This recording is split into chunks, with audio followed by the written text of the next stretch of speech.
And hello everybody to the last announced season of CCT. It is the Series 8. We had 7 amazing seasons and now the 8th one to round it all up so that we give out the final $50,000 prize pool, making a total of $400,000 that was announced at the start.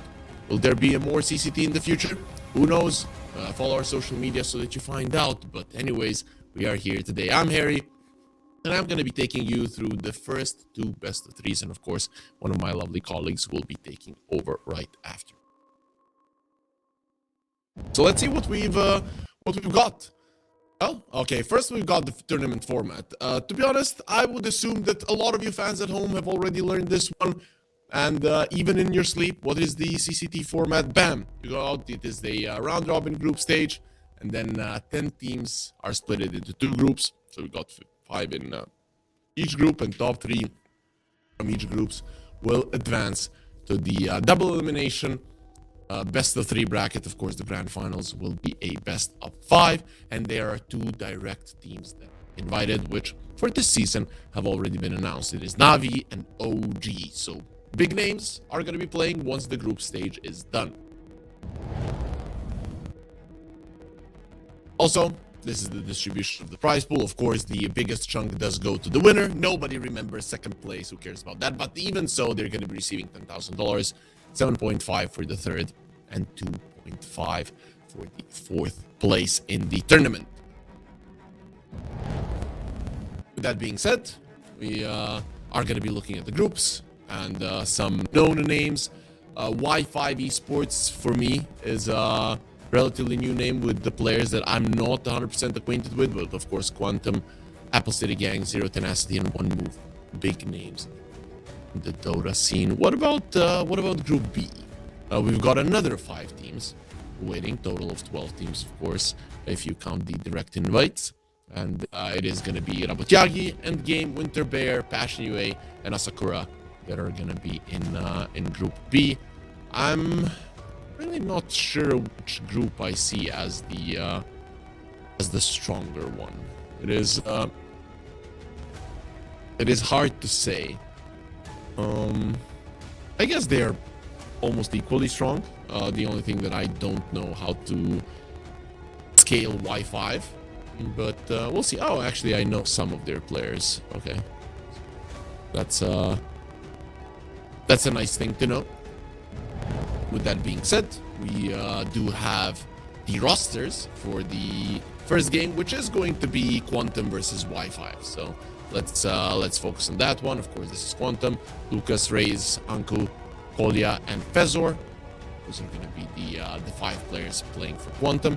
And what about their opponents? What about Y5, which is a team that is actually going to play twice today, because we're going to have Rabotyagi in the second series versus Endgame. Then we're going to have Apple City Gang versus Y5, and we'll end the day with Passion UA versus Endgame as well. So let's go into the second roster. Oh, I really like the new switch up. It's slow and nice.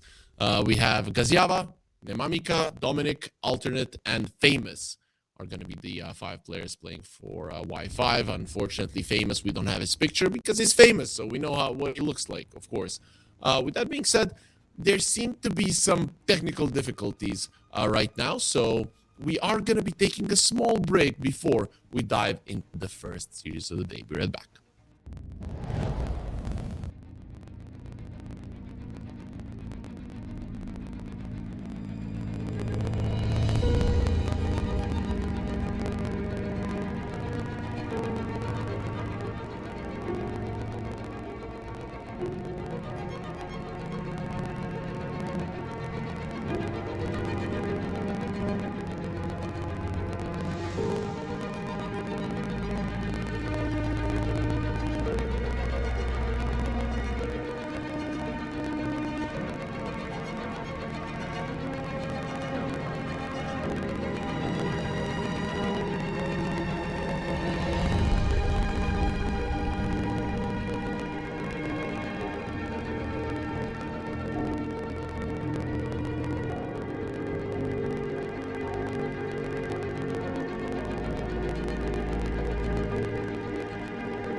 The technical difficulties have been fixed, so we can continue here with the CCT Season 8, Series 8 rather, here with the first series of the day, the first series of the tournament. Actually, we've got Wi-Fi versus Quantum. Let's see what these teams have in store for us today. As I mentioned, Wi-Fi definitely a newish roster. Some team that we are, me personally, I'm not familiar with, but you know, we're gonna be getting to meet them in the next what is it, 10 days? That is the duration of the tournament. Let's see. So the bans, nothing out of the ordinary, pretty much. Tiny getting removed. Dazzle has been kind of forgotten in the C patch. People are still not wanting to go for him, and we get an opening of a Beastmaster. Nothing too out there. The strength of this hero currently is that he really does fit into all of the core roles. I have seen him work everywhere, and of course Tinker. In recent tournaments that I've cast, the Tinker has always been the hero that allowed, even in games where teams were massively losing, to come back into it. And then why is that so? Well, Tinker as a hero provides too much utility in a fight. And heroes that you naturally would think are gonna die sometimes do survive. Which in turn tends to sometimes make teams overextend, right? So I feel like if people get a little bit more respectful of what the Tinker can do and only go for fights where they know that they're gonna be able to burst down a target no matter what, no matter the defense matrix, repair bots or whatnot, then it is gonna be a completely different story. But it's just very weird. The hero is extremely powerful, so I have no doubt about that, but it really does do a bit too much with the way that players are playing versus him, right? They do tend to go a little bit too hard, and of course he does shove in the waves. Yeah, maybe he is too strong and he is giving a huge advantage, but I've seen teams just not respect the potential of the Tinker save.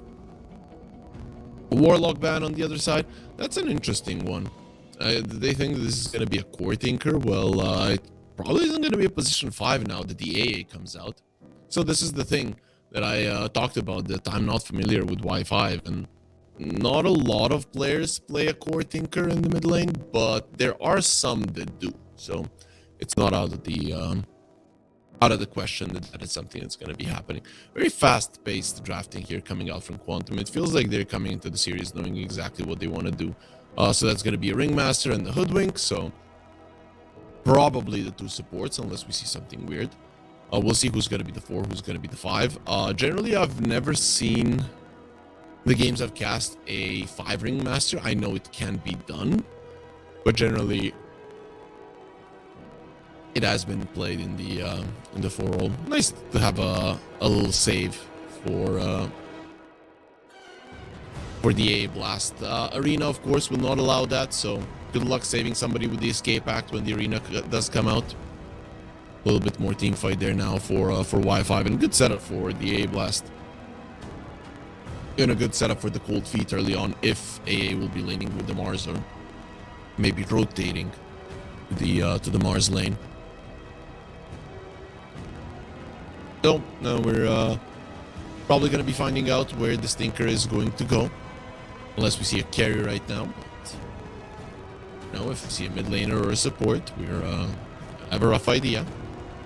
But we do get to see a carry. PA coming out, great one versus the Beastmaster in the lane. You have to, I don't want to say squishy supports, but they're not super high in the armor department, nor do they build high in that regard. So I feel like you can burst people down without the escape act coming through. I like this. A little bit of susceptibility to magical damage though on the side of Y5. Feel like you should go for a heavy magic damage dealing core. Something like Storm comes to mind. You don't really have a lot of catch on the Y5 side. That's what I would like to say, but they go for a lifestealer. Okay. I mean, these heroes on the side of Wi-Fi don't generally deal well with the lifestealer. A PA can be annoying, but it also depends on the lifestealer build, which we'll see. Maelstrom is very popular. Radiance is very popular. Both of those items make sense. I haven't seen a lifestealer in a competitive match in time. It does get banned sometimes, but very rarely does it go through when it is a really good lifestealer game. So I'm kind of curious how Quantum are going to be building this hero when a lot of the items are popular that are potentially viable on the lifestealer. It makes sense that there is going to be a difference in understanding on how it should be built. Of course, Armlet is something that you look towards, but then the AA is a hero that tends to dissuade you from getting that item. A puck banned out. Generally, if we look at them, they don't do well versus the puck, and then the storm ban, obviously. Just this puck ban is kind of screaming that they want a storm. Maybe they should have left it in, but I mean, the puck and then went puck ban into a storm pick. Though I think storm gets banned out anyways, and I'm very much surprised that on the 18th pick Quantum didn't pick it up. But we'll see. They might be wanting to play mid lane Beastmaster. It's not your classic magical damage dealer, but he does do a lot of damage either way. I still don't know if this is a good Aghanim Scepter game. Getting rid of the Kunkka. Yesterday I did cast the game of a Kunkka. Didn't do too hot, but I feel like there is potential for the hero for sure. Especially because people haven't played versus it for quite some time, and then they're going to be a little bit taken off guard by the amount of damage that you have to do through the run buff to actually kill somebody. And Quantum, I have so much reserve time left. Is there any other mobile hero that you really want to get rid of? Something that catches your supports?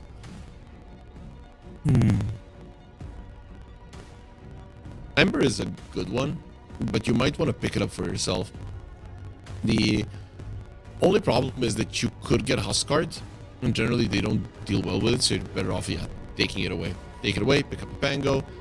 Monkey King is still in the pool, mind you, so you could go that route on Y5 if you do want to. This is a pretty solid Pango game though, right? So punishing him in the lane is going to be pretty important. Monkey King can most definitely do it. A little bit dangerous versus a Hoodwink and the Beastmaster, I guess, so maybe not the hero that they're going to be looking for. But I would like something with lockdown. Queen of Pain. You blink in, you're going to get rewarded and probably die, so reasons not to do it, but definitely a lane dominator would want to go for. I've seen some Sand Kings being picked up. That would be a solid one. Magnus has been a bit forgotten. Overall, you could go Primal Beast if you really want to, but I feel like it's not the greatest one. It's a good versus the Pango, not necessarily in the lane, but throughout the game. But other than that, not sure if you want to do it. Shaker would be a good one. That one I would like. So there are options. I think it comes down to preference here, and they do go for the Shaker in the end. Okay, that's a solid one. You do want to have potential to burst down the lifestealer from 100 to 0, and with the heroes that they have, it's definitely a possibility. Of course, the lifestealer will probably get an SNY at some point, so we'll make it a little bit harder.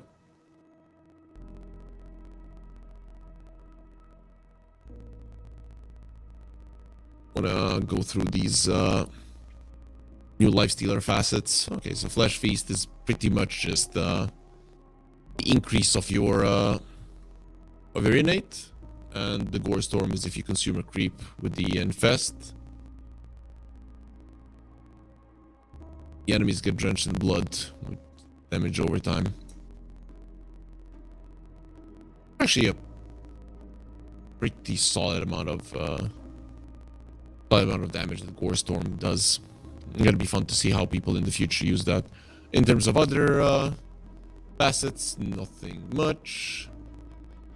Bone Chill on the AA. I guess the other one does get picked up from time to time. But either way, it's more common than the exposure. With that being said, we should be getting into the game fairly soon. I have a team preference here, which is Quantum, who have been playing decently in the past couple of tournaments here at the CCT Series. But I do like the draft of Wi-Fi. I think they got quite a lot of good stuff.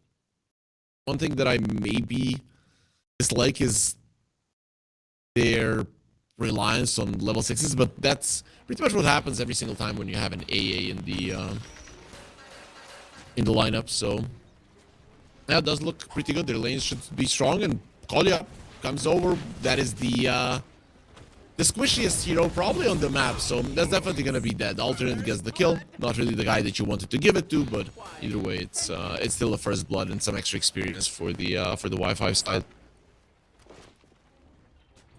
Yep, so first smoke paying off. Quantum not really being too focused here on this morning, and I can't even say that it's morning any longer. At least where I'm at, we are approaching 11 a.m. Technically morning, but not really. Especially for people that wake up super early, which is Dota players. They wake up super early. They go to the gym. They put their face into ice cold water. That's the new fad. Some people making fun of it. Some people are definitely defending it.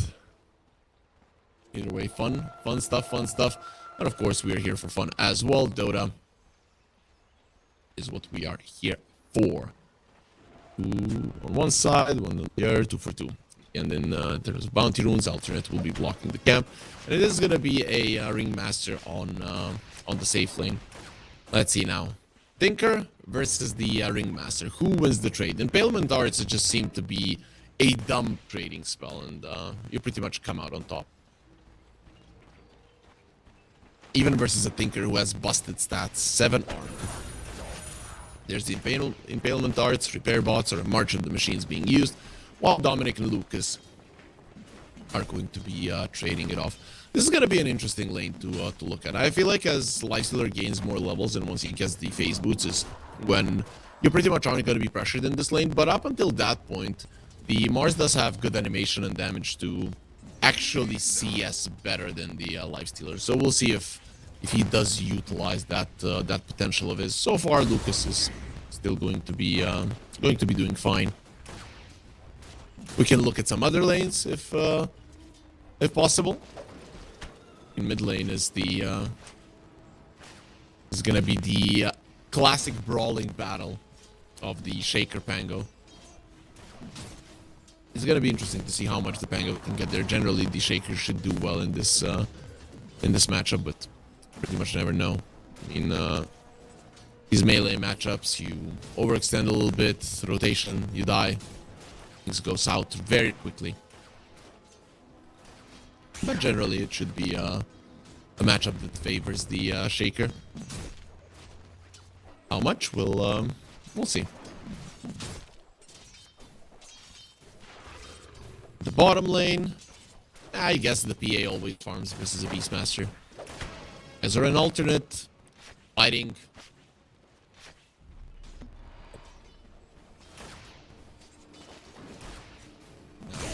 The Tinker's power is coming in handy when you have the laser, when you have your own spell. Could be annoying. Changes a lot. Tame the Beast is also available, so we'll see if Ezra can now do a little bit better in those tradings. But overall, Mars farming well. Lucas not being shut down at all.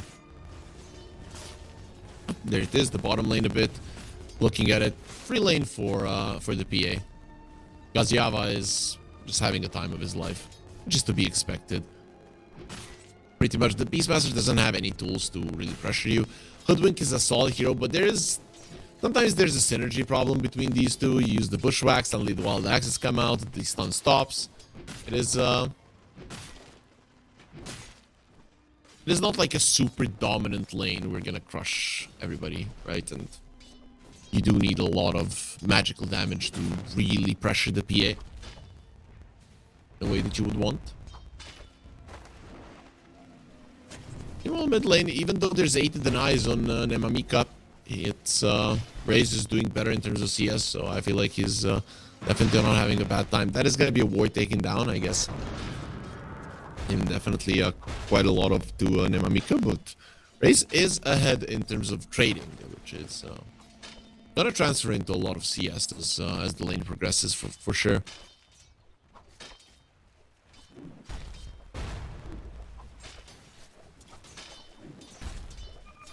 Very slow start though. Other than that first blood in the close to the bottom Roche pit. Swashbuckle, Raze, he wants this water rune. Nemamika will not allow him to get it. The one on the bottom, on the top lane will be taken as well by Fezor. So Raze doesn't get a refill on the bottle. Lucky for him, he is quite healthy in terms of HP. These side lanes though are going really well for Y5. Yeah, the PA versus the Beastmaster I can get, but I'm not sure if the Lifestealer should be struggling this much. I guess it is the power of the Tinker, really. Even though Ringmaster is a solid hero, I don't think he can, at least laning stage-wise, compared to the Tinker at the moment. Just the stats are a bit too overtuned on this hero. It's so funny with a naturally core hero. I mean, it hasn't been that way for a long time, but naturally core hero, he has the stats before then, because always looked at as the mid laner, and he needed those stats. Is now played as a support, and maybe those stats are being a bit problematic in the laning stage. Plus, his kit was changed, right?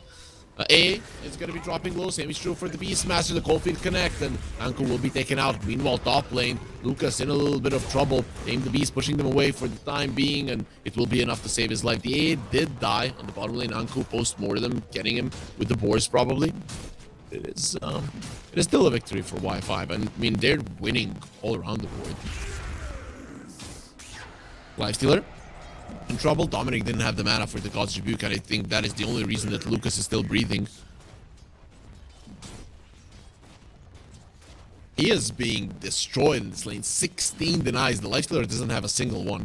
Make it 17, and he's really not stopping Dominic from farming at all.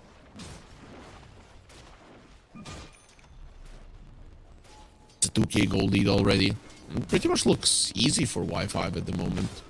Of course, only the laning stage, but these are the types of starts that can overtake the game completely. Rotations to the mid lane. Kolya will lose his life because he went there. Shaker. There's the echo usage already. Those 12 denies really coming in handy. Does leave Anko all alone. He should be fine, but still level 3. I don't know if you can really call that fine at all. At least he didn't give the room to the Shaker, but either way, neither Raze nor Nemamika did get it.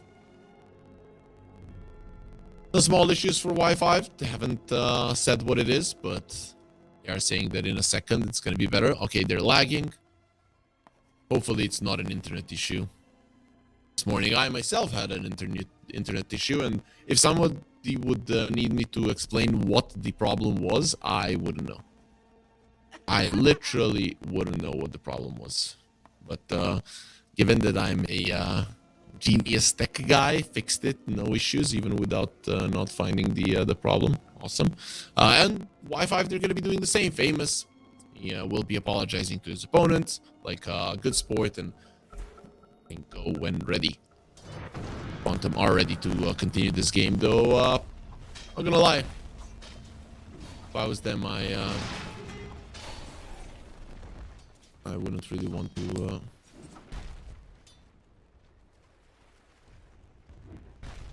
to play this one, considering how it's going. Like, can we do over the laning stage, please? Oh no. Anko is dead again. Fezor will only kill Gaziava's courier, and it's really not that big of a deal. He sent it there to pick up the cornucopia for himself, but I guess he's still going to be able to get it. Both Shrine of Wisdom's also going to Y5. I mean, this is as good as one laning stage can go, or if you're from the Quantum side watching it, as bad as one can go. The Pango is rotating towards the top lane. That'll be a nice rotation if he can get the connection. Though there is a ward here in the river, so if he decides to go that route, he will be spotted. However, in the end, he decides it's not worth it and will be going the other side now. The Lifestealer has been caught, has the rage, going to be using the open wounds. Nice tame the beast, pushing them away, not for too long, but still, Y5 have done enough damage to the Lifestealer to keep him away from the priest, which is pretty much what they were gunning for. With the phase boots on the Mars, this poor Lifestealer who doesn't have them just yet is going to be in trouble.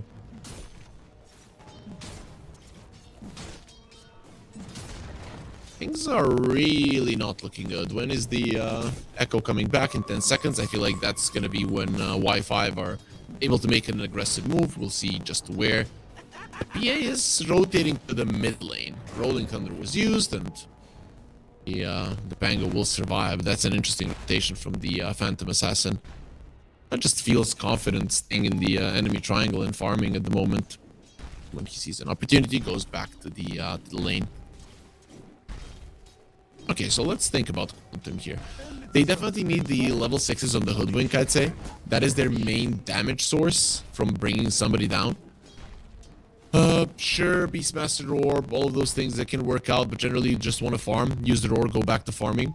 Whereas once you do have this Sharpshooter, that is when you can threaten the enemies at least. When the Hoodwink is going to be missing, it's not going to be that easy for Y5 scores to just feel like you can get away with anything. Meanwhile, Anko, the Beastmaster, caught again, and it does seem like he'll be losing his life once more on the bottom lane, just not allowed to do anything. And his tower is still alive. They haven't even taken down this tower, which they are going to be doing quite a lot of damage to right now with the Orb of Blight. It's that is going to be a solid amount of damage to it. Famous, he's got his level 6. Yeah, things are gonna go really bad really fast for Quantum. They need to be winning the next engagement. Shaker already has a blink. I have no idea how this is happening. Lucas is gonna be in so much trouble once this Shaker gets on top of him. He's surrounded by creeps. Blink, Echo, hit. Made a mistake there, Nemamika. The spear doesn't connect either, but they're gonna have the arena, and Lucas is dead either way. He'll be losing his life, even with a bit of a mistake there in terms of spell usage from the Shaker. He should have echoed, fissured, then hit. That is what should happen. And he's actually going for more. Feather should be in trouble. He's going to be using his Tame the Beast and misses on the Impalement Darts. At least they're going to be bringing down Famous, but, well, Y5 will be doing just the same, taking down the enemy position 5. While this is happening, because Yava is just getting closer and closer to his Battle Fury. The Orb of Blight, the Wand, and the Treads plus the Battle Fury, it is going to be done at, I guess, around 13 minutes, which is an amazing timing. If you get that 3 done in 15, you are kind of golden, but this is going to be even more amazing. Blast is now available. Mamika stuns somebody, follows up with another stun. A Blast connects, gets the damage, and goodbye, hero. It will go for a smoke. Poor Lifestealer. At least this time around, he does have the Infest. That is a good spell to actually help you survive an Ice Blast, if he can get it off. Though the Aftershock level 4 is now available, and Lucas, does he even know that they're coming his way? They don't have the Echo Slam. They need to open up with the Fissure from afar. A Blast coming in. There's the stun. Spear as well. Goodbye, Lucas, once more. They didn't even need to latch him out to a target with the spear, because the damage itself was good enough. This is a pretty big stomp at the moment, and Quantum aren't getting anything big. Raze is using the Rolling Thunder in the mid lane, and Alternate just shrugs it off like it's nothing. I mean, he already has his rearmament, keen conveyance, and just is gonna be able to dance around the map. Dire's top tower is under attack. This, I mean, I've seen some stomps lately, but this feels like the roughest coming out of the laning stage. Interesting so, right? Because Quantum were good in some of the previous CCT, whereas the Y5 relatively new roster, something that I wasn't aware even existed. So playing some killer Dota, and they're gonna need to wake up a bit.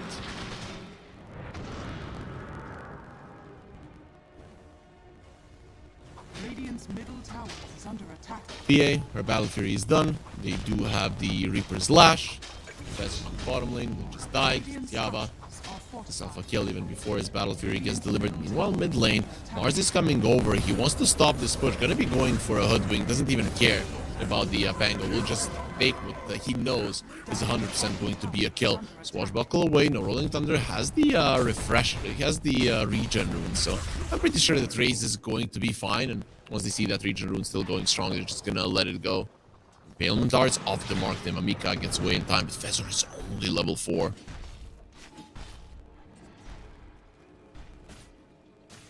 Finally gets his level 5 Hoodwink. Finally gets his level 6. Dominic misses on the spear. There's gonna be the save from Fezor. Nice fissure, not good enough raise. Usage of the shield crash to just go over it. This is a problem for the Shaker. Getting low, the fear, and of course the damage from Anko as well. Roar not needed. This does open up the push onto this mid lane tower, and they still have the sharpshooter if Dominic gets too close. He has his blink dagger, but really shouldn't be enough to protect this one. So the tower gone, Impalement Arts off the mark, spear pushes the Pango away. Y5. I want to be getting in on that. But the thing is, they've gotten such a huge lead, and the PA is so ahead of everybody else that the time can come when he's just going to be killing everybody. And that time is not going to be too far off, because already he is on his way towards the BKB, and it really should not take all that long.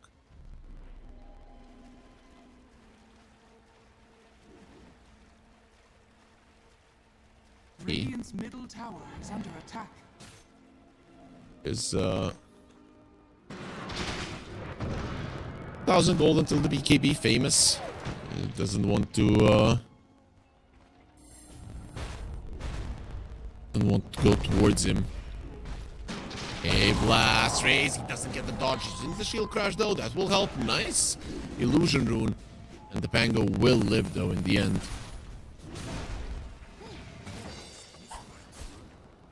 He does survive. The chase is on. Mars is coming from the other side. He wants to find the opening. There's the arena. Shield crash this time around. Not going to be doing too much, but he was on the high ground. Fisher not allowing the Rolling Thunder. And there's the Echo Slam just to make sure that both of them are dead. Dispersed left and right. Destroyed in a million little pieces while this was happening. Gazyaba was killing another one. Of course, it is poor Fezor who did get his level 6. So Wheel of Wonder is available.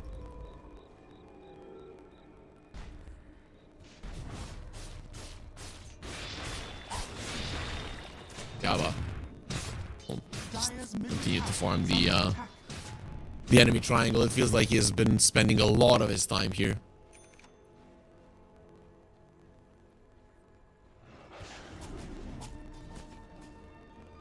They do have the A blast, so with the slows, they might just be able to kill the Hoodwink.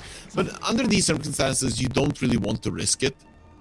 If you're Y5 right now, you know that you've gotten to a point where the game is in your hands. It really, Quantum, they don't have a say in this game any longer. So if you just play it very slow, very methodical, pun intended, Shaker goes forward, Mars as well, nice escape back, will be saving his life. The A blast does clip him in the end, so he's going to be in a lot of trouble. A couple of hits there, through the marsh he goes and will actually die. Alternate finishing him off.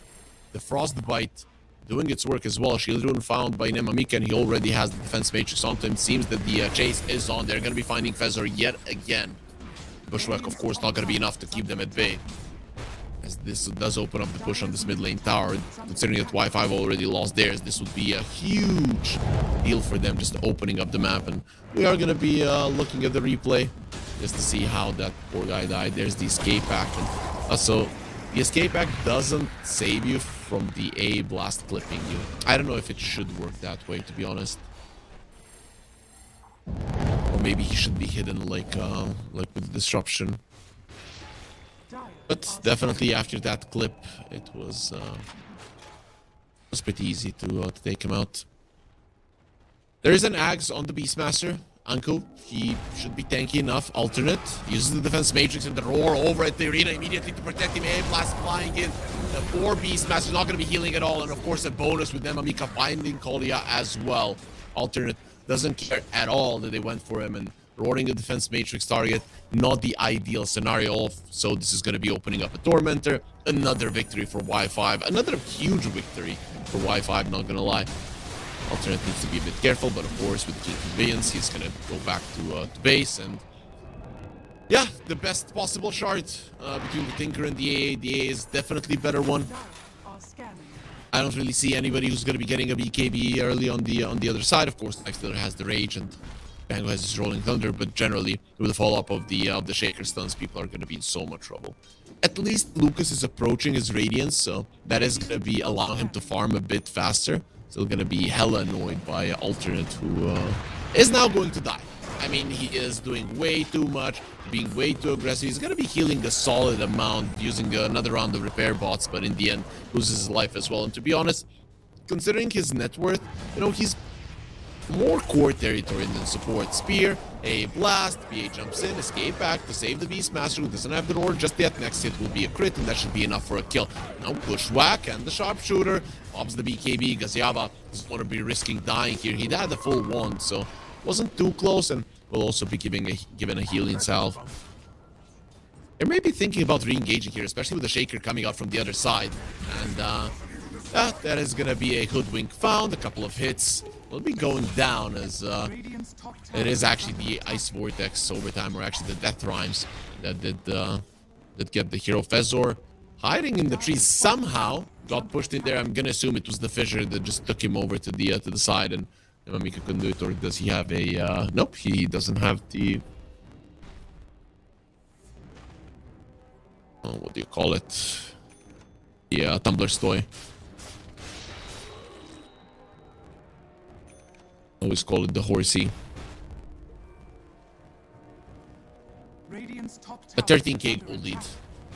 A complete one-sided match at the moment. And I'm looking at Quantum and thinking, like, what do they need to change this? Radiance on a Lifestealer is a good start, but considering that the Pango didn't even go for a Diffusal Blade, his damage output isn't really going to be all that high. Nemamika also has an Aghanim Scepter. Usually people go for Kayasha nowadays, or just get a Kaya, BKB, then go for an Axe maybe. But Nemamika, I guess with the game going this well, there's really no need not to just straight up be a bit greedy. And I mean, it paid off, he already has it. Smoke will be used, Dominic. BKB just yet on the Mars, but it's being delivered on that courier that is flying over.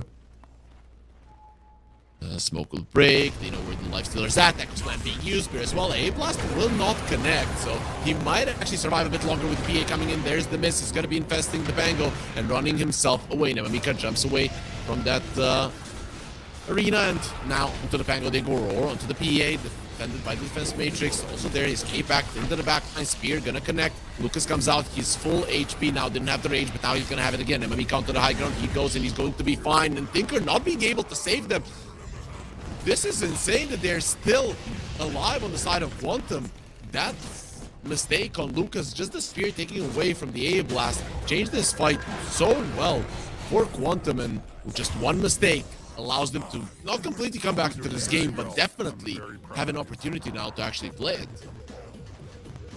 Lifestealer surviving through that one gets him super close to a full SNY. He pretty much needs like around 1,000 gold, gonna be even less once he's done with this wave. Pretty big. Pretty big. Staying inside of the Pango, waiting to heal up back to full, and the Radiance doing damage while all of that is happening. Also, Pango survived quite a lot because of that escape act.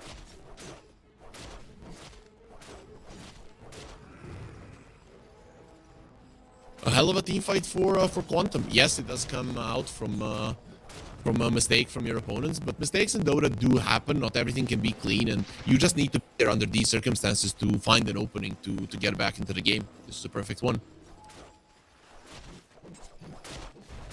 Mind you, they're still not back in this game, but the PA BKB already, the 2 charges have been used. Shaker are going in, Raise, Rolling Thunder being used, actually going to be jumping in, noise the Shaker a bit. And get some stuff away. Rolling Thunder, TP out. Pushes back Y5, who are now trying to look for something. The Mars did use his 9-second BKB in that fight that was just delivered, so that was a huge deal. A-Blast is flying towards the bottom lane as the Mars is dying. Gonna pop his BKB and actually still survive. The A-Blast in the back did connect on Kolya, and he will run away, seeing as Anko will be taken out even without the A-Blast clipping him now. Nemamika is searching for more. Spore Hoodwink needs to get away, and I don't think he will. There's the Fissure jumping. Bam! Goodbye, Hoodwink. Kolya gets taken out as well. Nemamika relentlessly chasing, not allowing anybody to survive there. Pango, Swashbuckle, Cold Feet will be used. Race will most definitely be frozen. At least the escape act will keep him safe for some time, but without the Rolling Thunder, he cannot survive. Nemamika gets the kill now, going for more. Wants to continue dunking Fezor. They've killed him so many times in this game, and guess what? They're going to be killing him again, spotting him there. Going to be using the Tame the Beast, and Nemamika cannot be tamed, because Yaba also comes over with the one last crit. He gets the kill. 4 heroes dead just like that. Wi-Fi not playing around any longer.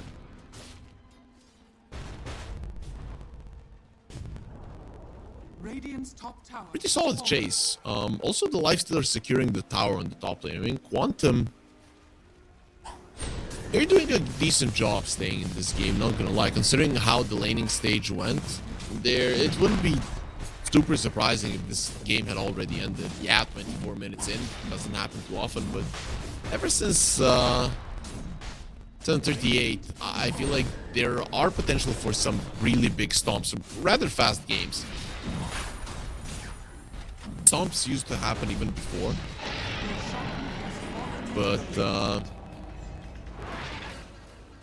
but the games would last. But in 7:38, I don't care about the latter patches. I mean, they've changed something, but not the general idea of how the game is being played. Dire's middle tower is under attack. There are like 15-20 minutes games. I've seen it even in tier 1.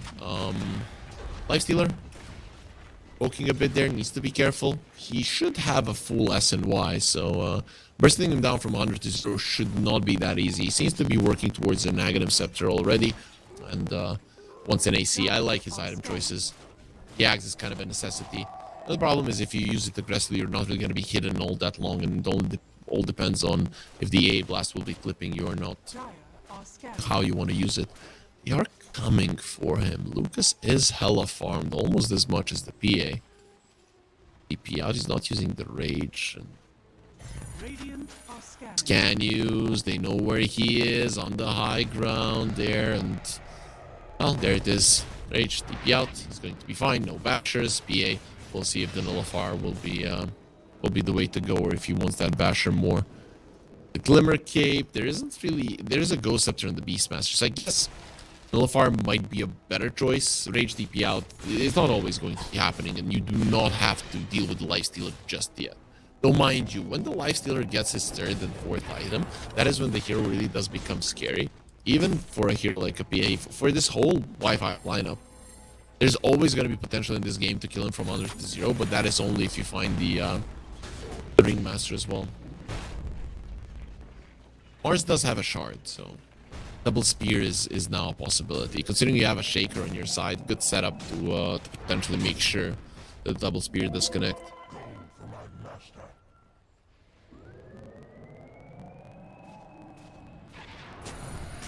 Okay. Killer using his rage. Dangerous thing to do in this game. So many stuns, Glimmer being used. Aurora, nope, not just yet. Mars TPing bottom. Oh, it seems to be a farming game. Quantum have stopped the bleeding. They haven't lost that laning stage as much. To be honest, their movements have been quite clean thus far, not allowing themselves to get caught. Oh, that is dangerous from a Lifestealer. He has a rage TP out if need be. Raze does die. That is a solo kill from Dominic. Echo Slam. A blast coming in. Will run away from it and try to TP away. Will be successful doing so. If the A blast had clipped him, then it would be close. But I still feel like he would have gotten out of that one alive. That is the Echo used arena as well to kill the Pango. This Mars actually does a massive amount of damage. It's going to be level 18 in no time. Highest level on the map, basically.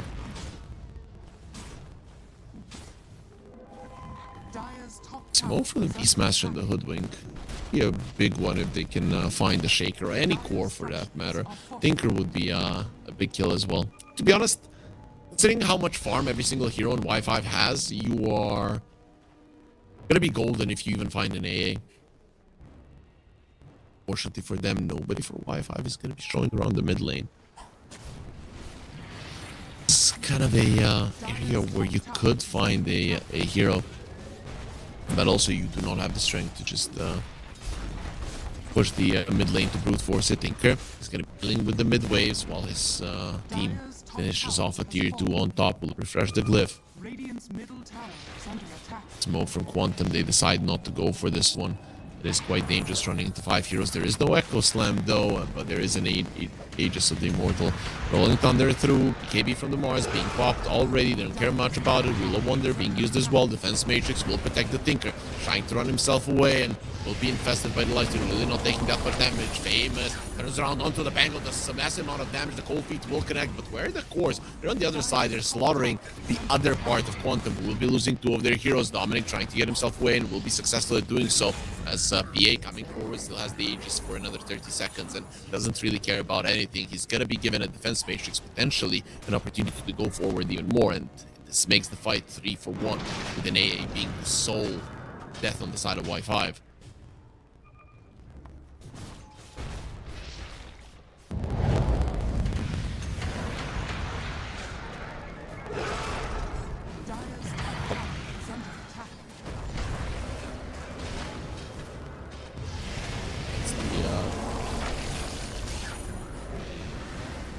That's the replay of the fight. Really nothing too spectacular happened there. Kind of surprised that the Mars got out barely, but did manage to do it.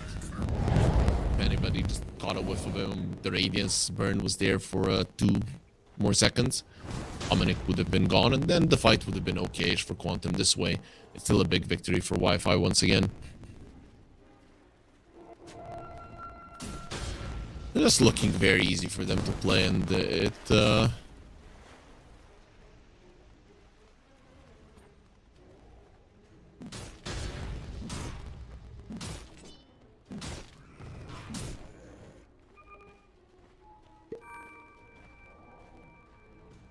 Dominic is gonna be going for the Hex next. Well, makes sense. You do want this Lifestealer to die, who's level 20. Not gonna lie, this Lifestealer can be a problem. He went for the 25% open wounds lifesteal. Lucas will be found. Rage, TP out. Seen it so many times. At some point, this PA will get annoyed by it. No, doesn't seem like it. He wants to go for a Satanic.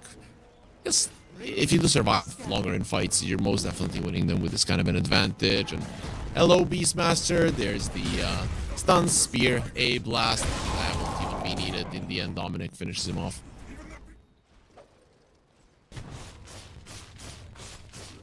It's just so hard to play this game as Quantum.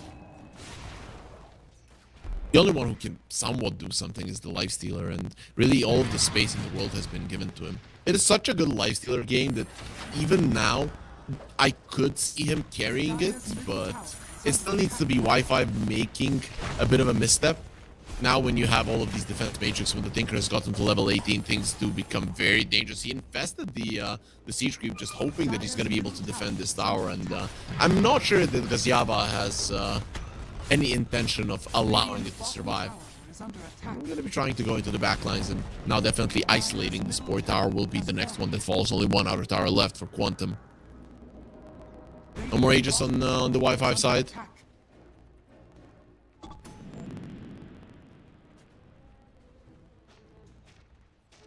Mamika.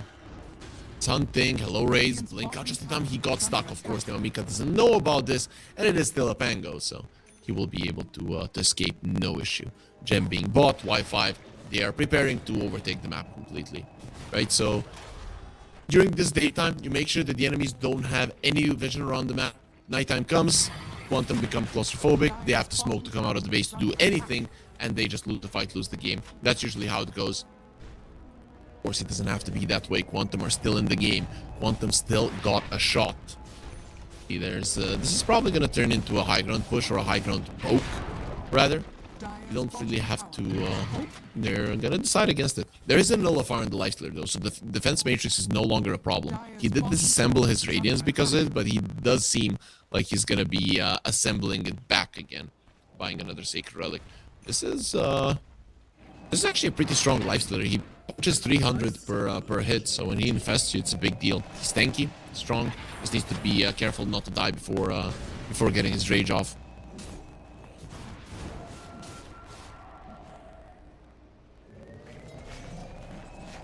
Shouldn't be too hard, but who knows? Arcane Rune on the Shaker, big one for sure. As the BKB, his has been untouched so far, so that's a 9-second one. And even though the PA and the Mars used theirs early, Mars actually went through all of them. 7-second charge still available on the PA, having a Satanical, so makes it not as needed to work pop it instantly. Raise, he's gonna get blink hexed and probably die because they move away from an Ice Blast, but it doesn't really matter. Damage output is still super high.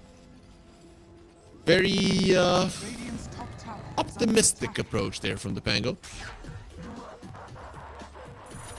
Tinker is doing his best to shove out the ways, but really Quantum has been doing a good job at not allowing that to happen. Nullifier onto the Tinker, Glapier as well, Bushwhack, but he does push him back with the War Player. Gonna get infested, gonna use another defense matrix, and it's not enough. This hero is just way too tanky.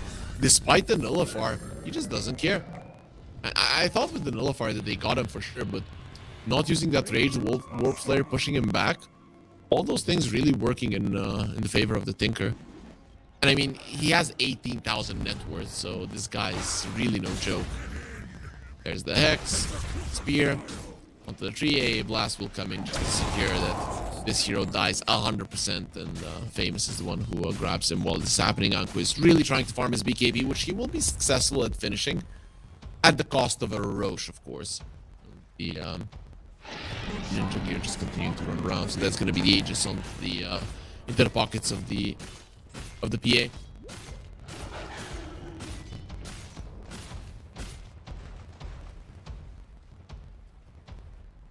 PA and the AA playing the triangle. At the moment, all the waves are pushing in towards Quantum, and time to go high ground is coming. We talked about it nighttime when there's no wards on the map. You're gonna start feeling claustrophobic. The thing is that Wi-Fi might not even wait for you to feel really like you're helpless, and might even come to your high ground and finish you off beforehand. Speaking of finishing things off, Satanic is going to be done on the PA. Just the courier needs to do the quick delivery. Has the money for the Reaver. Dire's bottom tower is under attack. Mars, Spear, off the mark. Doesn't find anybody hiding in the trees. That's going to be a lot of damage to the T3. Glyph is available. They did have the banner. I don't know who. Okay, so it's in the backpack of Famous.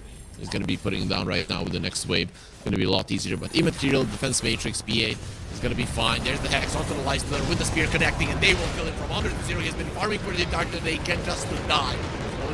Going through, of course, there with the Ghost Scepter. This A not taking any damage. Willow Wonder will be connecting, doing some damage and keeping in place. Anku pops his BKB. That's a 9-second one. They really want the AA, and they will be getting it, but at the cost of what? He does buyback immediately. Has the outpost TP to Anku. Where's the vision? The gem was on the ground. He's gonna get infested and also saved there by the escape act. It's not gonna be enough in the end. Spirit does connect as Gaziaba is going for the beast. He wants him dead. However, Lucas, now when they're not killing him from 100 to 0 with all of their spells, he does feel like he's fine, but the Shaker will find both of them, and with the clean, the PA is done.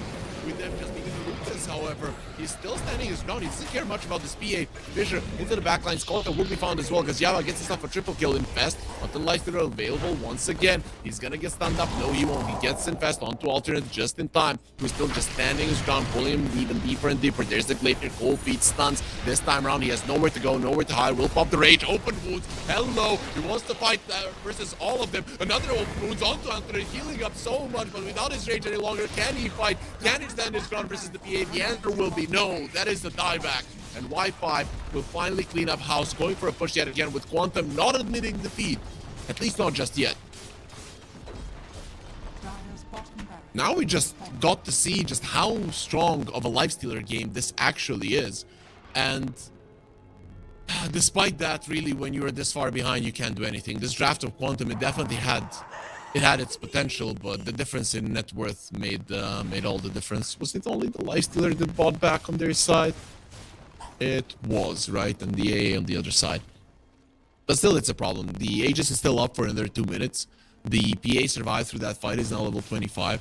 So he went for the -1 attack for the coup de grace proc, so see what they can do about him. Maybe they can do something now when he's alone, but the Mars is coming from the other side. Thunder, AA would be a great target to find, and they will be able to do it. Of course, the Ghost Scepter will be keeping him alive for some time, but he's still dead. Wheel of Wonder being used because Yaba has this BKB, doesn't really care much about that Wheel of Wonder. Doesn't want to look at it at all. Gonna be looking towards Kolya, and there's the break to get himself away. God's Rebuke to slow him down. One more crit, he's gone. 1800, more than enough to finish off a little squirrel.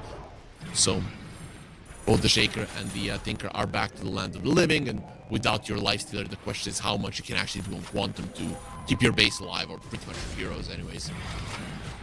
Dire's middle tower is under attack. Ava will keep the creeps alive here so that he has some creeps to blink to get that extra attack speed, and will make this push a lot faster than being used. There's another wave coming, and through the bottom lane, the backdoor protection will be taken off, so, or won't even be kicking in, rather. Killer in 13 seconds, there's no way for 40. Quantum will live to fight another day. I don't know if you really want to go for the third lane. Rax, probably not. Y5 can play this safe if they want to, and of course there's no reason to throw away this huge lead. Octarine on the Shaker, has the shard as well. If he wants to, he can just stay in the back and be hella annoying the opponents.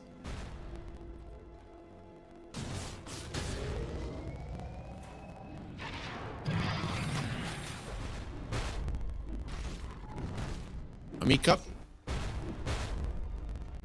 Refresher next.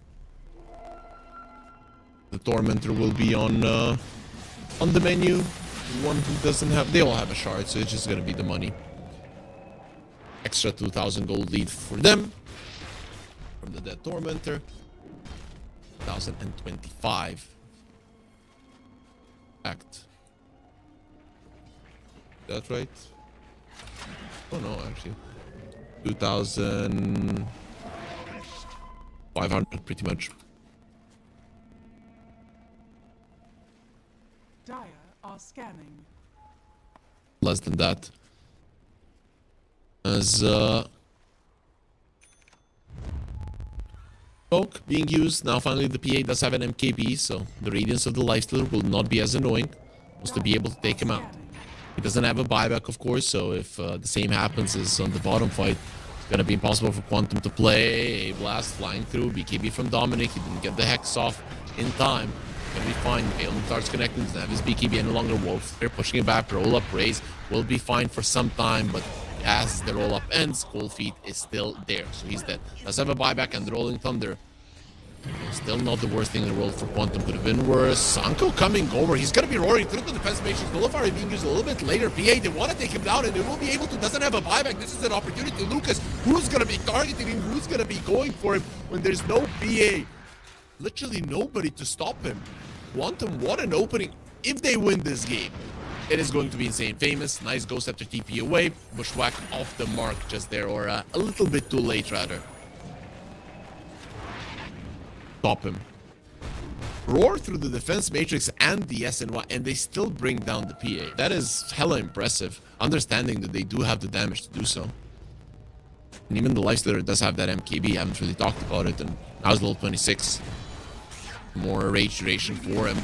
Maybe looking towards this poor Ringmaster. He has been fooled in this game, dying 9 times. Though, it's not most. Raise, roll up, will be fine. Lucas coming forward. Now you don't have the BKB on the Mars. Echo Slam being used. Lucas still raged up. Gonna be using the Infest into the Tinker. Finish him off. Dominic is gonna be next on the menu. He turns around with his big ass shield, and Lucas will gonna be eating him through. Gonna get hexed up. Raise still alive. God's Rebuke, he will lead it, but not really gonna be taking all that much damage. Then Mika next on the menu with the open wounds. They wanna go even deeper into that Jaker, and he's gone. Doesn't have the buyback either. There is a buyback on the Tinker and on the Mars, but the openings have been found by Quantum. Oh boy, this is one of the games of Y5 that if you lose, you're probably gonna be feeling the sour taste in your mouth for the entirety of the tournament, and it is the first game of it. Of course, they're still ahead. Of course, they're still in a good spot, but this is the time when you can start panicking, really. Hopefully that doesn't happen to them. Mars disconnecting. Maybe it's like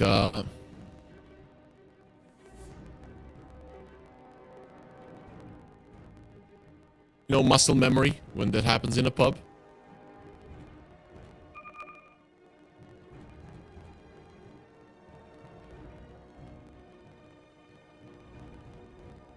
It happens in a pub that you lose a fight that you should have won, or lose a game that you, or losing a game that you should be winning.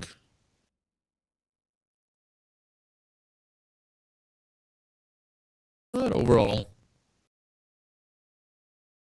one opening, one kill on the lifestealer, though things are turning around because he will have his buyback in a minute and a half. Pretty much when the Mars is back, the lifestealer will be able to buy himself back into the game. And gold is not going to be an issue whatsoever. What does he want in terms of items next? So he wants the Axe Blessing. That Axe Blessing and the quick buy looks so scuffed.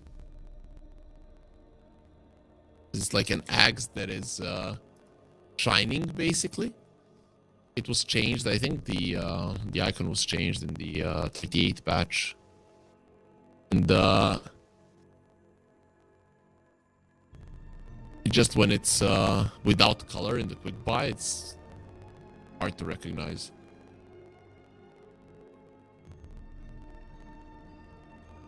So, Y5, they say lag. Let's hope that this Mars does come back. Without him, with him, things are dangerous, but without him, I don't know if they can win. Lifestealer wants to get a Axe Blessing and then go into the Basher. I think what he also wants is an Octarine Core, which does make sense.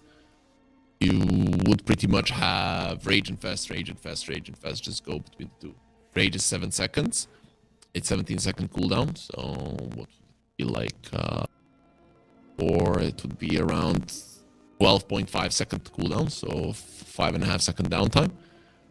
And the Infest lasts for 5 seconds in enemies, so pretty much you would be able to Rage, then Infest, then Rage again.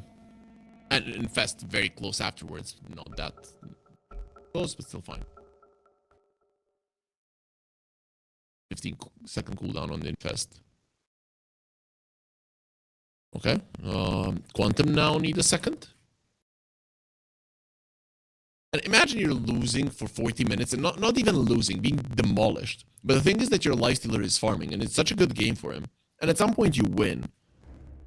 That's a problem. I mean, if you would have asked me 5 minutes beforehand if there's a chance for Quantum, I'd be very hesitant to say yes. I'd say yes out of professional courtesy, pretty much. Like, don't write off a team and stuff like that.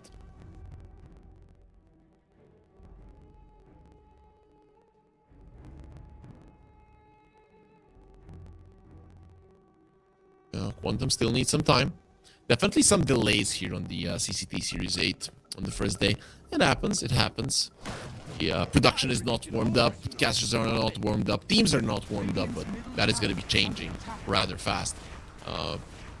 Lucas trying to get the first tier 2 for his team. The glyph will be used, they want to defend it.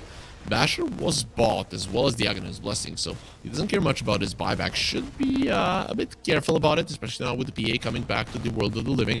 There's an AD rule on top, and there used to be Fezor on the in the big jungle. No longer is he going to be there, and that is a dieback. So dead for 70.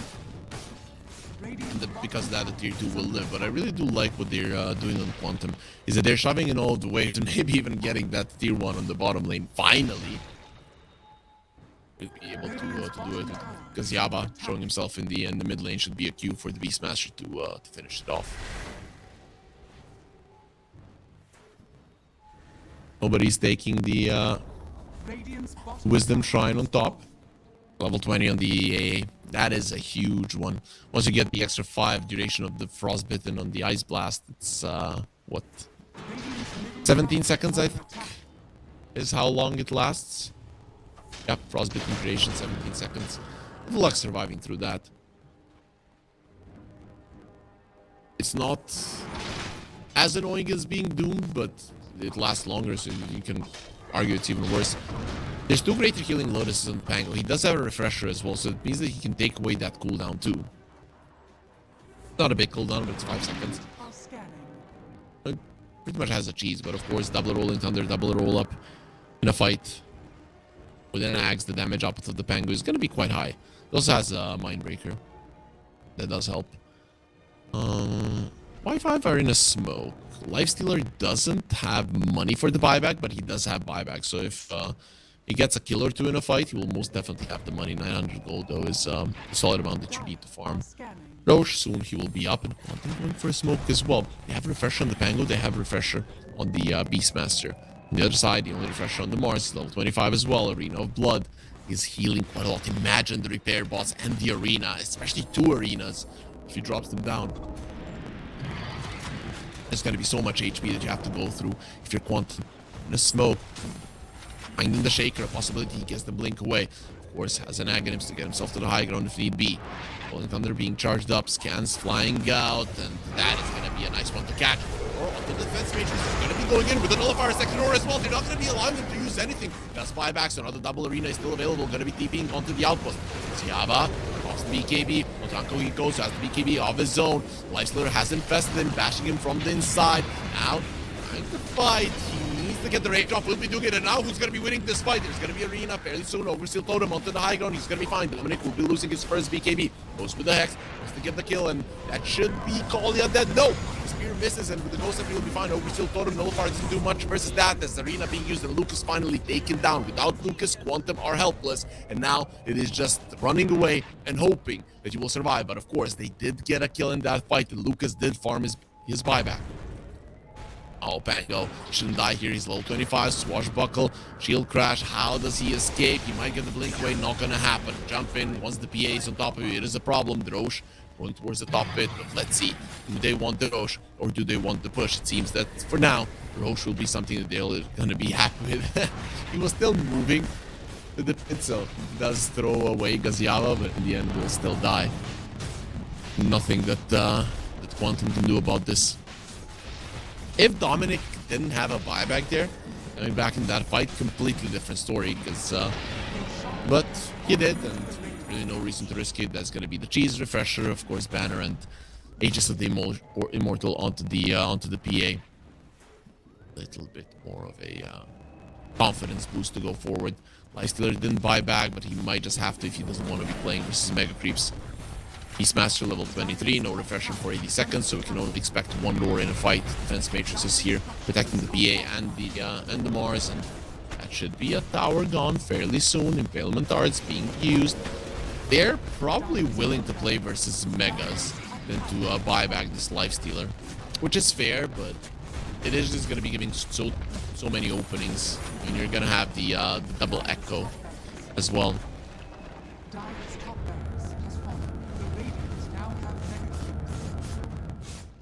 With Mega Creeps, all 3 waves shoving in. Won't being used, they're gonna try and find an opening onto the Lifestealer, who's posturing aggressively. There's of course a Ringmaster that can save him from the Blink Hex. Escape Act, a pretty interesting spell. A blast running through, that is gonna be a Beastmaster, most likely taken out. Minute and a half gone. Escape Act, Professor saves himself. With the Wonder being used, they want to take care of the Aegis, and with the bashes, they might just be able to. That is going to be the PA gone. Of course, the creeps are already in your base, you don't have the glyph, and they're going to be dealing with the tier 4, so as long as you're in your fountain, it is going to be a problem. One tier 4 died, the second one super low. You're going to get the Hex onto the Lifestealer, the S and Y. Allowing that to last too long. Rolling Thunder in, Mamika, the backlines he goes. They're trying to finish off the PA, that would be a perfect one. Lucas is doing his best, going on to Dominic, be getting the infest on him. Rolling Thunder, still creating some space, but your throne is in shambles. Lucas coming forward, he will get speared, and that should be it for game one. Considering how it started, it lasted for 48 minutes. Hella impressive for Quantum, but they will not be able to stay in it any longer. Dominic might lose his life. He's going to be protected there by the Solar Crest, and physical damage of the Pango just won't be enough to finish him off. Lucas, he does have his buyback. Refresher was used. Let's see if he can still keep his team inside of this one. The Throne is already half HP. There's the Hex into a Spear. A couple of crits should seal the deal, and goodbye Lifestealer. Not for 2 minutes, but forever when it comes to game one. Y5 versus Quantum.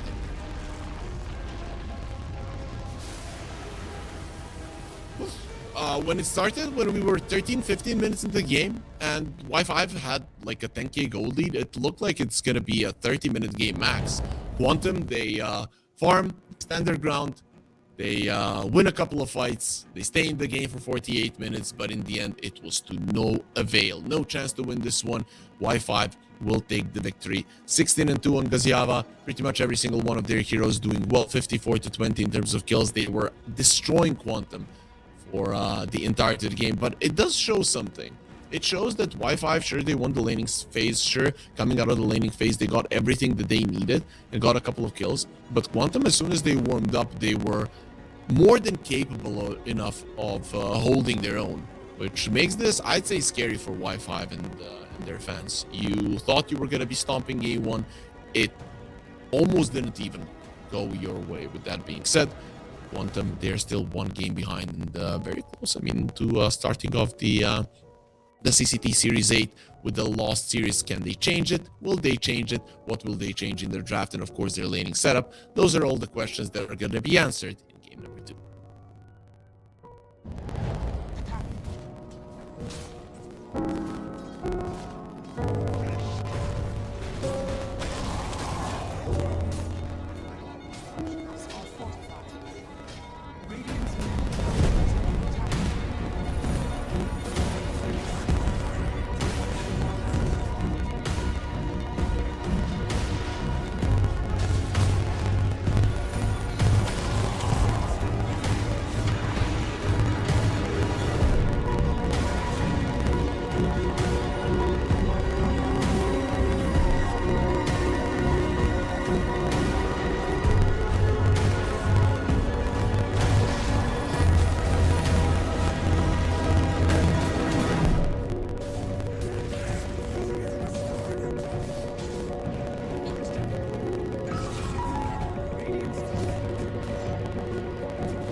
And welcome back, everybody, to the CCT Series 8 here with Harry, and we're watching the first series of the day, not the first series only of the day, of the tournament. It is going to be Wi-Fi versus Quantum Esports. And as you can see on your screens, there is a 1 next to Wi-Fi, which means they did win Game 1. To be honest, it was a pretty much stompy game for 35 minutes. And then Quantum started punching back, you know, showing some teeth, showing some grit, In the end, of course, it wasn't enough to win, but they gave it their best shot for sure. So let's see. Let's see what's going to be the adjustments. One of the adjustments is there's going to be no Tinker. Wi-Fi were the ones that played it in the previous one, but they had the first pick, so they don't want to be playing versus it again. AA will make it through once more this time around. Quantum will be grabbing it. Jakiro is in the pool. That is the another one of the big three of the supports. What? Okay, I didn't know that we're going to be seeing a Brewmaster. It is a hero that does make an appearance usually when the AA is in the meta quite a lot, because it is one of those heroes that might not be able to get bursted down, doesn't really care much about the AA blast. He's kind of speedy in the laning stage, so usually the cold feet is not a problem for him. And currently, let's think about the carries that are being played. PA, generally not a problem for a Brewmaster, but I guess he's not a problem for her either. What else is there that consistently gets played? The TAs, the Bristlebacks, still solid versus that. Mostly what's being played right now is, in PA is probably the biggest problem because she does some burst. Everybody else is kind of overtime damage, which generally isn't a problem for the Master. There will be a Jakiro coming out, probably a position 5. We don't know. Could be laning with the Brewmaster. Either way, it's a solid one, right? Because you can ignite the Cinder Brew, no problem whatsoever. It's pretty much fine. Are we maybe gonna see a return of the Clockwork now? I mean, I see a Jakiro, I see a Brewmaster Clockwork kind of screaming in our faces. Well, there's no Tidehunter. That'd be a good one. I want to see if the Sand King will be popular here. This is them preparing for a storm, because right now Wi-Fi would definitely get a storm if there was no Shadow Shaman. Because look at that Pango, pretty easy to destroy in the lane. You could pick up a support plus Monkey King right now if you're Wi-Fi. Right, you do have the last pick, so you can decide where to put the Monkey King once you see where the Pango will be going. Pretty much destroy him in the lane. AA is kind of annoying to you, but yeah, the Arc Warden. Okay, so the general sentiment with the Arc Warden when it comes to casters, because he was changed in the 738, is like, I don't know what he does. I want to find out once he is in the game. That's gonna be a rough one, so I'm just gonna be going through the changes once again to see once more. So Tempest Double cooldown was decreased. The duration was decreased significantly, right? Okay, spawns with the current HP and mana. It no longer has penalties, but it doesn't really last all that long, pretty much. Okay. Oh, cool. Loses its sense of self and fractures over time, becoming slower and less accurate. Pretty cool. This is only with the Ruined Replica. I feel like that's doesn't really change much with the power capture. Magnetic Field pulls runes. Arc Warden gains plus 1.5 all attributes permanently upon activating a power rune. That's actually quite cool if you're going to be playing mid lane Arc Warden. I'm guessing Ruined Replica. Tempest Double is infused with the bonuses of power runes for 12 seconds when created. Level 1 Invisibility Rune, Invisibility and Arcane on level 2, and Invisibility, Arcane, and Haste level 3. It's pretty cool. Oh, okay. So pretty much what they did is that it is no longer Tempest Double has a different spark rate, Tempest Double has a different magnetic field, or Tempest Double has a different flux. So they all do the same thing. Okay.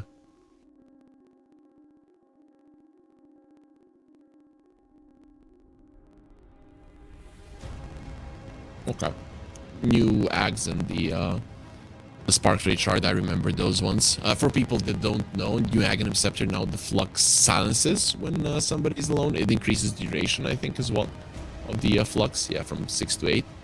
And the Aghanim Shard, when you put the Spark Rate, if it activates, a secondary Spark Rate also comes together and then deals 80% of damage, so you do 180% of damage to the target with the Spark Rate connected. So basically, Arc Warden is gonna be an interesting hero to look at. He's no longer gonna be this I'm sending the illusion split pushing. He's basically just gonna be a big damage dealer standing together and smashing everybody's faces. Maybe even a ganker, right? Because you start with an invisibility rune. It's an interesting hero either way. Slark though is good versus every single one of Y5's heroes. You don't care about the Brewmaster, sure, you are not going to be bursting him down, but he cannot burst you down easily. Monkey King, the Slark is great versus him. He can also protect his buddies with the shard inside of the Wukong's command. Depth Shroud will be coming in handy for sure. Arc Warden was always a bad hero versus the Slark, especially because you can get the Essence Shift stacks from the Tempest double as well if they retain that, and I assume that they did. So this is a killer Slark game, right? And I don't know if you can really deal with him with the support. Maybe something like a Lion, something that can get a stun from afar. Jakiro works, but generally it's not ideal. I really like what Quantum has. Plus Lucas is a killer Slark player. And you also don't have your offlaner just yet. Y5, they don't have the last pick, so they're gonna have to show their cards. Mars was a good ban. Definitely would have been a solid one for Quantum. They get rid of the Kunkka. What's even left? The Sand King? Can you get away with the Sand King? Will the Monkey King Jakiro crush you too much? We're gonna go Quap, so it is gonna be an offlane Pango. I'm fine with this, right? Because Pango probably in the... Though I'd say Pango in the mid lane would probably do better versus the Arc Warden, though you never know. It might be an Arc Warden safe lane. I think now you just lane the Arc Warden versus the Quap. But generally, you outrange the Quap. Your Flux is very annoying for her to deal with, because if she doesn't run away, you just smack her. If she does run away, the Flux will be doing a massive amount of damage. Even with the Blink, the Spark rate will still follow her. And Pango is different because he's tankier, and then he can stay in the wave while you're right-clicking him. Yeah, I'd like something like a Lion. I know it's not in the meta, but something like that does bring a lot of lockdown. There was no Slark, Dark Willow would be coming in handy. Maybe something weird, you know, like a Riki or something along those lines. I wouldn't mind. The Muerta. And out. Ringmaster is still in the pool, not really the lockdown I'm thinking about. I mean, you could go for just a classic, something that's going to be making you stronger, you know, your Weavers. That's touched upon in the C patch a bit too much. Skyreth Mage would be cool. You don't really have good stuns.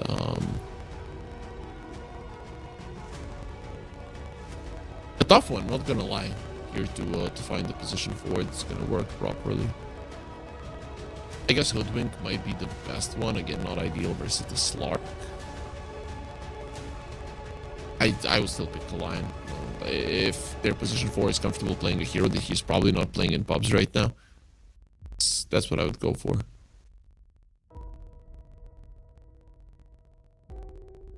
Shadow Shaman would have been good for them as well. Going through all of the heroes, and I just don't see a perfect support for this one. Maybe just get something that you're confident on. Does that put the Monkey King on the support role? What are they doing with this? They are going to be playing... So it is a carry Monkey King. Mid lane OD. Which I'm not sure that I like versus the Quap. I feel like the Quap is actually a decent one. What a support Arc Warden? Like a support Arc Warden. Yeah. He's gonna be a position for Arc Warden. I don't mind it. Not sure what to expect from it. Let's just put it that way. I haven't seen this really picked up by anyone. It's definitely something that they are familiar with, but I don't know, man. Because Yava on his Slark is gonna have a hell of a time. Lucas is a big Monkey King player, and generally, Quantum do have good ways to bait in people into a position where a Wukong's command could come in super strong, but I don't know. There's just some drafts that you don't understand that are new to the meta.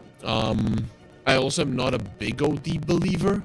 I do like the hero. I've always been a fan of the hero, but I still haven't seen him consistently do well, right? Because there are some games where the hero pops off, sure, but any hero in any meta can have a good game. But I'm seeing like a 50-50 split. I'm not really sure what solidifies it.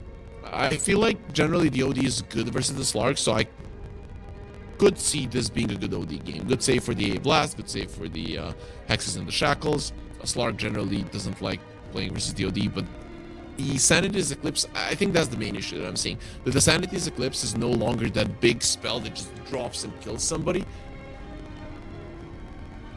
It's a tough one to just demolish a hero. It used to be you jump in, 2-3 Arcane Orb hits, drop the hammer, hero dies, right? And the Sanity's Eclipse remained a very long cooldown as it used to be, and it was changed definitely with the spell changes. Doesn't feel as powerful. Who knows? I'm glad we get to see it. I'm glad that Quantum are going for something different. I really can't wait to find out how well this Arc Warden will do.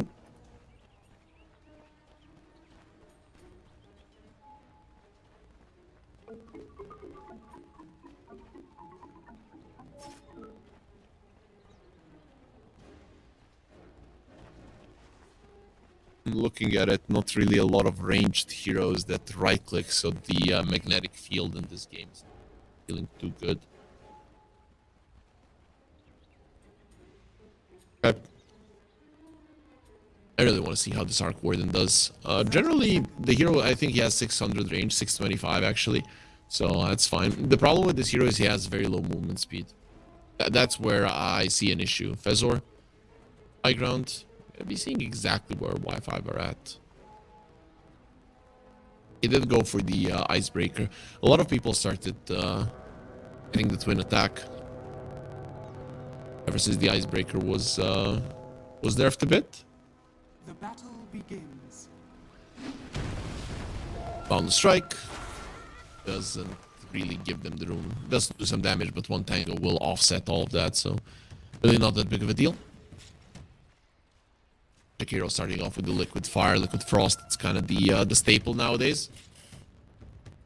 Making the hero not really need any mana. And one of the reasons why people are going for the twin attack is this as well. So last time Y5 they did crush the lanes. Let's see if the same is going to be happening this time as well.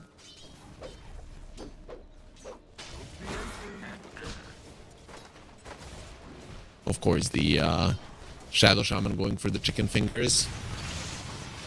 Pretty much a laning facet. Later on down the line, sure, it can help, but it's not the biggest thing in the world. Very luck what they're doing, being very aggressive onto the Monkey King early on. Once the Monkey King is level 3, this lane is going to become very, very hard for you. Level 3 Jakiro is also something to be afraid of. Just play aggressive when the lane starts. We're going to be looking at the top lane here. It is going to be a Slark and an AA. Not the strongest of lanes. Also, Arc Warden stats, he does have 4 armor, 60 damage, so he's definitely more than capable of trading with an AA, starting off with the Spark Wraith. Probably he's going to go with the Flux because it's much easier to activate the Cinder Brew. I really am curious to see how Kolya plays this one. I'm guessing it's going to be like Glimmer Cape, 4 staff for him, and just allowing him and his team to survive pretty much through anything by spamming those items. Mid lane, Wop is being annoyed. Versus an OD in this matchup, you would go for Dagger Axe, and you would be able to actually trade with an OD, but the Queen of Pain decides that it is just going to be he's just going to be focusing on the farming part. I think in terms of laning, it's going to allow Raze to have a pretty decent time. See how...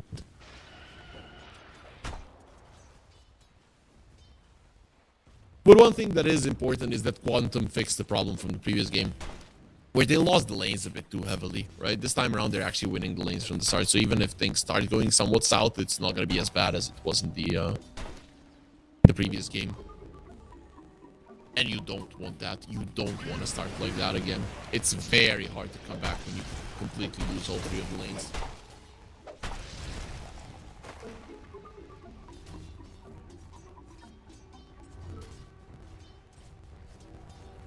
So, a pretty slow start. Last game, it was the same in the laning phase, but we got our first blood before the lanes even started. Java is doing his best to pull the creeps away from the tower. Clark isn't the best last hitter under the tower. You generally apply pressure with the Slark onto melee heroes, and then by pushing them out, you farm that way. That's kind of the idea, which he really hasn't been able to do in this one. It's solid. He's 14-7, but really not applying as much pressure as you would naturally want. Monkey King, of course, is having a grand time. As you mentioned, once you get level 3, the lane becomes very, very scary for a Pango. Despite having a Shadow Shaman that does apply a decent amount of damage, Jakiro is, I'd say, in that lane, even the stronger of the two supports, laning-wise, of course. Oh, Mika in trouble, and he will die. He could have moved away him and Famous and actually saved his life, but Kolya gets himself a first blood. That's quite nice for the Arc Warden. I mean, big influx of levels. Alone with that, you're going to be opening the possibility for your OD to get quite a ways ahead of this co-op, and even denied the flag bearer creep. That is a lot of gold taken away from the Queen of Pain, and she was only now starting to do better in the lane. So definitely doesn't feel ideal. Dominic is starting to get a little bit more in this lane, but obviously you cannot pressure Lucas. He's just gonna have a free time now. Unless there's like a rotation from the co-op or something along those lines. Maybe an A coming over Lucas. I don't really see these two pressuring him. He's always gonna be the one pushing aggressively and is the one searching for a fight, searching for an engagement.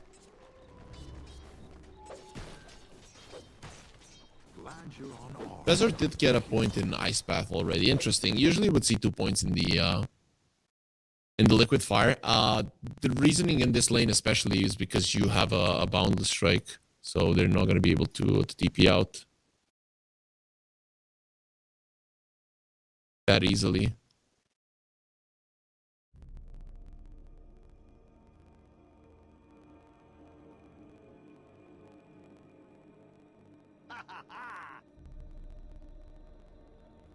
There is a pause. I think it was Anku in the previous game who was having issues as well. I think Dominic was fine. I know it was an offlaner that was disconnecting. Maybe it was Dominic though. I can't remember. Either way, Anku will be back. So hopefully we will be continuing the game fairly shortly. Still need to give a thumbs up from Quantum that we know that they're ready, and there it is. Go when ready. For people that don't know what GWR means, still don't understand why it's a W and not a double V. Probably there's an explanation on Google. I just never wanted to do it. The Slark is starting to fall behind a bit. And sure, he's going to be getting some 2 waves now underneath the tower, but we'll see just how much of that he's going to be able to farm without making any of the mistakes. Famous. Get connected on. They have the Flux. Need to get close. It's pretty much not going to be moving. Needs to TP away. Should be successful at doing some damage. Output quite high because Yava loses his career, unfortunately. It was just flying through there as the A was gone, and Quantum a much, much better start to the laning stage than last time. And they also got that first blood, so it does make a difference.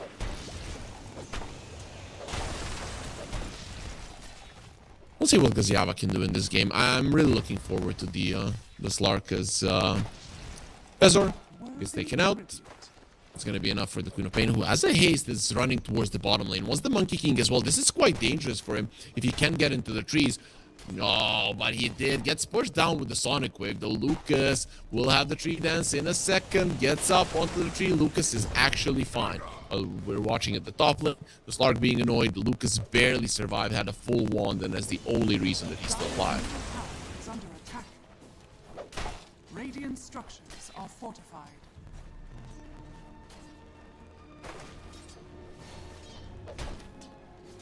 Dire structures are fortified.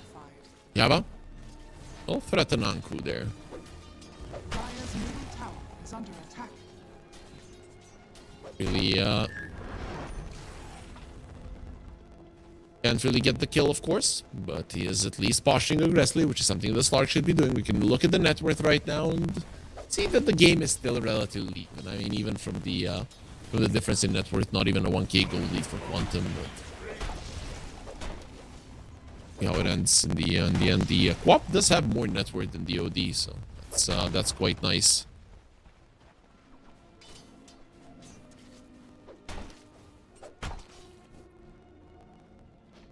Sark Warden.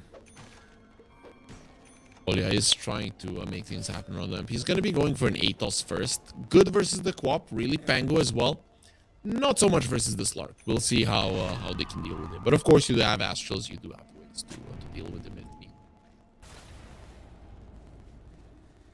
I mean, generally Astral and then Ice Path waiting for you is going to be a problem. Laning phase pretty much coming to an end. The first rotations, they're starting to happen already. Not much happening from them. Dominic still approaching his level 6. Same is true for the Monkey King.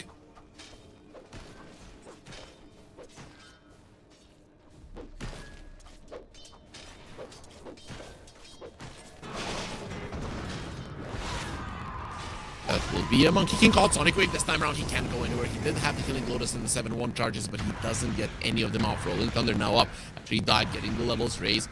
No Astral Imprisonment at the moment. It will be fine.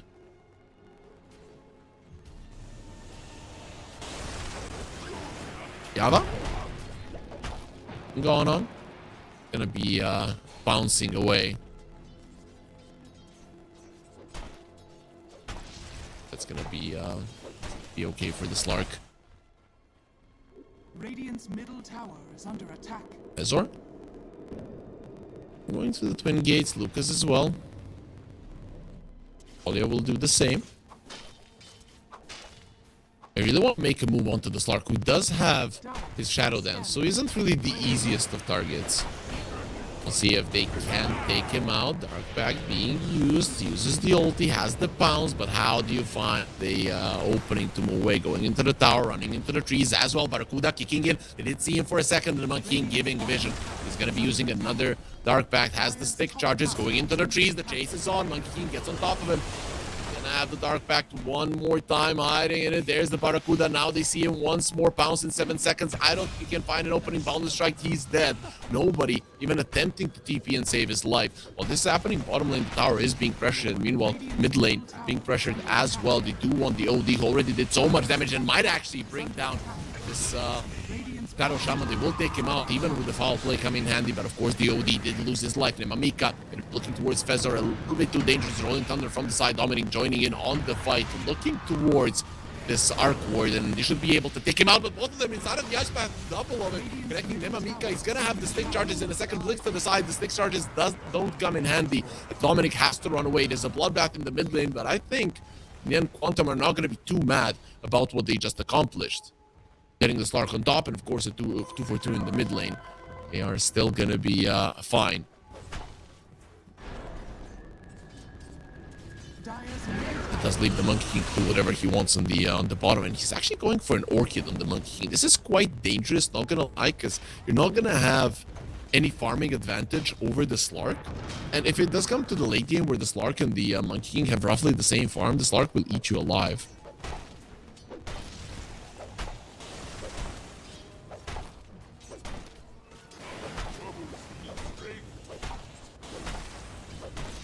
Uncle. You're farming. Slark Dire are scanning. will be getting it off a diffusal blade. That is going to be the way that they go. Finding a Jakiro. Trying to save him there. Really, even with the spark rates. Not going to dissuade this chase. So a very nice clean pickup for Y5. Mamika with the queen doing a decent job. Which one? He did go for the masochist facet. People haven't started experimenting with the other one. But with the masochist, of course, the Dagon is going to be the way to go. Astral onto the co-op. No Ice Path follow-up. There will be a split used as they get the stun onto the Shadow Shaman. They really want him dead. Nice Rolling Thunder to protect Alternate. And he should be fine for now. No Sanity's Eclipse. Dominic with his ulti will be saving everybody from this split. Kolya kind of low. Sonic Wave is available. Clark, does he have a TP to the mid lane? Yes, he does, but of course he wants to finish his defusal first. Monkey King, on the other hand, Orchid, very close to being done. Not there just yet, but he's getting there, and that is when it does become scary for both the Pango and the Co-op. I still think, though, I'm not 100% on board with this one. Pango already has his defusal. Once the Slark has it, the mana problems, the side of Quantum, are going to become apparent really fast.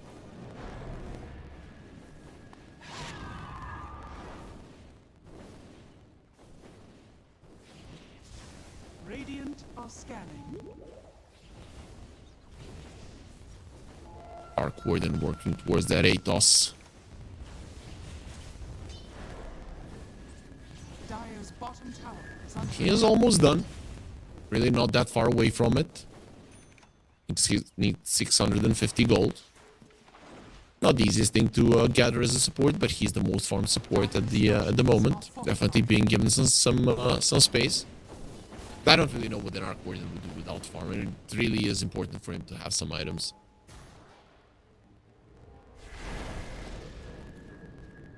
Radiant's top Still tower used. is under attack. The AA will be fine. Doesn't have an Ice Blast at the moment. Used it earlier, but Monkey King, bottom. Thinking about going for him. Rolling Thunder being used. Lucas on the bottom lane is gonna get jumped, and with Alternate being there, that is a dead Monkey King 100%. The Mamika will finish him off. Sonic Wave not even needed, and they're gonna be pushing with the Serpent Wards. Meanwhile, in the mid lane, Quantum are gonna be doing the same. No glyph on either side, so these towers should fall. That is gonna be 2 towers dead, 1 on each side from what it seems. Famous is doing his best to protect this tower, but he might have just forfeited his life because of that Ice Path, Spark Rates, and that AA. And then it's still kind of a victory for Y5 across the map. Oh, if they defend this tower, it's not kind of, it's definitely going to be a victory. And maybe deny it. Going to be going towards the OD, and they do finish him off. Slark thinking about the TP and decides against it. And the chase is on him. Mamika jumping in on Feather. Needs to be a bit careful. Ice Path, though, that is his main spell. And he's going to be healing up with the bottles. They're trying to run him down. Maybe it's better just let it go. Spark Rays will continue to connect onto the Pango. He needs to be very careful. No Swashbuckle to escape. And Y5 getting ahead of themselves. Anku does have the split, of course. No need to use it at this moment. Could have did look really good for Y5, but Radiant's top tower you is under tend to overextend sometimes, and this is a prime example.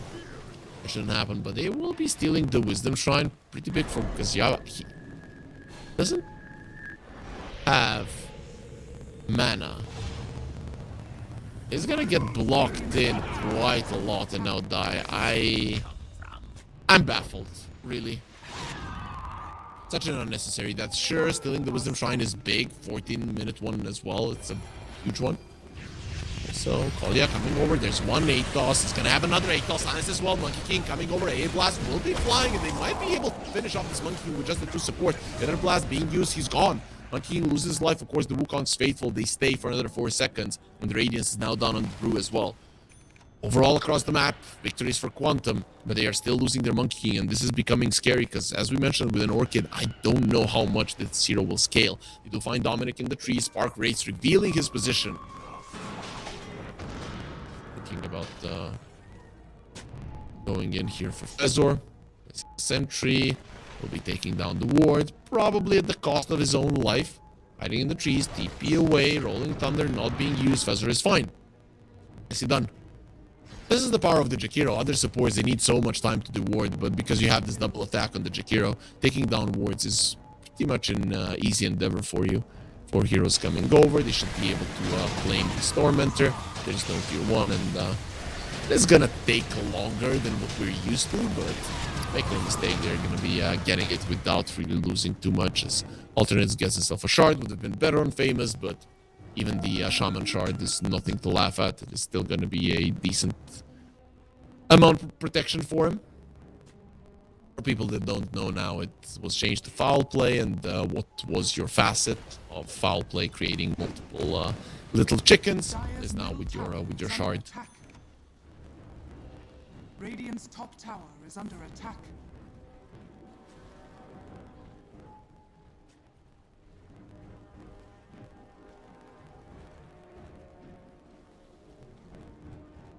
That is a smoke from Quantum. Around the mid lane, there is nobody for them to catch. Engo does have money for the blink, but not buying it just yet. Not really sure what he's thinking about. Maybe thinking about buying a full Aghanim Scepter beforehand, as Quantum with their smoke. Looking for something bottom lane. With that Orchid, they can get a big kill. Quap, of course, is the one that you want. He's going to be going for a BKB next. Waiting in the trees.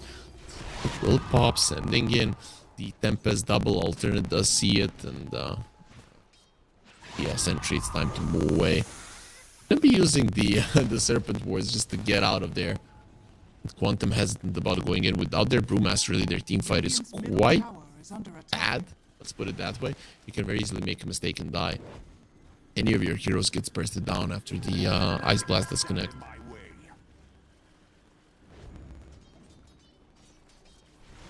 Shadow Shaman is going for a blink. I like that. Just make sure that you're on top of the OD, let's say, and if he cannot save people, it's a problem. Let's say the Monkey King and the Brewmaster go forward. Ice Path was used, you find the OD. So there's not really going to be much to stop you. As Monkey King up in the trees, has an AD rune. Wukong's command. Doesn't want to use the Orchid here, and probably shouldn't. Sonic Wave, a blast coming, will connect on him. Lucas is gone.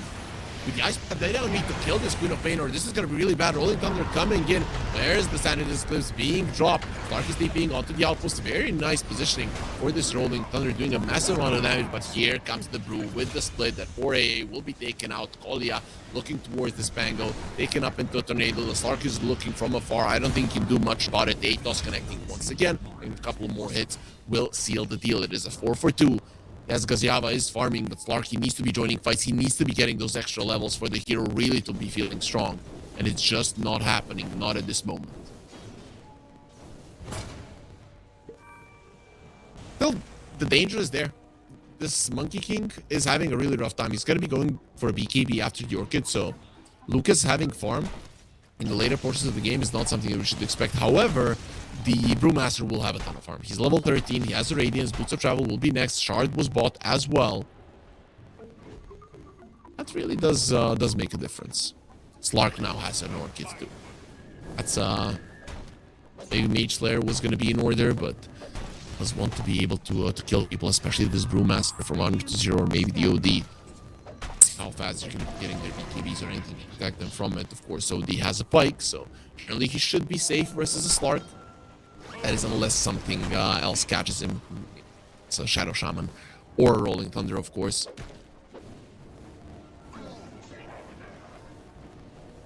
Monkey King still doesn't have his shard. Let's see when he does go for it.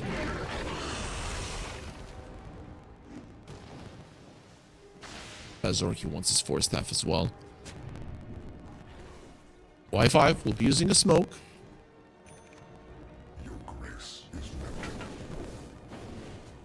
Towards the top lane, maybe to steal the Wisdom Shrine. That could be a nice one to take away from Anku, who is the only one there. I don't know if they can kill him in 10 seconds. He's gonna have a split, so that would be too dangerous. Maybe if an AA blast does connect. Ones who can get the kill is definitely the Slark and the Pango. Maybe a bit of an overkill with the Rolling Thunder, but they do claim the Shrine of Wisdom, so that little smoke from the Queen of Pain and the Shadow Shaman coming in handy. They are gonna try to kill the Brew. Let's see, Blink, Hex. I'm gonna go with the Shackles. This is a rough one. A Blast is not coming. Sonic Wave will be used, and he gets the split off. Lance on the Quap. Yeah, the A Blast will connect now. A bit too late. Boundless Strike is there.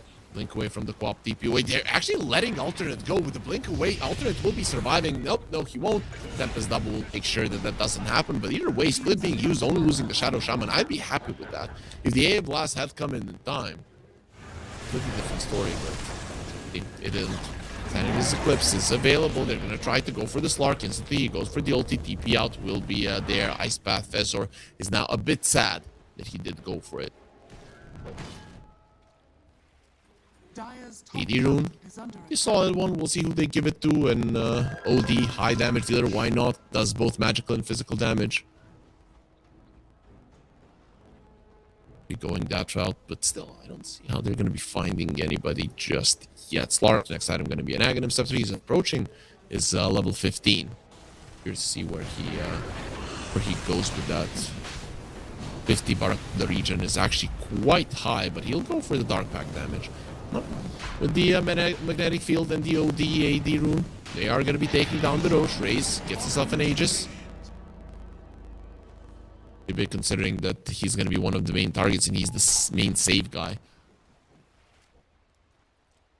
So now for the remainder of this daytime, which is 2 more minutes, Wi-Fi, we're probably going to be seeing them be a little bit more quiet on the map. Overall, Astral onto the Slark. Nobody's there to really follow up on this, so Gazyava is going to be more than fine. Pop approaching her BKB. The Monkey King is getting his delivered. Brewmaster wants a Manta. Makes sense. Versus the Orchid of the Slark versus the Atos and Cold Feet of the AA. And that just sounds like a great item. I can't shake the feeling that this Slark is just going to be a problem later on. Even though Quantum, all 3 of their cores are at the top of the network chart, you need to be finding ways to slow him down. Radiant's top tower is under attack. OD going to be going for an Aghanim Scepter. At some point, this Slark is going to have to get a Nullifier. These 4 staff, Sag Scepters, the OD, Ghost Scepters are probably going to be happening at some point as well. You are going to get super annoyed by those, so we'll see once when Gazyava wants to do it. Aghanim Scepter Shard is a must. It's kind of your classic build. And then we'll see something that's going to stray away from that. Will it be a Nullifier? Will it be a BKB? Will it be a Basher? There are options for a Slark. Maybe even a Skadi just to make sure that you have more mana. That the Sanity's Eclipse isn't the problem for you. One thing that Wi-Fi are very bad at doing is pushing. I'm not saying Quantum are amazing at it, but at least they've got Liquid Fire to just constantly make sure that they're not really taking a lot of damage while pushing the towers. People tend to forget that this does slow down the attack speed on the towers as well, so this makes them not as potent. Backdoor protection kicks in, not for long. Creeps are coming in, and that should be a tower for Lucas. Going for an SNY next, understandable. Nemamika doing his best to get the trade off. Has an illusion rune, which is big. BKB as well, very hard here to bring down. Anko Schooner will die. That is going to be his Yasha taken away. Rolling Thunder, Raze went aggressive into the backlines. Dominic goes. Ice Pass was there. Wait on Nemamika. He can go for the Sonic Wave. Decides against it. Onto the other side, he will be finding a Monkey who with a BKB thought that he was going to be surviving longer, but that's just not the case. They do take him out. There's a lot of it expended on both sides. The split probably the biggest one. If you can bring down Famous, it's a consolation prize only. Are coming over. Nice pull there onto the Earth Band, and with an Astral should be enough for the kill. No stick charges. One more auto attack raise. Gets that one. Still, it's a win for Y5, and again we are seeing this Monkey King struggle. Now the Slark is going to be over him, and he's looking to overtake the top spot of the network charge. Just 500 gold away from the Brewmaster, who's at the very top. 2 minutes, we're going to be seeing Wisdom Shrines. So far, a pretty even game. See if they can defend their Q2. Shadow Dance is available. Slark, a nice Hex there. We'll be going for the Shadow Dance, maybe a couple of hits. No, doesn't use it. Foul play coming in handy, not for long. Anko still does finish off alternate. Without the Shadow Dance, the Slark is incapable of doing anything to defend this tower, and that is the one thing that Quantum definitely have in abundance in this game is towers. They only have the one on the top lane to claim, and really without much commitment, they can always do it. Magnetic Field, the Liquid Fires, and those towers, they don't really stand a chance, even though you don't look at Quantum's lineup and think, oh, amazing push. Clark, level 17. Once you're level 18, then your ulti really doesn't have that long of a cooldown. That is when you're going to be feeling super confident. Of course, Aghanim Scepter does give you a little bit of breathing room. You aren't afraid of committing as much. Last Stormrunner going to go to Y5. This one is going to go the other way. Who's it going to be? It does go to towards Fezor. Arc Warden already had one, so it was between the Monkey King and the Jakiro. Probably would have been better on the Monkey King, but the Jakiro's shard isn't half bad either. For people that don't know, both Liquid Fire and Frost can now be used independently. They no longer share a cooldown.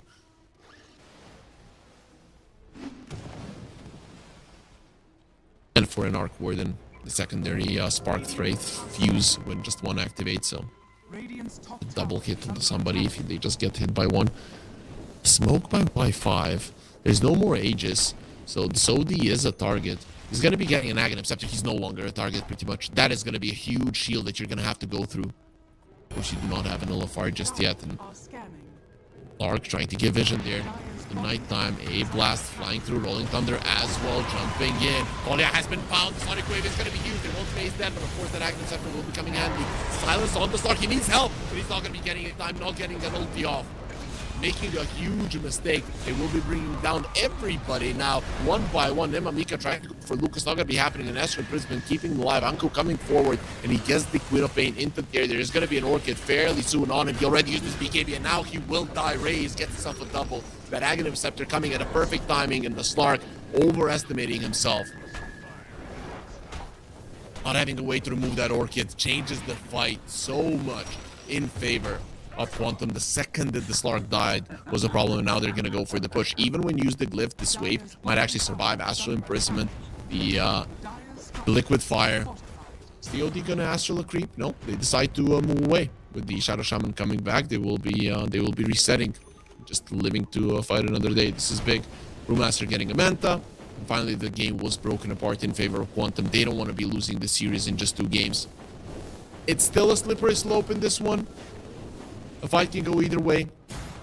Chase is amazing from both sides. So when one side starts dying, the other one will be in trouble as well. Slark does a smoke on him. Actually, a ninja gear, so needs to be careful, as that is an Invis OD coming his way. Maybe thinking about going for a Monkey King, which is quite dangerous. Will jump in. Silence onto the Shadow Shaman. Of course, the foul play will come in handy. Gets the Hex off, running out. Just in time, 4-step forward. The Hurricane Pike, he needs vision, and Shadow Shaman is somehow alive. They're done. BKB forced out on the Monkey King. Yeah, pretty important. If Y5 can mount up a fight right now, that would be quite nice for them. Doing an amazing job shoving out the waves. And the regen rune there. Not really anybody will be benefiting too much from it, but the Monkey King will be happy that he got that little bit of HP that he was lacking back. Sanity's Eclipse up in 5 seconds, and Quantum are going to be ready for another big fight.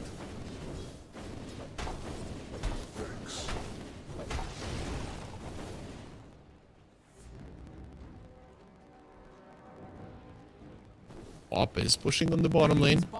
Shadow Shaman hiding in the trees. Not sure what Alternate is doing here. Maybe with an A blast they can make something happen. I kind of doubt it.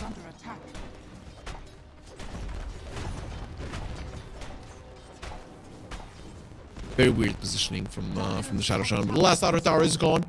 Y5 couldn't do anything about it. Slark still continuing to use the ninja gear to go around the map, and his shard gets delivered as well. That's definitely going to help, but of course, if you get silenced up, you're still going to die.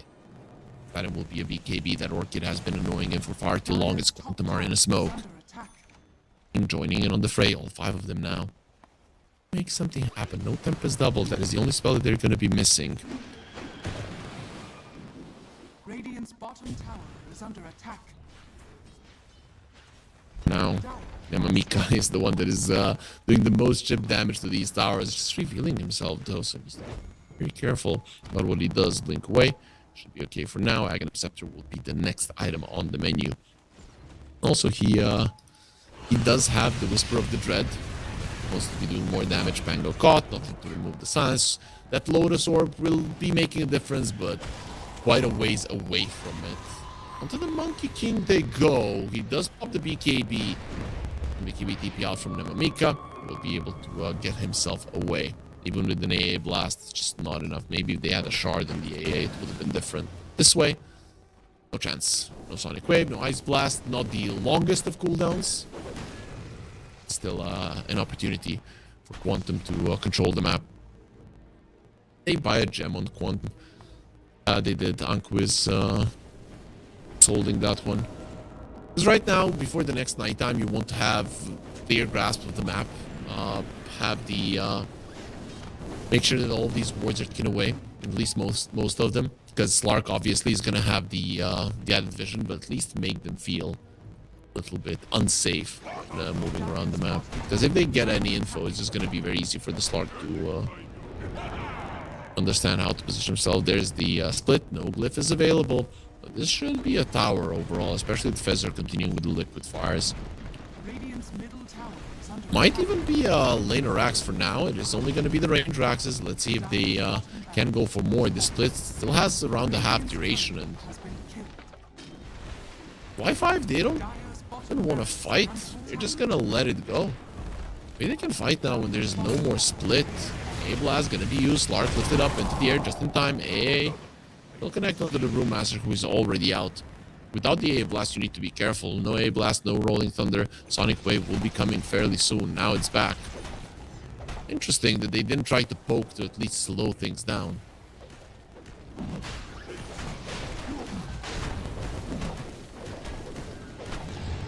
Nope. Aghanim Scepter on the Quap. The Roche will roar. Y5 are just letting them have everything. They probably feel like without the BKB on the Slark, they can't do much, but they shouldn't have gone for the Shard. Roche is just gonna die. Drop from the other side. Her Aghanim Scepter still hasn't been delivered. Neither will it be in this position. Those Shadow Strikes are gonna have to be dealing way too much damage, and Y5 they need a long fight. That's really, it is true that the Slark needs maybe. But he's close-ish. Around 1500 gold. A little bit more than that is needed for him to finish it off.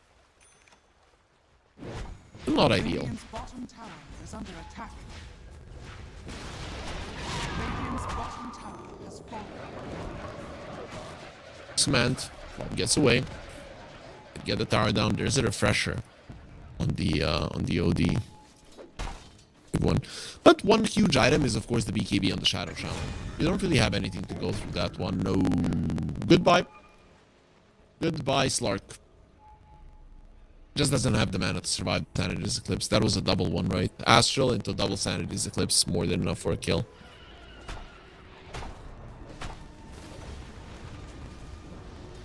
Dire's middle tower is under attack. Or in the mid lane. Using the magnetic field, making sure that this Anku split is attacking even faster. They'll get the pop into the air. No Ice Path to wait for him. They really do want this buyback on the Slark, and he might have to use it versus two waves of Rax. Waves of Rax with the Slark, you aren't really that good at shoving out the waves. Pop will be found. Ice Path wait for him. Pops the BKB. Turns around. A Blast flying in. Alternate will be finding the monkey. Sonic Wave as well. They do bring him down. Now looking towards Wraith as well. He's going to be getting that shield, but with the Rolling Thunder, we really know where to go. And he doesn't have the mana. He does have an Aghanim Scepter shield to protect him, and of course the Aegis as well. The backline's finding Fezzar, blinking in for more. Now they won't call it a Hex. Will be connecting once again. That is going to be the first death onto the OD.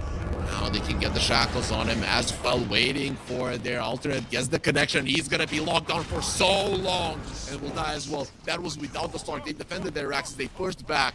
And the damage output from Y5 is just something that you shouldn't ignore.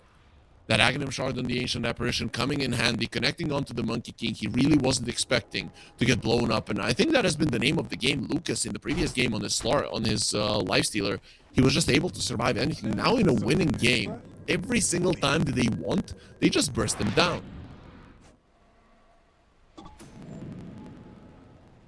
Very nice thing. Cool, calm, and collected there. Nope, you're dealing with one wave of super creeps now. Not ideal. We see how the Slark is struggling versus that. His BKB should be done soon. It is less than 500 gold away. An alternate is now just staying close to the Slark. He knows once the OD is up that double Sanity's Eclipse can kill him. You just use the Astral, take away 300 of his mana, and then damage is just enough. Slark wants a Bloodthorn. I always like the Slark going for a Bloodthorn because it gives you an ability to kill somebody at the start of the fight. If a fight is in a 4 versus 5 scenario and Slark is giving the vision, there's a good chance that you're just going to overwhelm it in every possible way. Don't have any camps to take. Really needs that gold for a BKB. Of course, Bounty Rune gets picked up, so that is BKB done. Big one. OD back to the world of the living and down to only a 3k gold lead. Pop now, very, very strong. We'll have an Octarine core in a second. Tiara of Salamene, 50 gold away, and that's going to be finishing it off as well. No buybacks being saved. I mean, Y5, they want to be strong enough to fight in the next engagement. And right now, those definitely have what it takes. Tormentor being targeted by the other side. They will be getting the shard for raise, but Bezor actually loses life. I'm not sure if he started that Tormentor low HP, but it is a 4 versus 5 scenario. We'll be opening up a potential. Go for a smoke. Raise, we'll see how much that helps, of course, with mobility in the fights. Slarky is coming forward. It's still nighttime, minute and a half left. OD, he doesn't have a BKB. He's gonna be in so much trouble if he gets found, but there's the double Sanity's Eclipse and he kills the Slark. No hesitation whatsoever. But the Slark going in on his own, not being a problem. They're still gonna be finding two here, it seems. AA Blast gonna be flat through onto Raze. Loses all of his mana, gets that shield, gets burned through easily. Oh yeah, next dies as well. Dominic finishes him off, but you still lost your Slark, so it does leave a sour taste in your mouth, and you lost your Axes as well. Split was used. An opportunist, that is what this Brewmaster is. We talked about it already. Too late, the Rax is a bit of a problem for a Slark lineup. Sure, Quap not bad at it, Pango not bad at it, but generally you don't have a great hero that just has a Battle Fury or a Mjolnir or something. It's just going to be dealing with it. So you might have to buy something along those lines for the Slark. But at this point, I think you're just thinking stats. He is queuing up a Scotty. Now he's switched it up to a Cloak. I feel like you buy a Lincoln Sphere in this one. That's the way to do it. It is a good Lincoln's game. And then as soon as it pops, you pop the BKB. You fight. If it is a huge engagement. I feel like Lincoln's would be the right way to go. But Slark is really struggling. At some point, it was looking like he was going to overtake top spot in terms of net worth. No longer the case.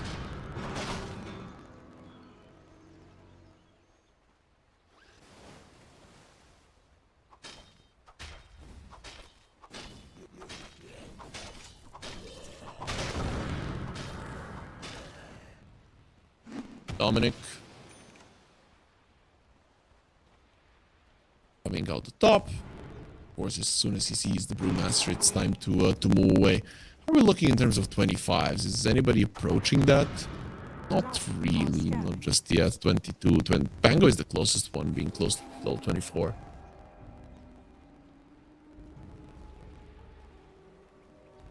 Smoke. OD has one Sanity's Eclipse. The second one will be up in 50 seconds. That's when he has a refresher. Next item will be a BKB, quite needed. But of course, if they catch you with the Hex, and even if your Aghanims does pop, you aren't gonna have enough mana to use your spells until you get some of the hits off. But with the BKB, it might be allowed. We'll see. Never know. Smoke from Y5, not going to be giving much to them. Quap is very tanky. Going to be going for a refresher. I felt like maybe he would want a shard in this game. He's allowed to jump in and out of the fights. It really would be making a huge difference, especially with the BKB. The Monkey King being low. There not be one on the Brewmaster.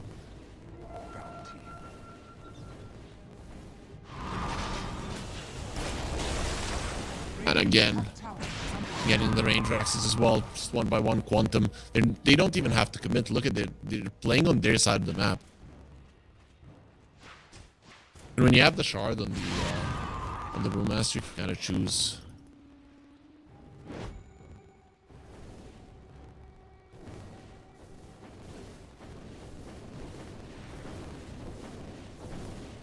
When to end it, where to end it.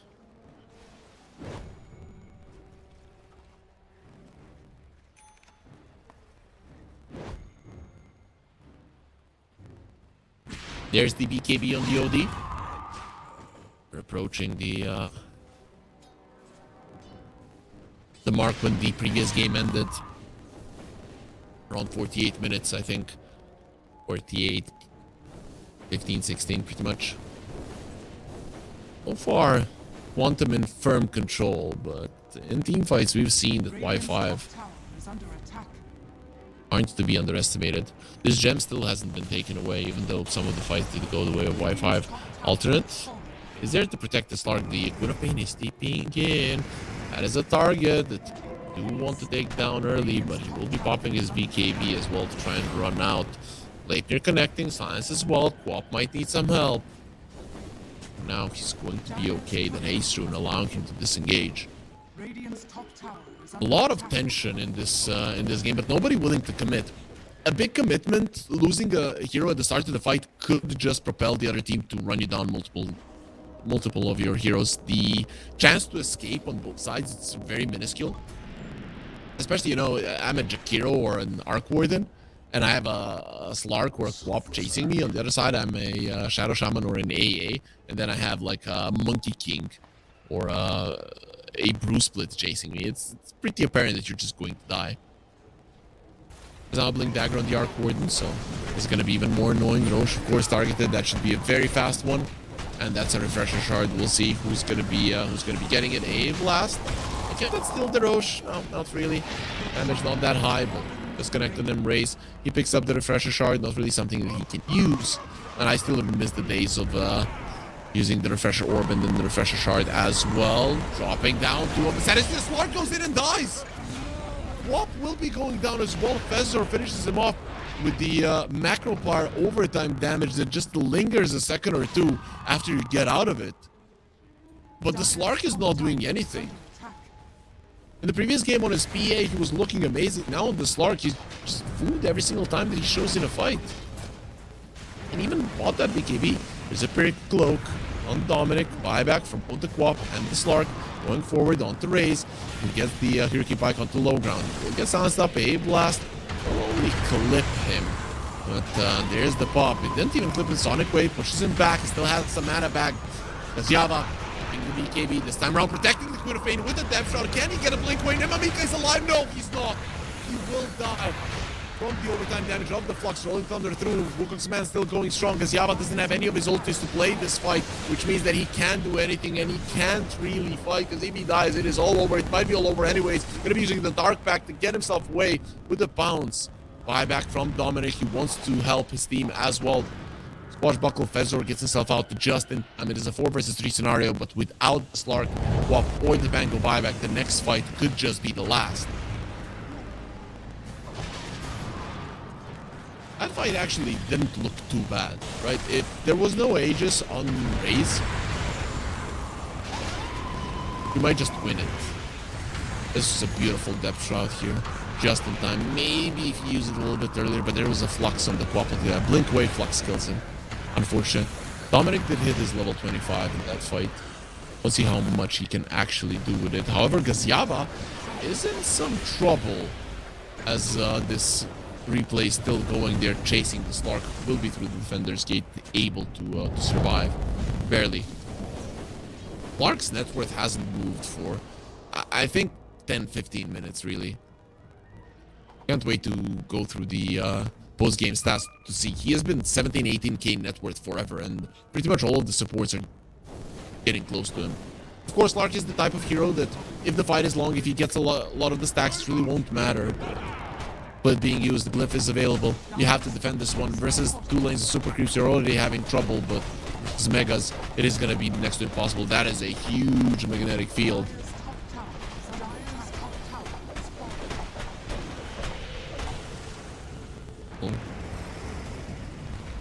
Go forward. The Rolling Thunder.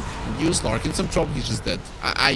I don't see where he's doing anything in this game. Alternate will survive. Foul play coming in handy, but of course, Mega Creeps will be coming in handy as well. Refresher will be available on the OD if he does want to go for it. He's level 25 as well. Did go for the 1.5% orb damage. He's now 14.5 when he's attacking. Dominic goes for the roll-up. Will get Astral as soon as that ends. He is going to be caught. And there's the Sanity Slips with the nice path waiting for it. Once he ends them, Amika pops the BKB, blinks away. Raze is just going to be waiting for him. Still Totem coming forward. The A Blast will connect, but he's still fine as the BKB is going strong.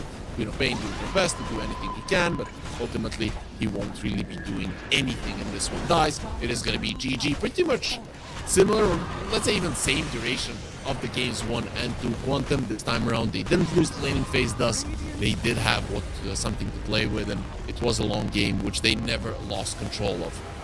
OD, I have my doubts about the hero, but this game in particular, it was very big. Once he got the refresher, every single time he sees a Slark, the Slark just dies. And I wanted to check the graphs for the Slark net worth when he hit 17,000. It was around 38 minutes. 37 minutes he hit 17,000. At 47 minutes he had 18,000 net worth. So that is 1,000 net worth that he gained in 10 minutes. That is a catastrophe pretty much. If he had another item, it could be different, but unfortunately for him, it was. Unfortunately for us, we get to see a decider. We might be off schedule a little bit, but it doesn't matter. Dota, it's always great to be watching some more with Quantum versus Y5. We get to see ourselves a game 3. It is going to be a small break, but as soon as the teams are ready, we're going to be coming back.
welcome back everybody to Game 3 of Wi-Fi versus Quantum. It is currently 1-1. Game 1 goes to Wi-Fi, Game 2 to Quantum. Now we are in a decider game. When the tournament started, I didn't know who Wi-Fi were, but I knew Famous and Dominic from some of their previous teams. Them Amika is also kind of a familiar name to me, but Alternate Gaziava were new guys for me. I didn't know what to expect from them. They've definitely been holding their own versus Quantum, who, well, in the previous CCT, I wanna see how they did. They did go through the group stage, and well, they did beat Zero Tenacity and did push them out of the tournament. So, you know, these guys are not to be underestimated. They know what's up. They know what they need to do, how they need to do it. It is not a weak team, and Y5 did manage to take a game off of them. Even in the previous one, if they just found a way to implement their Slark properly, it would have been a completely different scenario. But we get to see an AA once again, and the response from Quantum will be the same. They will be showing us their Brewmaster. I'm so glad that this hero is making a comeback, and really, his impact in the previous game was insane. The way that he pushed, I just want to see his tower damage. It's probably a lot, yeah, 20,000 compared to the next one is Monkey King with 4.5. No, sorry, Jakiro with 5. So that's 4 times, pretty much more than double, or around the double what the entirety of his team did. A bit less than that now. But either way, that just goes to show how much this hero did. And they had no way to stop him, right? Raze was killing heroes, the Brewmaster was killing towers. And it just goes to show they didn't even need their carry. The Monkey King really was struggling for the majority of the game. Well, you know, sometimes you, as a carry, you just don't need to do much. Speaking of that, Monkey King, he will be banned out. Despite all of that, his Orchid really was a problem. I feel like in that bottom fight, if the Slark doesn't get Orchided, he gets his ulti off. It is a completely different engagement, and then OD doesn't get his refresher that fast. The game doesn't break apart in Quantum's favor. Who knows what happens, right? So that's one item that he has been sporting for the entirety of the game, changes the flow one fight, and it has its consequences, you know, this butterfly effect on the rest of the game. Even the whole series, right? Could have been a 2-0. There will be a Jakiro picked up by Quantum yet again. So pretty much the same draft, some changes in bans, but the heroes so far, no big differences there. I don't know if Wi-Fi wants to go for a Slark yet again. I wouldn't. Maybe on the 18th pick if they really see that it's a good Slark game. But for now, they're going to get Pango, Shadow Shaman, so same opening as last time. Same response to a Jakiro as last time. That lane didn't go too well for them. Now without the Monkey King, I don't know if there's another hero that's going to be doing as well. Ursa is solid. Slark, not so much. But I don't know if you want to go for an Ursa. It will be a little bit greedier than the Monkey King was. And he doesn't have his own sustain, right? Because Pango and the Shadow Shaman, they do harass you quite a lot. Sure, Ursa has more kill potential than the Monkey King, but he's also easier to bring down early on. Laning stage. And, let's see. What's gonna be their response? That has to be... Monkey King was a perfect one here. So I think currently in the draft, it's actually going pretty solid for Y5. I think Quantum should have understood that this is what was going to happen. And also, there's still a flex on this Pango, right? It doesn't have to be in the offlane. Maybe one of the reasons that they put it is because they thought that not a single other offlaner would do as well. And he didn't really do good anyways. You don't want to go Puck, you don't want to go Storm. Those mobile heroes probably out of the equation with the Shadow Shaman. Maybe you can get away with something like, I was about to say TA, but it's banned out. A rough position to be in. I don't see a clear-cut hero that you would want to pick up here. I guess an Ember Spirit might be a way to go. Yeah, okay. Does open up potential for a Huskar. On the other side, if they want to. Silence versus the Brewmaster is actually quite nice. You do have a ton of lockdown, AA to cover you, so the enemies can't get it. I wouldn't mind it, really. If it is a Pango versus an Ember, it's kind of an even matchup with slight favoritism towards the Ember Spirit.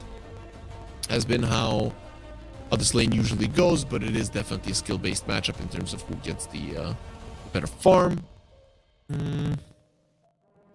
mean, Slark looks amazing again. This time around, maybe even more so than in the previous game, so you can get away with it if you want to. You don't have the last pick. So I guess you cannot keep this Pango hidden, but in terms of where it's gonna go, but I wouldn't mind the Slark now a little bit more because there's no OD. OD was probably the main issue for him. But after a game like that, you probably don't feel confident about it. I would love if the captain of Y5 says, yo, dude, you messed up. Now it's going to be easier. They go for a Shaker. So they're going to be revealing who's going to be the mid lane. It is going to be the Shaker. And I don't know how much I love it. Sure, there's burst potential if you can kill the Brewmaster from 100 to 0. You do lane well versus the Ember. But the problem is spark rates on the ground, macro power, ice path, radiance. There's going to be so many things that are going to annoy you when you want to blink forward. Sure, they did make it work in the first game, but I'm still... It's not a straightforward free Shaker game. That's how it is, right? You might have to alternate from your build. It is still a solid one. Not gonna lie, maybe I would have liked maybe a Sand King a bit better, but still I'm fine with this. Pull back out the Slark and the PA, so getting a nice carry there for Y5. I see what that could be. Dragonite is something that people have gone for. I'm not the biggest fan of it right now, but it's fine. And your Sven is something that people played a bit and then they stopped. Doesn't feel too good. I'm trying with these good heroes that go with an AA in a lane and have a stun built into a BKB because that's what you want. Sven would generally be good versus a Brewmaster. It's on paper a counter towards it, but the hero just doesn't feel right at the moment. Magnus has been nerfed. People aren't going for him. That would have been a nice one as well. They get away with like an Ursa. I mean, you have a Shadow Shaman to push the tower, so maybe. Would be a solid deny pick as well. I'm looking through the heroes. There really isn't a perfect one.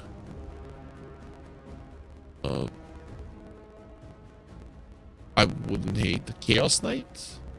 I don't know the Lifestealer, so it might be something a bit beefy they're looking towards. And they'll go Sven. Yeah, okay. It was probably the best one. So no Slark. Ursa is a solid one versus him. Troll I don't like versus an AA. Is there anything else really? Medusa could be a way to go for Quantum if you want to. Generally good versus all of these heroes. Not amazing with the lineup of Quantum, but it is a hero that is good versus every single one of Y5's heroes. Yes, the Fusel can be annoying on the Pango, but that's about it. Everybody else sucks versus you. Anything else? Anything maybe out of the ordinary? Go for. Don't see too many of it. Ursa, Medusa. Anything super mobile is going to be suffering versus the Shadow Shaman. He is banned out. It's not an easy hero to pick, not gonna lie. This is a tough one for Lucas.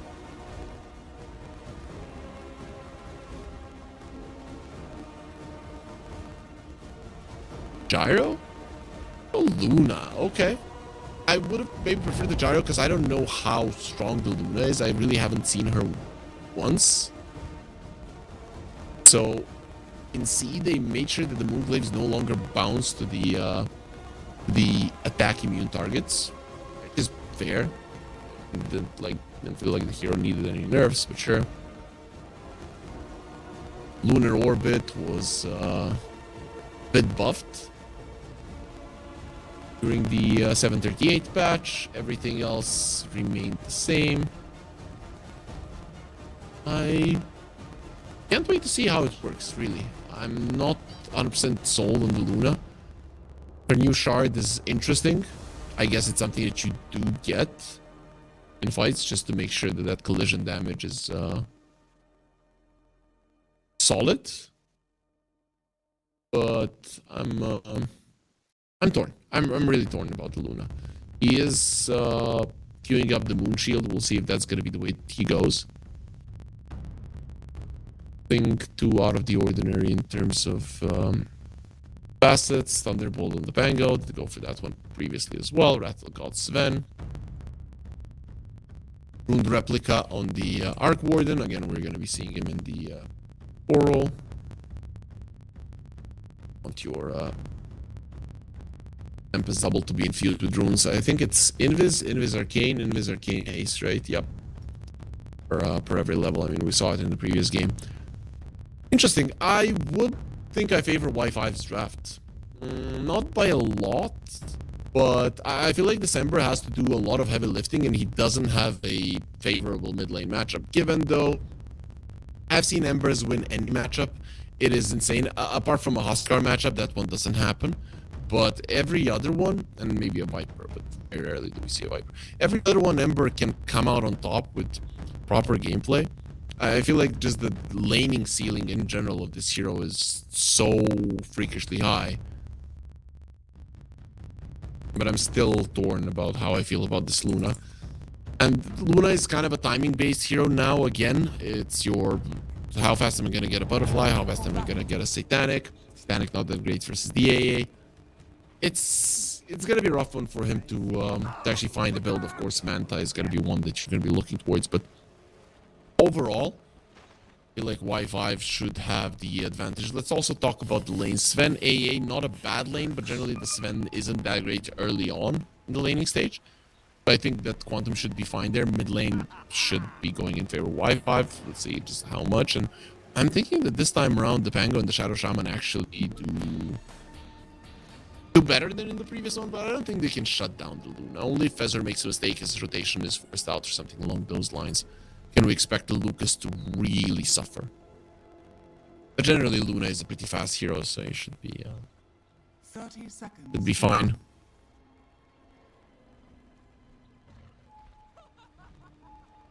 Thanks. Nobody's looking to fight. I mean, Y5 have already separated themselves quite a lot.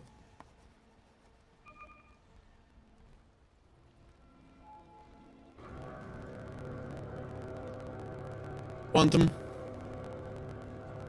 I want to fight this rune as 4. Only 3 heroes Y5 are here, and of course you don't want to be starting with the Fissure.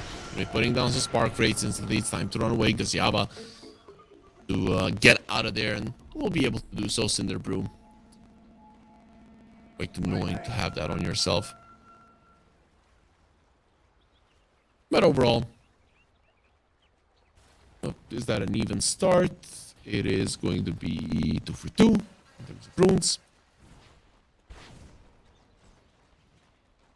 And as you mentioned, it even started the game.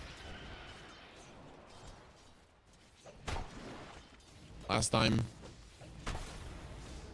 to Stark Warden, he wasn't being this hard to deal with for an A, so very nice pushback there, Famous. Doesn't feel too good about what just transpired in terms of trading. He wants to protect his pool camp. If it is a 1-for-1 between the Sven and the... Oh, they're gonna be going for Kalia. Beautiful body blocks from Anku. Not gonna be allowing his buddy to die there. Gonna be fine. Once you have level 2 on the AA with the Son of the Sven, that's gonna be problematic for Arc Warden, but really that Stormhammer in itself did change the strength dynamic between the two supports. Now it's the AA that is gonna be the one applying pressure a bit more.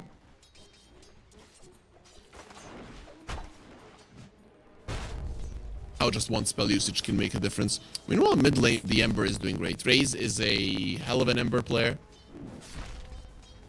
This guy has been in the scene for a solid amount of time, really. They're really breaking through to the, tier 1, tier 1.5 teams, but has always been a solid guy. In tier 2 Dota, he was always considered good. He does have this consistency to him, which is why I sometimes don't think he's gonna be making it in the tier 1 scene. If he was inconsistent, then sure, you could be like, okay, if once he gets consistently good, he's gonna be fine, but there is just something missing on it. He's consistently solid, but not consistently amazing, which of course is something for tier 1 Dota, unfortunately.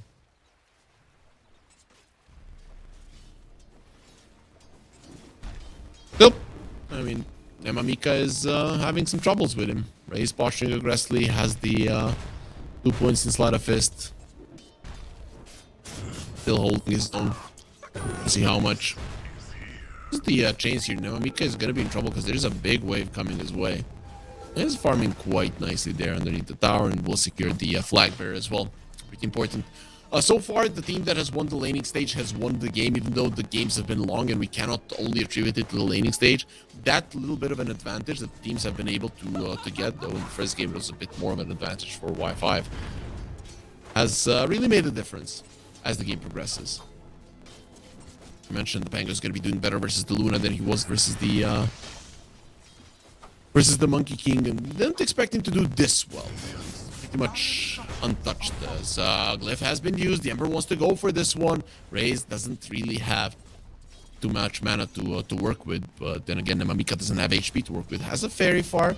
If the double attack does connect on him, so just with good positioning on Raze, Fairy Fire being used, and the double attack did go towards the range creep. Now Raze is going to be the one who's going to be taking a beating. Nemamika is going to be quite happy.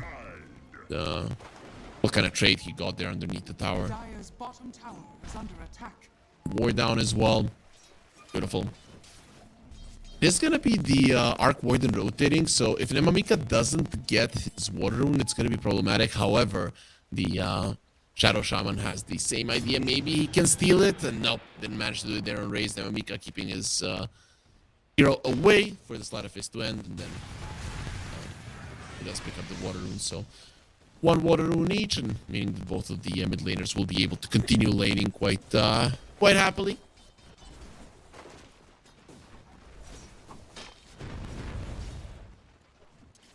So far, so good for everybody. A little bit better start for Y5. Nothing too big, and no kills thus far. Everybody's kind of healthy. They're in the mid lane. We saw the biggest chances, and actually the Arc Warden is looking towards a kill in the mid lane. We'll see if it does work out. Baker gets isolated, Flux connects. That can be a kill. Never know. Oh yeah, we'll not giving up actually. Mamika uses the scan. He knows that something's up. Level 1 Flux doesn't really have much chains. Will connect. Flux will get used. Blood Grenade as well. And that should be a kill. 1 more hit is needed. He didn't go for it. Flux is not going to be doing enough. Survives on single digit HP. The Arc Warden most definitely could have gotten a right click in there. Now Dominic on the top lane, a little bit of trouble. Does have the 1 charges to work with. There's the Shackles keeping the Luna away. Lucid Beam, if he has the range, he'll be getting the kill, but no such luck. Bango will be escaping with his life ever so barely. The way that's going to be good enough for Dominic. Really healing a lot. Azor always keeping his Ice Path ready to make sure that he can cancel those shackles.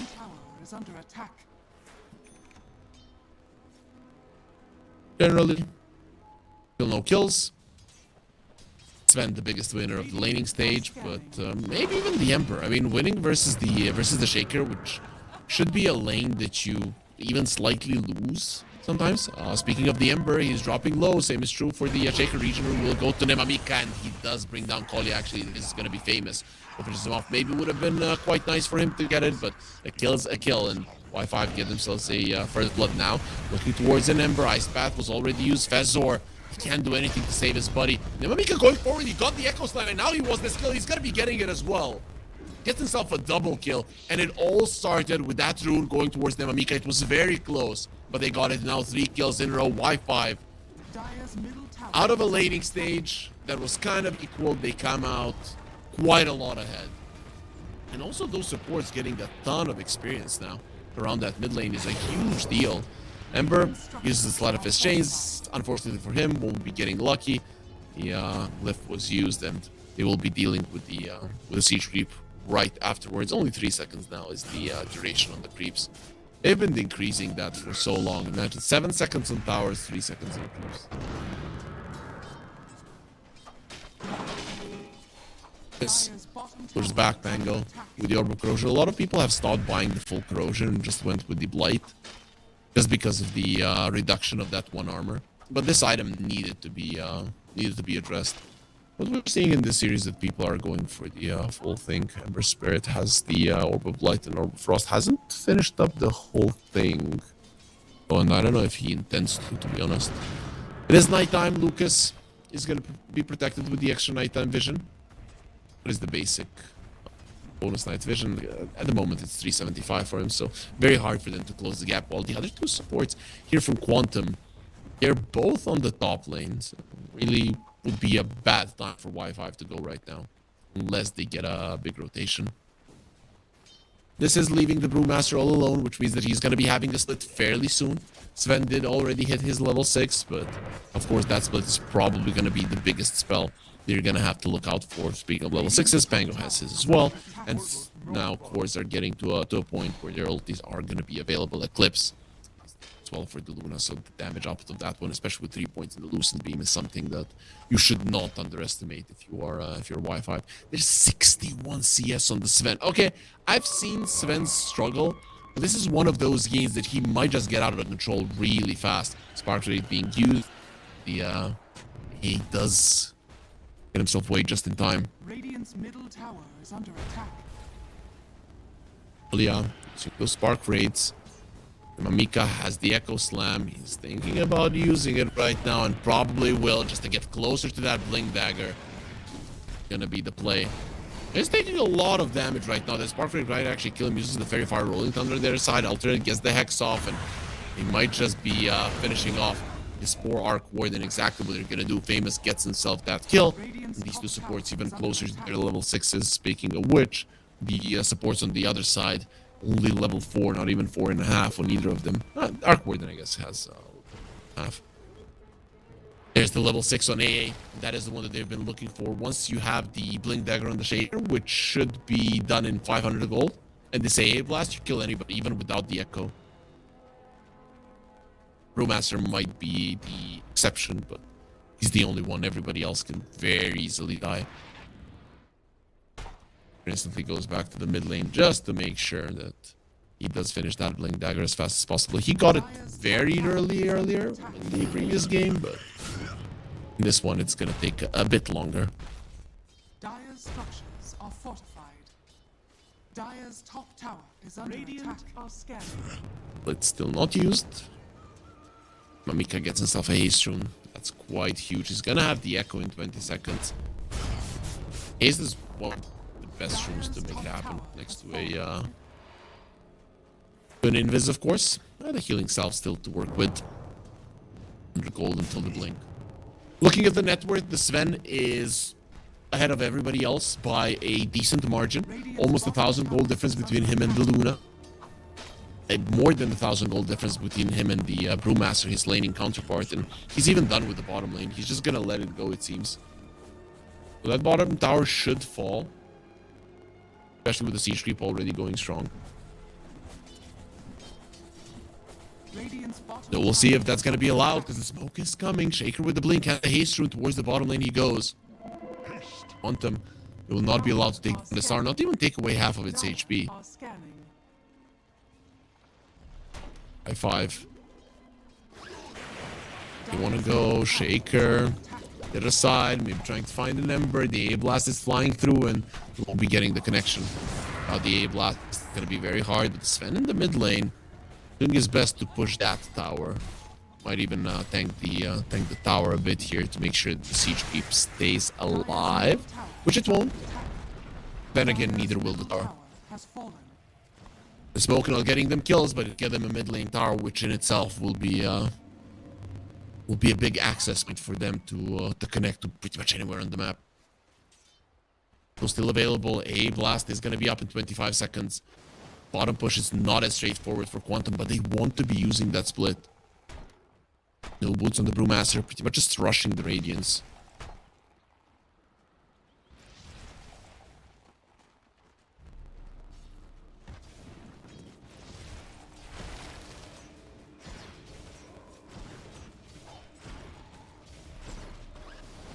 4K gold lead from Y5, and 12 minutes in, Quantum don't have a single kill, and to be honest, their heroes aren't that great at getting those kills. I feel like the Luna is gonna have to get involved. Sure, the heroes does farm fast, but use the Eclipse and then go back to farming. Pin from the Shaker, going in on the fight, hiding in the trees still.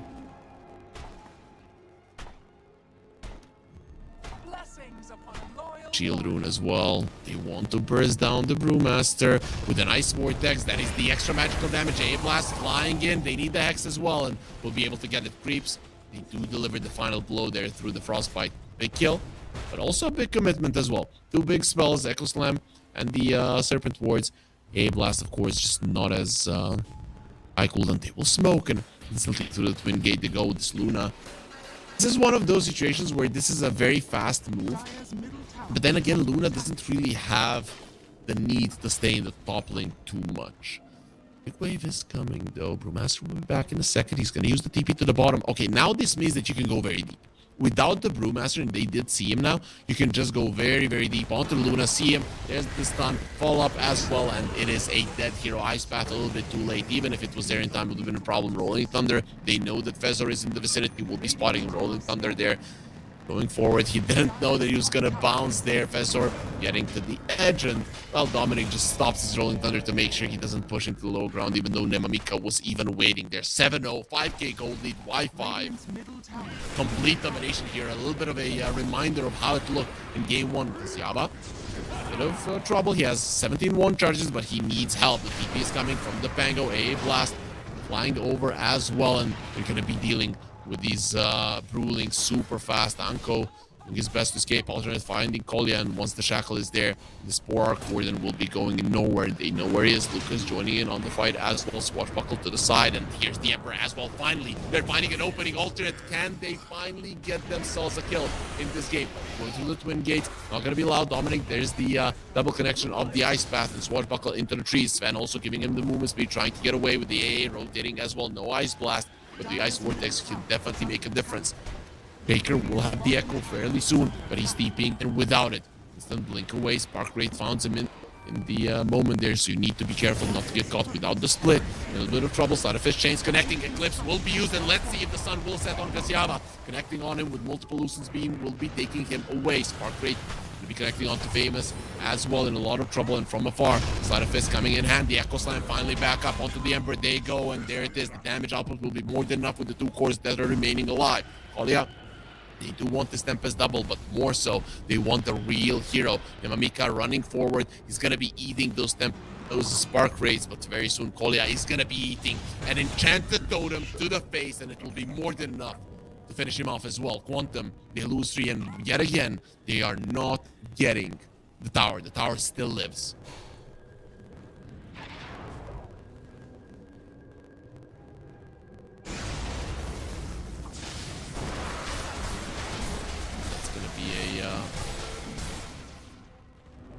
Tormentor down. Alternate gets himself the shard.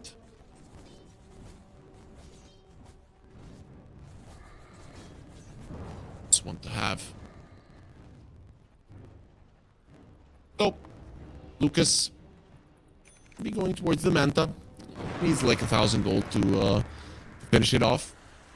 After 2 years, I'm used to the Manta recipe being 1550. For people that don't remember, it used to be a very, very cheap recipe back in the day. It was made from a Yasha and an Ultimate Orb that was also quite a lot cheaper, 2150. But that's old news. We don't know if we're going to be getting those costs back up. Inflation is real, everybody. We're all feeling it every day.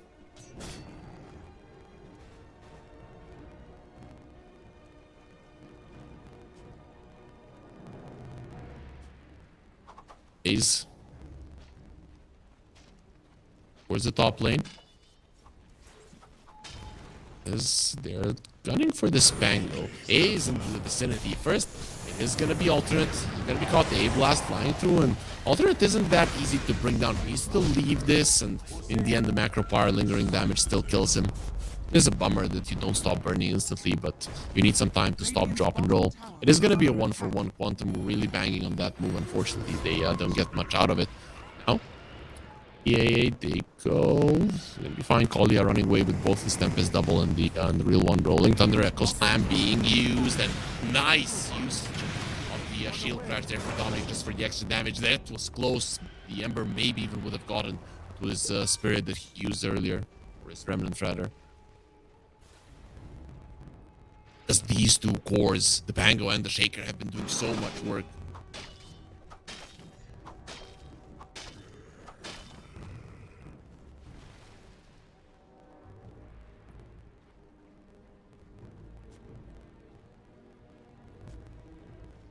Dominic, he's gonna have his Aghanim Scepter in no time.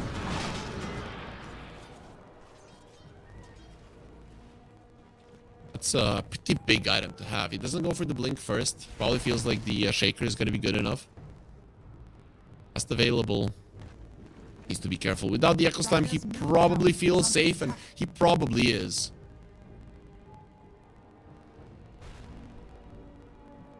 Feel quite scary.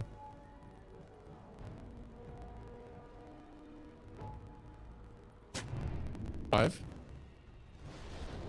Towards the mid lane. AD Rune was used. No Echo Slam for the time being, but they're still gonna be going with enough stuns. Not using the A Blast pretty much means they're not gonna be getting the skill alternate. Essence Ring, not enough inside of the macro park. He will still tick out Fezor every single time he gets them the same way. A little bit of a better execution there coming out from them. Gonna be missing Kolya there, but in the end he still gets a lot of gold from that is double. Onto the A they go. He wants to use this A Blast, will be able to clip these little Brewlings. All the Ember, the Remnant back. Echo not gonna be up for another 9 seconds, so really no opportunity to go forward. But if you continue with this one and Quantum, you could easily overextend. However, they won't. They understand that danger is coming and will be keeping themselves away. Top tower is under attack. Dire's bottom tower is under attack.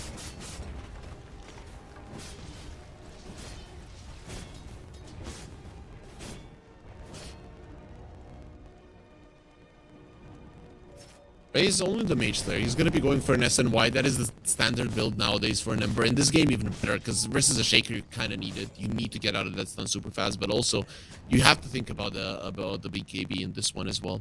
There's just so many things. If one stun connects, there is a good chance that you're not getting out anyways.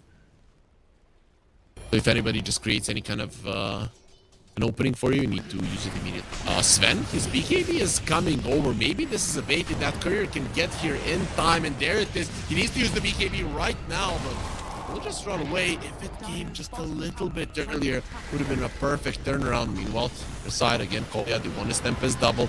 Pango very deep in. Ember has been found. This is what we talked about. The Shackle just lasts way too long. Will be cancelled out by the Lucent Beam, but Raze is pretty much not moving. He sent the Remnant forward. Will be dying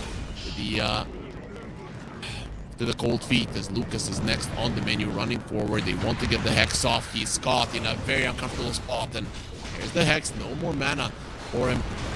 Those glaives, they are gonna be going around him, or rather the lunar orbit is there doing some damage. Really nothing significant.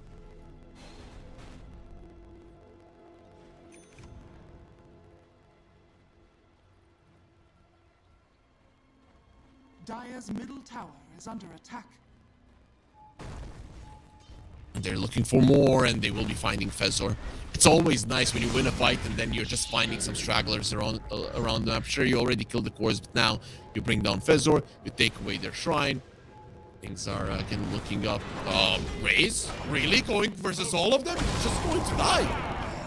There will be a split, but I don't know what he can do on his own. Alternate might be in a little bit of trouble. They're going to be looking towards the Shaker, who has an Aghanim Scepter to lift it up into the air. At least the Pango can get taken out. Let's see if they can bring down the Shaker. Goes up onto the hill, TP out. Atos will not allow it, and that's going to be another one. Okay, this death from Raze isn't as bad as we thought. They're keeping the two cores in place and protecting his tower as well. It's really not that big of a deal. They will be giving him a tip. They know that he has died for a good cause.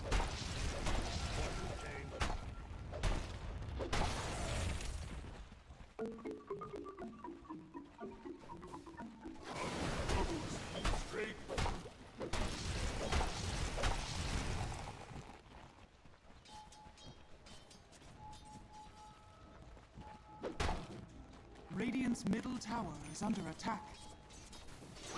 Will be a blink on the Sven. It's finally him having some initiation, being able to close the gap. That is going to be a problem for Luna. Doesn't have a BKB of her own just yet. And if you get into her face, even once she has a BKB, it can be problematic. Sven is faster than you once he does pop the both the Mask of Madness and the Warcry. The smoke. Where will they go with this? Going into the triangle. Have vision there, but they definitely do feel stronger. Brewmaster has been seen without the split. It's really not the threat. There's the Hex and a blast flying through. He will try to run away from it, gets clipped by it anyways. Which means that his life will be taken away quite easily. A couple of misses there from the Sun. Actually, he's missing so many times. Anko still dies from the frostbite in the end. Both of them just missing their hits over and over again. This is why the Sven is going for an MKB. Top tower is under attack.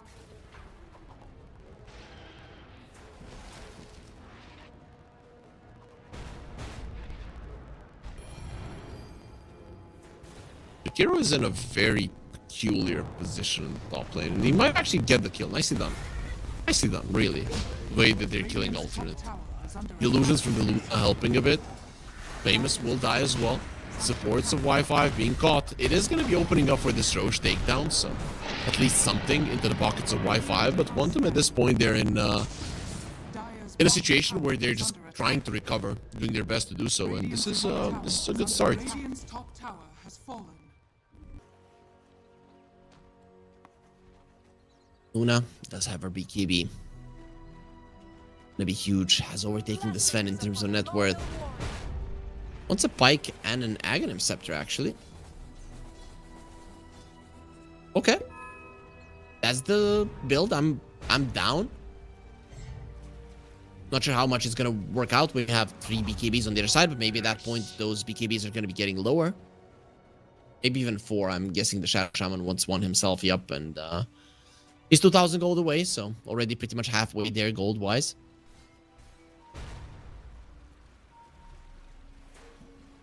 What can they find? They have that deep ward there next to the tier 2 of the enemies, but of course they don't want the Jakiro. They want the big prizes. So the Brewmaster before his ulti is a huge deal. I don't know if he has buyback, or even if he had one, would he want to use it? 800 gold is what he's missing in the moment.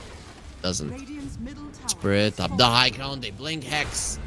And that is a dead Emperor. While the Shackles do connect, it's pretty much a certain kill. They have really made this Emperor not a hero in this game.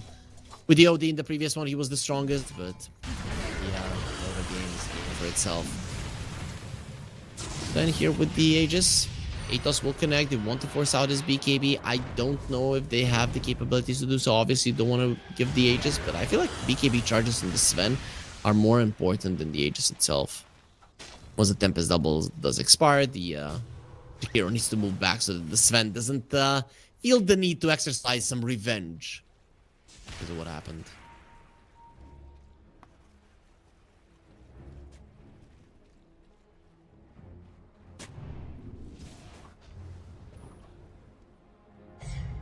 Some wards taken out. Famous going for a Lotus. Pretty good versus the Ember. Lucent being quite annoying as well. Also taking away the Jakiro spells. Not half bad. They're going to be looking towards the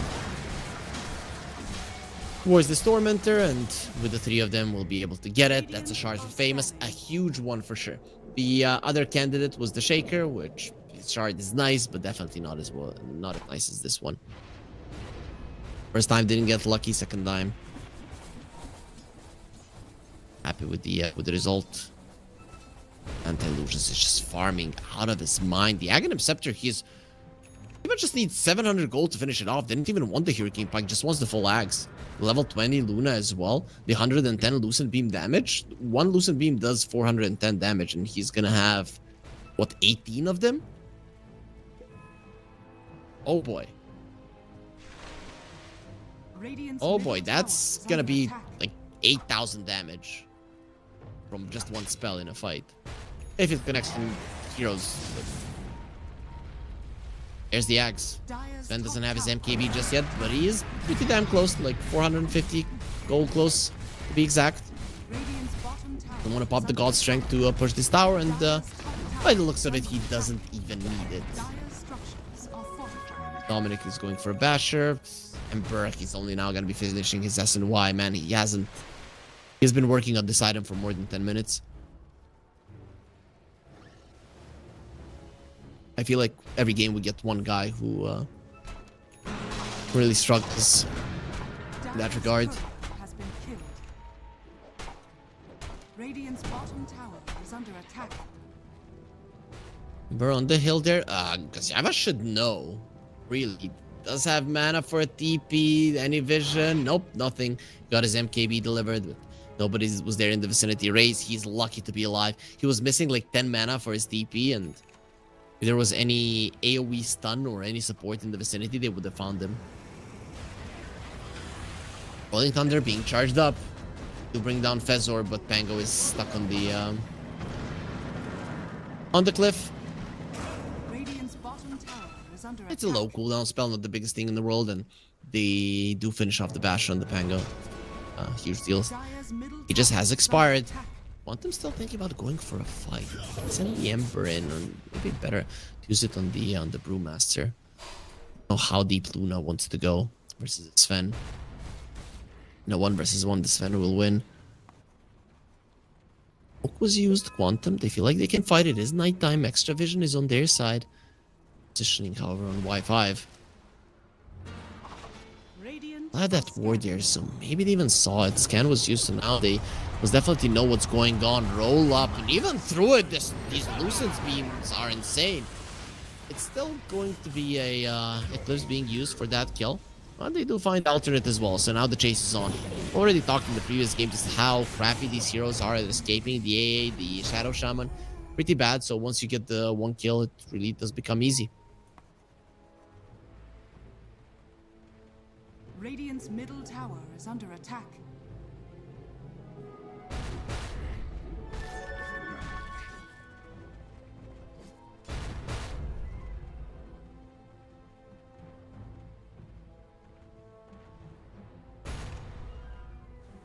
Radiant's middle tower is under attack. Taker has an AD rune.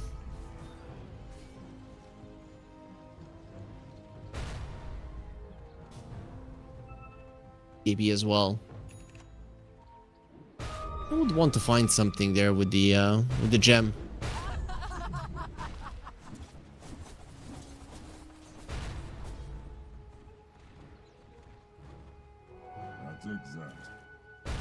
Octane Core is going to be the next item that he wants to go for. Things have been very slow in this game in terms of finding fights. Nobody really wants to commit wholeheartedly.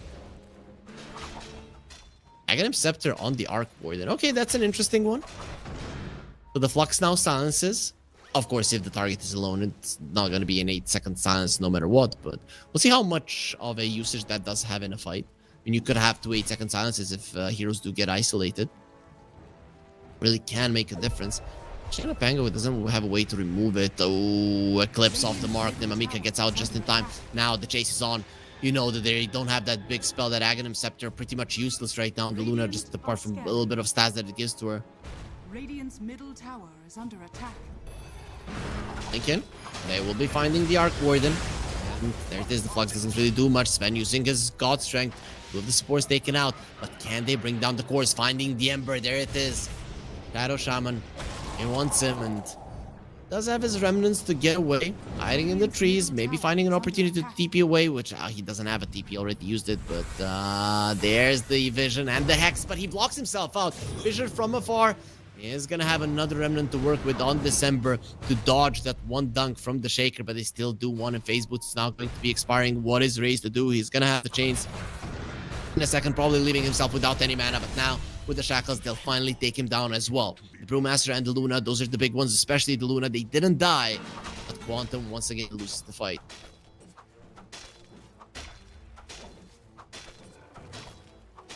Yes.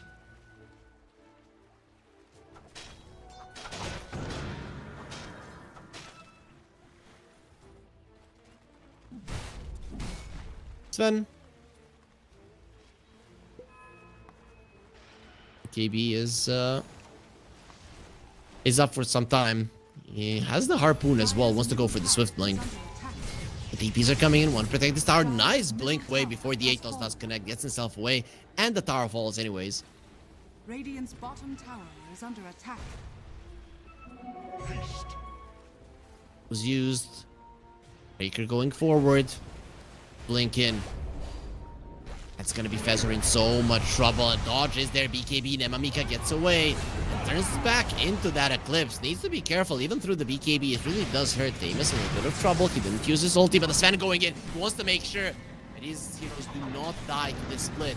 Make sure that Anko loses all of those rulings. Of course, he did keep one safe. As now the Emperor has been caught, pulled to the Sven and died.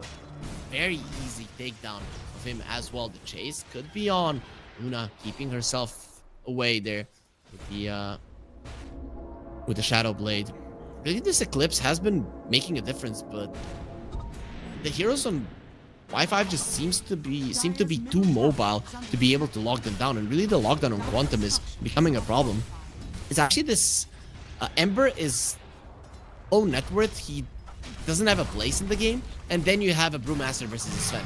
Oh, that's a bit too deep, or is it? They're gonna be finding the Arc Ward and take him out immediately. A Blast has been used. Luna popping the BKB, going onto the Shaker, and he will be dunking away onto the other side. He will be leaving his teammates all alone with Dominic. Shield Crash being used, gonna have a swashbuckle to the low ground, and they will be finding Luna, pulling him in. That is a beautiful usage of the Fissure, not allowing him to move. Tackles as well. He's gone. 90 seconds on the sidelines with Anku coming forward. Now you have to actually assess the situation. Can you fight 1 versus 5? The answer is you cannot. Out of his chains. Ember going in. We are already talking about how low he is in network, but he will be taking down the Sven. A big deal to maybe potentially come back into this game. Dominic pushed back by that Fissure, but is still standing. Now he will be getting over it as Alternate joins in yet again. Beautiful there. Usage of the Rolling Thunder, not allowing him to stop the shackles, but the Ember Spirit goes with the Sleight of Fist. He's chasing the wrong one. Immolate will get the kill onto the poor Shadow Shaman anyways, but they do take him down. Buyback from Fezzer. The 2 supports of Quantum are back alive, but they can't do anything. And he actually died to a neutral on the Shadow Shaman. That is an absolute disaster for an Ember. Maybe they can bring down this AA. Running towards him with this Tempest double. There's going to be so many of these Spark Rates. And let's see, maybe this Illusion can eat them for him. They're looking towards the Illusion. They thought that was the main one. But why would he give his hero? Why would he give his life away? And the answer is he won't. He won't do it.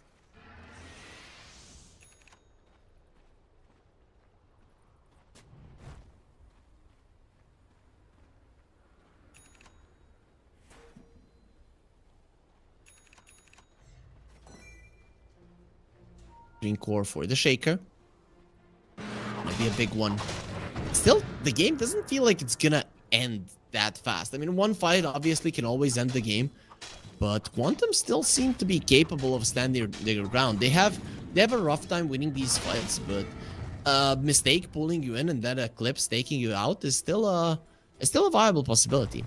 The Luna doesn't want to buy a refresher, even though I think maybe that's the way to go, because we've seen when he pops the BKB, goes forward, his right clicks really don't do much, and that was a 9-second BKB. Not going to be getting much better than that, but he wants a Daedalus. They're coming over. All the spells are available. Separate wards were used. Fade is a little bit of trouble. Has the Lotus Orb. There's the Hex onto the Ember. They found him. The Ember has been caught. Nobody's coming to save him, and he will die. The Eclipse going strong, Alternate with his BKB, eating it, no problem. He's going to be surviving through with it. The AA will finally be losing his life. Kolya loses his Tempest double. However, Dominic in the backlines with his Rolling Thunder just doing way too much. Shield Crash, let's see if that's going to be enough. He has the also protect himself, Disperser as well to escape. And Ember just bought back, will be taken out immediately. Raze just isn't having a game. Lucas might be next on the menu, but they're going to be looking towards Anku as Lucas goes in, thinks that he can fight this one, but the Ghost Drink is still going strong, and he might kill Alternate. Even that will not be allowed. Essence Drink right afterwards, the foul play. Nemamika gets a triple, destroys Quantum. A long, drawn-out fight, but still a victory for Y5 nonetheless. Only one support buyback was needed. A 1-for-6 fight, and maybe even a throne push here is warranted. They will be first going for the Raxes. Most definitely can get away with the throne push. This will just be refreshing the glyph. See what the call will be. Y5 might just play it super safe, which is going to be the case, going for the top lane Rax as well.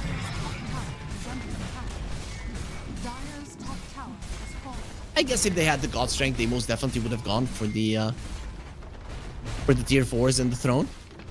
Played a little bit more safe here. Unnecessary from our perspective, but of course they don't know what the buyback situation is like on the Quantum side. It's very hard to read that when nobody has been using any buybacks recently, really, and I'll go for the Roche, who will roar. It was already half HP, and that is going to be a very clean takedown. Really nothing that Quantum can do about it. Aegis and the banner there. Because Yaba will be getting it.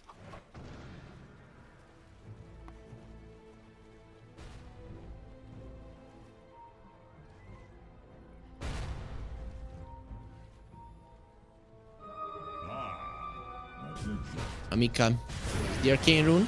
He's gonna be jumping into a very uncomfortable spot. Even now with the BKB, he's just dead. Rolling Thunder tries to go over with the fissure. That BKB cannot keep him alive. He gets given a shield, but only for physical damage. That Solar Crest not gonna be enough. They did bring down Fezzer, so it's a 1-for-1, but definitely a win for Quantum thus far. They get down Famous as well. Gem plus a hero without the buyback. Huge victory for Quantum, and opening was given to them by the greediness of the Shaker. Even had vision there, so very weird that he went for the play, but Quantum are gonna be happy that they're given a little bit more chance in the series. Dire are scanning.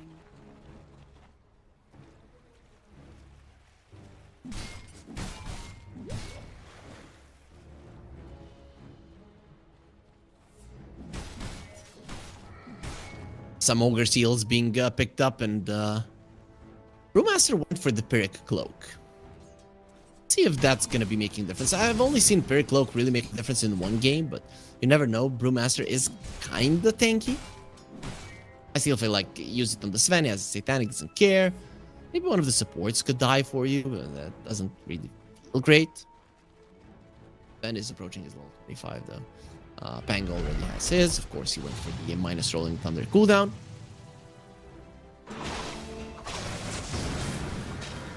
They will be taking the Tormentor now.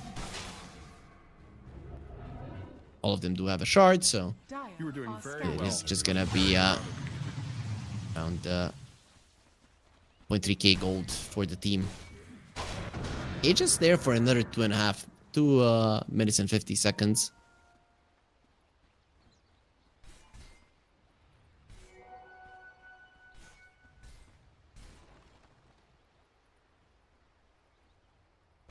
Dire's bottom tower is under attack. Ben is gonna be going for a Swift Blink. Pretty much is there, very close to it anyways. And now also sending the courier. He wants a refresher, yeah, okay. Glad that he went for that one over the Daedalus. I feel like the Eclipse is their main spell, and without it, they're not gonna win, but you use the first one, pop out the BKBs, and then with the second one, you might just be able to win the fight. Talked about it, 8,000 damage is something that this spell can do, and then you, times 2, pretty much wipe the entirety of the enemy team. Smoke, to the enemy base, Quantum, they're aware that something is up. And Dominic going to the high ground. Sven, also level 25. He did go for the Stormhammer stun duration, and they find Luna. That is the perfect target with the BKBs, with the Force Staffs as well. Trying to save her life is just not gonna happen. He doesn't have a buyback. How do you do it now without her buying that refresher, thinking that it's gonna be changing the game? And it really does, but not in the way that you were looking for. Collier is gonna be losing his Tempest double. Dominic very deep in with the roll up. It really can't kill him. Buyback from the Brewmaster, who doesn't have his ulti, and there's the refresher with another Echo Slam, and Manko will die yet again. 3 heroes without buybacks. Quantum have most definitely lost this game. They're gonna do their best to keep themselves inside it, but at this point, there is nothing that you can do. Y5. Dire's middle tower. First game, they crushed it. Third game, they crushed it. Second game, they held their own, but really didn't have much of a chance, and even Raze will go down. He really hasn't been having a game on December Spirit. This position for Arc Warden, I can't really say. I feel like every other position 4 would have won in the previous game as well. It was kind of annoying from time to time, but they were so far ahead, so I can't get the right assessment.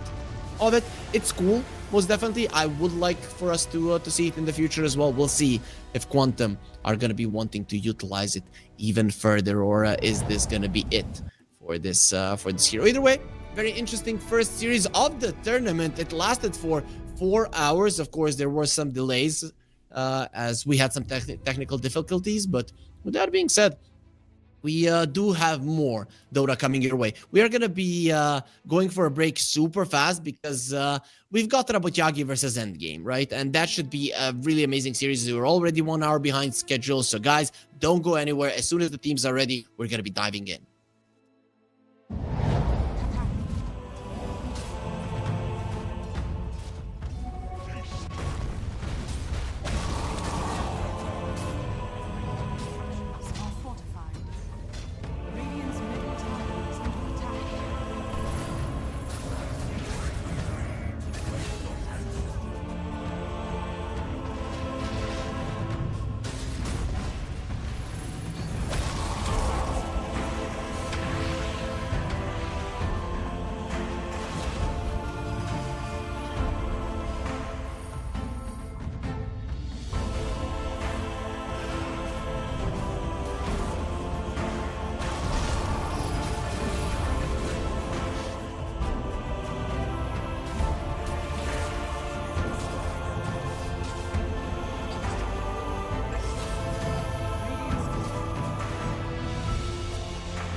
And welcome back, everybody, to the CCT Series 8. I kind of promised you a pretty short break, and we needed to be there. We're already 1 hour behind schedule, but we are back right now to focus on Endgame versus Rabotyagi. So we've got these two amazing rosters.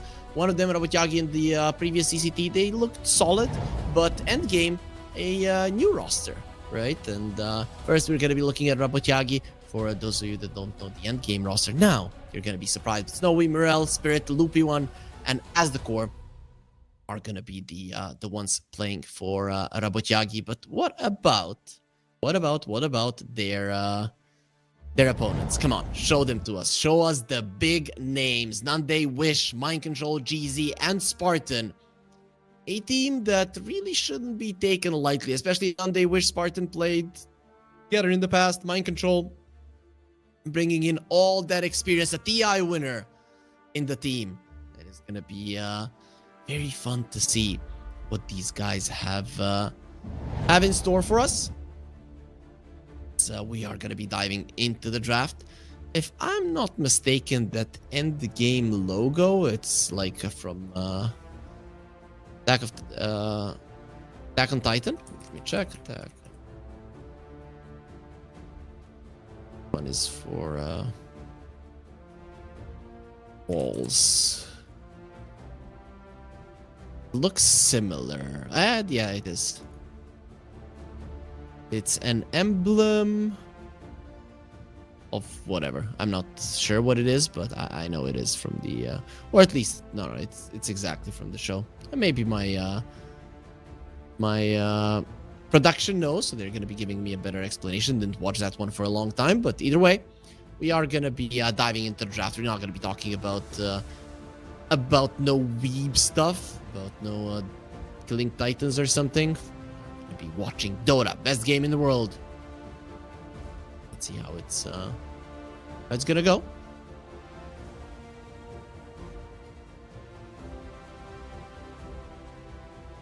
As it ban out the Slardar on Endgame. Interesting first phase ban. I've seen Slardars being picked up.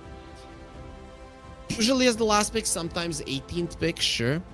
With these lineups that have a PA, that have a TA in it, Slardar being picked up without those, I doubt it. But, you know, currently we cannot really look at the professional pubs, and maybe they have played versus one of the Rabotyagi players. I'm spamming it in pubs, and they didn't want to play versus the Tiny Wood picked up. That is a big Wish hero. GZ has played it in the past as well, but generally, it is a position 2 nowadays. Very rarely do we see it on a position 4. Interesting enough, Spartan is the captain on this one. I know there was some drama back in the day about Mind Control wanting to be a captain. I don't remember. Let's check which team that was. Mind Control. I kind of expected him to be captain. No, not the case. So it was in Tundra, right? I think it was during his time in Tundra. There was something that happened there. Yeah, I know it was right after Nigma.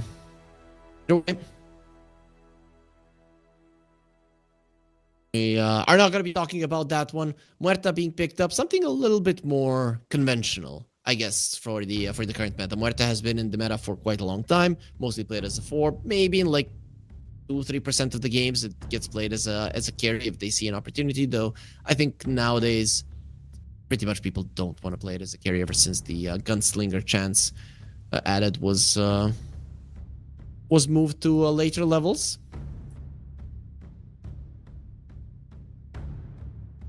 Used to be on level 20, now it's level 25. So basically, you get that huge power spike. Never.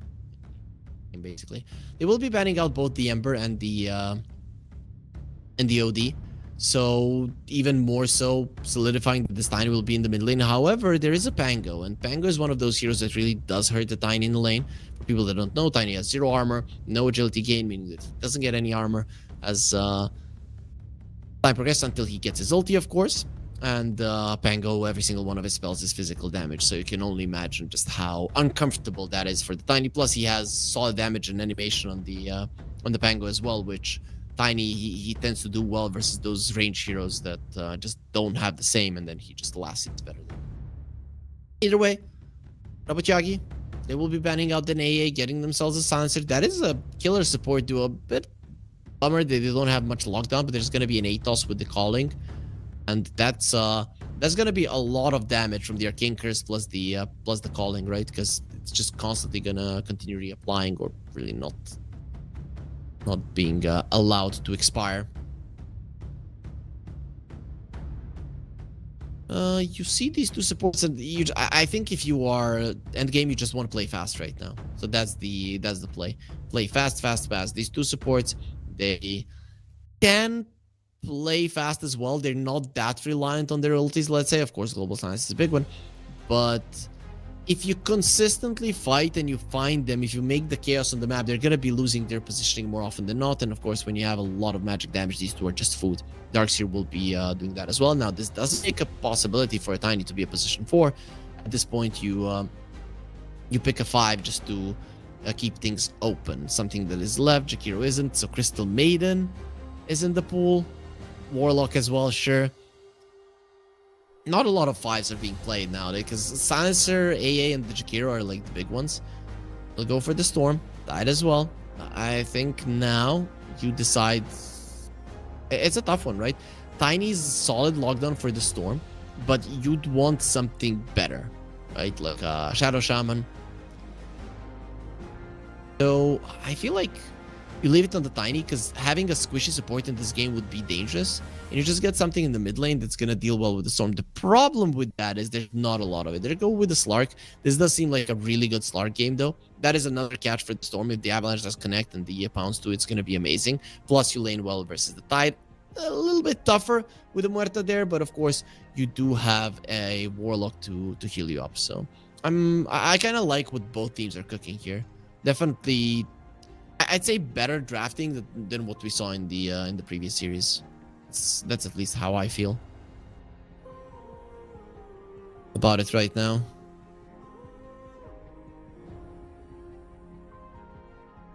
Yagi.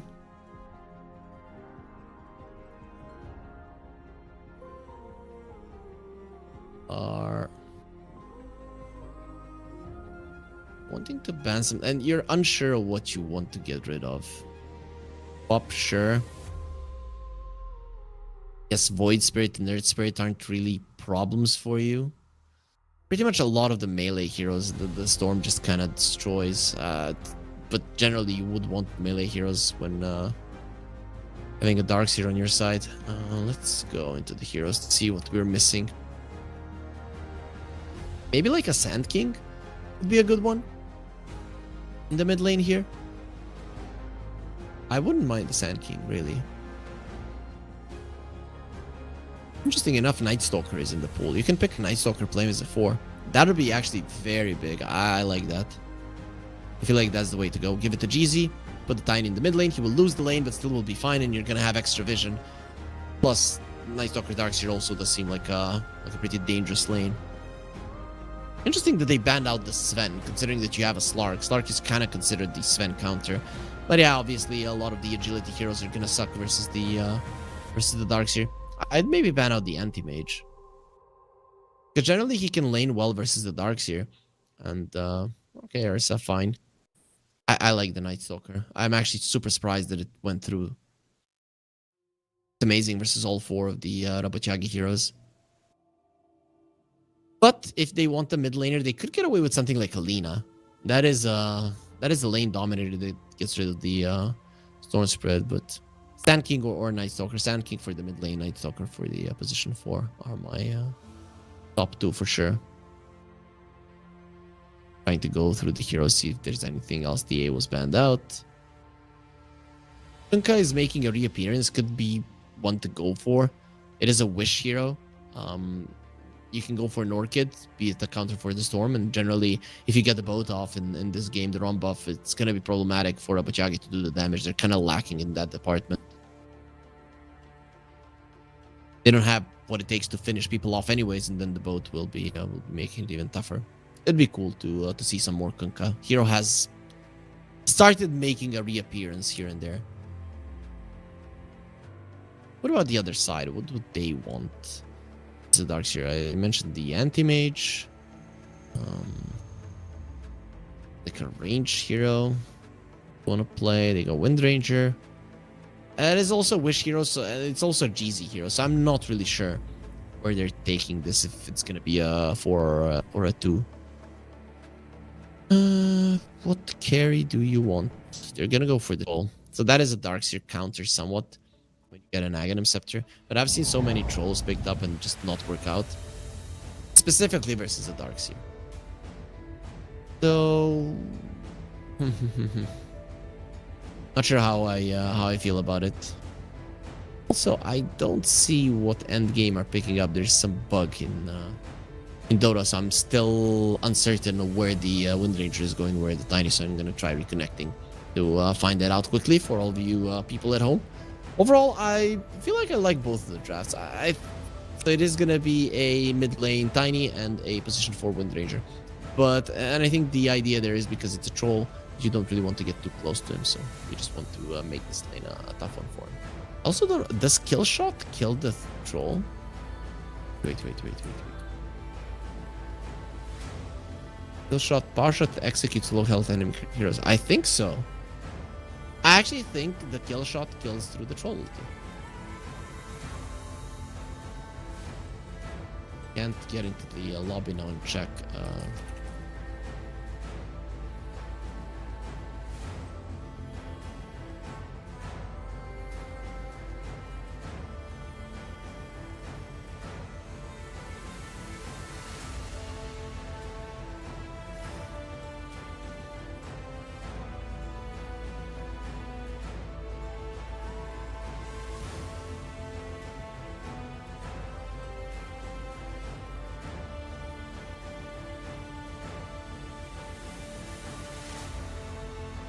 Okay, so Killshot does not kill through certain protective effects like Shallow Grave or Troll Warlord's Battle Trance. So it doesn't work like a Culling Blade. Okay, that's nice to know. Nice to have AI and of course communities that will answer. My bad, I cast so many Wind Ranger versus Dazzle games and it never worked, right? So makes sense. They should change the wording. Pretty much. And now there is bringing out the storm.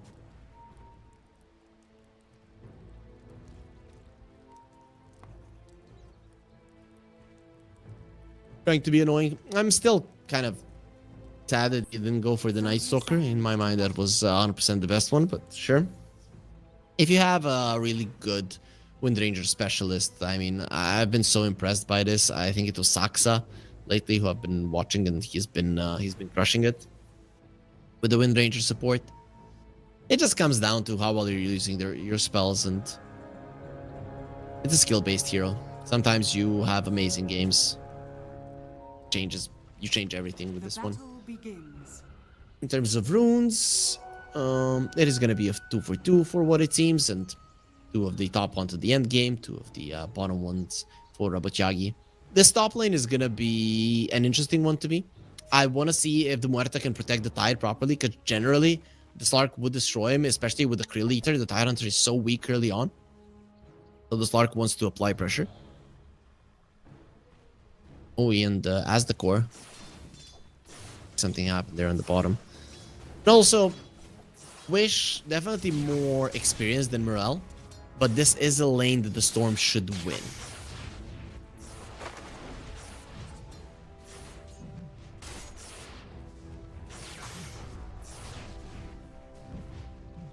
See if that's going to be happening.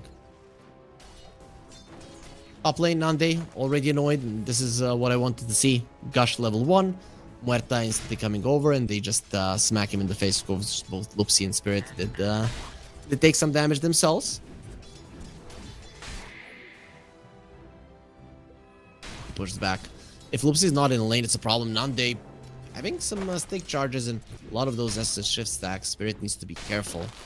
And Blood Grenade being used, bounce forward, they get the kill. Spartan is the one who gets it, but still, permanent agility on the Slark, and not something that you wanted to happen. Of course, the Slark is kind of low, so...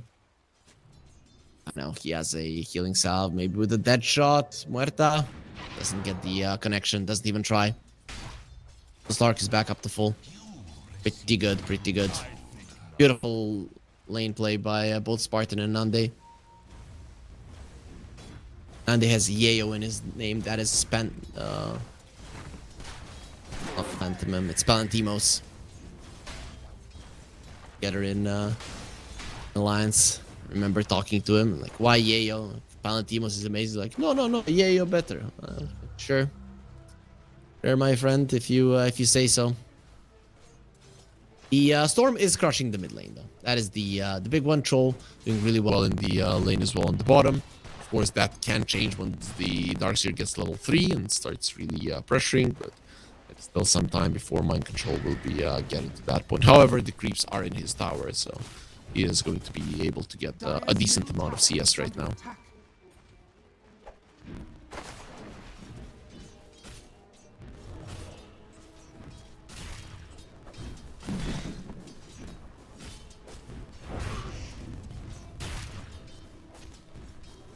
Arcane Curse. Control and GZ.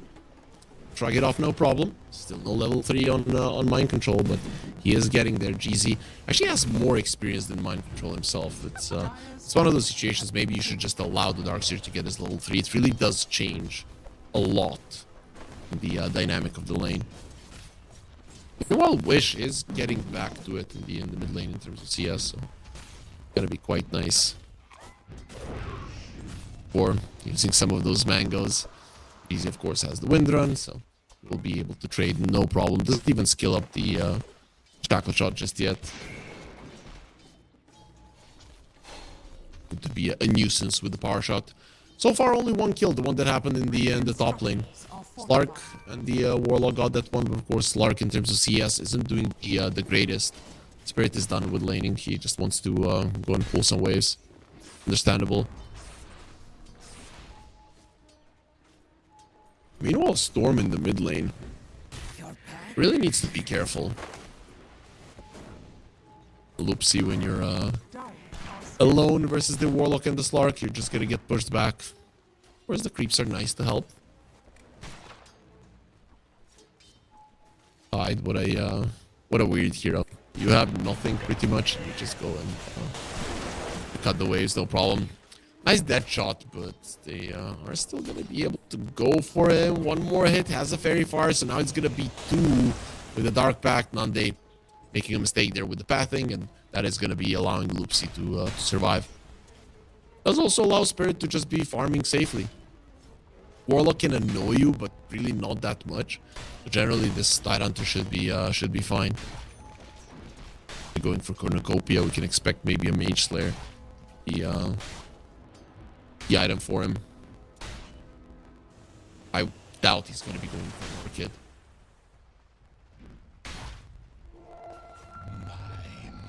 Tiny actually winning the lane versus the Storm. Not something that you see too often, but this is what we talked about, the experience of Wish versus Morel. Not too out there and possible. Of course, the Darkseer is suffering in the lane. Mind Control is still getting levels, so not going to be the worst thing in the world. And of course, getting a Halberd in this game versus the Troll is just so huge. Both the Troll and the Storm, actually. Storm hates when he cannot attack. Those 4 seconds are going to hurt him.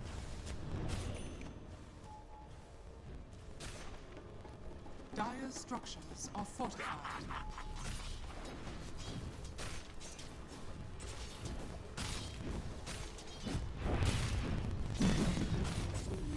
Overall, pretty slow start to the game. I guess we're used to this by now. Every single laning phase that we watched so far in the CCT has been like this. Of course, this is only the 4th game, but you know, it is setting up the storyline. Nande will be going for Spirit, and he's just gonna be getting so many of those stacks. He has the Healing Lotus and 9 stick charges, 1 charges actually, and he's gonna be giving up on this chase. He has Boots, Spirit. he doesn't, and giving you enough of an incentive to go for it. Now he gets the jump in and a couple more hits. Maybe he gets denied, but the Creep Spirit doesn't really take damage from the creeps, does he? Especially not the just the little polywogs.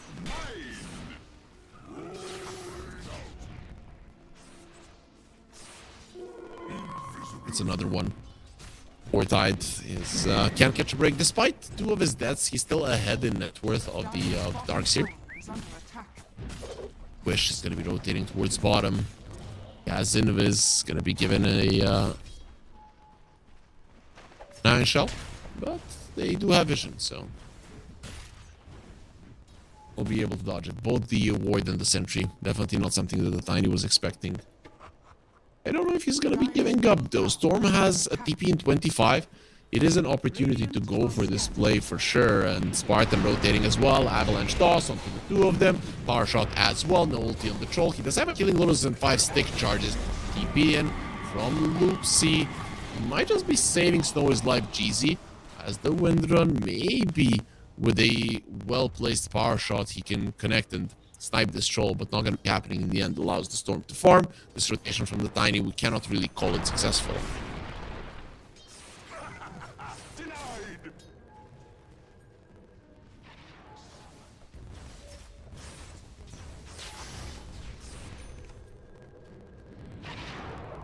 Going to be flag bearer for the Storm. Going towards the mid lane. Our Kinker is being used. They really want to secure this rune for the Storm. Let's see if that's going to be happening. Our King Curse has expired. Where is it going to be? It is going to be a top region rune for the Storm. Now they know that he has a rune, so it becomes quite dangerous going forward into the Spartan. He goes. Region has been activated, and Spartan will die. You can see that Wish was hesitant about going there. Spartan, however, he has no fear. Radiant's top tower is under attack. Well, doing his best to get the maximum amount out of this region rune. And he will. Once you stop attacking him, his mana will be coming back up to full, so he can continue farming, no problem, fighting if need be.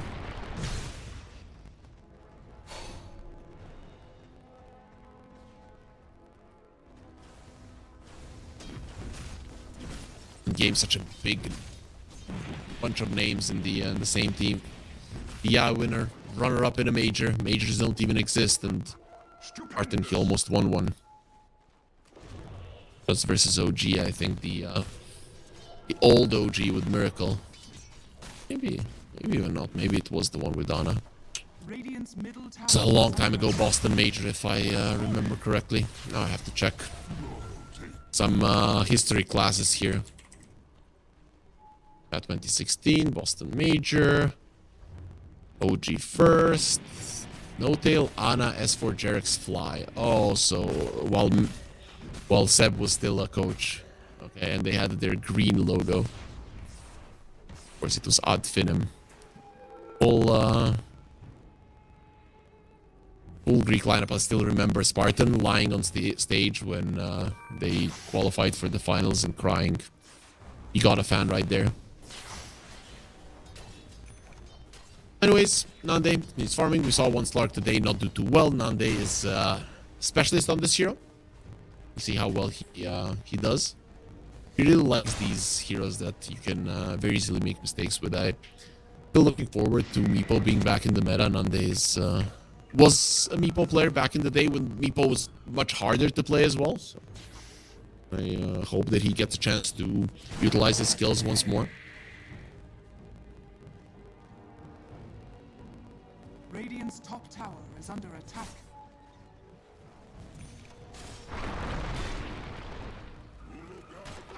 Wish, how is his Blink Dagger looking? It is not going to be coming anytime soon, but he will have Phase Boots, so that is one way to close the gap. Meanwhile, Darkseer, he did finish off his Vanguard. His Arcane Boots is flying out as well. We'll see if the Halberd will be the way to go this early.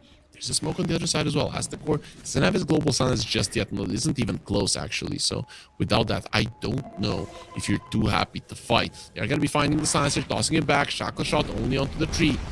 Golem being dropped. Spartan, of course, he did get his level 6 reading. The Grimoire Whip needs to get out just in time. Nande joining in on the fray. Ravage is ready, but not if Nande takes away your stats. Jumping in, he still has the Iron Shell and an ulti to work with. Tree toss onto Lupsi, giving vision, slowing him down as well. And Nande, he most definitely wants this one. If he's gonna be able to get it, he is quite speedy there with the Barracuda coming in handy, and Shackle Shot just a little bit there. It will be the Iron Shell of Mind Control that gets the kill. 2 heroes dead, and the tower to follow from what it seemed. The Rabotyagi lineup doesn't want to defend this one. Spartan having that level 6 really making all the difference. Radiant's bottom tower has fallen. And they got the tower, and he's going for the Mage Slayer. Speaking of Mage Slayers, Tidehunter really too close to his, but not that far away either. This fight did happen during daytime, so now in the next 3 minutes, Rabotyagi, they really need to make something happen, because you are going to be dealing with the nighttime Slark, who's pretty much having a perfect game. He's going to have the Mage Slayer, the Diffusal Blade, and he's just going to be running everybody down, being backed up by the Surge as well. Of course, the Troll will have his Battle Fury in no time. I guess Battle Fury, Yasha, Aghanim Scepter. That's usually the build, or maybe even the Ag straight up, but for now, the Troll has queued up the Yasha.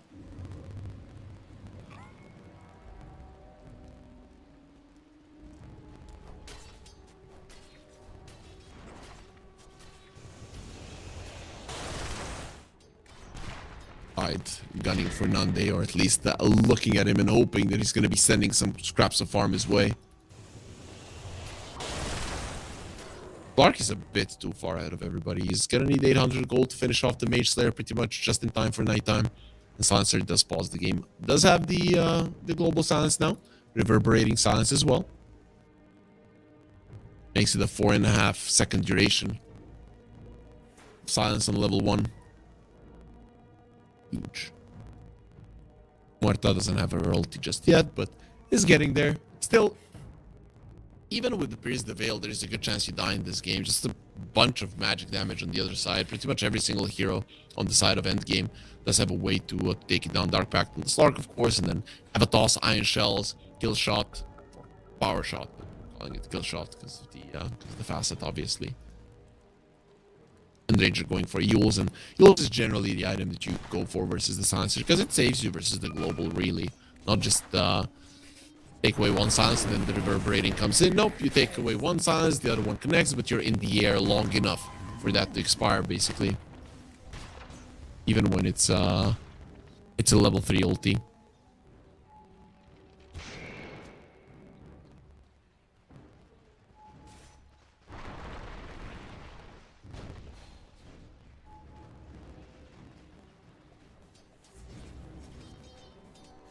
He does want that Yules.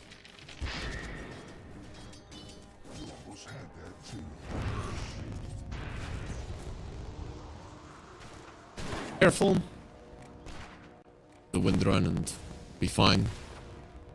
Or only a 2k gold lead, and Rabotyagi really haven't tried to utilize this daytime. I mean, their Storm doesn't really have a single item. Soul Ring only, and Kaya will be his first one. So without the Witchblade, your kill potential really isn't that high. You've just waited long enough for the golem to come back off cooldown.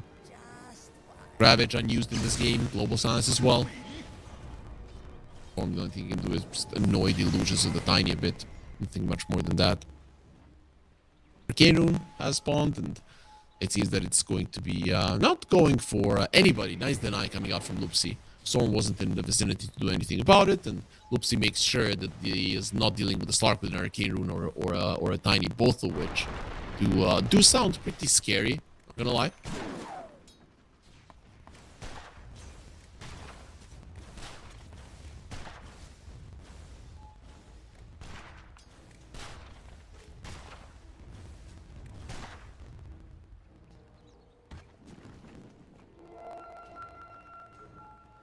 Radiant are scanning. Smoke from Endgame. Make something happen. That's going to be the Blink Dagger reveal of the Tiny just delivered. You jump in the Storm, you probably force out the Global Silence, but they don't want to jump into the mid lane. They're looking towards bottom. The Troll is being encircled from every single side, and he does dodge just in time. Doesn't really have too much vision to work with here in the bottom lane, and that ward did give him a false sense of security, but in the end the smoke misses. Now they're just gonna be taking the Tormentor. I guess that was the initial plan. If we get somebody on our path towards the Tormentor, cool. But if not, not that big of a deal. They're not the fastest Tormentor taking lineup, really. But of course, when there's that many of them, not going to be taking that much damage. And the Shard does go to Spartan. You probably would have preferred it on the Wind Ranger, but especially because only 1 point in upheaval, but we're going to be fine. Jump onto the Tide. He won't have mana for a TP. This is a problem, but of course, Nande doesn't want to chase. It is a rough kill. We got a couple of stacks, push the Tide away. You know that he's not going to be using the Ravage until he goes back to base.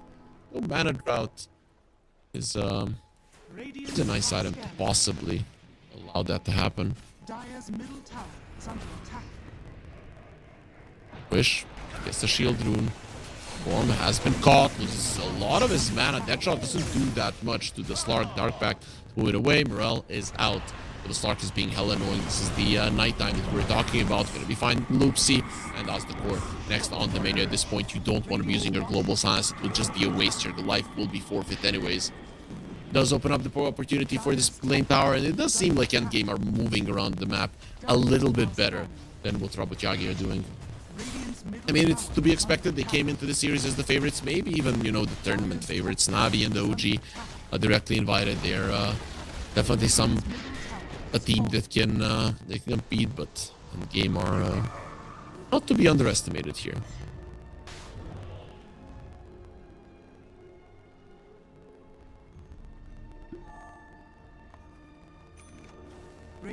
Having the mana drought back into healthy mana territory.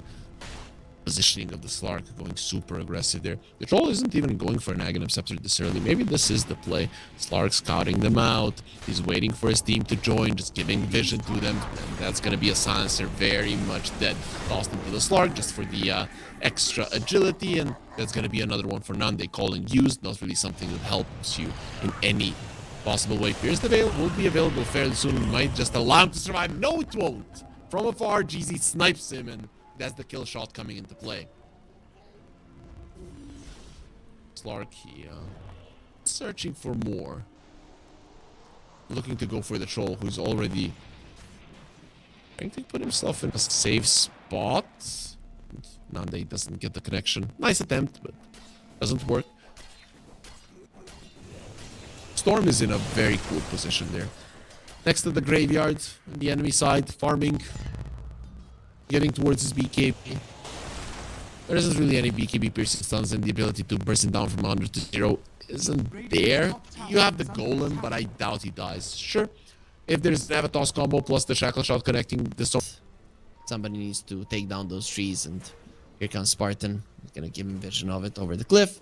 And it's gonna be a nice influx of gold for GZ. Ooh, without that ward it is dangerous, but they are surviving this nighttime. The goal lead is 3k, but the Troll is getting away with pretty much everything. He will have his BKB and just the recipe. Does have money for the Mithril Hammer, which is his second component.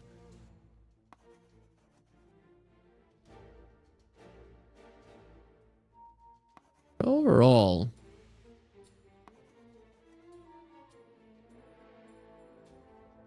that's the spirit. it's still Endgame controlling the tempo of everything. Still, we haven't seen one Ravage. We haven't seen one Global Silence.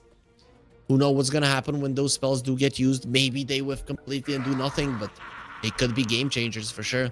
Both of those spells have the potential to do so. Nadir on the Tiny, queuing up an Octarine already. So definitely wants to be that go in, go out kind of hero with his 4 staff. Interesting. Endgame really want to be playing a pokey type of game. Poke, get out, poke, get out. Pudding pop.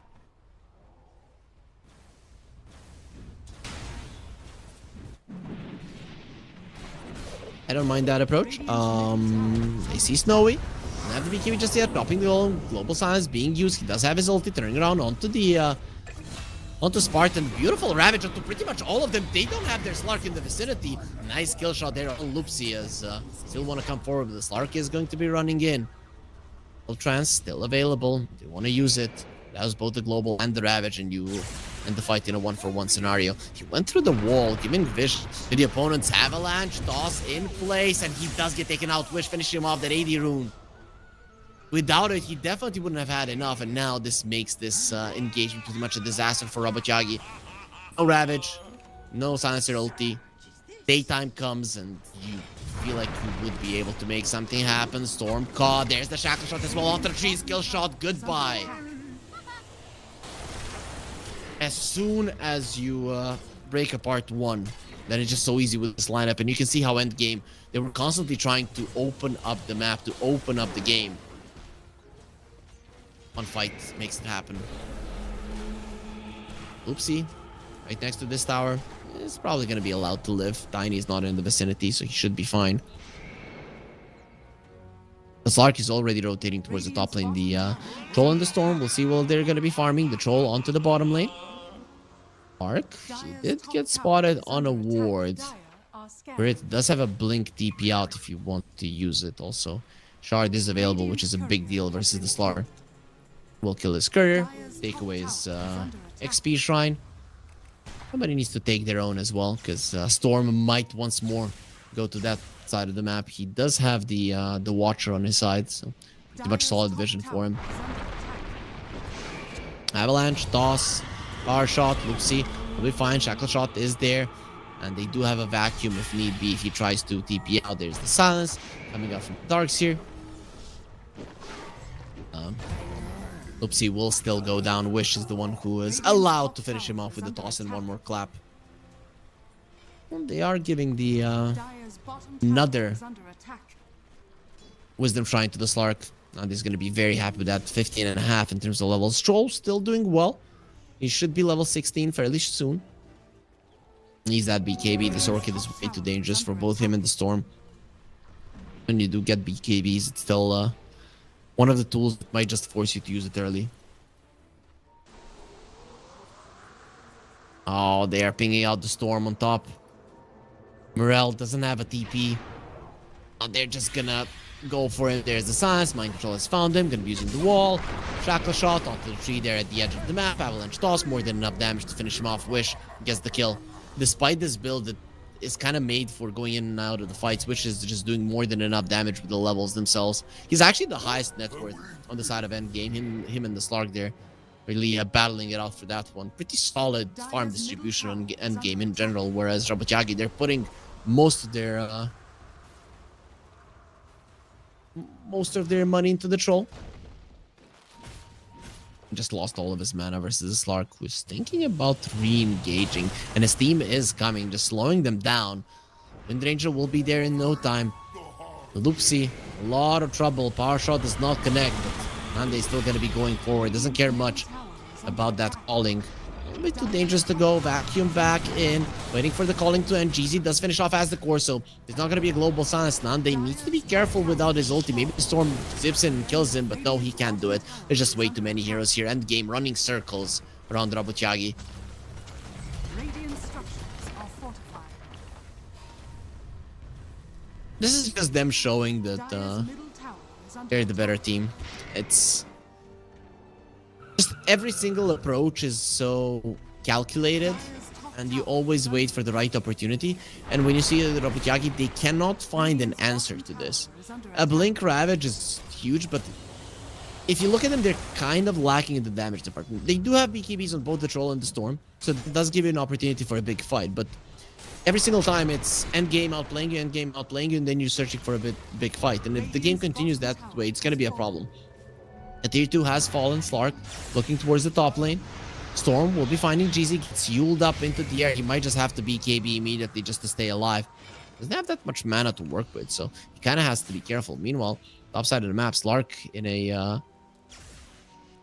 a smoke is searching for a Troll and might just spot him. Yeah, he knows where he is. He's just gonna be waiting for his teammates to come over, jumps on him. He is fine just popping that BKB TP out to Snowy. You're fine with that one. Get those BKBs low. That is another way to approach it. If you maybe waited for Shackle Shot to connect, you could make an argument that you could get the kill, but this is still a victory. Now what you do is just gonna run around the map, especially now when nighttime does come. Tiny finding Loopsy. TP out, not gonna be happening. Those little golems the imps from the Warlock doing more than enough damage. And that's gonna be another hero found. That's a troll that has been found without his BKB. And well, no more mana, no more chance to use the ulti. They're gonna get him down as well. It's just so easy when one hero dies that so many openings happen. Wish is even looking to jump to the high ground. He will miss the scan. But once the silencer pops his head, he's just going to be taken out as well. Wish is just waiting for an opportunity. Once the Slark goes to the high ground, he's just going to be giving vision of whoever shows. And with the shield rune, the Tiny is not a target that you can kill.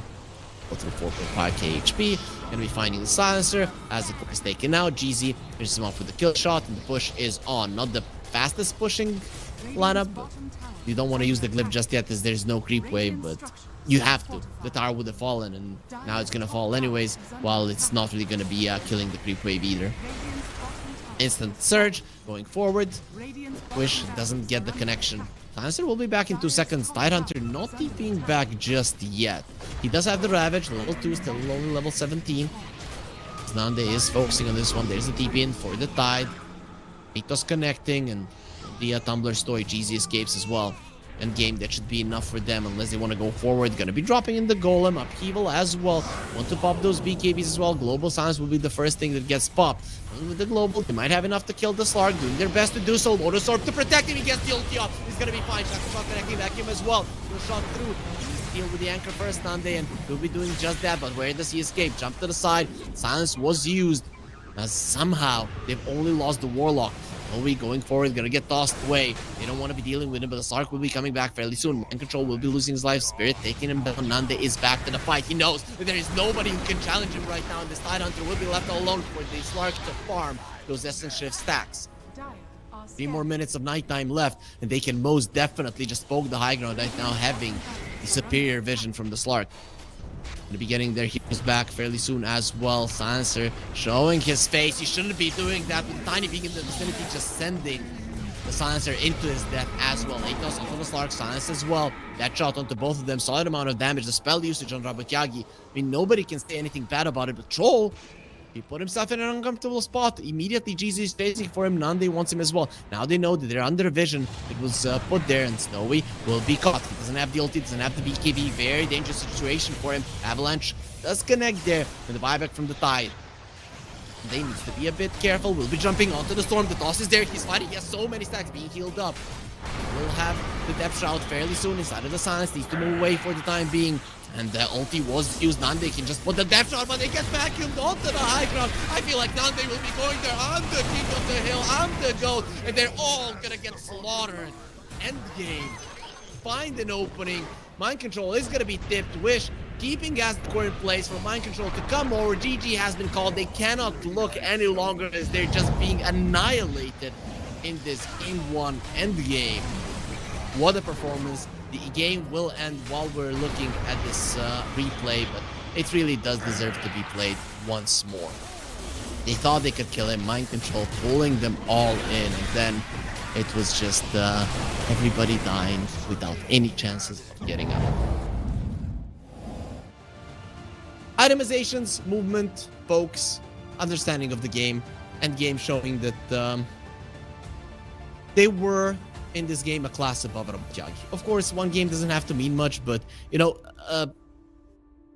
in that first series of the day, in that first game where a stomp happened, you could see some small mistakes being made, something that you could capitalize on. Endgame, when they got the advantage, Rabotyagi never got into a position to make them feel uncomfortable. Never, if it was Endgame making a mistake, it wasn't Rabotyagi in a position to capitalize on it, because Endgame made sure that lanes were in the right position. They forced out the BKBs. It was just little by little. They did exactly what their lineup is supposed to do, and then they got the victory. Very beautiful performance coming out from them. Can they repeat it in Game 2? We don't know, but we will be finding out. Stay with us. We'll be right back.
welcome back everybody to the second game of Endgame versus Rabotyagi. For those of you that are just joining us, well, you missed Endgame smacking Rabotyagi. That is pretty much what happened, right? From start to finish, Rabotyagi looked helpless, not gonna lie. They had some big teamfight ultimates that they never got to use properly. Not a single teamfight went their way. Not a single timing were they allowed to utilize their strength there, and it was just them having issues all the way. But of course, it is not over. It is definitely not over, as the Endgame and Rabotyagi, they still got at least one more game to play. It is a best of 3 series. If Rabotyagi win this one, force out a decider, anything could happen. Will it happen? I have my doubts after what I saw in the previous game, but you never know. You really never know in this game. Maybe it was just a fluke from Rabotyagi. Maybe they need to get a more proactive lineup. But I would say that Endgame are the heavy favorites. Coming into the series, I would have said favorites, because you never know, even with the big names, how well they're going to be gelling together. Rabotyagi played pretty decently in the previous tournament. They did manage to go through the group stage, but of course they had problems. This time around, they will be getting their hands onto the PA. We'll see if that does change a little bit, something in the approach of Endgame. They could take an AA right now if they want to, if Spartan really does want to play it. Silencer and the Silencer is in the pool. Jakiro, out of the big 3 position 5s that are kind of the most popular nowadays, is still in it. Do want to go that route. Interesting, they banned the Beastmaster and picked the PA. So generally the PA is considered like a really good, at least laning counter to the Beastmaster. But overall, throughout the game, you're kind of okay versus that. But they'll get the Tidehunter, see a PA, you get a Tide, laning stage-wise, you're pretty solid. Later on with the Shard, this can be problematic for you, but I don't think that Endgame are looking to go towards that part of the game, right? Get a Blink, get a Shard, get the Vlads on the Tide, get the connection onto the PA with the anchor, and suddenly he has to pop the BKB to do anything. In a fight, you don't even need the Ravage. So I'm fine with this, plus Mind Control. This is one of the heroes that he got famous on.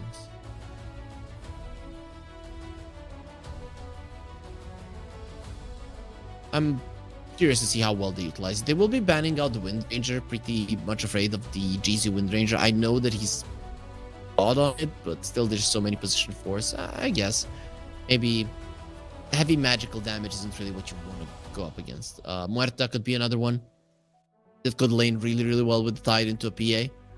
Generally anything that does a solid amount of magic damage. They get rid of the Ringmaster. That hero has really been... I've been impressed, though. I feel like the hero has its downsides, but with... The thing is that hero can do anything. Save, do a lot of damage, teamfight, everything is there. But also one positioning problem, or not only to save people, not only to kill yourself, but also to use the spells properly. And suddenly you don't do anything in a fight. So it's not the easiest hero to make work. But people are making it happen. So this time around, Endgame are going to be going full on teamfight. Golem and the Ravage, both of them in their pocket. So you do want to speed up the game a little bit if you can on Rabotyagi. Let's see how they're gonna try and do that. With Tiny being banned out from the mid lane, it's not easy to do. No Coddle. I guess Ember Spirit is one that you can look towards, but picking it now is kind of dangerous. Maybe save it for 18. Get a solid laning support to go with your PA. Silencer isn't ideal here. We'll go Tinker. I actually forgot about him completely. Tinker, Muerta. That both of those did go through. Of course, you do have a lot of AoE damage already on Endgame with the Fail Bonds and the Ravage, but Tinker does offset a lot of that. So let's see if they're just gonna all in on it, go like Sand Kings and stuff to make sure that the AoE is insane, or are they gonna be separating their approaches a bit? I talked about an Ember. I wouldn't hate it here for Endgame either. There's a little bit of a problem with the Huskar potential. But you do want something to catch these guys in the backline. Maybe just pick a Storm. I mean, if you get a Storm, really, if you look at Rabotyagi, they don't do anything about it. And I feel like there isn't like a laning hero that destroys Storm so much that you are afraid of picking it up. Like Storm CM or something along those lines. Storm and they no, not CM, you need a position for. Is there a good position for? I guess if you do get a Storm, you'll eat the puck. So maybe Storm Shadow Shaman. That'd be a good one. I'd like that. If they want to go that route, of course.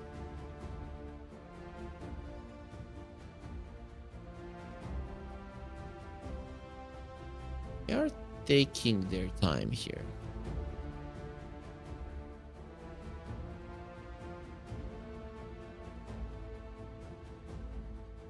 Hoodwink. Okay, that is some burst damage, so that's nice. But I feel like now you don't really have anything to deal with the pucks and the storms. So maybe you just pick a puck. Maybe that's the idea. The Muerta can be annoying to you. The problem is there are more heroes in the lane that kind of deal well with the puck than with the storm. I feel like this Hoodwink was a mistake. Sure, it's good versus the PA, but it doesn't deal with the mobile heroes, which you at the moment don't have anything for. Maybe then just pick a Sand King. We'll go Monkey King, that's fine. That is kind of a hero that prepares for both the puck and the storm in the lane. And generally you can do well versus them later on. Bound the strike from the trees and you kind of fall up will kill them. I'm fine with that.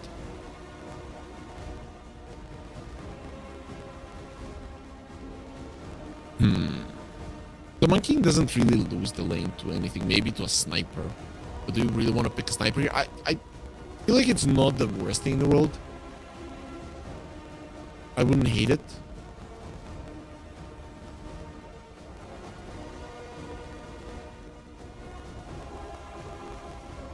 Let's see if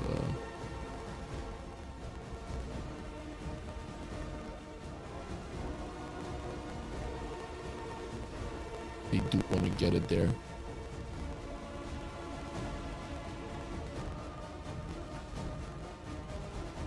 Go for the Sand King. That could be off lane, could be mid lane.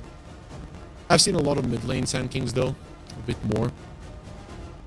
Either way, Monkey King is a great laner versus you, and they do have the last pick on endgame, but that's fine. You have some stun. You didn't want to go for the classic Puck Storm. You're still giving some kind of a potential for it. Puck getting banned out. I feel like they might have to ban out the Storm as well, unless they want to pick it. But I guess Storm can do well versus the Monkey. That is a nice ban on the Lash, so they're still expecting the Sand King to be in the offlane. I still remember the days of position 3 Lash, position 4 Sand King, or vice versa. In metas, it did differ. They get rid of the Storm as well. They're expecting there to Rabotyagi to need an offlaner, to need a mid laner. To be honest, I feel like the Sand King can hold his own versus the Monkey King. He's pretty good at shoving out the waves. First two levels you're fine, and then later on you just go Sandstorm, Stinger, back, Sandstorm, Stinger, back, stack the woods. You can get away with it. Offlane Sand King versus a carry Monkey King, that's a bit of a different story. That can be problematic. And out the puck.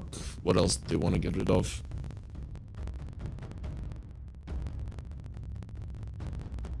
Really not that many things left. Maybe a Pango. You're really afraid of it. Can be a problem. You ban out the Co-op and pick up an Emperor Spirit. Emperor generally deals relatively okay with the Monkey in lane, but I still can't shake the feeling that Wish could just pick up a Huskar here if he wants to. You have a Warlock to heal you have a Monkey King there, but nope, they're going to be going Morphling. Solid hero here for sure, turning into an Ember, turning into a Sand King. All of these heroes turning into them feels pretty good. Any kind of mobility on it is great. You will leave the Wish on the Monkey King versus the Ember. That's versus a melee hero, though, as I mentioned, Ember has been known to do well in this matchup even. Or at least okay. To be honest, I like Rabotyagi's lineup a lot more than I did in the previous game. Do I think they're gonna win? Well, after the performance of the previous game, probably not. But it will. They can definitely give it their best in this one, and they're not reliant only on their ultis. They can constantly poke and fight. This can sometimes be a problem.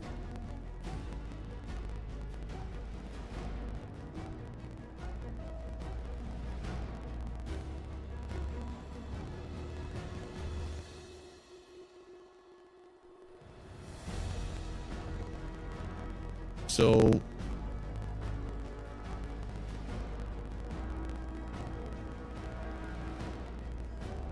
if you, let's say you overextend in your pokings and you get turned around upon, and that is a possibility with the lineup that Endgame has, it can ruin your game.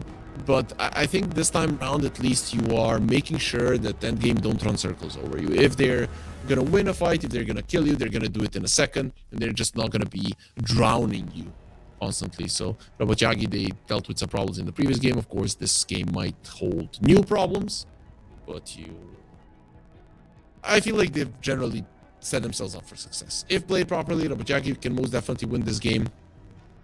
Will it happen?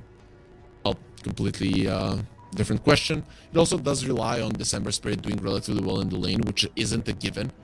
I've seen Monkey Kings crush Ember Spirit. You can make a mistake and die in that lane, but at least in the first two levels, shove it out with the Flame Guard. The Monkey can't do anything about it. He cannot take it off, and that is your advantage in this one. You can't take away your Flame Guard, shove out the waves, even when the Monkey King is level 3. When he's actually a threat to you with the Jingoos, you can still make sure that it's not that big of a deal.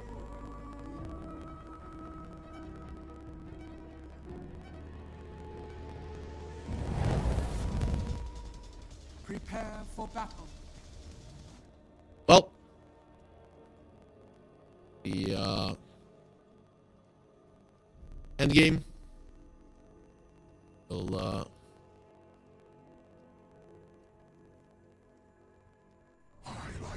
they will have mind control disconnect. Proper skunks. Time to die. Time to die. How many daggers am I holding up? Boiling rage. How many daggers am I holding up? Didn't you see me waving?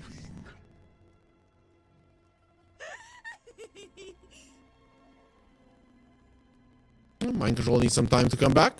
We'll see how fast that happens. So we talked a little bit about this lineup of Rabotyagi. Haven't really talked much about the lineup of Endgame, but pretty much solid lanes. I feel like this Tide Hoodwink could be an issue, even though the Tinker is like your insane laning dominator, game dominator, whatnot. Still has solid long cooldowns.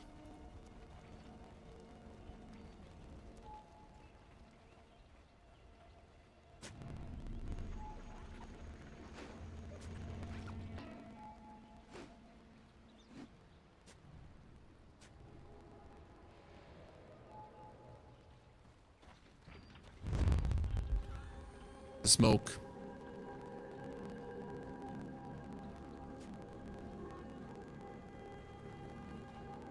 See where they're gonna go. When you smoke this late,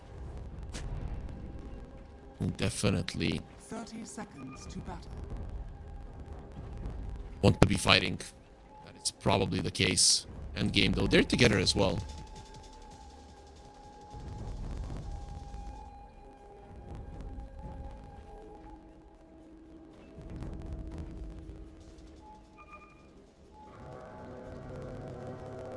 The horns of war sounding. Spirit running forward. He's thinking about stealing this rune. If he does, he's probably gonna take a decent amount of damage because of that. That's on the third rune. It's probably gonna be going to Rabotyagi. His Spirit will live through this, no problem. Lose half of your HP, get a rune. That's worth it. That's worth it for sure.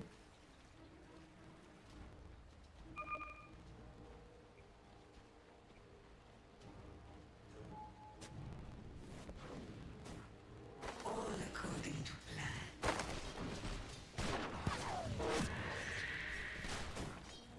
get the connection there with the dead shot.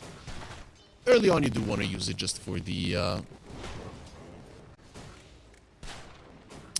damage. You don't really care about pushing people back all that much. And already they did shove in the wave, but the idea is just to apply as much pressure to Spirit as you can.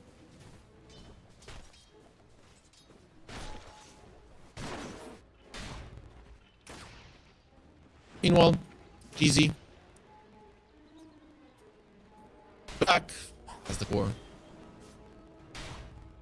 It's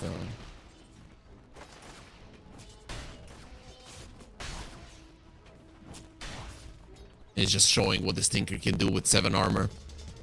Gush can help you there in the trades, but of course Mind Control hasn't skilled it up just yet versus the PA. If it's 1 versus 1, he'd rather have the Anchor Smash. Meanwhile, nice attempt on Nande's life there, Spirit. Trying to surprise him, of course, with the dead shot as well. Nande reading them like a book and just going for the attribute shift in time. Loopsy is going to be taking a massive amount of damage. Has a Fairy Fire. He's not going to die, but this is still a dangerous position to be in. And this Warlock used to be this, I'm going to heal you in the lane type of guy. Now, the hero has just turned into a menace. Sure, it was a long time ago. I feel like even in the last 5 years when Warlock is being placed, he's kind of bringing some aggression to the lane, but this is a bit ridiculous, to be honest. Well, let's get Wish down. Remember what I talked about. You can't get rid of the Flame Guard, and he didn't even... What? How? He doesn't have a point in Flame Guard on Morel. Okay, I'm now officially baffled. Wish has made things very hard for Team Nande as well.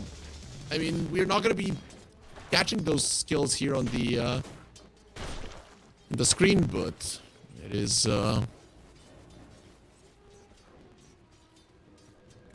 this is going to be a pretty big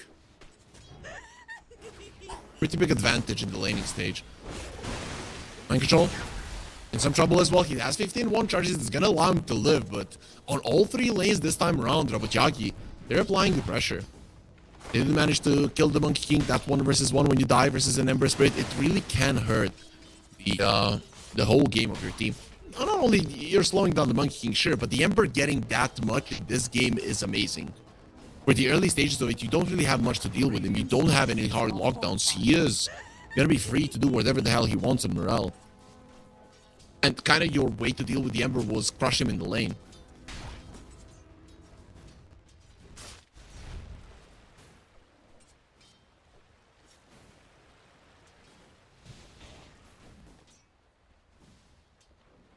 So, Dire structures are fortified. the lane stage will continue still. It's not that big of an advantage for Rabotyagi anyways. And in terms of CS, Endgame are still getting a decent amount on pretty much all of their cores, so nobody's being shut down completely. However, in the mid lane, Wish is being targeted again. He doesn't have a Boundless Strike. Loops is rotating too. Deadshot available. And there's the extra damage. Morel gets another one. Goodbye, Wish, and goodbye, Monkey King's game. Twice in a row, he did die. Sure, GZ is going to be coming over to collect some of the experience here, but that is what you prepare yourself to be a little calmer at night. This doesn't feel good.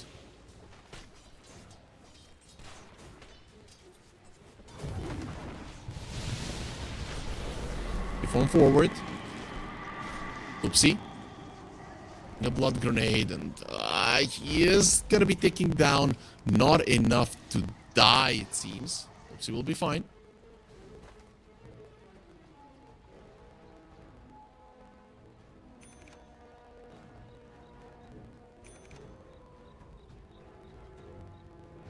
Arcades picked up.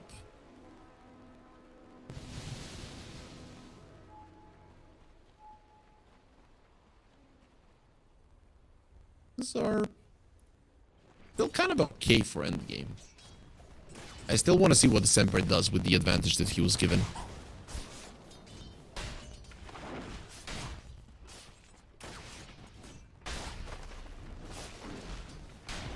So, Bushwhack on As the core is being threatened there by mind control, but can't take him.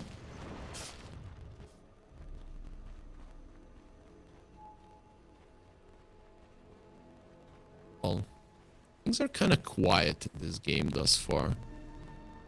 Nothing really big happening. Of course, the biggest things are there in the mid lane. 80 rune on Spartan. Monk's command being threatened. Wish uses the boundless strike. He does feel dead again. When you do finish him off, Spartan has an 80 rune. I don't know how much he can do standing at his tower. He's going to be doing just enough. At least they get themselves on the board, but it needed to be both of the supports rotating, and again, the Monkey King losing his life. Dire's middle tower is under attack.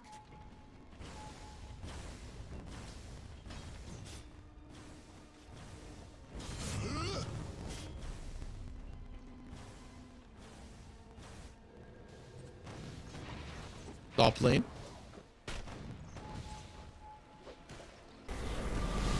Fish. Move forward. Loopsy. In some trouble, Boundless Strike will finish him off. Spirit could be next on the menu here. And he's going to be taking a decent amount of damage here from the Fatal Bonds, but they want to steal their Wisdom. Trying, going to be using the Wukong's Men as well. Wish going to be disarmed. And Spartan just taking so much overtime damage. Spirit just standing his ground. He doesn't want to let this one go. Dropping down, uses the Burrow Strike onto the two of them. Wisdom Shrine was already stolen. Boundless Strike, Wish, super healthy already. His middle tower is under attack. To get healed up completely by the heals, of course, and the Boundless Strike. Jingus will finally end game are gonna start getting things to go their way. And despite all of those deaths onto the Monkey King, he's only 300 gold behind the Ember. Even Ember is having a great time, but he's gonna be getting GZ again. Nope, doesn't have the Sleight of Fist just yet, so GZ will survive barely. But the Ember almost bringing him down as well.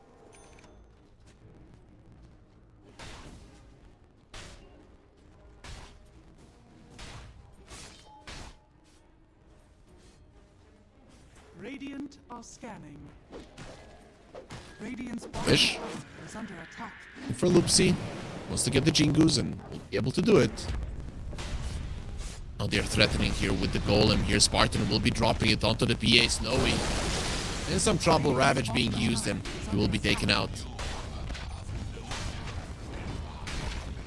That's a pretty big one. Of course, the drop of the two ultis, but you get a core kill, or a carry kill rather. And that is a carry that needs to build into a Battle Fury, so it's gonna be some big delays in their way, especially if they take down that tower. It's gonna be quite huge, and by the looks of it, at this moment, Rabotyagi are not preparing to defend it. Nobody's TPing there just yet. EA TPing to a tier 2 is a clear sign that the tower on the bottom lane will fall. Definitely where the usage is of those ultis.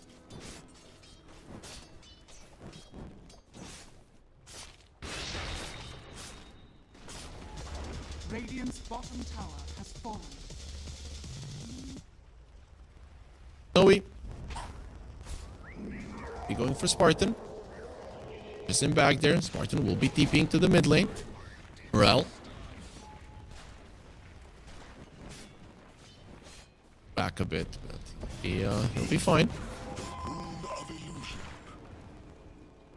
He leaves the illusions there deep just to give him a little bit of vision. But what they're trying to do right now with the Ember is just take this tower down. Hoodwink showing himself this time around. GZ is not going to be able to survive. Nice bushwhack, but in the end he still dies to the immolation. So Morel gets the 4th kill to his name. Just one after the other. December Spirit is getting kills. Dire are scanning.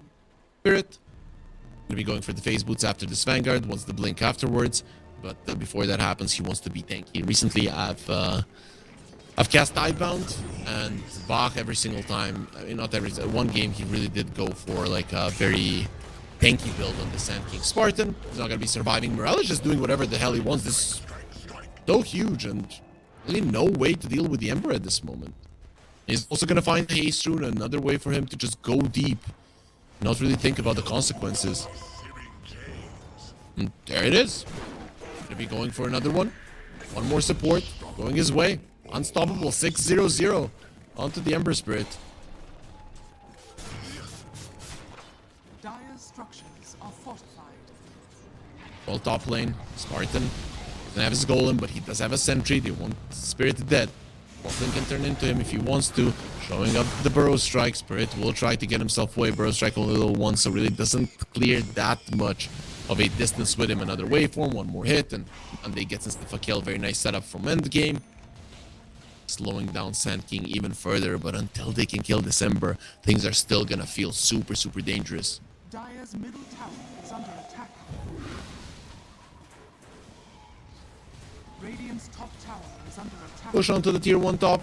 There is a siege creep, of course, the glyph will get used. Already a Dragonlance on the Morphling. Nande is not to be underestimated. He's 1,000 gold ahead of the Ember, who's 6-0, and now rotating towards the top lane. Sand King will be there as well, but of course you're dealing with the Tide Ravage and the Golem. We're going to be looking at Snowy, but top lane, there's pretty much 9 heroes that are setting up for a fight. Ember Spirit, this is kind of a situation that you can die in. Ravage will be used, doesn't connect on him. Spartan still alive, protected by a Polywalk Charm. I don't know how he's still breathing, but he somehow is. Nice dead shot there, will take him down, of course, with Bound Strike Wish. Will finally get something for himself. Morel will be TPing back to the tower after he got isolated from his team. Doesn't want to put himself in an uncomfortable spot, but they are looking to dive even further. The tower was already taken, so Endgame probably got what they came for. Still 2 ultis for 2 supports, and you lost the support of your own. Might not be the best scenario that you were looking for, but not the worst thing in the world either.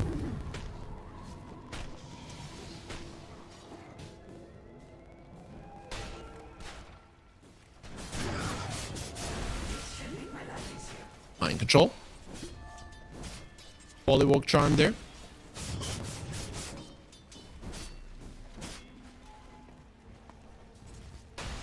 Smoke was used. They're running towards the bottom lane. See what they can find.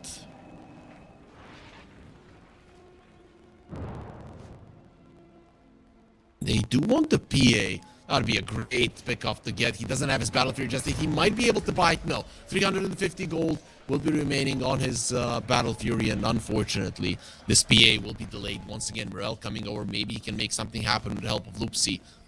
Something out of this one. Has the Remnant back.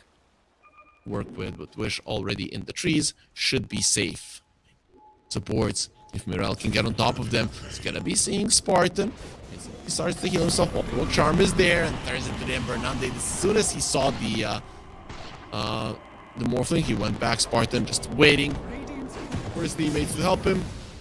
Bound Strike, one more hit. Nande with the Sleight of Fist stolen. Let's get the kill. Again, Endgame. They're just playing better Dota. That's just the case. They're moving better around the map. This is what I was talking about. It was just apparent in the previous one that there was a big discrepancy in map movement between the two. Dire are scanning.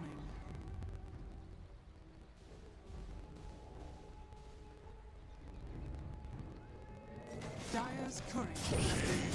Wish loses his courier. That's gonna be a Yasha recipe gone. Jingu stacks. Defense matrix is there. There's gonna be another chains in 2 seconds. That shot does connect. Morel doesn't want to continue moving forward. They do have the Ravage. This is quite dangerous. They might try to use it. The Remnant back. Boundless Strike. Oh, he dodges it. Goes into the Ravage. And there's not gonna be a Ravage because of beautiful usage of the calling. But Golem gonna be dropped. Ravage available as well. Mind control trying to get close. Doesn't want Morel to dodge it. And they're gonna be getting the support kills anyways. Morel, no longer does he have any remnants. Boundless Strike. Wish he wants his revenge. If they can get close enough, it might be Nande that gets it for himself. And he will be getting that huge streak. 500 golds into the pocket of the Morphling. Endgame, they find openings and they get kills. They even save the Ravage throughout that entire fight. Not even needed for mind control to use it. Other than the Ember, nobody has been able to get any decent amount of farm Spirit. He is approaching his Blink Dagger. But only now will he be able to play with his Ember after they've already taken his streak. Imagine if he had that Blink Dagger on the Sand King in the previous fights. He could have made a huge difference. But they did keep him down. I want to keep him down even further. Mind control is just running forward like a madman. Look at from the side, the Bush, the Hoodwink, and of course the Monkey King are coming over as well. If they can cut him off, that would be a kill. Wish jumps forward, Boundless Strike, Bushwhack, Sharpshooter. Goodbye, Sand King. They barely managed to get the connection, but it still does count. Got themselves a nice kill.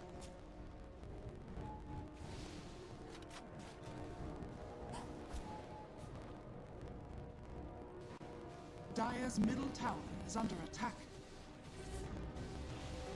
Okay. Continuing to farm. How's his item progression looking? It is going to be with the Manta delivered right now, and he does want a butterfly and an MKB. Makes sense. Just make sure that you can deal with the PA. This might be one of the games where you can think about the PKB, but it's not 100% necessary.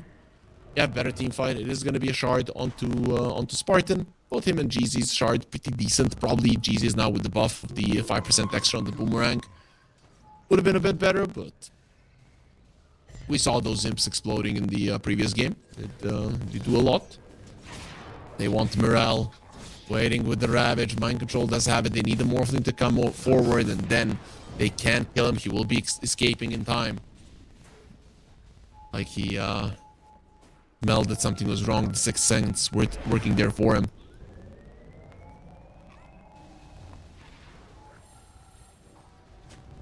The Sand King bottom will be clearing out the wave and blink out. Nice burrow strike away. There will be a tide waiting for him. Where's the vision? They have no sentries. And they do get plays, but he's already out. Tinker puts himself in an uncomfortable spot. Had the defense matrix. Will not be defending you too much, my friend. Falling being used. Ravage still available. Gonna be using it there. Sand King also jumping in. It doesn't even get the stun off. He's gonna be using it to get himself away. Boundless Strike will miss. The Monkey King is relentless. But if his chains will be keeping him at bay. And the two supports have already died. Morel could be next on the menu, but he does have remnants to work with, so generally should be fine. Goes onto the high ground and survives, no problem. Tower is under attack. Gonna be Golem and the Ravage only for the supports. And game again, not gonna be the happiest with the outcome, but it is still a victory for now. Of course, Rabotyagi, now they have an opportunity. 2 minutes before the big ultis do come back, and maybe you can do something about it. Radiant's bottom tower is under In the Emperor, the Tinker as well. Nande already used his waveform as the man to remove the chains. Mind Control is taking some damage, but a bit too tanky with the PA coming in. Maybe they can finally bring him down. The crits are gonna start to kick in. He's gonna try to move downstream. Polywalk Charm helping him. Boundless Strike onto all of them. The Burrow Strike gets the kill in the end. Now they focusing on Snowy. Atos will connect, has the Essence String. Bushwhack onto the two of them. Sharpshooter being charged up, and he goes to the other side. Will be making sure that Spirit goes down.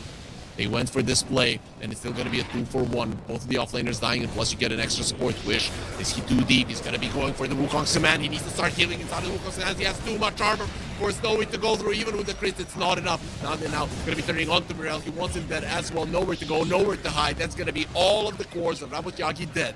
And the tower will most definitely follow. Wish, bound to strike to get himself back up to full. And be capable continuing with this push. They are not focusing on the tower. Probably feel like the creeps can do it themselves. I'm not sure if that's 100% certain, but they want to deal with all of the waves and just prepare for the next fight, in which Endgame will most likely have their ultis back. under attack. Bottom tower, not gonna die. Gonna leave it with like 50 HP. Is under attack. Center being charged up. The mid lane tower left on a sliver of an HP as well. Endgame just not doing that last little bit of damage that is needed.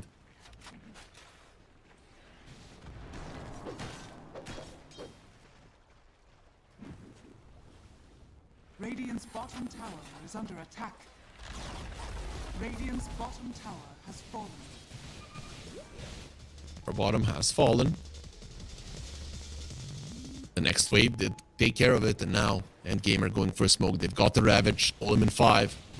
Might even be looking to end this game. Satanic is what the Morphling wants, and with the Satanic, really you can go high ground. It's one of those items that just allows you to be unkillable.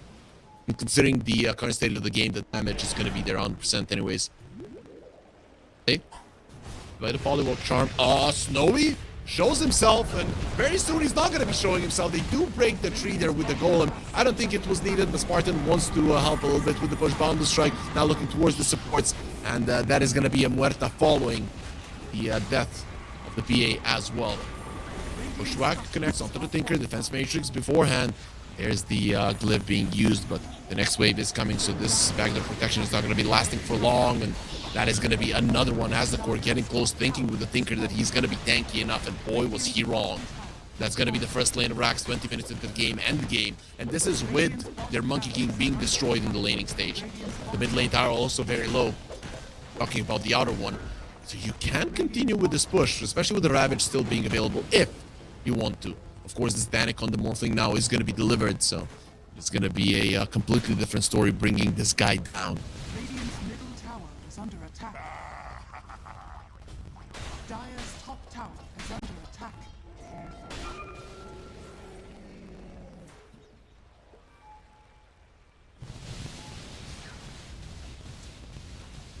Nande, Radiant's middle tower has you fallen. opening it up.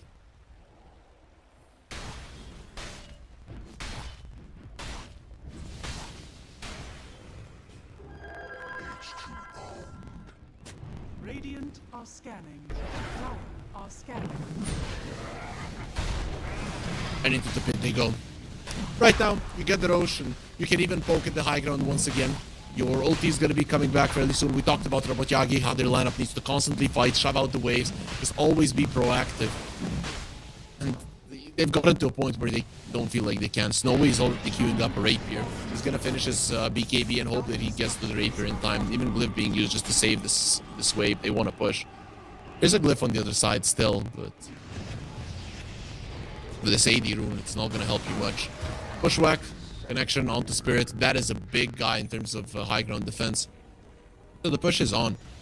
At least the AD rune will expire. That's it's a nice thing for them, but there's going to be away from the bottom lane, away from the mid lane.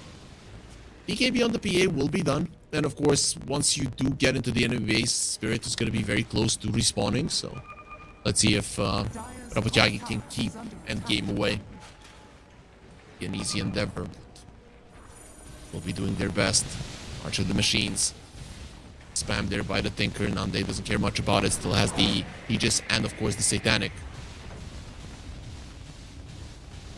Smoke from Endgame. They want to jump from the side. Mind Controller just comes over to assist. Glyph was used. Next wave will be coming fairly soon anyways. And Glapier onto the Sand King. He just came back to the land of the living, and they might be sending him back to base. Once again, Sharpshooter from afar finishes in life. The Crimson Guard not gonna help you versus that. Nande Satanic wants to get back up to full. Lupsi needs to be careful. Nande is turning into an Empress. Light of his chains is a real possibility, but they're gonna go onto Aztec without it. Uses the Manta to remove the laser, and then follow-up damage from Wish to remove the Tinker as well. 30 seconds without two of your heroes. You don't have the Glyph. Wukong's man being used. Snowy trying to use his BKB to get the kill, at least on Spartan. Dead shot. Not even gonna connect. Can he at least kill Spartan? They will protect their captain with the Ravage. Mind control. Not allowing anybody to die. And the GG has been called. 23 minutes and 30 seconds. That's how long it took for Endgame to force Rabotyagi to surrender. Definitely one of the top contenders to win the entire CCT Series 8.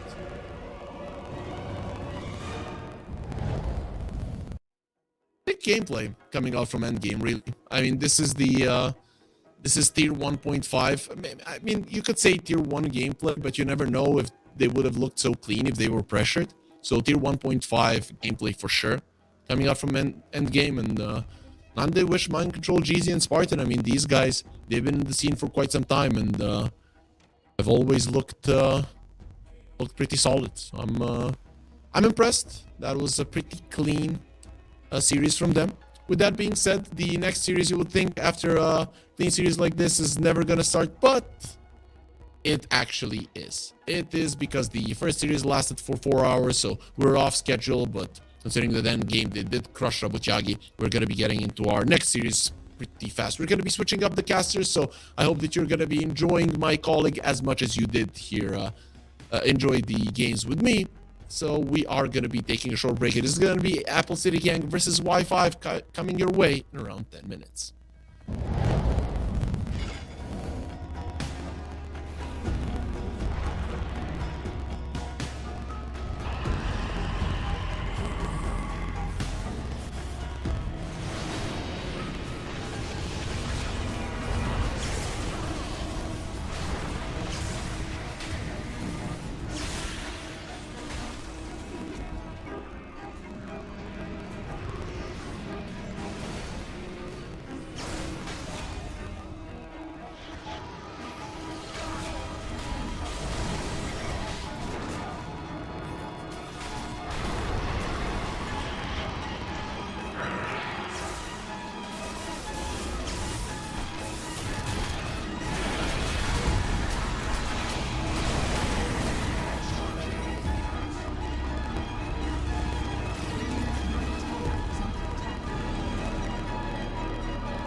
Hello everyone, welcome to CCT Series number 8. We are at day number 1 of those group stages, but of course, like always, holding true to the CCT promise, we are going to have quite a lot of Dota coming up for you guys, right? Group stages to start it off with, and then we'll have those coveted playoffs. Let's take a look at the groups themselves. Let's see which of these teams will be competing for the $50,000 prize pool over at, I believe, group number A. I think we've had the Group A matches today. Yeah, so you have Y5 Esports, who have already won one of their matches, one of their best of threes. Meanwhile, you of course have Team One Move, Apple City Gang, Zero Tenacity, and Quantum. Of course, from this group, One Move, certainly a strong competitor, but I haven't really seen One Move demonstrate the prowess that their lineup is designed for, right? Meanwhile, Apple City Gang, Series number 7, they came in 3rd, and their most notable win was in fact against Team One Win. They happened to eliminate Team One Win from the previous tournament, but here's hoping that Apple City Gang are going to be able to make it all the way through this time around. They do have that star-studded lineup, but guys, we will see Apple City Gang play at it, I believe. But before that, let's take a look at group number B. Let's see which of these other teams, and I believe Passion UA should be on that second group. You have Endgame, who I believe Endgame has Mind Control, the former Team Liquid player, the former TI champion to boot, and then you have Asakura, who were in the previous series as well, and of course Passion UA and Rabotyagi, who were in it too. But you have another team, and that is going to be Winter Bears, a primarily Middle Eastern organization, I believe, who have, and in fact, I believe they were competing in the Middle Eastern qualifiers for Dream League, right? It wasn't their first time around. They did face off against Nigma Galaxy, weren't able to close that one out, but they have competed in the European circuit as well previously. In the European Pro League, they've gone against Rabotyagi in particular in the Universal League as well, won against them. But this is going to be the second time we see Winter Bears play it out. They were there for CCT Series number 1, but after a bit of a hiatus, they are now back for CCT Series number 8. But let's take a look at which matches we will be covering for this 3rd and 4th game for today. Of course, first game was Y5, who did win against Quantum in a 2-1 fashion, and meanwhile Rabotyagi losing, or rather getting swept under the rug by Endgame. I don't think that's too much of a surprise, because Endgame's roster, if you take a look at it, it is quite a star-studded roster in my opinion. But you're going to have Apple City Gang and Y5 Esports coming up, and even though Y5 Esports have won one of their games, already having a win under their belt is going to be a whole different ball game playing against Apple City Gang.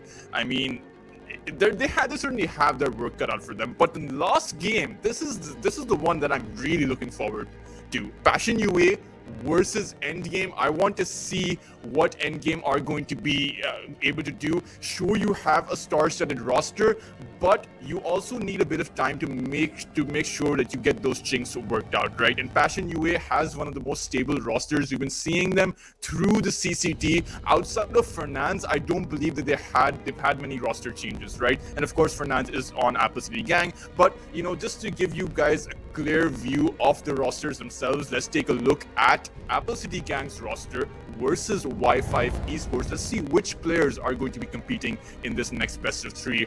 UI on that position 1, Jewel Rays on that position 2, Norma on that position 3, and meanwhile you have Astral and Flacco. I will correct myself, I previously said Fernandes, but it's in fact Flacco who's on the Apple City Gang roster. Now, this isn't exactly an unknown roster, despite the fact that we don't see any of the pictures. I'll just remind you guys, Jewel Rays is a CCT champion.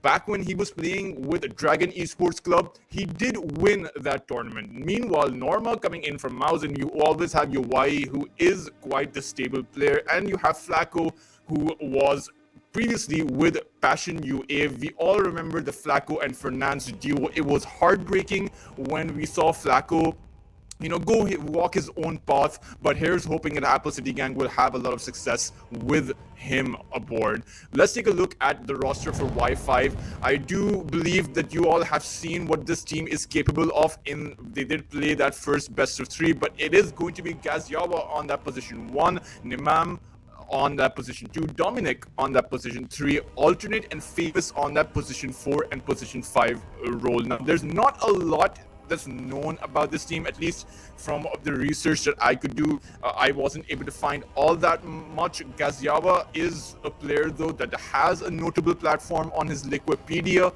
but even then, outside of a few notable tier 3 or tier 2 events, this team isn't exactly on the radar quite just yet. But of course, you have all of these platforms like the CCT where, you know, teams come to the CCT and teams ascend, right? You talk about perhaps Team OneWin, you talk about Team Nightpulse, you talk about Team Abulus, right? Who used to play in CCT and now they're off towards those bigger tier 1 stages. So here's hoping that any of these teams could do it. Here's hoping that Y5 Esports can potentially do it too. But guys, that was the rosters. And in my opinion, you know, you have a lot of draft changes as well. So it's going to be interesting to see, and I believe every time we've had a CCT tournament, we've either had a mini patch or a big patch coming out, right? So every single time we've had teams sort of juggle around and kind of switch things up to see what kind of works and what kind of sticks. It's not been that long since 7.38C has come out, although it was a minor patch, but it had some nuances, right? It still had those minor chinks that you need to work out, some neutral item changes, some hero changes as well, and I want to see exactly what changes these teams are going to be bringing up for themselves. Apple City Gang, however, I don't think that they're going to be the team that changes much, right? Particularly when you consider the fact that they already have their synergy locked down. Apple City Gang, Jewel Rays on that position 2, just pick up a stable late game carry. He farms up perhaps something like the Terror Blade. You have Yuwai on that mid lane who loves to play those space making mid laners, and then you have obviously Flacco, who has been, I would say, one of the most stable sustained supports in the tier 2 or tier 3 European scene right now. So I think Apple City Gang, they're going to have a very straightforward path to this best of 3, and it's going to be Wi-Fi who actually tries to change things up, tries to perhaps get someone caught off guard, but whether or not they're going to be able to do that is going to be something I would say is always something that only time will be able to tell us. They must be feeling good about themselves, right? Having won one best of 3, but they are arguably facing the strongest competitor in the scene right now. So are they going to be bringing out some kind of niche strategy, or are they going to be just trying to play a better game of Dota against perhaps a stronger competitor, right? It is very much like a David versus Goliath kind of storyline that this seems to be shaping up for this upcoming best of 3. But you know, it's not going to be a walk in the park, right? If you take a look towards some of the heroes, right, that we have been seeing, I believe the last tournament that we have is going to be the Fisher Universe episode 4. And in that tournament, you know, you had a lot of Terror Blades coming out. You had a lot of Phantom Assassins coming out, right?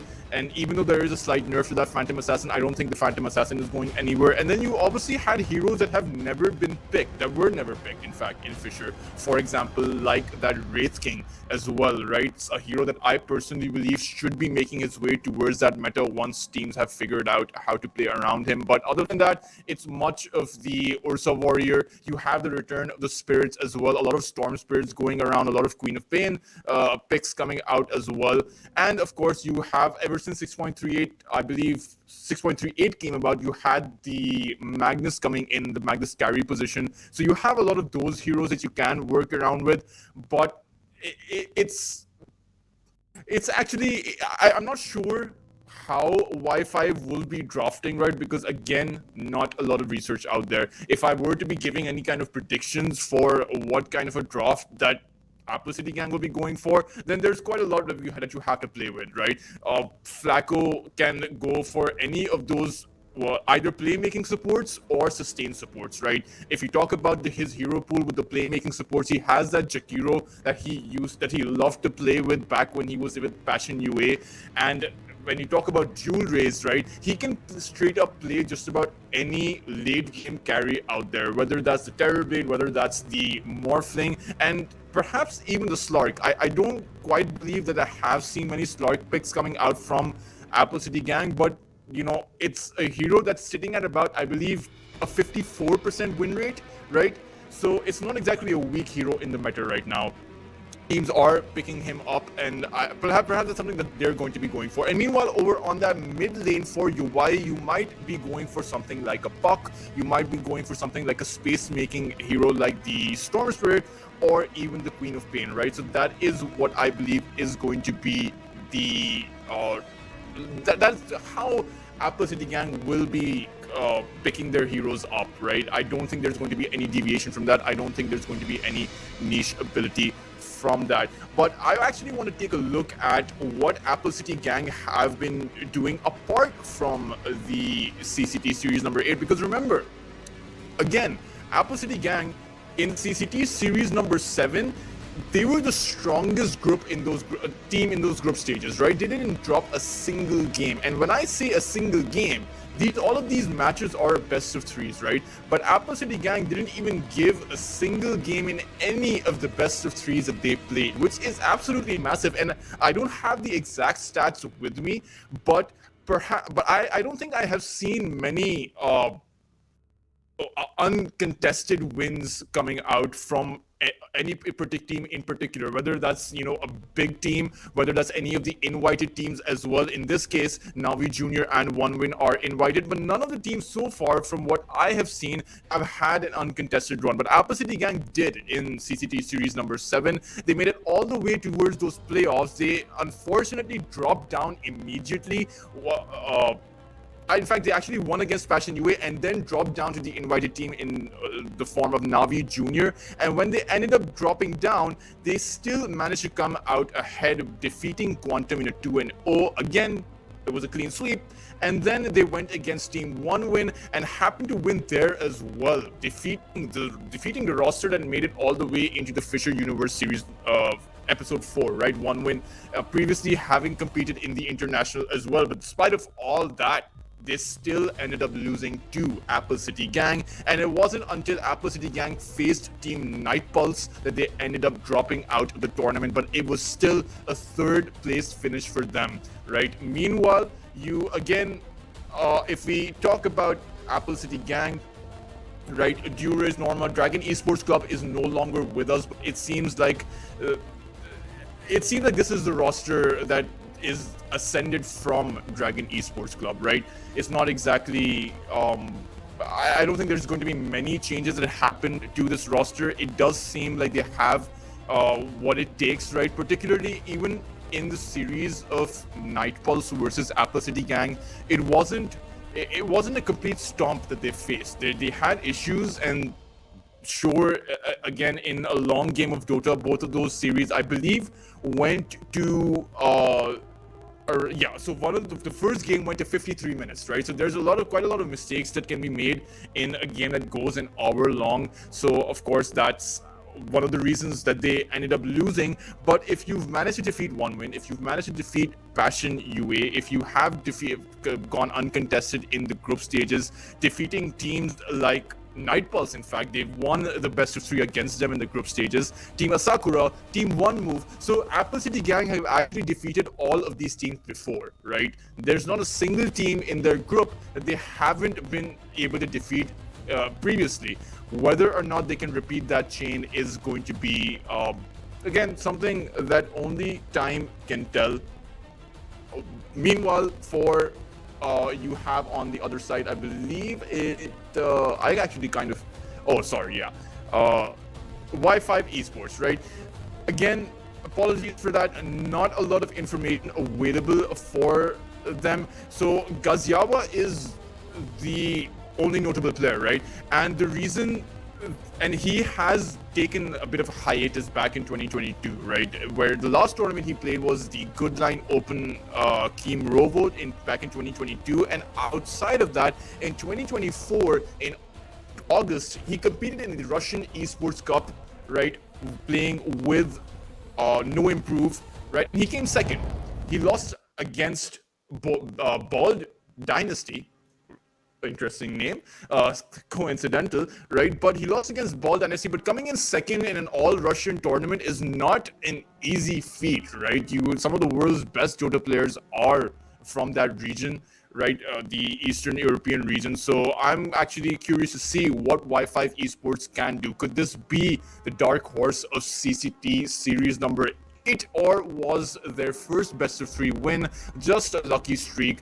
We are going to be taking a look at that. Although I have some good news, right? The series has or is going to start in just about a bit. So for those of you who have been waiting for Apple City Gang and Y5 Esports, we will be heading into the game shortly. Of course, predictions wise, Apple City Gang, in my opinion, is the favored team, right? I don't know what's going to happen, but if Dual Rays has given us anything, if Dual Rays has proven anything, is that he is one of the best carries in the circuit right now. If Flacco has proven anything, it is that he is one of the best position 5 supports in the scene right now. So Apple City Gang, I would say that, you know, they are the favorites heading into the series. I'm sure that's going to be true for a lot of their fans out there, for a lot of you people who are watching as well. But here's hoping that Y5 will, at the very least, be able to put up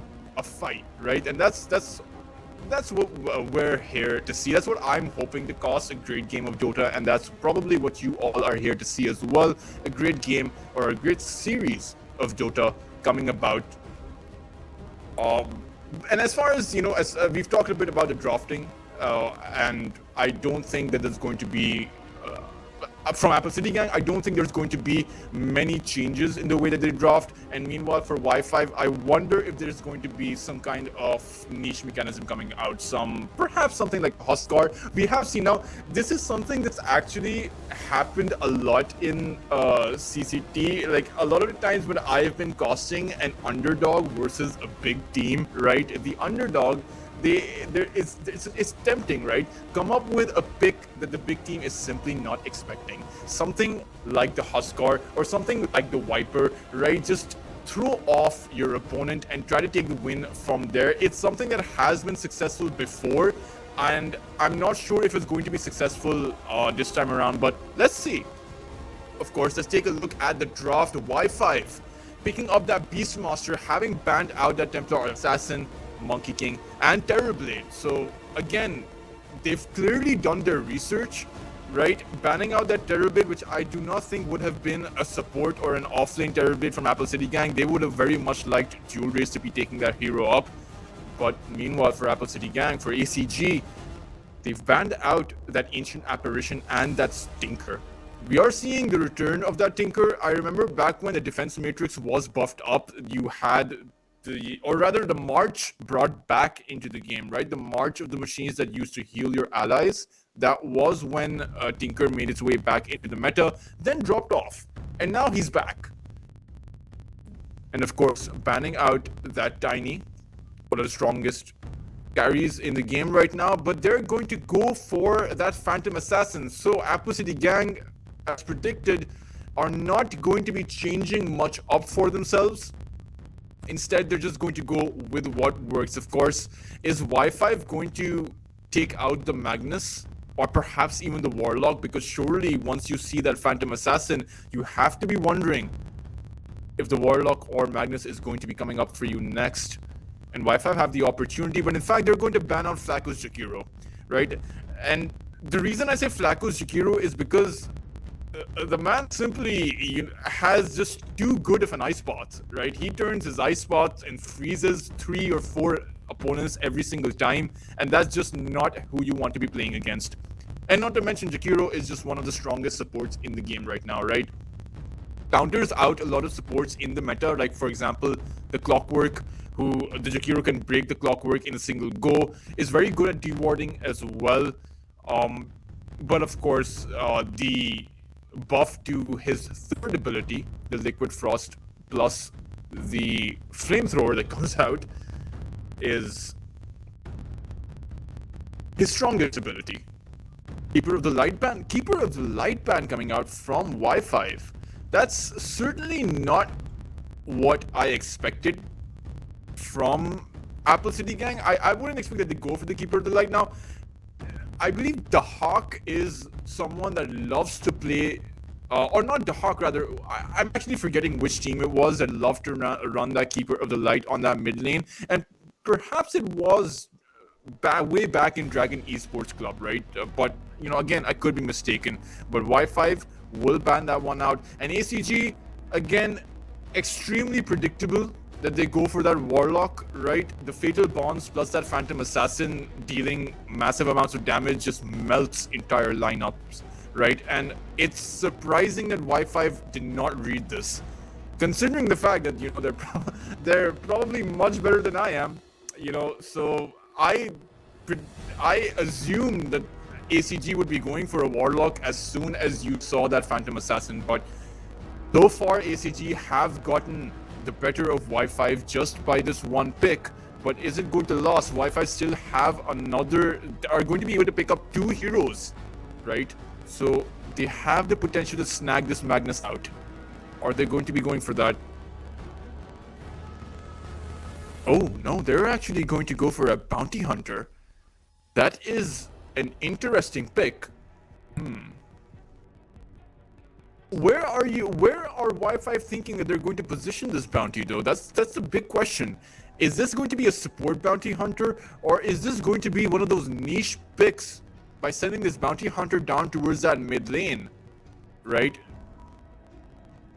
Just a track plus shuriken toss, right, dealing so much damage. Not to mention, if you come out ahead with those early track kills and somehow this Beastmaster farms up, somehow some of the other cores that you pick up for yourselves are able to farm up and utilize those track kills, then, you know, Y5 can position themselves in a situation where they're just too far ahead of Apple City Gang for them to be doing anything in the game. At least that's the strategy, right, that you play with when you do have that bounty hunter. Just optimize your team's net worth by getting as many track kills as you can. But, you know, it doesn't exactly happen like that in practice, right? In theory, of course, things might seem a lot better, but for Y5, the main question is, how are you going to be countering out this Phantom Assassin? And they're actually going to be going for that Pangolier.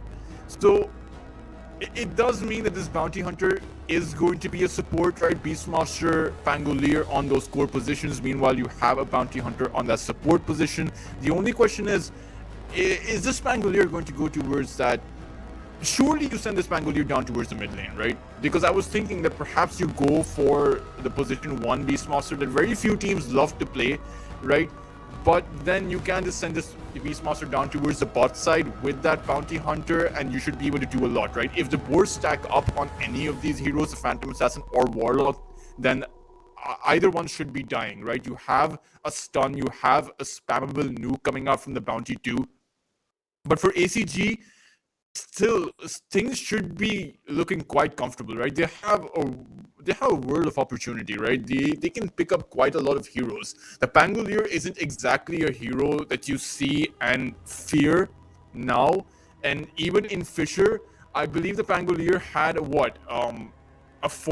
near 40% win rate. But ACG, they're going to be going for a Darkseer plus the Night Stalker on that position 4. I am assuming that is the position 4 Night Stalker. Or you could be sending this Night Stalker down towards the mid lane against the Pangolier. And honestly, I can see it working out. I can see the Night Stalker versus Pango working out really well.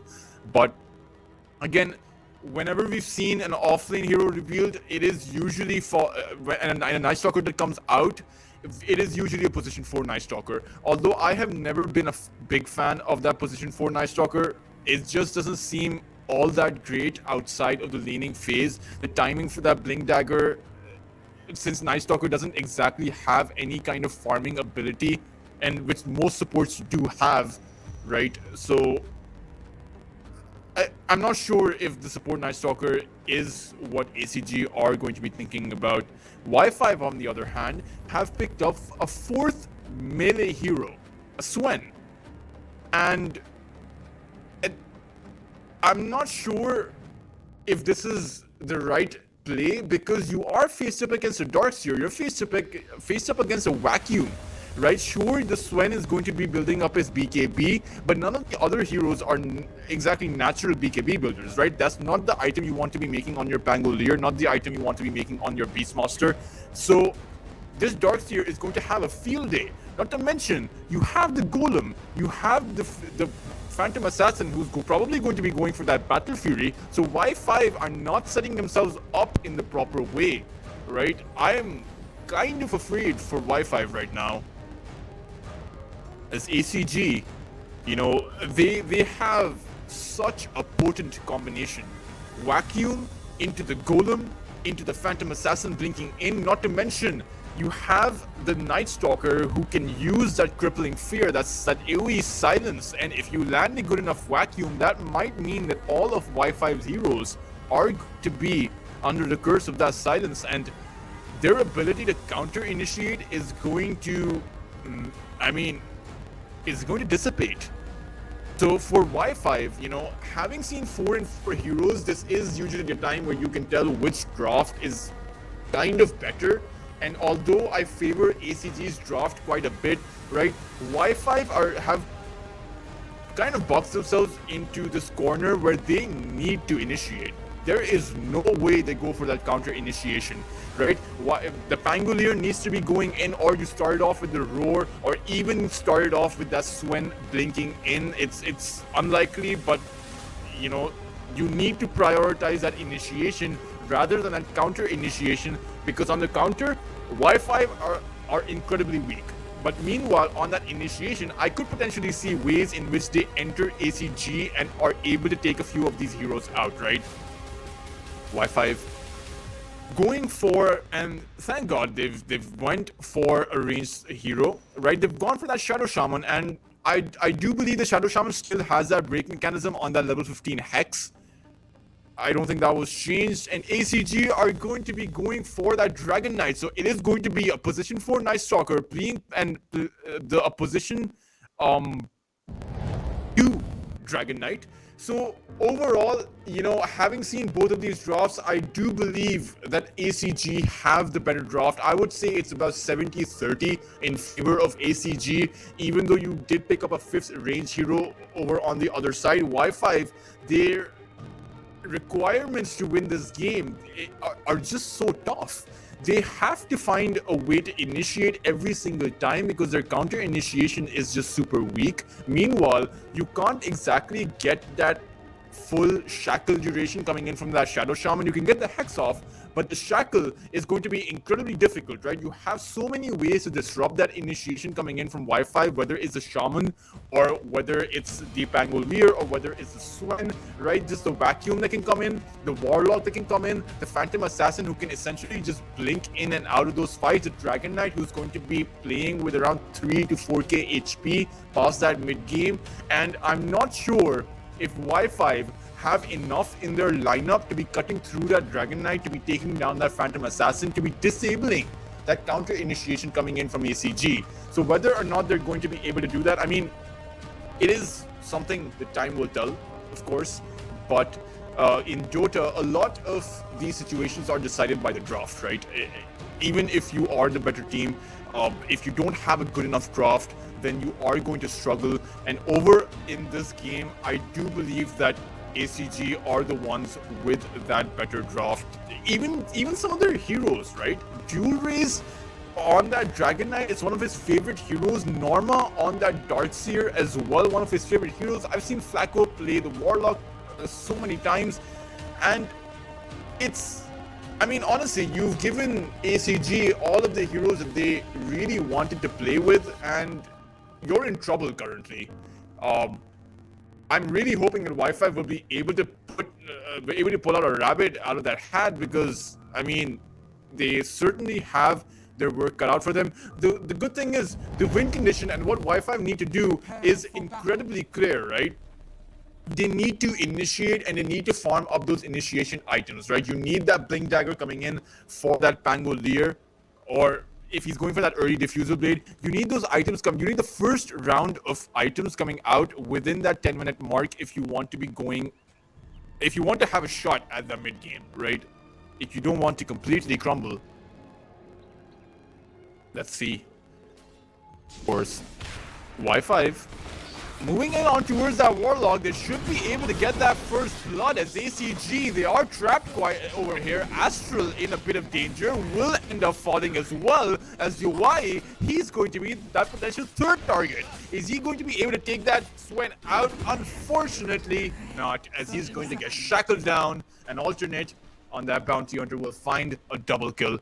Y5, I mean, that's one way to initiate, right? Just straight up walk towards that high ground, no one from ACG covering that angle, and they just simply took control of that fight. And I'm not sure why ACG chose to stick around in that manner, because the fight was lost, right? You can't exactly exchange. But very good start for Y5. If we talk a bit about those lanes though, it is going to be Dual Rays, in fact, who's going to be playing on that mid lane, and UI who's playing on that carry position towards that bot side. This is very interesting. I believe it is a bit of a switch, right? Yeah, in fact, it is a switch. Dual Rays is the position. Oh no, in fact, yeah, I have it wrong. Dual Rays is on that mid position and UI is on that carry position.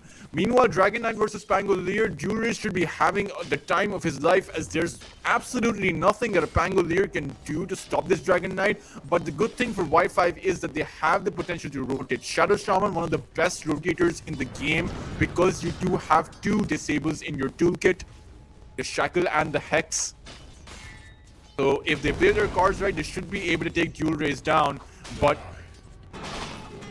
I suspect that most of the effort from Y5 or from the Shadow Shaman will be going towards the top side to securing Swen's farm, because he is faced up against a Darkseer, right? You want, and that Ion Shell is going to be doing quite a lot, particularly as you gain in those levels. Once that Ion Shell is level 2 or even level 3, Swen is going to have difficulties. Especially considering it's going to be nighttime for the 5 minutes, first 5 minutes. So on that top side, you do have a bit of kill potential, but it's not all that. Meanwhile, bot lane, I believe this is where we are going to be seeing kills coming out.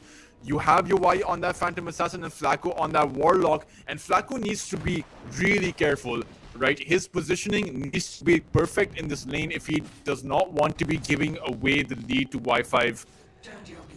As once Dominic is able to stack up those boards, there's going to be nothing that Flacco can do. You can't simply back away. Of course, Y5 need to be careful too, because any exchange is probably going to get punished from that Phantom Assassin. That Stifling Dagger does quite a bit of damage in that early game. Topside? Famous does need to be careful. Has the Shackle at the ready, but with these many creeps coming in, Ganwaya is just, or rather Yaba is just going to be farming up. Of course, lost hits wise, I don't think either team can punish the other in terms of zoning them out of the lane. I do think that all three lanes, all three cores from both of these sides are going to be farming up quite nicely. Meanwhile, towards that top side, the surge on towards Astral will mean that the tricky situation is going to be mitigated as Astral is safe, but it got hairy there for a second there. I thought he was going to die because the slow coming in from that neutral creep was there too from that Banshee. 0-3 right now. Darkseer is surprisingly struggling in terms of lost hits. I wouldn't have expected this. Because you do have a Night Stalker, you are playing in the nighttime, and it seems like they want to be making a move towards that Shadow Shaman, but the return with that Shackle means that Astral is in a bit of trouble. The Surge will be forced out, and that will mean that he is able to make it out to safety, but it's not a good look for ACG as Y5 are able to zone the Darkseer out. And that is a bit of a surprise. Bot side, of course, Phantom Assassin farming up quite nicely. The Dust revealing alternate over here, who is going to be keeping out. Very well recognized by that bounty hunter. 4 minutes in, the lanes are stagnated quite a bit. Meanwhile, where's that mid side? You have a Night Stalker who's making his way towards that Pangolier, but will he be able to find that kill? Turns out he's just going to walk the other way. Meanwhile, towards that bot side, I'm not sure. Why is UI hanging out over here? Okay, he's just waiting for his creeps. Or rather, the opponent's creeps. And meanwhile, you have a Shadow Shaman. Instead of the mid lane, he's rotated towards his bot side. And Astral, he's here too. And it seems like a Shadow Shaman is going to go back towards that top lane. Oh man. But there's quite a bit of force here towards that boss side. But it seems like it's just everyone's just playing for information so far. Neither team wants to be making an engagement. Dire's middle tower is under attack. Bot side, UI again, just pokes and prods, really. Not committing heavily. Of course, Flacco should be able to get the Shadow Ward, and that means that UI will be able to continue farming up, even if all of these pokes and prods from Y5 bring him low. Mid lane. Nimam sees the Night Stalker, the Shackle from Famous, but the Pangolier is just going to back away. You had alternate with the Bounty Hunter too, so 3 heroes stacking up on that mid lane, but just not finding anything. Arcane Rune picked up.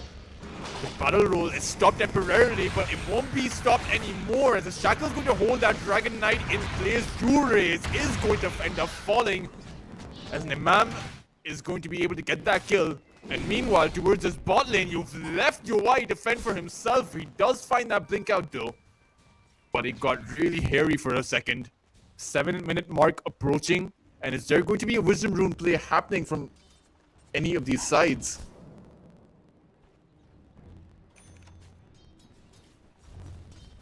Minute 40, and it seems like Y5 are making their way towards that top side. But the return is coming there. The Darkseer shackled up, and unfortunately for him, nowhere to go for Norma. Meanwhile, towards that bot lane, UI is going to end up falling. Y5 are able to get... Oh no. Y5 are not able to get anything. And now they get the Darkseer, but surely they wanted the Phantom Assassin to fall on this bot lane. And their little Wisdom Rune play didn't work out over on that top side either. They're stretching themselves too thin across this map.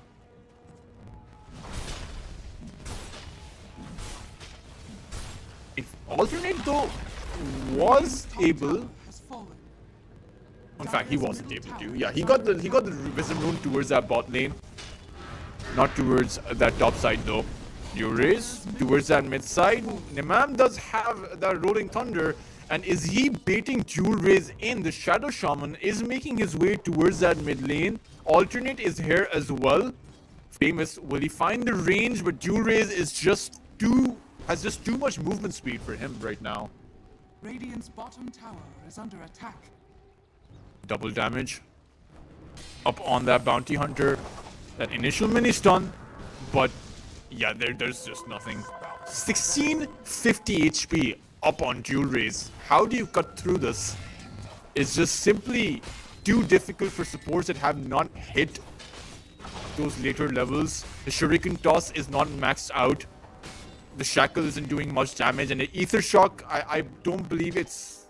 Yeah, it's only level 1, right? And the Shackle is only going to be doing 210 total damage. So, Y5 don't have enough to take this Dragon Knight down. But perhaps they have enough to take your Y down. He went to the secret shop, and that's not the place where you wanted to go. Unfortunately, for that position 1, he is going to get roared to his grave. Hawaii did find the return on that Beastmaster earlier, but unfortunate for him, the timing be going towards that secret shop did not end up working out.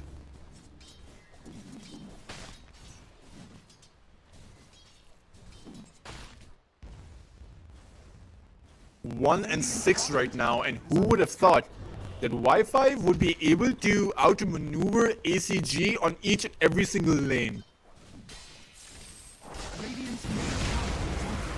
Top side, it seems like Astral is going to be the target. The God Strength activated by Kazuyawa, and one more swipe will clean the Night Stalker up, but it's just a support. But, you know, when you have a Swen who's already leading that lost hit chart, even a support kill will accelerate your net worth. He's sitting at about 5,100 in terms of net worth, significantly ahead of the Dragon Knight and Phantom Assassin. And this is becoming a bit troublesome for ACG. They're faced up against a 3,000 net worth lead at the 10-minute mark. And sure, you have that Dragon Knight, but you no longer have that flash farming ability, right? So your ability to recover from behind with a Dragon Knight is not as potent anymore in 7.38. ACG, they have the level 6, they have the Golem up for Flacco, but he's revealed from alternate, Hex up from the Shaman, the Wards to drop 2, and this looks like the Warlock is going to end up falling. Astral, the Void wasn't able to save him. But the track, it slowed him down momentarily, and Bango is on that chase. He has the track on him, so if he dies here, he's going to be giving a lot of gold away, and unfortunately, he will end up falling. Y5 up 9 kills now, and Yowai was fired out as well. This is a disaster for ACG. They're going to lose their Phantom Assassin. They're going to lose a 3rd hero. A double kill for Nimam, and all of those kills have been track kills. You're giving away so much gold to Y5. 5,000 net worth lead, and that's a 2,000 gold lead going in favor of Y5 from what was just 3 track kills. Radiant's bottom tower is under attack. ACG are in trouble right now. Their bot lane tower is going to be threatened too, and it seems like ACG don't have the heart to defend this. They're going to let it go for free. This is going to be the 2nd tower to fall. Only the mid-tier 1 tower stands for ACG, and it seems like with a hero like Shadow Shaman up for Y5, it's only a matter of time before they make their way towards that mid lane to take that lost tier 1 tower down.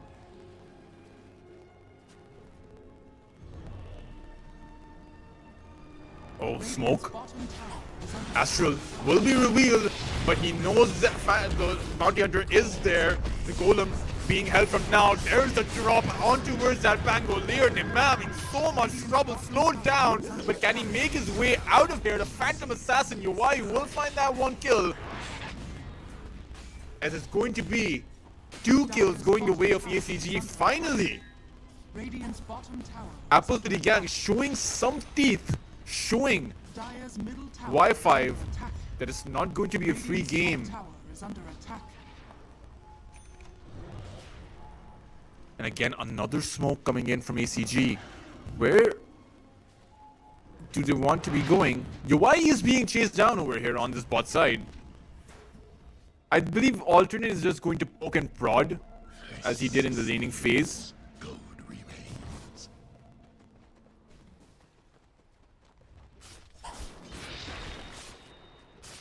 And he's seeing Yowai just farm up.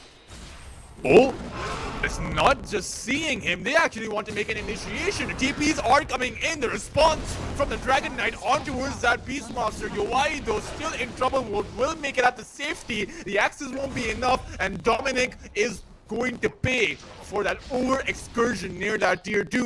Y5 just unfortunately not able to read the map, or rather not able to clear the Phantom Assassin up, and they are going to end up paying for it. Of course, Nimam on the other side did find the kill on towards the position 3 Darkseer, but overall, not worth it for Y5. You don't want to be giving away back to this Phantom Assassin. You don't want to be making these kinds of excursions, these kinds of overextensions.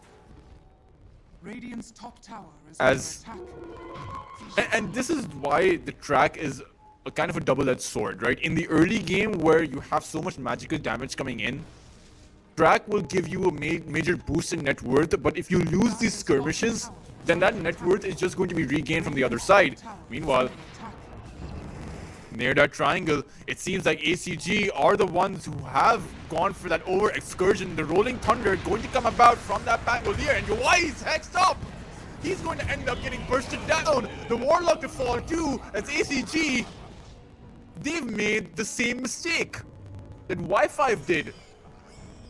Except ACG are going to be paying for it by losing their carry yet again. Radiant's courier has been killed. Why dying for a 4th time this game? As Y5, through the back of those 2 kills, will be able to get themselves a free Tormentor, adding to their already inflated net worth. It's going to be a 7k lead, and Famous is going to be getting his shard. That's one of the better shards in this game.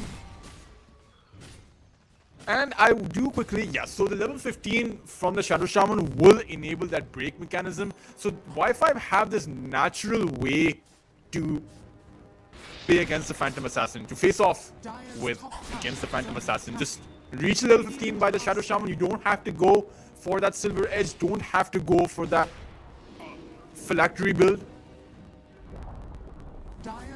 UI again spotted out. Alternate is doing, despite of the over excursions, I will say that Alternate is doing a great job at spotting this Phantom Assassin out, making sure that Phantom Assassin can't farm up, because once you place that track, the Phantom Assassin knows that you're there. And with these Serpent Wards planted towards that mid side, a Haste Rune picked up by Kasyava, it seems like Y5 want to fight. But do ACG have the appetite to defend? It doesn't seem like it. However, on to Dual Raise. Pangolier goes, a roar to follow it up with, and the God's Strength from Kasyava coming in. He has the Haste Rune, but he hasn't. In fact, he has popped it, and ACG just simply nowhere to go right now, as Y5 are threatening their high ground. Oh man. This is despite of the fact that, you know, I had pegged ACG's lineup to be much better, but despite of everything, Y5 are just able to play just so much better right now. Your Y going to get revealed, and you need to... Is he not aware that his blur got popped out? Your Y... It might be too late for you to run away. His team scrambling to come to the Phantom Assassin's aid will be able to make sure that UI escaped safely, but that was a close call. I'm not sure if UI realized that his blur got disabled, but still, he's made it out alive, and that's what counts. But unfortunately for Wi-Fi, unfortunately for ACG though, Swen on 11,000 net worth almost. Dragon Knight popping his form on towards Famous will be able to take that Shadow Shaman out, so they found a killing spree, in fact, and Flacco was the one who picked that one up. Unfortunate that it didn't go towards Dragon Knight. That would have helped him, probably boosted him towards that second position in terms of net worth, but ACG have a long way to go. The good thing is though, is that once you hit those power spikes, you should be able to make your way back into this game. Dark Ascension to pop, Beastmaster falling incredibly low, will end up dying, but it seems like Y5 are the ones on the retreat. They don't have enough to fight this with. Astral on the move, but I don't think, yeah, this is going to be the end of this fight. despite of everything, the fact that you only have 1 or 2 items up for these sides means that magical damage is enough to get a lot of these kills, and that's why Wi-Fi need to be a bit wary of 5v5 engagements, right? Because you have the Golem, you have the Dark Ascension, you have the Dragon Form, you have the Vacuum, and the Wall of Replica coming in as well. So, it's not as if, despite the fact that you have an 8,000 net worth lead, it's not as if ACG can't win a team fight, right? All they need to do is pop their abilities, use their spells in the right way, create the right circumstances for those team fights, and they can very easily come out ahead.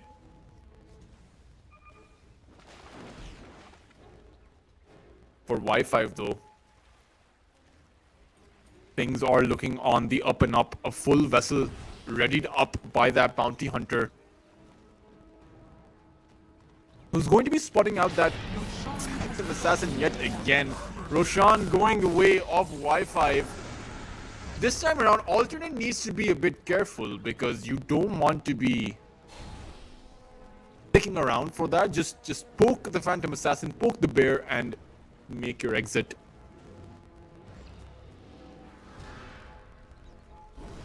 Towards that mid lane, it seems like Dominic is going to end up paying for it. Tries to find a return with that roar, but the Vacuum to bring the Shadow Shaman close to the Beastmaster to finish them off. Alternate though, will he be able to find the kill onto his Jewel Rays? The Axes will in fact finish the job. Dominic is back with his second life, and now the Swen is here to play, activating his God Strength. ACG need to be exiting. Norma going to use the Surge to make sure that at least the Phantom Assassin is able to make his way out. But Namam, is he going to be going for that chase? UI does have that teleport scroll, so he's going to be safe. Has that Battle Fury up as well, but it's not good. It's not great.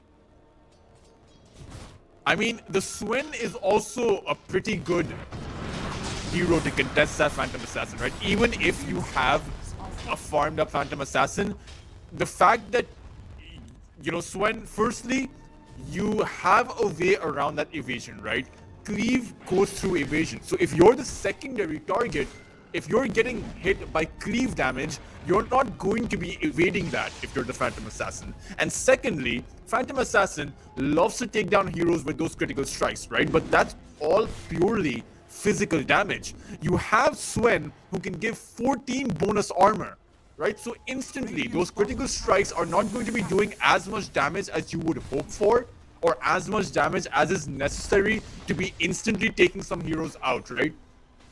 So Y5, in the form of the Swen, it is one of the better picks that they have in their draft. Radiant's bottom tower has fallen. 11,000 net worth lead, powered by the track kills that they've gotten. How many track kills have Bounty Hunter Alternate has 13 assists, 2 kills. So he has been involved in 15 out of 18 kills that Y5 have.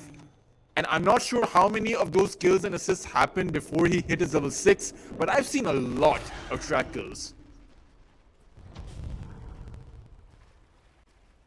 Tormentor going their way as well, Roshan going their way as well. It seems like Y5, in terms of objectives, have had a field day. They've gotten everything that they wanted as far as objectives go, but still need to close it out as a smoke play is underway, making their way towards that mid side. It's ACG. It's Hawaii with the double damage rune.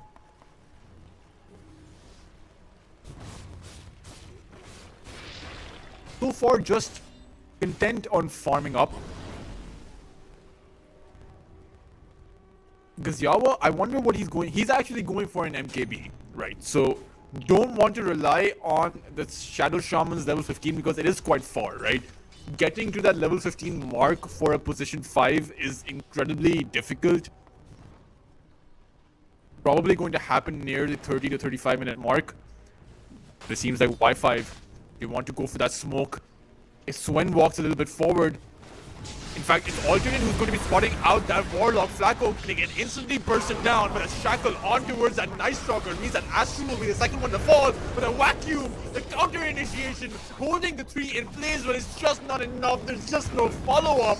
Astro will lose his life. The Warlock Flacco buying back, but Nomad wants to be heading forward with that Rolling Thunder, wants to be taking down this Darkseer, but the return from the Dragon Knight who's holding his place is just not enough. It's just not enough. For Apple City Gang, as they don't have anything to fight with. Y5 are just able to hold their ground. In fact, make their way onto the high ground and take Durace out. A full team wipe. As Y5 have never looked stronger in this game right now, just consistently getting ahead, consistently beating down that dragon, and in fact outplaying ACG. Hawaii though will be able to find a kill. 1200 gold going his way. Perhaps he can get the Shadow Shaman as well, but if BKB is running out, Hex up. Famous has holding that Shackle, will use it just now. Nimam will they be able to finish him off before the Darkseer comes in time. The pipe being activated, the Vacuum to come in as well. Hawaii, he's able to hold his ground and fight, but another Hex coming out, and Nimam will be able to finish him off. Kazuyawa's going to come in and take out the Darkseer as Y5 time and time again able to just hold their ground and fight back. As ACG 22,000 net worth. Radiant's top tower is under attack. This is a bit of a disaster. Not exactly a bit of a disaster, it is an absolute and complete disaster. As Y5 have taken all of the tier 2 towers out, Tower has fallen. 2 minutes to Roshan from spawning, and it doesn't seem like ACG... Okay, so the good thing is, it does seem like ACG have an incredibly good Roshan fight, right? Vacuum plus the Golem, the Dark Ascension to give you vision, Dragon Knight who can tank up, and Phantom Assassin who can take his pick of which target he wants to be going in for. So ideally, that next Roshan is when ACG should be fighting.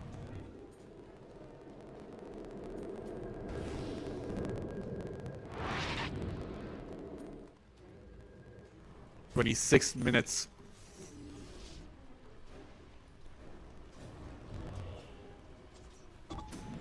24,000 net worth lead. And Phantom Assassin still hasn't been able to make any sustain item, right? Going for that Sanj and Yasha in what I believe is a desperate attempt to just build up some HP. You need a way to stand your ground and fight. The BKB, it was activated, but he just got roared up. Is there going to be enough damage as Yowai tries to make his way out of the fight? The Golem to momentarily hold Y5 in place, but they're undeterred. They want to be going in on towards the high ground again. Yowai will find that blink out, and perhaps this time around ACG can punish. Dude, it's on towards that Shadow Shaman, but look at this in with that God Strength activating that BKB, instantly taking 2 heroes out. Astral nowhere to go. Famous just bravely making his way for those Hex plays, and it doesn't seem like Yowai is going to be able to do anything either as he just throws out that GG call. 11 and 31, 27 minutes in, 30,000 net worth lead as Y5 just proved to everyone that at least for this first game, ACG, despite of the fact that they were 3rd in the previous CCT series number 7, Y5 are a force to be reckoned with. They're not a weak opponent. Despite the fact that there's not a lot of information on these players, I do have a bit of information, is that they play a really good game of Dota, right? Recognizing they made all of their win conditions line up, right? We talked about it. They need their first set of items before that 10-minute mark, and then they need to be the ones initiating each and every single time. Did we all see that Shadow Shaman? He was on that high ground, hexing people off, shackling Yowai down each and every single time, and it really seemed like Apple City Gang had no chance in hell at making those initiations, and in fact even synergizing with their ultimates. I didn't really see it happen for them, but of course guys, that was just one game. This is an entire best of 3. Perhaps ACG can, reconcile with this loss and come back stronger for the next game. Perhaps we go for a game number 3, but we will be back for game number 2 right after a short break.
Welcome back, guys, to this best of 3 in which Y5 absolutely destroyed Apple City Gang, the team that came third in CCT Series number 7, but Y5 made them look like novices of Dota, as, I mean, through and through the early game, even before the horn was blown, Y5 were able to secure 3 kills. Right, and once that track came online, just with that bounty hunter consistently getting the better of ACG each and every single time, there wasn't a single moment in the game where ACG seemed like they were ahead, short of those, outside of those few pickoffs that they did manage to get.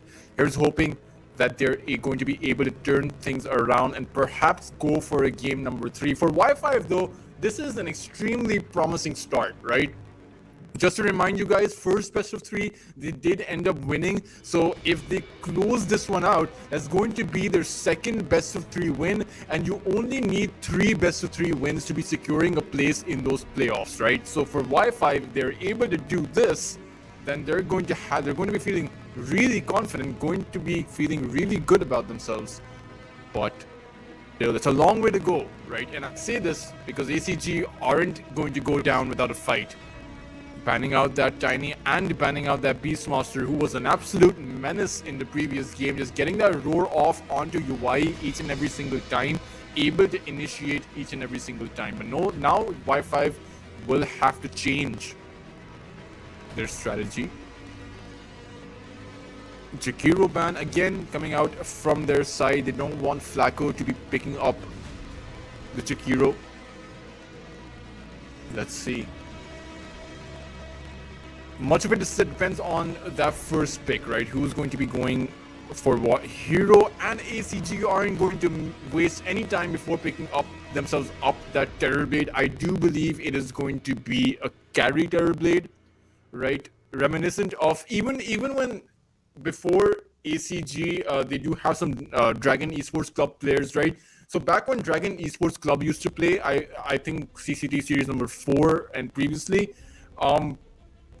Terrorblade wasn't in the meta, but they still ran the Terrorblade quite a lot, right? And now that Terrorblade has made his way back into the meta, ACG are probably going to be a stronger team simply because they can naturally play with that Terrorblade carry. But Y5 going to go for that Ancient Apparition. Now, I do believe, I'm not exactly sure about this mechanic, but even if you're under the effect of that Ice Blast, the Sunder should be able to regain HP. Because it's not, I think it's reverse HP reduction or HP addition rather than lifesteal or anything, or HP regeneration or anything like that, right? But I'm not exactly sure about that mechanic. We will see in the game though. But Y5 still, Ancient Apparition, very good hero to play around with. At the very least, will be able to destroy those TV illusions from the get-go if you do manage to land that Ice Blast. For ACG though, I mean, this could still be that off lane or that support Terrorblade. You never really know. For Y5, who are they going to be banning out?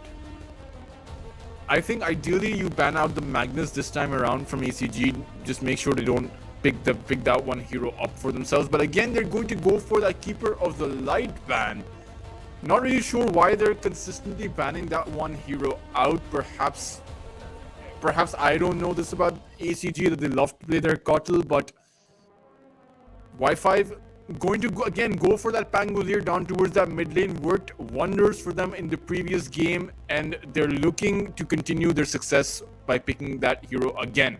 Now, the thing is, this time around, it's Y5 who have that synergy, that AoE synergy, right? That Rolling Thunder coupled up with that Ice Blast coming in is going to be doing a whole lot of damage. It's going to be very difficult for ACG to be playing around those two spells, particularly in those team fights. And it is the team fights that ACG were really confused in, right? It didn't really seem like they had a clear strategy or a clear plan into what they wanted to do in those team fights, or in fact, how to stack up their initiations.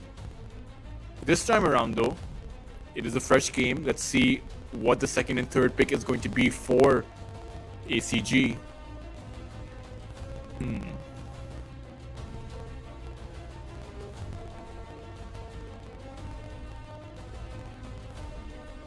perhaps something like a puck, right? Just naturally able to dodge that Ice Blast coming in and in fact stop the Pangolier as well. But it's going to be the Ringmaster coming in for ACG.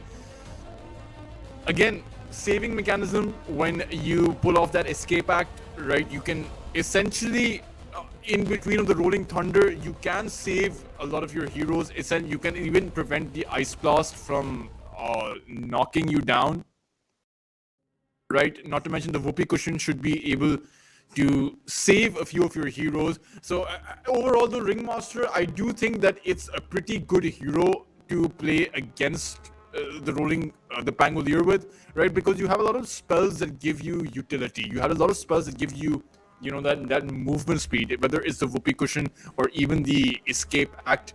As ACG, they're going to be going for that Wind Ranger, and most definitely going to be going for that kill shot with the Wind Ranger. I wonder if this was to prevent Wi-Fi from picking that hero up, or if ACG have some kind of sinister plans for this one hero. But I do think with these two picks, if this Wind Ranger is on that support position, then I think that ACG are going to be looking towards playing a carry Terrorblade. Meanwhile, oh wow, Y5 going for that Ricky Maru. Oh man. And again, you know, we were talking about the Ringmaster's ability to provide util for his own team, and suddenly once this Ricky Maru gets his shard, that won't be possible. No more escape act for your allies, no more Whoopee Cushion for your allies. You won't be able to do anything. To mention, Ricky Maru is able to take down a lot of these squishy support heroes, right? Even if it's just the Ricky Maru blinking in towards that Ringmaster and using that smoke screen so that the Ringmaster can't support or assist his allies, that's going to be enough value coming in for Y5 to be making their way into what seems to be a promising mid to late game, right? But it seems like Y5 are actually going to be playing a core Ricky Maru. That's certainly not something that I expected. Now, even in the previously in CCT series number 7 and series number 6, we have seen quite a lot of Ricky Marus coming out, particularly from the side of Navi Jr. We have seen them play with the Ricky, but it's always been a position for Ricky. And for the first time, I'm actually seeing a core Ricky. I wonder if this is going to be a carry Ricky Maru coming in, or if it's... I don't think it's going to be an offlane, right? Most definitely a carry Ricky Maru coming out. Meanwhile, you have, again, the Shackle and the Hex from that Shadow Shaman. ACG, they're going to be going for a Monkey King. I wonder, though, if this is the right pick. A melee hero against a Ricky Maru, against the instant Hex coming in from that Shadow Shaman, not to mention the Rolling Thunder that can knock you down even if you're up in those trees. ACG this time around, I wouldn't say that they have the better draft. They did in the previous game, but in this one, it's looking more 50-50 to be honest. Of course, Y5 are playing an unconventional carry. Ricky Maru doesn't exactly have a lot of HP, so the Boundless Strike, the Power Shot coming in from ACG, they could potentially kill Ricky off, right? Not to mention, this is going to be a long and drawn out game. You did have a Bounty Hunter who was giving all of those track kills, so you won't have this time around. So Y5 won't be snowballing as hard as they did in game number 1. For ACG though, who are they going to be taking as their offlaner, or are they going to be sending this TB down towards the offlane? They really need an initiator, right? So that means this TB is going to be a carry, and you now pick yourselves up an offlaner. But which hero are you going to be going for? Tide Hunter, not exactly that great, but it seems like they're going to be going for that Night Stalker. Interesting. I mean, just the fact that you can blink in, disable that Shadow Shaman, blink in and take out that Ancient Apparition, not to mention even blink in on towards that Ricky Maru. ACG, this is certainly a pick that can work out wonders for their own lineup. Meanwhile, towards the other side, you have gone in for that Lycanthrope. So this time around, ACG overall, a very composed, evenly composed draft. Of course, they had this in the previous game as well. Hopefully this time around, you know, if they keep themselves composed, for them the win conditions really is just Night Stalker has a good enough time in that off lane. Just get a few kills as well. The mid lane, just farm up on your heroes and just take the game from there. That's really their win condition, right? They don't need to pull off some magic. They don't have, not staring down a mountain to climb over here. They can very well position themselves to play from the mid game and take it from there, because the late game is going in their favor, right? They are playing against a Ricky Maru, just not that great of a late game carry compared to something like the Terrorblade or even the Monkey King. So for Y5, they need to be winning this game in the mid game, right? Similar to how they won in the previous game, but it's a bit different because, again, there's no track mechanism. But what they do have is that Ancient Apparition, right? That Ice Blast coming in. What they do have is Fortune on that Shadow Shaman. His Hex plays and his Shackle plays were phenomenal. And if he's able to stack his Hexes up and Shackle players as well as he did in game number 1, then Y5 will be able to come out ahead, because you have a lot of follow-up this time around. You have that Ricky Maru, right, coming in, very good hero for that follow-up. Just plant that smoke screen, make sure that ACG can't use their spells, and then you also have Dominic on playing on that Lycan, right? Just your ability to push objectives and your ability to push team fights is really strong for Y5, but ACG need to be holding them down, right? ACG need to make sure the laning phase doesn't go horribly, make sure that they don't give too many kills away, and their Terrorblade is able to farm up, right? Now, Monkey King is a very unconventional hero for that 4 protect 1 strategy that you have to play with when you have a Terrorblade on that carry, but I mean, this means that I don't think the Monkey King will be going for that Maelstrom, right? I think that he's probably going to be going for something like a Mage Slayer. But still, items and everything aside, win conditions all laid out for both of these sides. Hopefully, we won't see Y5 coming out ahead with 3 kills before the horn is sounded, or rather the horn is blown.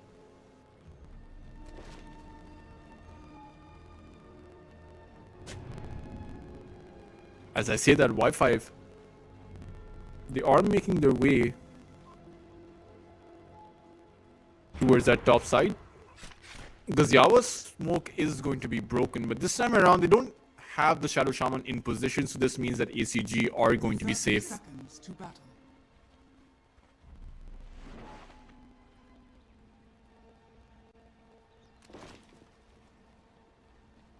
And I think both of these teams should be looking to secure 2 bounty runes each. ACG are most definitely going to be wary of contesting with 5 heroes, as it went horribly for them last time around. Observer wards placed from both of these sides, overall favoring ACG, as they didn't manage to get the aggressive plant over on Y5's side near that tier 1 tower, near top bounty rune. Upside, Dominic taking so much damage over here. Alternate will be here, and I don't think UI will be able to run him down, but Shaman needs to be the one that's careful. And Y5, I'm not sure why Alternate made his way there, because now the Shadow Shaman is so incredibly low, the Lycan is low, and this means that ACG are going to be having a wonderful time in this safe lane.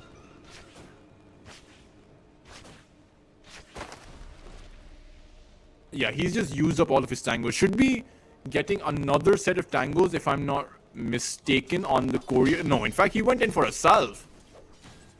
But his Lycan is so incredibly low right now. Just sitting at about 100 HP, Lycan does not have any regeneration. So what are they going to be doing towards that top side?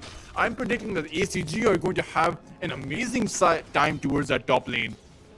Oh, Dominic dodging that dagger. It would have meant his death. But, of course, outside of the fact that they have incredibly low HP, topside should be able to do well, right? Outside of that metamorphosis. As I say that, though, alternate in a lot of trouble. UI did not have that reflection up, so this means that alternate will be safe. But, you know, once you get that sustain up, once you do get that HP up, Dominic should be able to farm on this top lane. I don't expect a lot of kills to be happening. I do expect the Shadow Shaman to rotate later on. Oh, another reflection. Meanwhile, towards that mid side, Jewelry is finding a solo kill on towards Nimam. And I don't think this should have happened for Y5. There was no rotation, but the Pangolier just ended up falling. Giving a near freebie, giving the lane to ACG, and the fact that their top lane was going so well as well, this time around ACG are going to have a very good laning phase.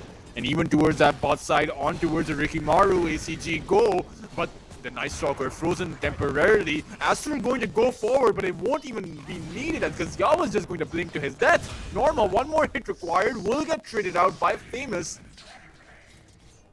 An overall 1-for-1, which heavily favors ACG, as they did take out that position 1. They did take out the carry Ricky.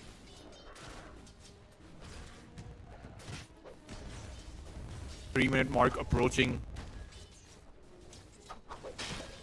The Lotus.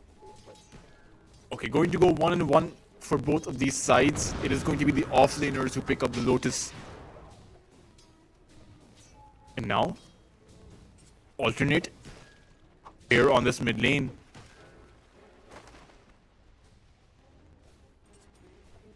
This time it's not even Famous who's playing that Shadow Shaman. It's actually alternate who's playing it. Oh, Jewelry needs to be so careful. Shadow Shaman's here for the return. Tackle up on that Monkey King, but I don't think they can finish him off. Jewelry is falling incredibly low, but he's going to be safe with Flacco TPing in. ACG this time around playing so careful. Of course, Flacco wants to be pushing alternate out, secure that water rune, but can't stay there for long. Meanwhile, towards that bot lane, Gaziawa again in so much danger. This time around, will find that blink out. But it's not a good look. I mean, Ricky struggling towards that bot lane. Dominic struggling on that top side. You've already lost your Pango towards that mid side earlier on, as things are not looking great for Y5 in this laning phase. Yowai just has uncontested farm. 27 lost hits, 13 denies. His metamorphosis has ran out. So at least for the next 2 minutes, I would say, Dominic can recover in his farm. He's the lowest in terms of lost hits for any of these scores.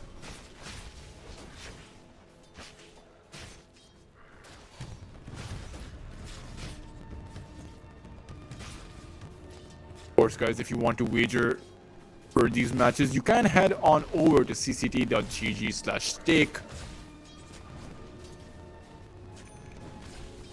5 minutes in, and at least the good thing is ACG, they might even get another kill. Alternate going to hold Dominic in place with just one more hit required. There is the price. Flacco will clear him up, as Alternate won't even be able to find the return. In fact, he might just end up giving his life a hex to stop that terror blade, as Flacco just walked into his death. An overall 1-for-1, but again heavily favoring ACG, as they did manage to take out that offlaner and make it out alive with their carry. Namam is here though. They want this Terror Blade. Alternate, staying on low HP is probably going to send alarm bells for ACG, who are wondering why is this Shadow Shaman still here.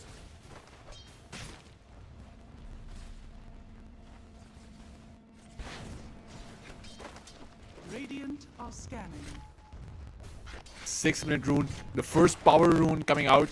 Who is it going to favor? Who is it going to go towards? And which rune is it going to be? It seems like ACG will be picking up the rune, as their heroes are positioned nicely. And it's going to be an arcane rune towards that bot lane, Tower is under attack. as Flacco is just being a menace for this Pangolier. No support coming out for him either, as ACG are dishing out on quite a lot of damage towards that mid side. Meanwhile, Jure is going to bounce forward on towards that Pangolier and will be able to clean him up. And the Ancient Apparition Famous is in a bit of trouble. Nice tree cut there by the Ancient Apparition. It possibly saved his life, but Is it going to be enough to save this tower? Pangolier, even when he comes back, is not going to be having his Rolling Thunder, so... And the fact that the 7-minute mark is approaching, these teams are going to be making their way towards those Wisdom Runes. This time around, though, Y5 are not in the position to be going for both of those Wisdoms. Will be content just taking one. I take what I please. Flacco. He's being pinged out. Nemam is here. Does not have that Rolling Thunder. He's only level 5. The Metamorphosis he popped here, but I don't think Yowai can fight back. He doesn't have any help. But in fact, he has quite a lot of damage. A few hits, the illusion will clear alternate out. Apparently, Yowai was able to fight back, and I'm not sure what these rotations from Y5 are meant to accomplish, as that's only going to put out another excursion by ACG on towards Dominic. Dual Rays does have that ultimate.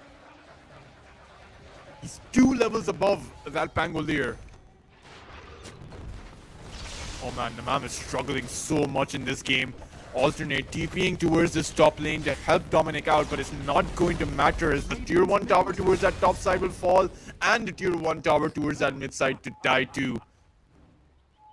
Y5 this time around, they're the ones who are crumbling. 3,000 net worth lead.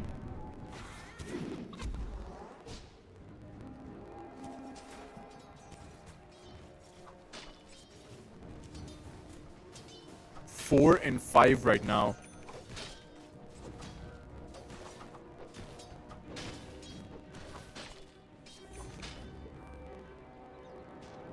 A 4,000 net worth lead for ACG means, I mean, they're fulfilling their win conditions quite nicely. The question is going to be how Y5 can recover, and the answer is going to lie in the timing for that Rikimaru, right? What items he's going to be going for. So far, he looks to be making his way towards the Scepter, and I'm not sure this is the right play.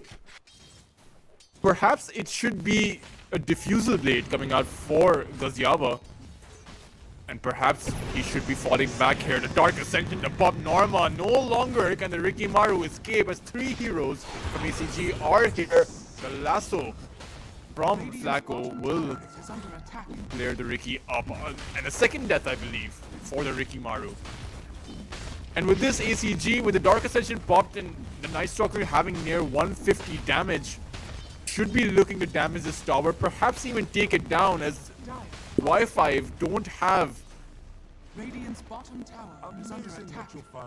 I believe they don't have the guts to actually find the return, but in fact, they're looking to prove me wrong. They're actually going to go for a smoke play, despite of the fact that they don't have the Shadow Shaman's ultimate up quite just yet. He's struggling just on level 4.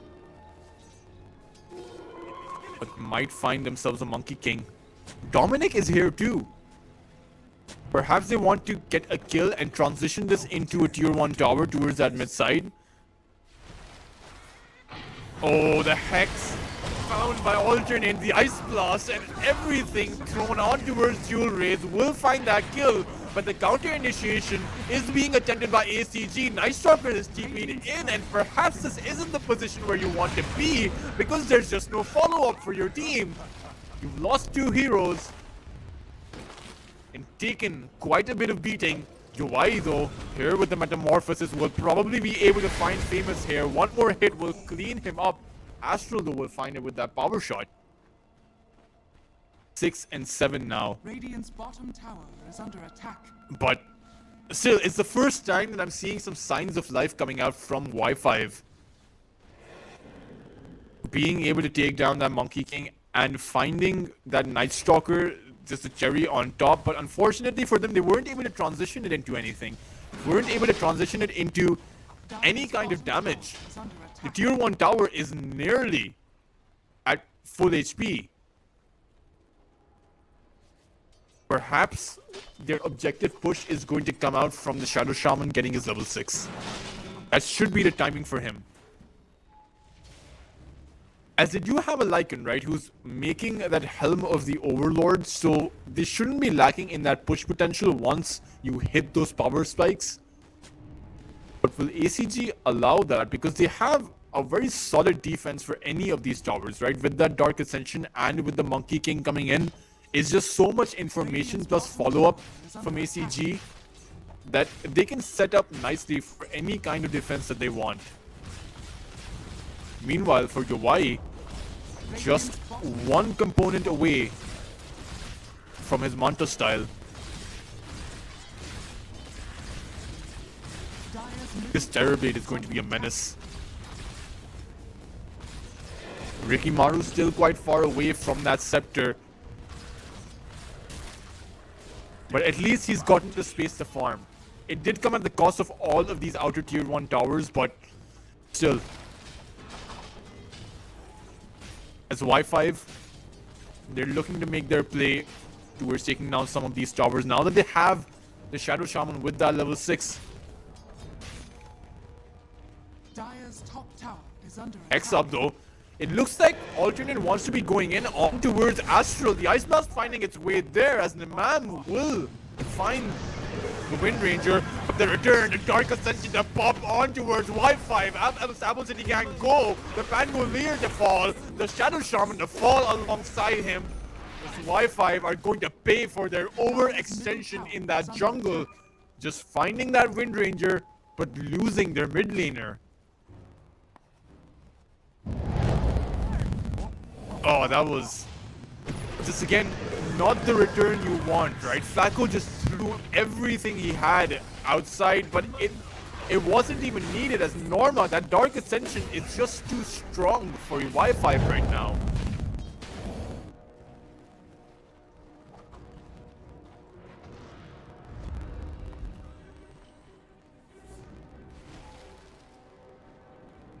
Seven and 9 right now.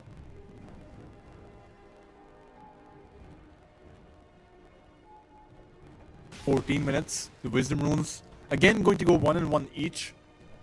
But which Power Rune is going to be spawning? As if it's a good one, ACG can potentially just make their way towards that triangle. The daggers, not really finding their mark.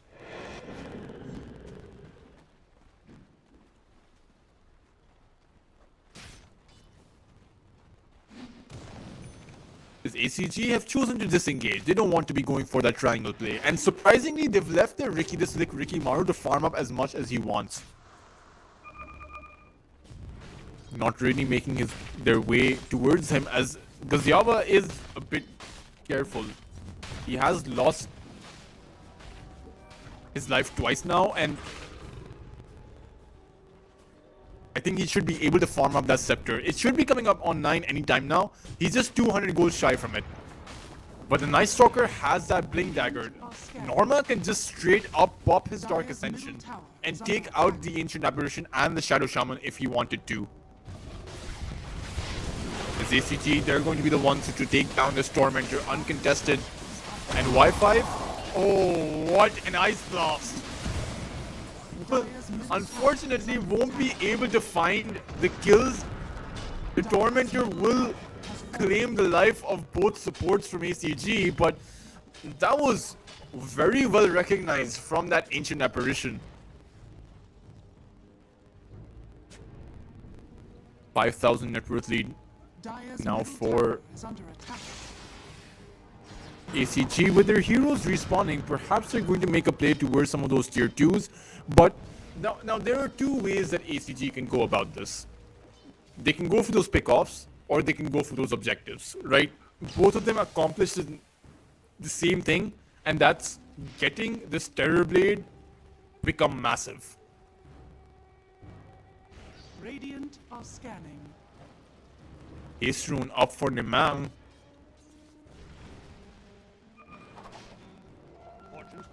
Will he be able to find anything here? Blink Dagger almost ready for that Shadow Shaman. Alternate will be getting it just now. It is going to fly out on that Courier. And with that instant Blink Hex, Y5 have a way inside of the fight. The only thing that they need to deal with is that Dark Ascension. They really need to figure out how to counter Norma out. But it's just so hard, right? Until your Ricky Maru joins these fights.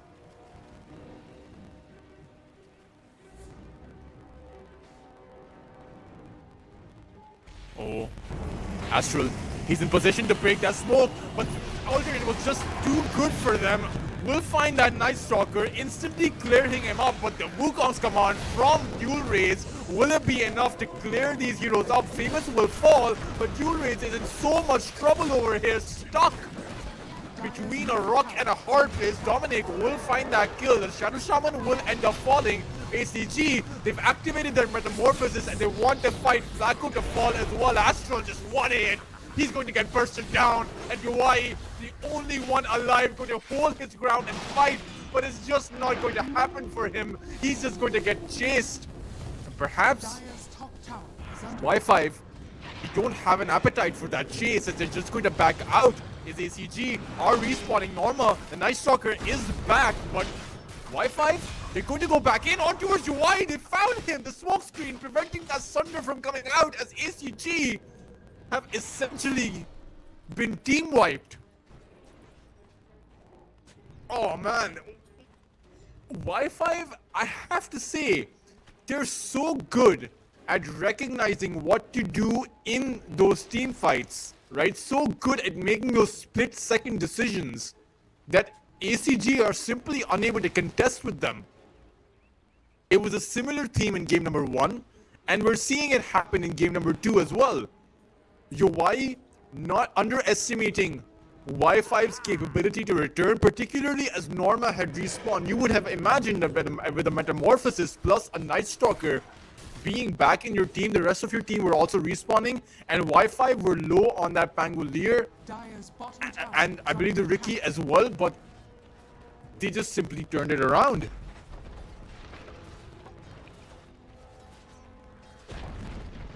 Dire's bottom tower has Oh fallen. man.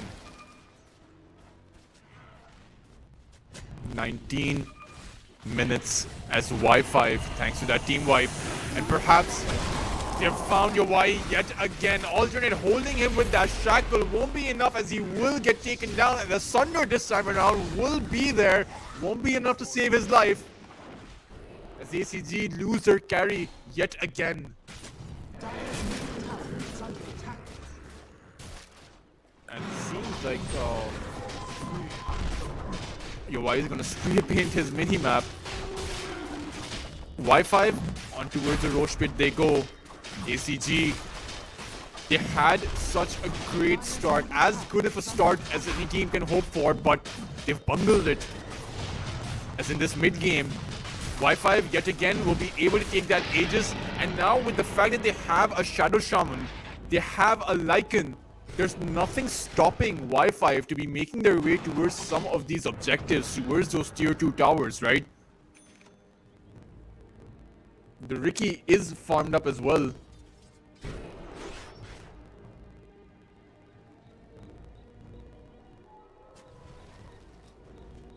"20 minutes in now.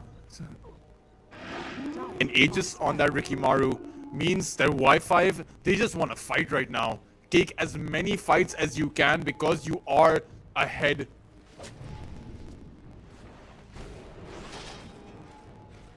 And just play with that Ricky Maru invisibility.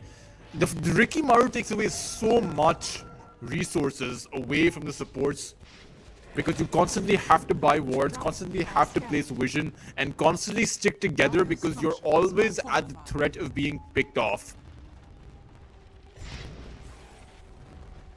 Y5 though. On towards that mid-side tower they go. Dire's middle tower is under attack. Radiant are scanning. Dire's middle tower has fallen. Taking down the tier 2 tower and immediately making their way towards that bot side tier 2 tower. And unfortunately for ACG, they weren't even able to take that Shrine of Wisdom, as Y5 will be clearing it up. The good thing for them though is Norma on the other side will be able... Oh, rather, wow, Norma was forced out. Alternate took the other Shrine, and now the Pangolier is going to go in on towards Hawaii yet again. The escape act will momentarily buy him some amount of time, but with the smoke screen being placed, forced out, will he find that Sunder? He does!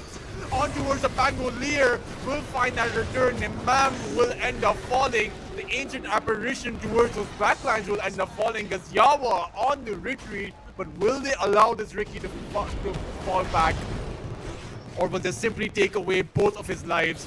First tricks of the trade being utilized. Alternate is here though. Ricky blinking towards that lycanthrope, just desperately trying to make his way out as Alternate is going to jump in to become the sacrificial lamb and allow Wi-Fi to just run back, protect this Aegis, and live to fight another day. Who needs a cloud?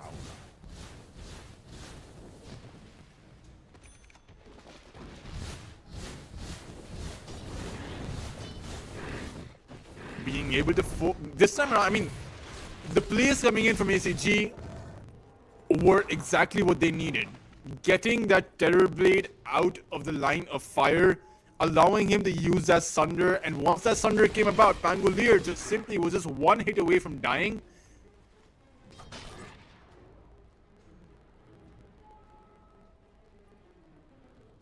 And they did pretty well. But they need to make more of this happen because, again, you still have a full Aegis up on that Ricky. He still has 2 minutes left. And Wi-Fi are just going to go for more of those objectives, right? There's no reason why they're just not going to repeat what they attempted last time around.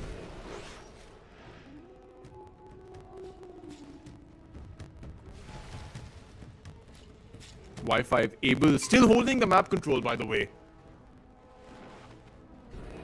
They can move anywhere they want, wherever they want, provided they all stick together. Ricky can give all of that information. And ACG are just forced to play around this. What happens when you take these tier 2 towers out? Where do you go if you're ACG? And who ends up farming?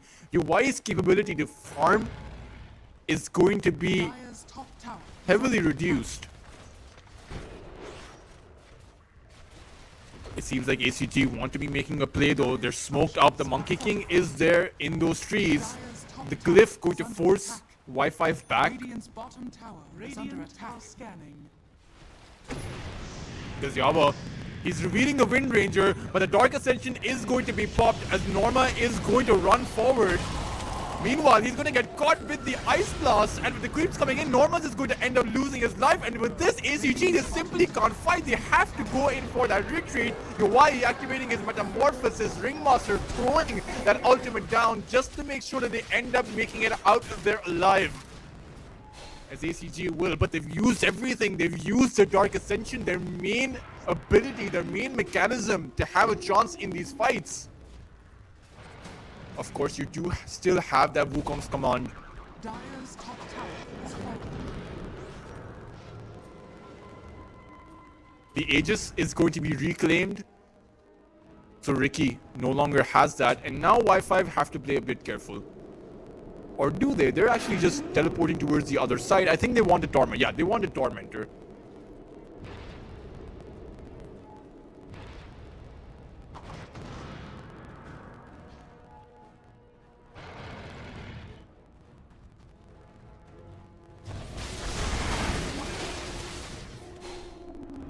We'll go towards the way of that ancient apparition. And it's a big one, because anyone that's hit with the Ice Blast is going to be frozen in place. So an additional stun coming out from Y5 will mean that if your Y is hit with that Ice Blast, he's just going to get frozen. It's going to be an amazing setup for that smoke screen coming in. So Y5 finding themselves an extremely valuable util in the form of that shard. Of course, there's still quite a bit of fight left in ACG, as they do have a Terror Blade and they do have a Monkey King. Just need to farm up a little bit and they're going to be good to go. A full BKB ready to up by that Monkey King, as Yuwai is making his way towards that butterfly. Once you get those items up, it's going to be a whole different game. And in fact, even going high ground against ACG is a very difficult task.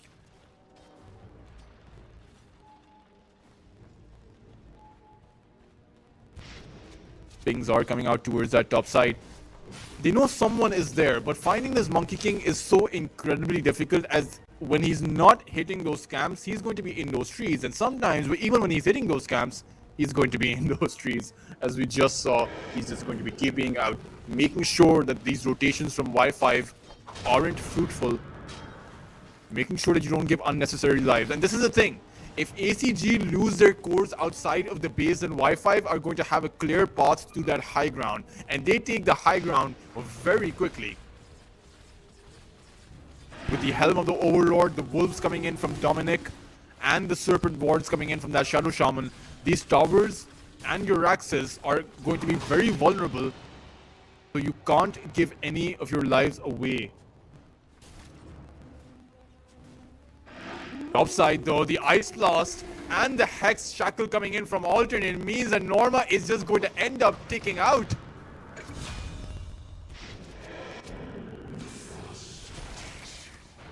As Y5 have found their way inside of this base.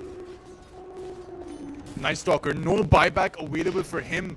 Means that he's going to be down 30 seconds. Unfortunately for Y5 though, they've placed their certain wards outside of the range of that tower, so ACG are just going to be able to clear that one up.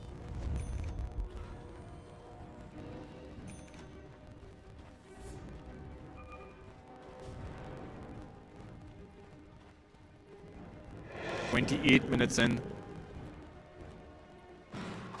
Oh, dual raise. Needs to be careful.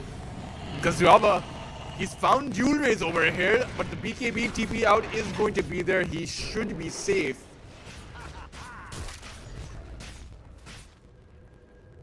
And I'm not exactly sure how he was spotted out. There was no sentry there. There was no sentry.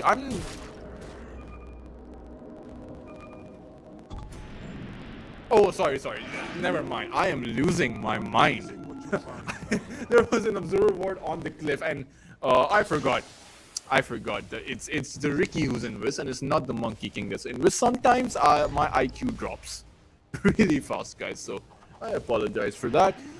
But you know, the kill feed might be even, but the game isn't.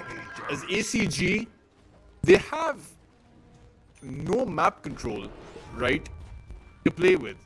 They're simply relying on information. Where Y5 go, they're going to avoid. That's simply the game plan coming in from ACG.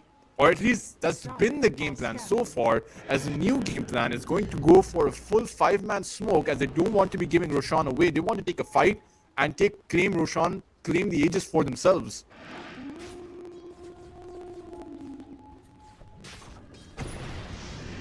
Dark Ascension.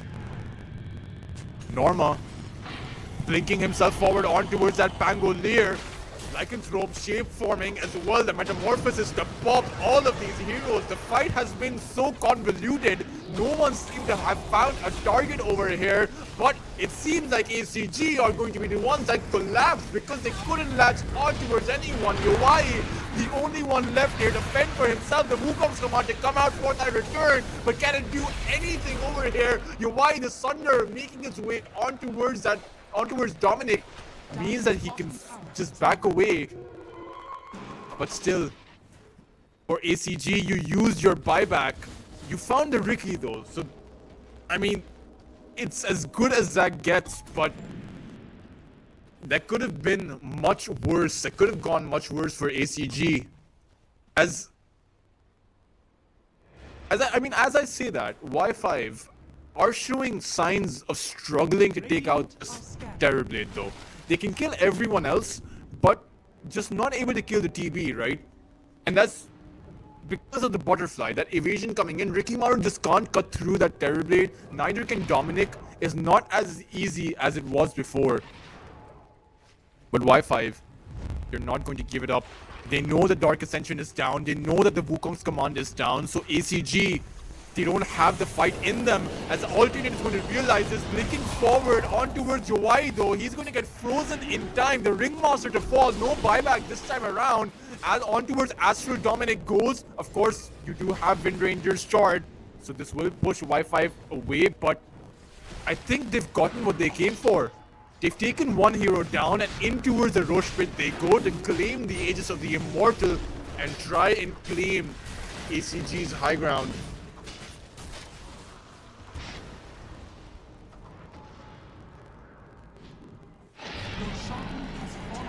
Gazyaba will pick the Aegis up. Oh man. Y5 have such a clear path to victory right now. Having the Aegis in their hands, all they need to do is pick one hero off outside of the base and go towards that high ground. It's one of the classical strategies, right? We see it in our pub games as well. Just take a hero outside the high ground and then finish the game. That's one of the simplest strategies in late game Dota. And that's just what Y5 need to do. They have a hero with permanent invisibility, and this ups the stakes for ACG so much because you don't want to be leaving your base. The only one that can leave their base and safely farm, very safely farm, is that Terrorblade, right? Because you can just throw those illusions out, let the illusions farm up. Anyone else that makes it out is going to be in danger. Gazyaba going for that MKB build. Oh, Norma needs to be so careful. Or in fact, is it the Rikimaru who needs to be careful? Did get hit by that boundless strike, so he's just going to fall back for now. Unfortunately, ACG did not realize that Rikimaru was alone, or they might have just gone in for that kill.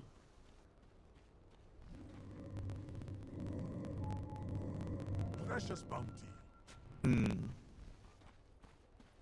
Norma has that BKB up, so at least he's not going to get bursted in those team fights as soon as it starts, right? He can still hold his ground and fight. But unfortunately for him, he no longer has the ability to be taking down these supports, right? Both the Shadow Shaman and the Ancient Apparition have picked themselves up that Ghost Scepter, so this means that none of the heroes from ACG can actually kill them. Monkey King entirely physical damage, Yowai physical damage, Night Stalker physical damage, right? So with those Ghost Scepters, Y5 support should be feeling pretty safe. Incredibly surprising that Shadow Shaman has only died 6 times, despite the fact that he has not even blinked twice, as he just blinks in head first for that Hex, not worrying about his own life.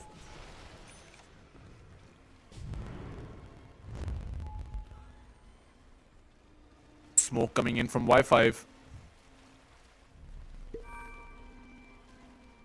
6,000 net worth lead. Gazyaba, will he be able to find anyone? Oh, Yowai's used his Demon Zeal. Is under attack. Won't have that bonus movement speed. Oh, and he just got spotted out by Gazyaba. Alternate blinking in for that Hex, the smoke screen to be planted down. But the Wind Ranger is able to hold everyone off.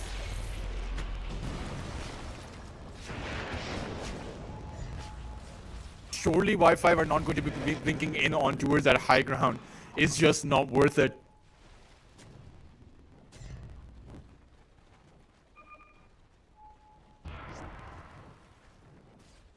Y5 doing some signs of desperation to be trying to take some hero out. Gazyaba does have that MKB, so at least now he'll be able to cut through that butterfly. On towards Norma he goes. Suddenly Norma can't even TP out as he's just given his life away. He had that Dark Ascension. The question is, does he have buyback? And turns out he does. So ACG, not a huge loss for them.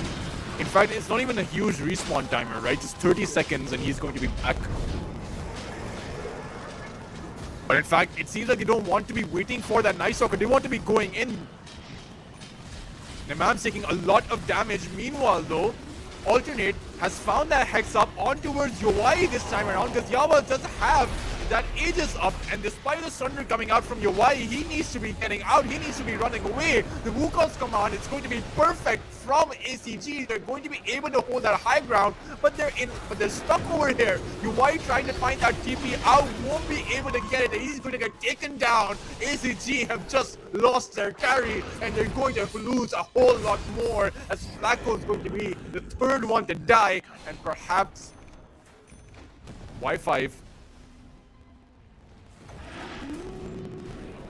For a second there, I thought they were going to be going for that Monkey King, but there's no way they saw the Monkey King. But unfortunately for ACG, if they don't buyback. They don't have a buyback on their Terrorblade, as it turns out. So they're going to be forced to lose this lane of frags, perhaps even 2 lanes of frags.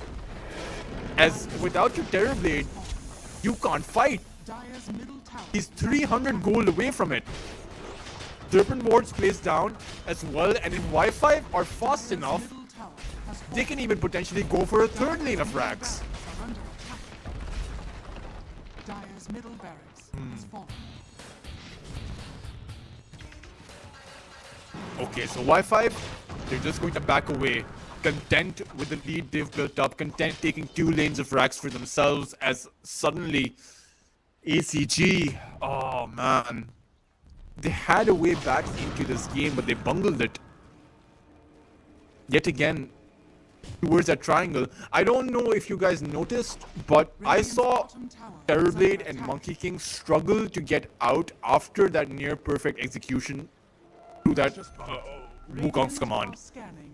They just blocked each other's way. Where Yowai was forced to TP out, but you know, there was no way he was getting that TP.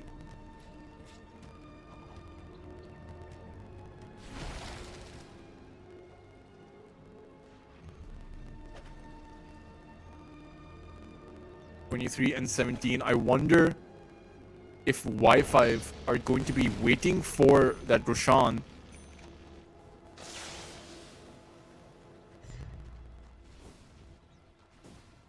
before heading in.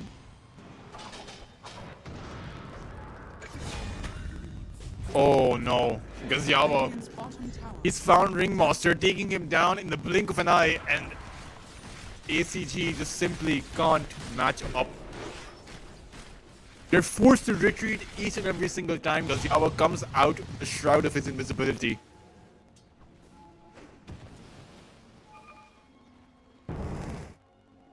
Juriz needs to be really careful here.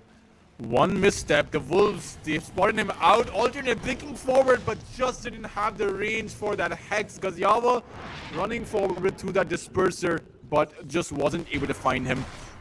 Monkey King was able to TP out, but still, I mean, it doesn't exactly change the state of the game, even if you find that TP.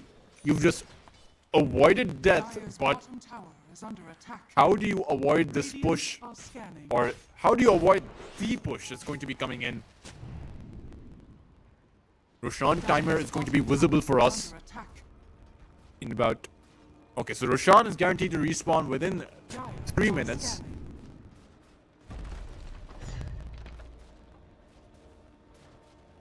Y5. They don't know it, but they're being surrounded right now from ACG, who want to be taking a fight outside of their high ground. Norma just wants to catch a glimpse of anyone he can to pop out his Dark Ascension. As his alternate who's being scanned out here. The Dark Ascension pops, and in Norma goes the shapeshift to be popped out as well. Uraze jumping forward on towards Famous, but the Ghost Scepter being activated, holding in place. Uraze, he's almost dead. As soon as the fight started, the Ringmaster, the first one to fall, and they're throwing everything that they have on towards this Wukong, but they will be able to find him. Meanwhile, towards the other side, Yowai holding his ground with that Metamorphosis and BKB, but with it running out, he has nowhere to go and no hope left to fight for. ACG, they're going to crumble. And they're going to throw the GG out.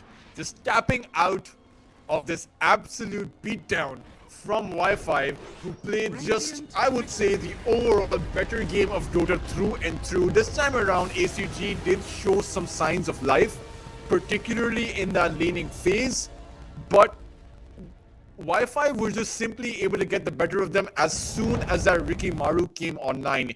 I don't think I ever saw ACG actually win a full-on team fight. It was just brutal. They just got wiped time and time again, and Y5 were so good at recognizing the limits of that Terrorblade, recognizing what can happen with that Sunder. I believe there was only one moment where Nemam went in towards that bot lane tier 2 tower and didn't see that Sunder coming in and did lose his life. But that was the only time that happened. Outside of that, Yoai was just not enabled enough to be able to dish out that damage and win his team those team fights. It seems like ACG this time around were yet again struggling with that team fight synergy. But of course, for Y5, this is incredible news, right? Because they won their first best of 3 earlier on in the day, and now they've won their next best of 3. They are only one best of 3 away from securing their seat in those playoffs, right? But of course, guys, that was just the third best of 3. We have one more game coming up for you. It is going to be Passion UA versus Endgame, and in fact, it is, I believe, is going to be the most hotly contested series of the day. So make sure you tune in for that one. Of course, it's going to be a bit of time before we come out ahead. So we're going to take an extended I believe it's going to be an hour before that series starts. So don't go anywhere. Stay tuned in for that next series.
Hello everyone and welcome back. Just a bit of correction. I remember I mentioned that the next series is going to start in a while. Apparently, that was my bad. The next series is going to start right now. It is going to be Passion UA versus Endgame. Of course, before we head on towards that game, let's take a look at those rosters. Let's see what Passion UA is going to be bringing forth for us today. It is going to be Crystallized on that position 1, Niche on that position 2, Bodhi on that position 3, Fernandes on that position 4, and Cracker, who has been playing with Passion UA for the previous, I believe, 2 series now or 3 series now for in CCT. He is replacing Flacco. It was, I do recall Fernandes and Flacco being the most celebrated support duo in the CCT series, but Cracker plays phenomenal, right? It's as if Passion UA are the exact same team, except Cracker, Cracker has this phenomenal synergy as that support duo. So this is one of the most stable rosters in the CCT series, and in fact, they're one of the teams that always seem to make it pretty far, always seem to make it in those playoffs, but they falter every time they come out against some of the bigger teams out there. But here's hoping that, for CCT series number 8, things are going to be different for them. Of course, I don't think their Dota is going to be any different. This is a team that loves to stick to their guns, loves to play with what works, and loves to play that kind of stable or staple game or classical game of Dota. Of course, let's take a look at Endgame, who are joining us for the first time in CCT, and you're going to notice one player in particular. It is going to be Ivan, or also known as Mind Control, the former Team Liquid player and the former TI champion, playing for Endgame. He's going to be playing beside Nande on that position 1, Wish on that position 2, Jeezy on that position 4, and Spartan on that position 5 role. Of course, I don't think Mind Control needs any introduction. For some of these other players, though, I know I mentioned for the series number 3, there was not a lot of information I could find on Y5, but for Endgame over here, there's just information all around, right? Mind Control, former TI champion, Wish and Nande have been in the scene for a really long time as well, and so has Jeezy and Spartan. No one has had as much success as Mind Control has on that position 3, of course, but still, it is in fact a star, in my opinion, a star-studded roster. And Endgame have already also won one of their series, right? They played that second series, they did end up winning that one, and the Endgame seemed to be one of the favorites of this tournament, right? Or at least one of the favorites in the group. It would be a major surprise if they don't make it into those playoffs, and I believe they're a strong competitor for at least making a top 3 finish, right? I'm going to be surprised if they don't come out with that. Let's just revise on these groups over here. And in fact, Endgame played against Rabotyagi, right? Rabotyagi, if I recall, joined CCT in the previous series as well, series number 7. They unfortunately were not able to make it into those playoffs. Here's hoping that they've improved since then. Of course, they have struggled even today. They lost their series against Endgame. And if I recall, I casted Rabotyagi versus Winterbear, right? And Winterbear won against them as well. And I believe Passion UA is one of the stronger teams in this group as well. So for Rabotyagi, there's a mountain to climb here. You're staring at teams that are much bigger than you, and for them, I can only wish them luck, right? Meanwhile, Endgame leading the charts with that one win. Asakura, again, a team that joined us in CCT series number 7, but yet also failed to qualify. I will have to double check that information. I'm not exactly sure if Asakura failed to qualify or not. And Winterbear, of course, were in CCT series number 1 and are now joining us again for CCT series number 8. So yeah, Asakura did in fact end up failing to qualify. They won one best of 3, but in fact, as you guys are probably aware, in these group stages, only the top 3 teams from each group make it to those playoffs. The rest, the bottom 2 teams do get eliminated, right? So for this group, I'm probably thinking that Endgame, Winterbear, Passion UA, they're going to be the top 3 from this group. They're probably going to be the contenders going forward from that one. Just heavy organizations, very renowned players playing on those sides. But of of course, let's talk about this upcoming series, Passion UA versus Endgame. I really want to see what both of these teams will be able to do for themselves. Again, we've talked about this. Is Passion UA going to come out with some kind of niche play, or is their own stable component of how they play Dota going to be enough going against mind control, right? There's just so much information. There's so much so much experience going in favor of Endgame though. Now, the thing is, experience doesn't always mean that you come out ahead, right? I remember Navi Junior was coached by one of the main Navi squad's players back from one of Navi's TI champions, right? But Navi Junior didn't have the showing that they were supposed to at that time, at least. Now they've actually qualified for some of those tier 1 tournaments. But my point is that experience doesn't necessarily qualify and doesn't necessarily mean that you are going to automatically be ahead of your opponents, particularly as you're facing off against Passion UA, who are not novices against some of those big teams, right? Passion UA have played against teams like Team One Win, have played against Navi Junior, have played against Night Pulse as well, sometimes even taking a few games away from them. So they're a team to be reckoned with, right? And if I remember correctly, Passion UA back in I believe, what was it? CCT Series number 5, they defeated Team One Move, right? Again, one of the stronger teams in this tournament. In CCT Series number 6, they won against 4 Pirates, and they won against Team Mouse, and they ended up losing against Team Night Pulse. And that, in fact, was just a 2-1, right? It wasn't even a clean sweep. Game number, all of those games went to 60 minutes plus, right? So this is a team that does that you can't stomp against, right? So for Endgame, what is going to be their strategy? Again, since they're a new team and they're still finding their way, there's going to be chinks in their armor that Passion UA can utilize effectively, right? Perhaps if they play against the weaknesses of Endgame, the momentary weaknesses of Endgame in a handed way, then they can come out ahead, right? And for Endgame, this is going to be a platform where they can work out those weaknesses and perhaps prepare for some of those because as I see it, Mind Control, he's probably looking towards competing in some of those tier 1 tournaments, right?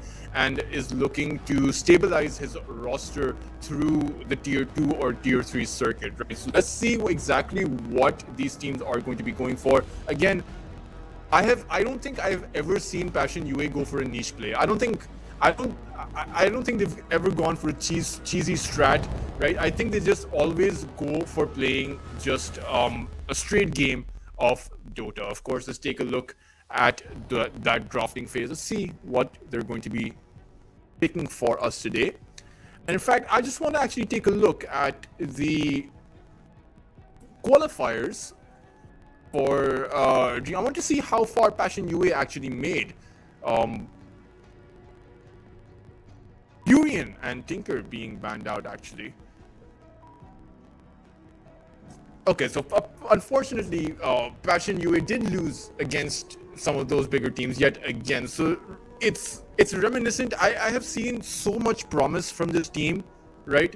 But I haven't exactly seen them consistently pull off a win against some of those bigger teams, some of the better teams. For some reason, they end up struggling when the pressure really starts amping up.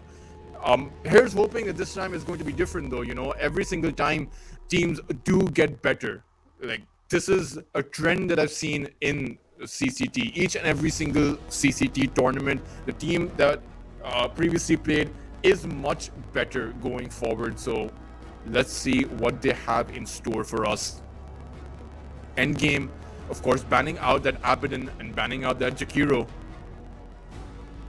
But it's going to be the first pick that really spells what these teams are cooking. And in fact, it's going to be an Ancient Apparition. I wonder if Passion UA were tuned into the previous game where they saw Wi-Fi picking up that Ancient Apparition and just destroying their opponents with it, as Passion UA seem to want to be replicating their success. And this is something of unique Passion UA, or I wouldn't say it's unique.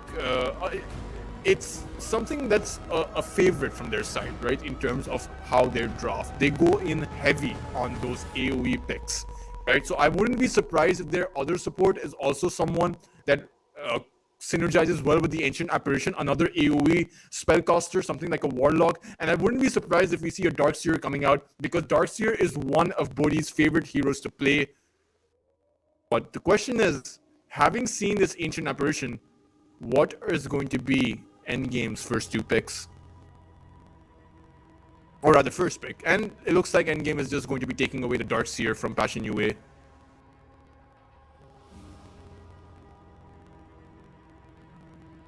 But for Passion UA, you no longer can pick yourself up that Darkseer, no longer can go for that Jakiro. I wonder if they're going to be going for that Clockwork for Cracker. I've seen him play that hero so many times. And he's really the person for Passion UA that plays as sacrificial support. So I wouldn't be surprised if they go for something like the Clockwork, or even something like the Shadow Shaman we saw in the previous series, whose only job was to blink in and disable a core, right? And it didn't matter if you lived or died. That was your one and only task for your team. If you made that happen, you straight up won the team fight. And if they place Cracker on a similar role, then Passion UA might have a way to defeat a bigger opponent.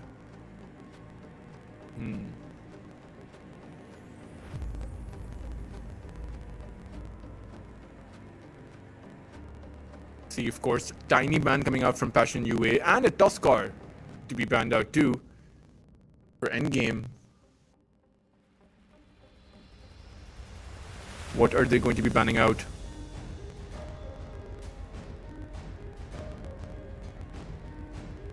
Of course, the Darkseer doesn't really mean much, right? I do think that it was just picked to take away from Ancient Apparition. But it allows for a lot of synergy coming out from Endgame, right? The question is, which heroes are they going to be picking up for themselves? Not to mention, you go for that pipe on that Darkseer with a natural aura builder, right? And in fact, they're going to be going for a Warlock of their own, taking away Passion UA's ability to get that Warlock for themselves. They've essentially stolen two heroes from Passion UA, and I don't think Passion UA are going to be pretty happy about that. But still, are they going to be picking themselves up that Phantom Assassin? Because if they don't, they're going to be giving it yet another hero away to Endgame. First hero is going to be the Dragon Knight. Again, a very stable core. One would have expected that the nerfs coming into the Dragon Knight would deter him, but he's still one of the most picked cores in the game. Still boasts one of the highest win rates in the game as well.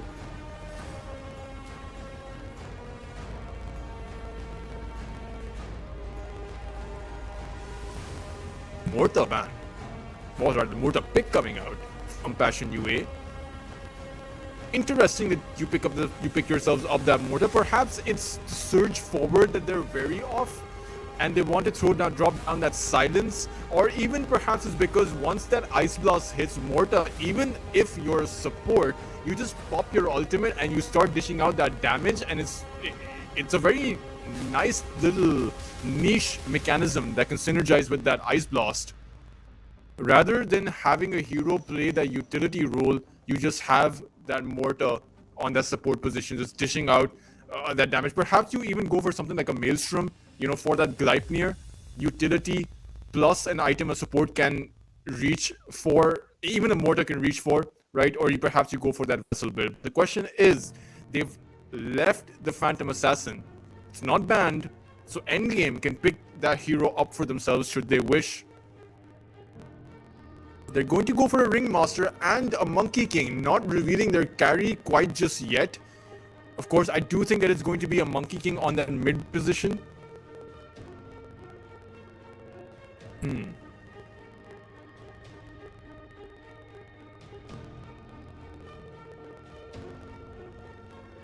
What are Passion UA going to pick? Now, they do have a stable lineup, and ideally, I would imagine that they go for something like a Night Stalker. Just pop that Dark Ascension, gain so much vision over your opponents, And over the Monkey King in particular, you might be able to take him out. You might provide so much weight, and not to mention you can even see the darts here, right? With that one nice shocker pick. So if I was Passion UA, I would be looking towards taking that hero, but in fact it's going to be a Queen of Pain. So this means that Dragon Knight is going to be on either the offlane role or on that carry role. I do think that you send this Dragon Knight on that carry position. I for some reason my tongue instantly goes towards Dark Knight rather than Dragon Knight. Which reminds me, I do think that there should be several knights in the game, similar to how there are several spirits in the game.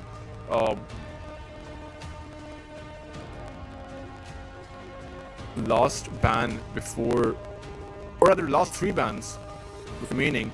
Is there going to be a Phantom Assassin ban coming out from Passion UA, or are they just going to give it away to Endgame? Of course, Endgame banning out that madness. Now you do need an initiator from Passion UA, right? Because none of their heroes can initiate in, and not to mention you've picked yourself up a Queen of Pain. You ideally want a hero that can initiate so that your Queen of Pain can safely blink in for that Sonic Wave. So for Endgame, they're going to be thinking, what is going to be Passion UA's initiator? They're gone for that Mars ban. And for Passion UA, don't have that Beast Monster to play with. And I really do think that the Night Stalker is only, like, Night Stalker is the absolute best hero in this scenario right now, right? Just pop that Dark Ascension, blink towards that Warlock, and take out that Raid Master as well. But let's see. For Passion UA, you're thinking about the carry, and if I were them, I would be banning this Phantom Assassin out. There's a Darkseer plus the Darkseer Vacuum plus the Phantom Assassin Cleave is potentially going to be too much to handle, right? Not to mention you even have the opportunity to be picking up a Swen for Endgame if that's something that you want to be going for. But just the amount of synergy coming out with that Vacuum, even with the Monkey King for example, it's a whole lot of damage. It's a world of hurt that Passion UA are faced up against. Of course, they have the one hero that can possibly survive from that. If it's anyone, it's the Dragon Knight. As Passion UA ban out that Ember Spirit, they're thinking that this is going to be a Monkey King on that carry position rather than a Monkey King on that mid role. Perhaps they're thinking because they picked up themselves up a Queen of Pain that there's no way Endgame will be sending this MK down towards that mid side, but I wonder if they're right about that. Tidehunter still in the pool or Passion UA if they want to be going for that.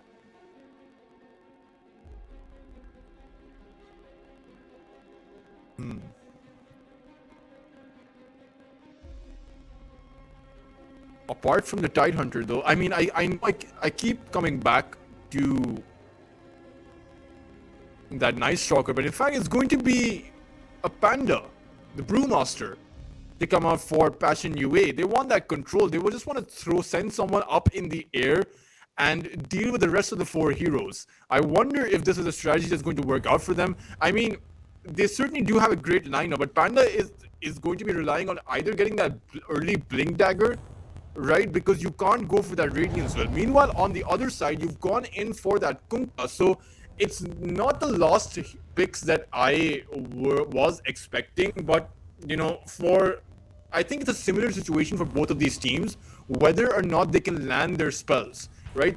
The Ice Blast coupled up with that Sonic Wave coming in from that Queen of Pain, not to mention the item timings coming in from the Panda, are going to determine whether or not Passion UA get ahead. And over on the other side, you have that X-Mark Ghost Ship, but more importantly, that Vacuum. I think Endgame are going to be playing around that Vacuum, and what kind of follow-up can you bring to the table after that Vacuum is placed? You know, that's going to determine whether or not Endgame are successful. For both of these teams, it's going to come down to their initiation. I don't think any team in particular has a clear advantage in the late game. I do think both of these troughs are nearly even, right? Despite the fact that you do have a Dragon Knight, the Monkey King in that late game as well, particularly after that level 20 or level 25 mark, is just as strong, right? But before that, there's going to be a 10 to 15 minute window where the Dragon Knight is just simply going to be way stronger than that Monkey King, way stronger than that Kunkka even, and perhaps that's going to be the window that Passion UA are going to rely on. Perhaps that's where Passion UA look to secure this game, at least in game number 1 though. If whether or not they're going to be successful is going to be determined by Endgame though. I do think that Endgame have the stronger counter initiation, right? Because if you look towards the side of Passion UA, their only way in is through this Panda, or rather Crystallize when he eventually gets his Blink Dagger. I'm assuming he's going to go for that Blink Dagger because you want multiple sources of initiation, right? But not a lot of counter initiation coming in outside of Niche blinking in for a Sonic Wave. On the other side though, for Endgame, you have innumerable ways for that counter initiation. The Wukong's command that can come out, the Kunkka that can come in with that Ghost Ship and X Mark, the Darkseer that can come in with that Vacuum, not to mention you have the Golem and you have the Ringmaster Ultimate as well. So I would say that Endgame have actually 5 ways to counter initiate. And if you're Passion UA, you must be thinking, or at least you must be wary about this.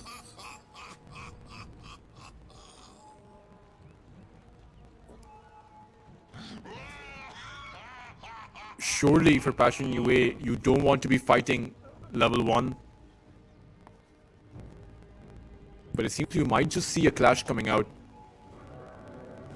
Warlock going to get spotted out, and he's actually quite a bit isolated from his team. Spartan going to be the first one to fall over here. Batchik will be taking that kill, but a return will be found. Fernandez is going to be the casualty, but that's worth it for Passion UA as he secured 3 bounty runes and taken first blood.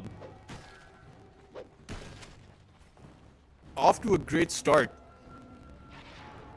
particularly for this offlane.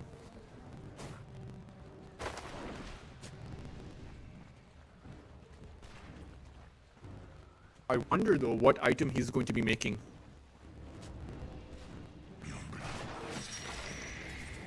That was unreal. Cracker finding the courier, and 3 sentry wards being dewarded so early on. Mistakes. That was unreal.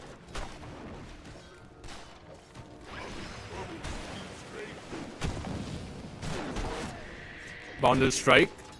This top lane is going to be a bloodbath, and I say this because Fernandez and Batchuk, I do think that they're going to be trying to get as many kills over here as they can. Nande isn't going to have that great of a time. Panda just has too much, or rather Brewmaster just has too much sustain. Nearly 900 HP with just a Bracer and a few branches in his inventory. And if this Warlock isn't careful, he's going to end up getting picked off again and again. Over on that mid lane though, of course you sent a Kunkka against the Queen of Pain. Queen of Pain should be having a great time. The question is whether or not the Queen of Pain will be maxing that Shadow Strike or will be maxing that Scream of Pain. I can make arguments towards both, but it's really user dependent what Niche is going to feel comfortable making, as he does seem to be struggling in that early laning phase, at least in terms of sustain. Vish has been doing a great job finding those torrents. Bot side, the only kill possible is on towards Cracker, right? Because you have MC who will be getting a surge mechanism up and ready. Ringmaster shouldn't be dying unless he's super far away from his Darkseer. Meanwhile, the Dragon Knight just too much HP, and the Darkseer just not a viable target because you just expend so many resources trying to take him down if you're this DK plus AA combo. So really, it's going to be that top lane.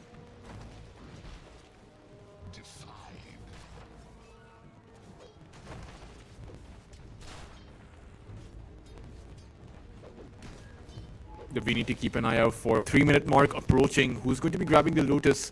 I do think that Passion UA will get the Lotus towards that top side, and perhaps Endgame will get it towards that bot side.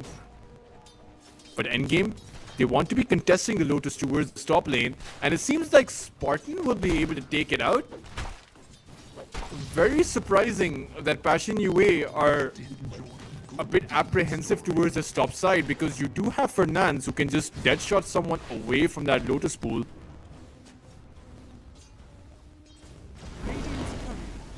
Meanwhile, Passion UA take the Lotus towards that bot lane. Wow, what a surprise.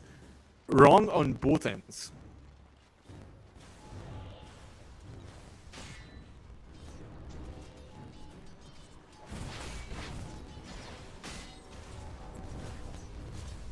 Top lane.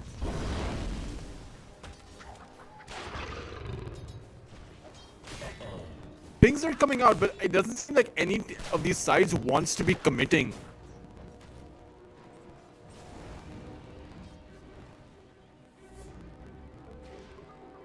Four-minute mark approaching.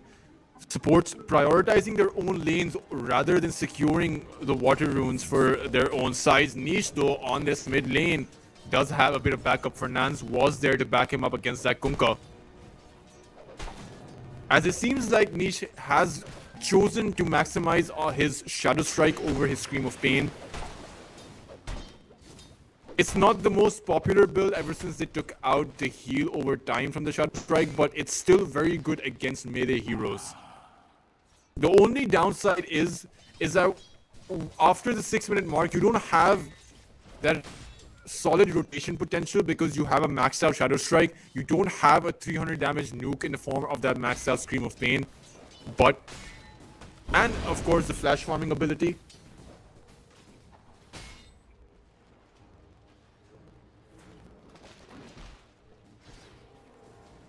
Overall though, laning phase a bit stagnant for both of these sides.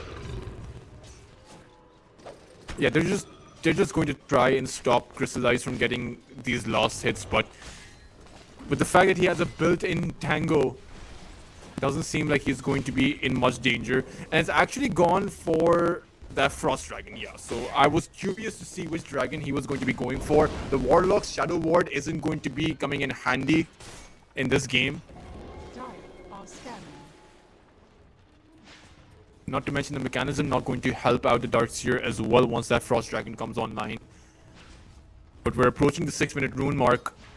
Which power rune is it going to be, and who is going to be claiming that rune? Of course, Niche is so low that he's going to be forced to go back, and this means that Wish will be able to get that rune for himself. Possibly even rotate, as he has skilled his ghost ship up.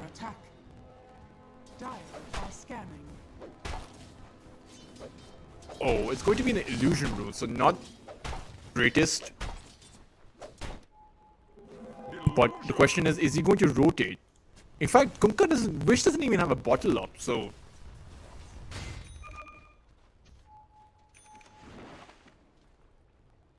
bot lane. GZ needs to be a bit careful here. Has seen the double stack, but he's just walked up to the Ancient Apparition. Cracker has spotted it out, and with the slows coming in, a Dragon Tail, the escape act, will it be enough? As MC is coming in with that surge, will mean that GZ is just able to sprint away to safety. 7-minute mark is approaching, and it doesn't seem like either of these teams are in position to be making a Wisdom Rune play. Meanwhile, towards that bot side, or rather towards the jungle, it seems like Cracker did end up falling. Monkey King trying to make a sneaky play towards that Wisdom Rune, but just wasn't able to make it there in time. He was scanned out, so I don't think he had a chance there.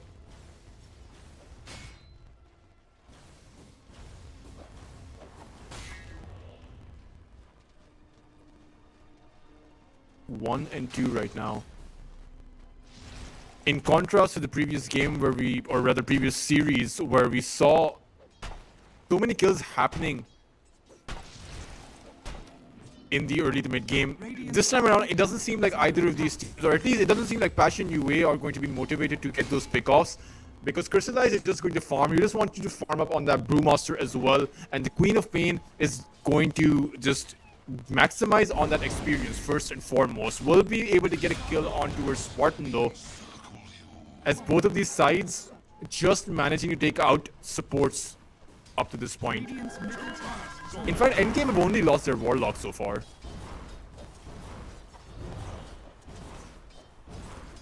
Crystallize, having his level 6, is making his way towards that Maelstrom.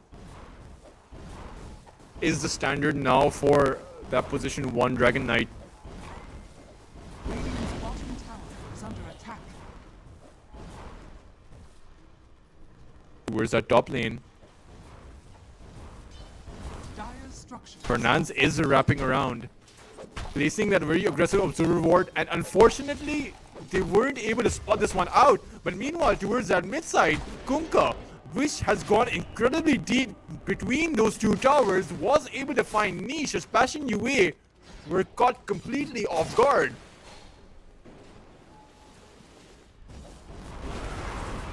Towards that bot side, oh man, these kills really should not be happening. Radiant are scared. I'm not sure how Crystallize gets the kill on that Darkseer, because you do have that surge coming in, but still both of these sides finding core kills.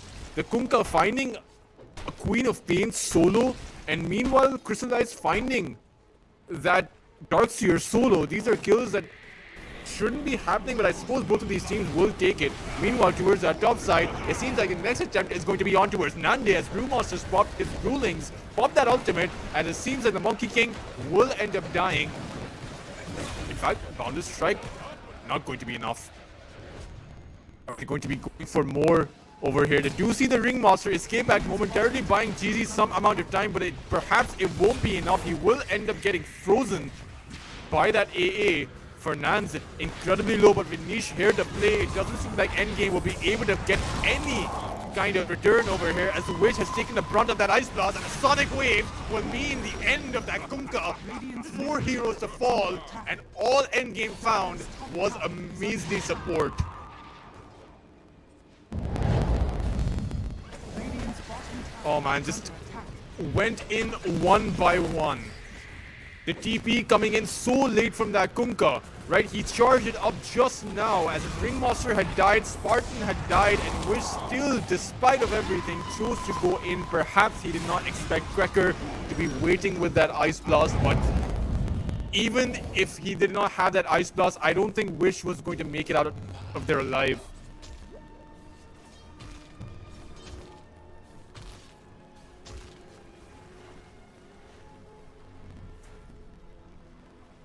Seven and 3 right now. Passion UA played it slow in that laning phase, but as soon as you hit those level 6s, they're going all in, trying to get as many kills as they can, and Spartan is going to be the next one on their hit list.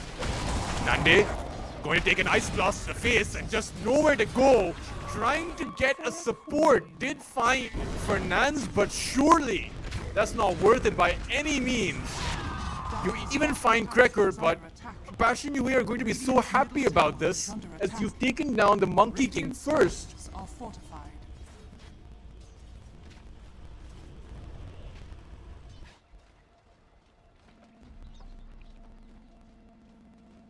Despite of all of these kills though, Passion UA, it's not as if they're significantly ahead, right? Endgame are managing to make up for the fact that they've lost so many of their heroes by the fact that they just have so many lost hits. Kunkka still on second in terms of net worth, thanks to the fact that he got that early kill on towards that Queen of Pain. Meanwhile, topside, Darkseer in a bit of trouble. Kunkka's TP means that Niche has to fall back. Radiant's bottom tower is under The attack. only one not punished so far, the only ones not punished so far are Crystallize and Brewmaster, as it seems like Endgame, they want to be taking this Dragon Knight down. Radiant's middle tower is under attack. Nande though, he's, oh no, the Boundless Strike. That's not where you wanted to be going. Ice Blast is going to hit him as well. The Ringmaster ultimate to come down, but is it going to be enough? The slows coming in from that dagger would mean that Nande is going to be safe, and the counter initiation from Kunkka, the ghost ship on towards Crystallize, the Monkey King to go back in thanks to the fact that he's been healed back up. Crystallize, nowhere to go, just a few hits away from dying, will end up getting finished off by Wish. Rainbow has the Sonic Wave, will find Nande.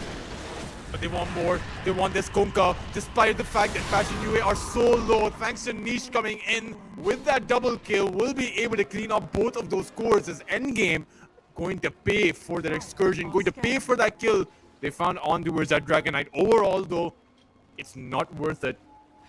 Sure, you took down that Dragon Knight, but you've given away. You've given away a lot. You've given away 2 cores. And this Monkey King has died 3 times now. Nande is 0, 3, and 3. As he's going for a Battle Fury, so this decision making doesn't line up with his itemization choice, right? If you're going for that Battle Fury and want to be farming up for the majority of the early and mid game, then perhaps you should prioritize just getting those last hits instead of trying to trade out your life. Because it's only going to delay your Battle Fury, only going to delay the time by which you come online, and Endgame really required their Monkey King to be farmed up, right? Because Kunkka, sure, you do a decent bit of damage in that mid game, but the ideal follow-up to that vacuum is going to be that Wukong's command, is going to be that damage coming up from that Monkey King. If you don't have that, then your mid game and late game is really going to suffer. Batchuk Dire's top tower. queuing up his Radiance, in fact, so it's not going to be a Blink Dagger. Passion UA are at least going to be struggling in terms of initiation, but as things stand, it seems like they haven't really been required to initiate in. Endgame have given those initiations, given the way in to those team fights on a silver platter. Again though, Nande, no! This is going to end up falling for a 4th time now as Endgame. They're just going to be forced to retreat. The Kunkka though, where is the ghost ship? Batchuk, he's a very difficult target to take down. He's going to charge forward, and perhaps Passion UA are going to be diving towards that tier 1. Nande is here with a 3-man Sonic Wave on towards the Warlock. They go. Kunkka slowed down, frozen, taking a lot of damage. Wish Brimmer came to momentarily buy him some amount of time. The golem to drop as well, as it seems like Passion UA are just playing with the Endgame at this point. Wish so low will get cleaned up momentarily by the blinking from Niche. The Glimmer Cape holding him, buying him some amount of time. The Monkey King has respawned though, as Niche is going to end up falling for this overextension. Has been killed. Passion UA, it seemed like they had everything they wanted in that team fight with the 3 heroes, the Dragon Knight, the Ancient Apparition, and the Mota just backed away. And now Endgame, they're charging forward. They found Crystallize, the vacuum to bring him back over here. Boundless Strike this time latching on towards that Monkey King with a 4-man Ice Blast on towards Endgame. Will the Darkseer end up falling? Crystallize juking his way through, but Nande is on the chase and he will be able to clean that Dragon Knight up. Passion UA, they're crumbling over here. The ownage call coming out from Endgame as well. Radiant's bottom tower has fallen. Oh no, this is an absolute disaster. Poor Passion UA. Oh, Is under attack. Radiant's top tower 6 kills. attack. Endgame have gotten 6 kills from that one overextension by 2 of those players, by the Queen of Pain and by the Brewmaster. Niche and Batchuk both diving in towards those tier 2s, while the rest of Passion UA stayed behind. It's just not good.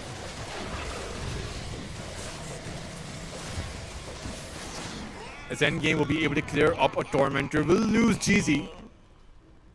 And you're not a true Jester if you don't die to the Tormentor, honestly, so...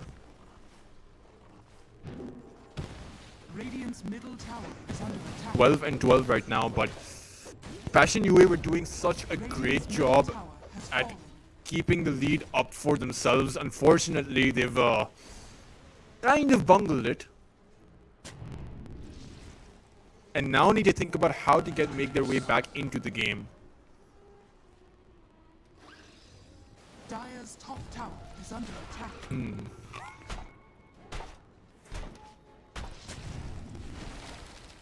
Dire are scanning. Dire's top tower 18-minute is under rune. attack. Radiant's Being bottom denied by tower Cracker. is under attack. At least for Passion UA, Haste. their Queen of Pain and their Dragon Knight are sitting at the top of that word chart, so it's not the worst thing in the world. Dragon Knight has that Mjolnir ready to up, Queen of Pain has that Dagon, so they can still fight. And one Ice Blast coupled up with the fact that Niche can just spam out both his King of Pain and his Sonic Wave plus the Dagon, that's going to be around 15 to 1600 damage coming out. Not to mention the AA Blast. I don't think anyone outside of the Kunkka can survive. They're going to need to be really quick on that Glimmer Cape to make sure that any hero who gets hit by that Ice Blast survives. Bot side, or rather top side, though near the river, Ancient Apparition, in huge amounts of trouble, will end up falling. Passion UA, despite the fact that they're so close by, won't be going for that return. Won't be attempting any kind of counter initiation. 12 and 13 right now.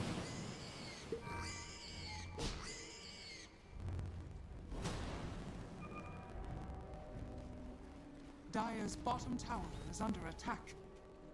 Radiant's top tower is under attack.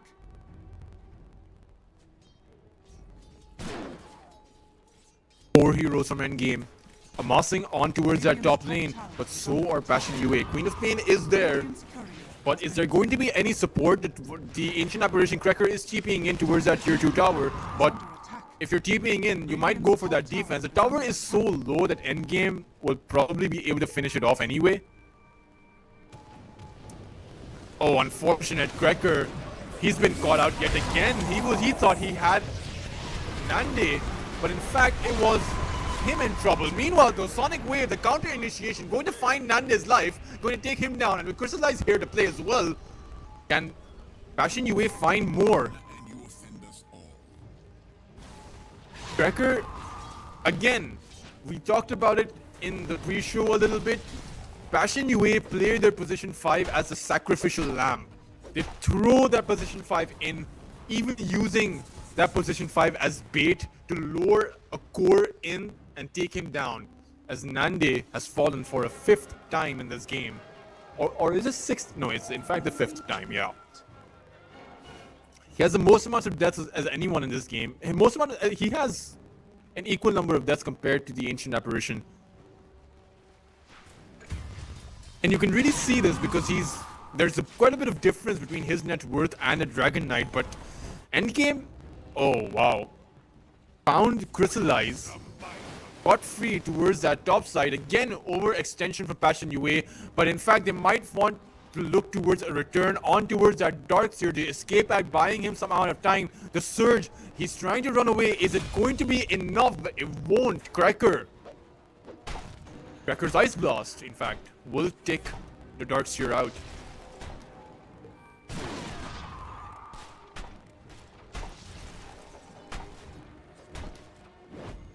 Wish with that Aghanim Scepter. Radiant's middle tower is under attack.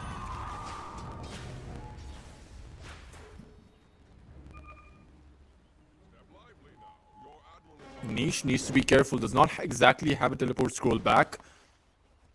He has queued up an Aghanim Scepter, and this should do quite a bit in those team fights, particularly if you're able to spam them out. And I think this is an amazing play because of two reasons. One, you're playing against the same 3 melee heroes. And the second, you have so much frontline. You have a Brewmaster who naturally creates this drawn out fight, right? There's no way you clean a fight up very quickly if you're a Brewmaster. Not to mention you have a Dragon Knight. So those two heroes holding the front line, meanwhile Niche will just continue spamming out those Scepter upgraded Shadow Strikes, will mean that Passion UA have a lot of damage in those team fights. But is it going to be enough though? As Endgame in these team fights have played just a little bit better, punishing those overextensions, Wish. Charging forward wasn't able to find the X mark, the animation being cancelled, but in fact found the X mark on towards Niche with a blink out. from the Queen of Pain, and now Crystallize going back in. The Ghost Ship has been used. This means that Passion UA have a chance to be going in. Who is it going to be? The Primal Split not coming out quite just yet, but Wish is in so much trouble, not able to go out. The vacuum onto the 3 not going to be enough, as MC is going to be the next target. Surge and trying to run away. The Wukong's command being primed here, but he's just thrown up in the air. None has been revealed. The Dragon Tail, the Queen of Pain, blinking, and he's just going to get bursted down. Endgame have to retreat. Forced out of here. TP won't be enough from that Ringmaster. GZ will fall too. 3 heroes to pay. Oh man, Endgame, and what a play coming out from this Mortar, from Fernandes. Oh, I believe twice in a row that dead shot canceled the animation. Cancel the animation of that surge, cancel the animation of that Wukong's command coming out, and at the start of it, cancel the animation of that X mark, right? And in fact, the blink out coming in from Niche after he was brought back from the X mark. Now, although it is a bit of a mistake coming out from that Kunkka, right? Because if you time it right, the Queen of Pain should never have been allowed to blink out. But very nicely done from Passion UA. Unfortunately for them, they will lose, or they might lose their Brewmaster. He's so fast on his feet. He'll probably be able to exit, leaving Cracker here to die. And what can I say, man? Cracker is a real lad. He just, he has no qualms about sacrificing himself. If it means your position 3 makes it out alive, then it's worth it 10 out of 10 times.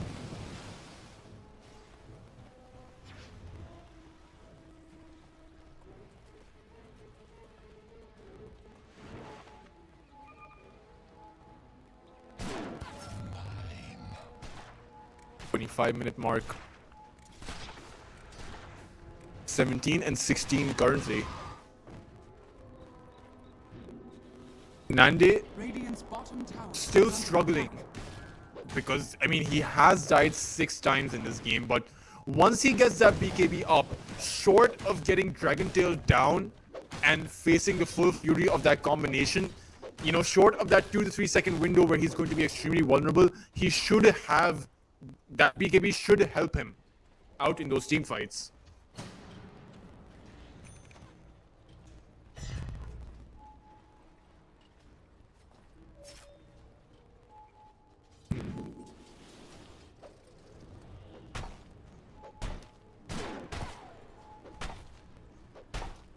Garcia surging forward.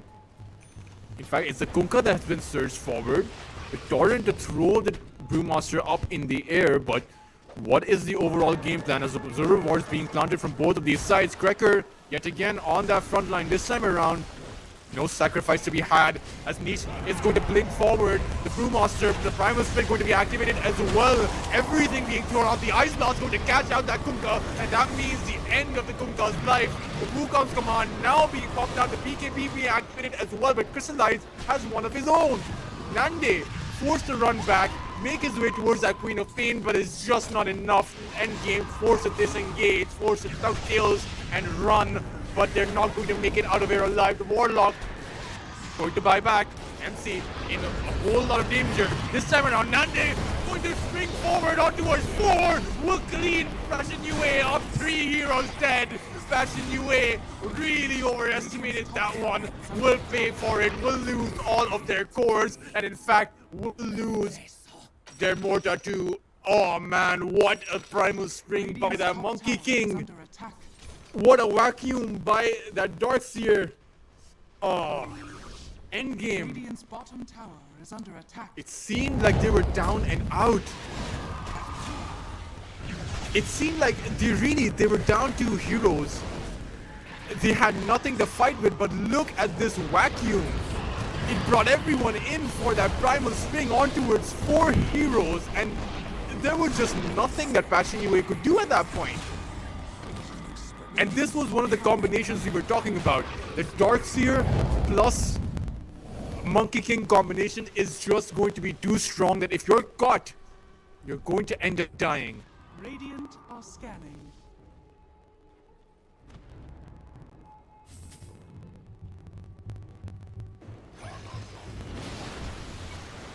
28 minutes in. Passion UA, time and time again, they garner for themselves a significant lead, but time and time again, Endgame snatched from them. But each and every single time that Passion UA do that, they gain just a little bit of map control, right? Because if you take a look at Endgame, they're nowhere close to threatening some of these tier 2 towers. Meanwhile, for Passion UA, each and every single time, they can make an excursion towards wherever they want.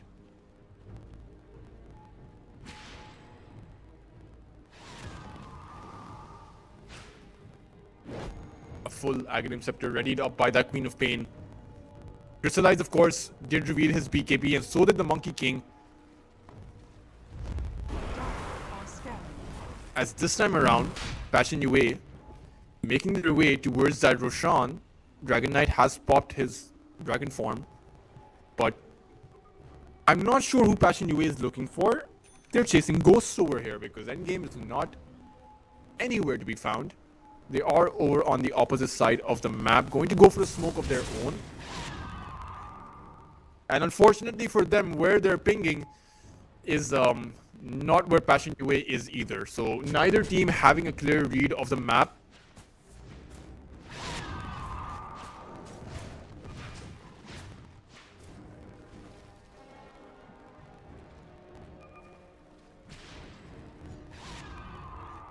Radiant's bottom tower is under attack. 20 and 20. The kill feed is pretty even. So is the net worth lead. Who knew that both of these teams would be neck and neck and even at 30 minutes of the game? Tormentor going to get cleaned up by Endgame. Darcier will get that one. We'll have the Surge Trail at the ready. Not the... I wouldn't say it's the greatest shard. It does slow your opponents quite a bit, but Passion UA have hyper mobile heroes.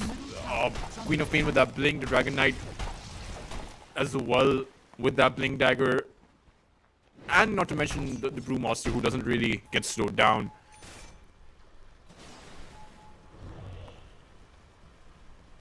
Step lively now. Your asset is on board. Passion UA going to go for that blink dagger, or rather, going to go for that smoke. So is Endgame though. Both of these teams are eyeing the exact same thing. It's time to take down that Aegis. But you need to win the team fight to take the Aegis. So this is going to be a big moment in the game. Whoever comes out ahead right now will be significantly ahead. 6,000 or 7,000 in terms of net worth. Batchik spotted out right now, but he has too much sustain. Crystallize, blinking forward, popping his transformation. But again, they don't know where Endgame is. Hatchet has spotted out Wish, has revealed Darkseer and Jeezy, but still, there's just so much vision on this bot side by Endgame.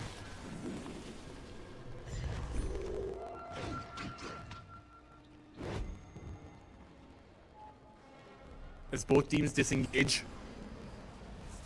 No clear path forward for both of these teams is the problem. And the fact that if you lose, you give so much away that you might give away the first game, right? You might even give away the game if you lose a full-on team clash at this point. Because whoever comes out ahead gets the Aegis.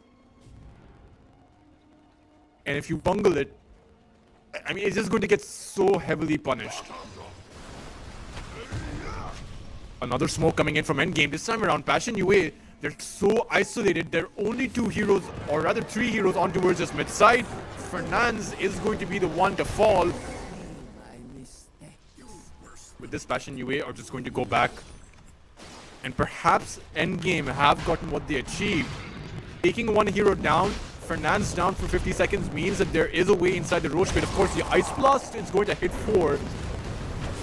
And perhaps momentarily deter Endgame, but they're still going at it.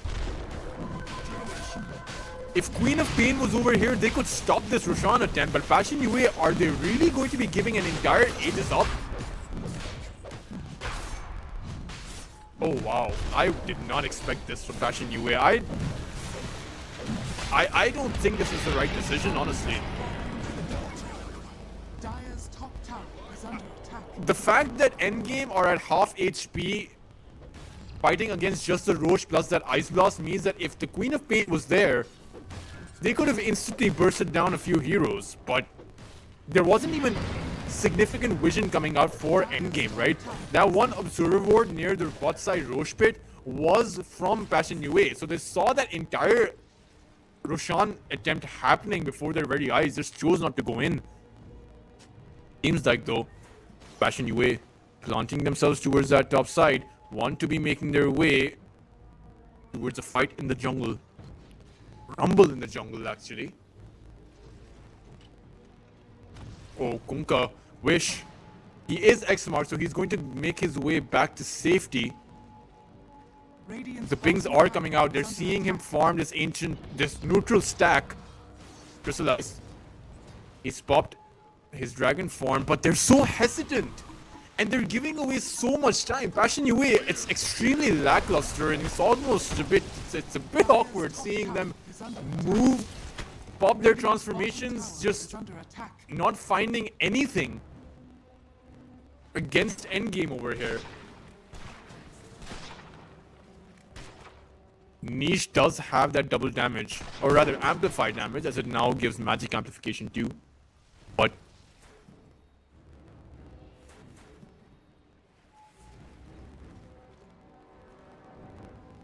Dire's top tower is under attack. bot side, Dire's structures are fortified.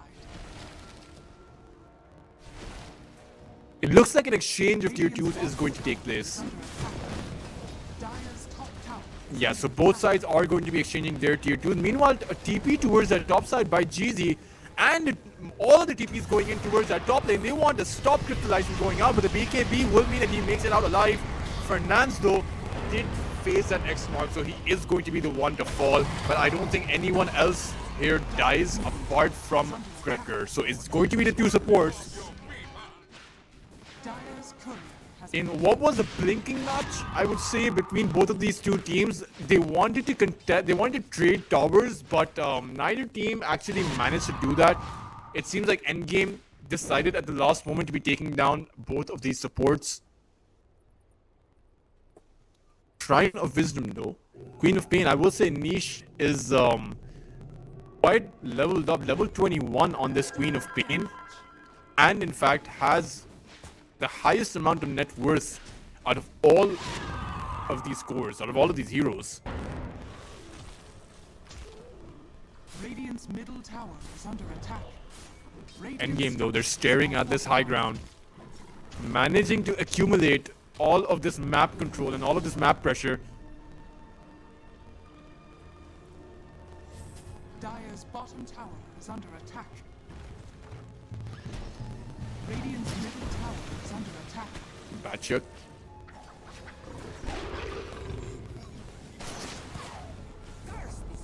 Dire's Panda doesn't exactly have that many useful items, right? You do have the Octarine, and you have the Radiance as well. I mean, all of the Octarine core just simply functions to be so that you can spam out your Thunderclap and your Primal Split, right? But you can only use the Primal Split once every team fight.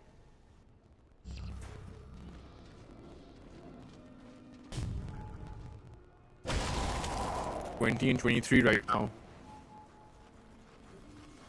Dire are scanning. 36 minutes in. You know, at least we were right about one thing. This was, neither team is giving an inch. No quarter towards each side. And they're playing so careful. They know how important this game is. Playing for what I personally believe to demonstrate who the strongest is in this group number B. And I believe whoever wins this series will prove that. Brewmaster standing in that front line against Endgame, able to hold his own. He has so much HP. Oh, wow. He's been vacuumed up on the cliff, and now the Wukong's command to drop down. Of course, you did have that forced off, and Nande was baited there by Passion UA. The Aegis has expired too, so In the past, I would say 5 minutes of that Aegis, only 2 heroes have fallen, and it has been Fernandes and Cracker. But outside of that, neither of these sides have been getting much. But now it's on towards Wish. They're going to be able to clean him up near that triangle. Endgame weren't able to respond. It seems like at Passion UA we're just waiting for that Aegis to expire. Dire's middle tower is under attack. And as soon as it did, they went on towards Kunkka, now towards this tier 2 tower, and perhaps they want to be going towards that high ground. What is the buyback status? Kunkka does have buyback. This means that Endgame can potentially bait Passion UA in and go for that buyback play, because they don't want to be losing this tower. The Brewmaster does a lot of damage on towards this tower. Already at half HP. Oh, the Queen of Pain. He got vacuum in and hexed up. Unfortunately, the Bound to Strike did not manage to hit. Holding the Sonic Wave for now, as the Escape Act is there. Brewmaster unfortunately did pop his split, and his timer is ticking down. He's going to go back to his normal form any second now. And with 10 seconds for this Kunkka to respawn, Passion UA are going to be exiting. First to breach this high ground, the first to lay down some damage towards these tier 3 towers. As for Passion UA, all of their tier 2 towers are still standing. Generation.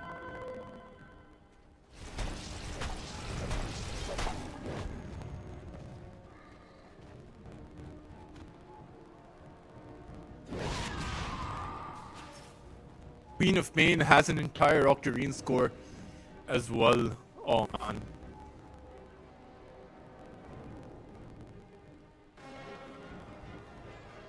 Niche making his way towards Nande. Will he spot him out? And I wonder though who the Hex came from. It was a Darkseer, so MC actually has a full Hex up. Hex, Pipe, Glimmer, Force Stop. He has every util item in the game to enable his team to victory. All he needs is another great vacuum to be able to take Passion UA out, but it's going to be difficult. Third Tormentor of the game going the way of Passion UA. I don't believe Niche has his shard yet. And so Niche doesn't have the Sonic Boom, doesn't have that silence.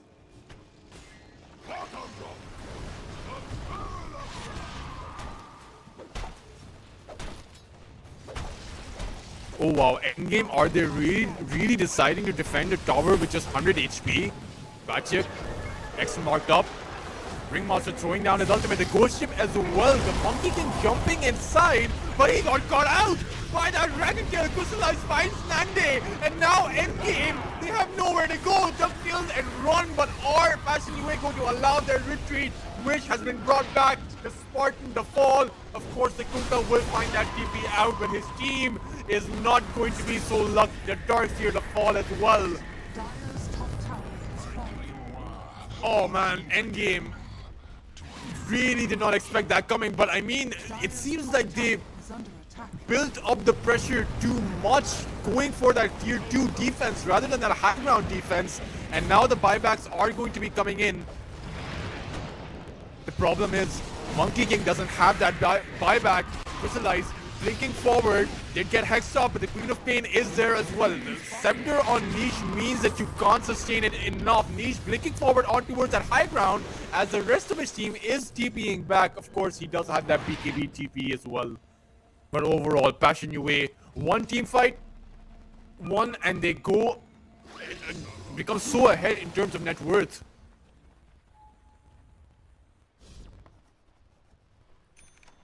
A 75% win probability according to Dota Plus for Passion UA.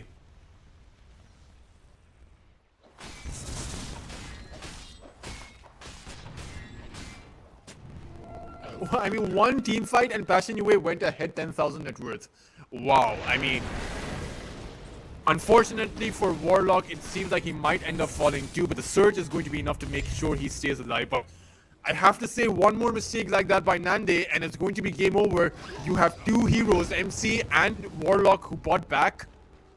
Radiant are scanning. MC and Spartan, so if they die, they're going to end up giving the game away. At least game number 1. Nande, waiting in those trees, bad kits.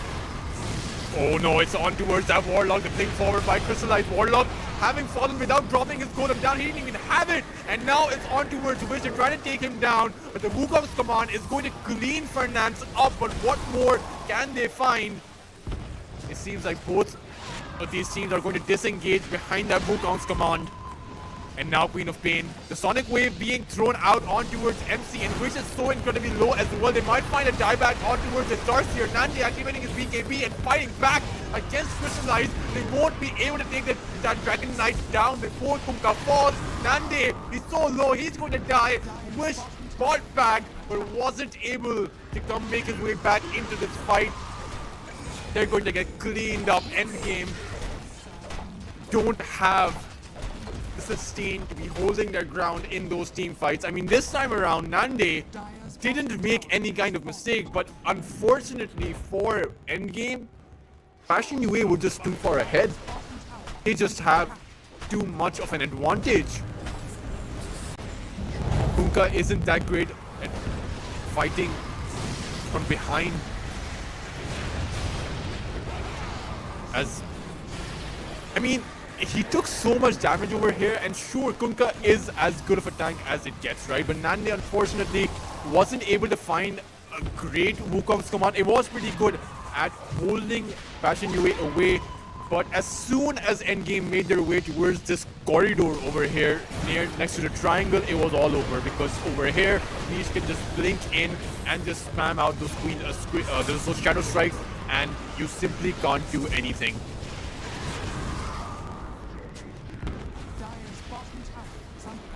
Meanwhile, of course, Passion UA have cleared up an entire lane of racks and a triple kill for Niche. The bot lane of racks gone for Endgame. As Passion UA, it really, if I were Endgame, I would have taken that bot side tier 2 when I had the chance. I mean, still on just 78 HP. They haven't been able to come close to a tier 2 tower since that potential tier 2 exchange. 25,000 net worth. Roshan is up as well, and I have a feeling this next Roche fight is going to determine whether or not Endgame are going to be successful.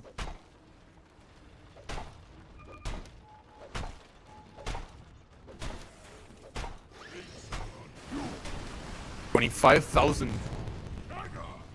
Oh man, it's really too much, right?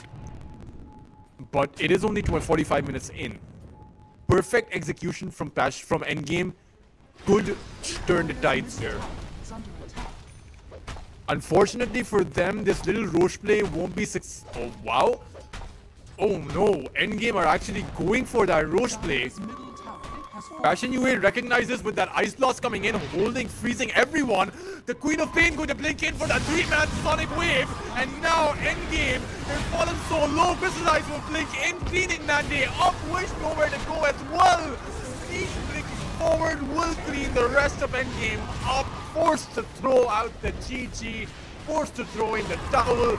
As Endgame, their last desperate attempt at Roshan was not successful.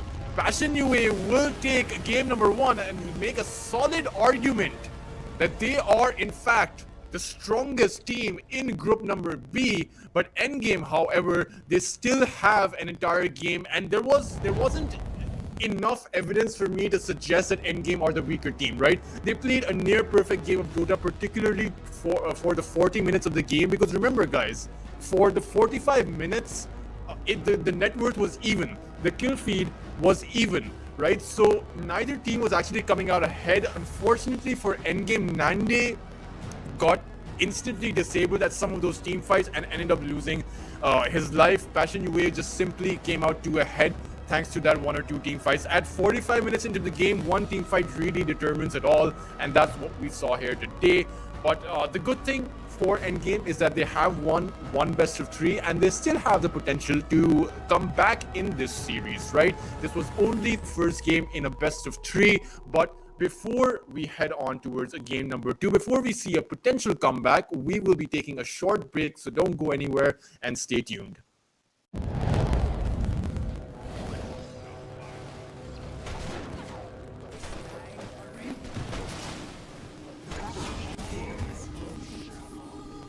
Radiant's bottom tower is under attack.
Hello everyone, welcome back to the last series of today between Passion UA versus Endgame. Of course, last series does not mean that it has to be the last game. Passion UA are currently 1-up in this best of 3. Endgame still have the opportunity to be making a comeback, but if last game is an indicator, it's not going to be an easy task, right? Passion UA, they're looking prepared, looking ready for this tournament.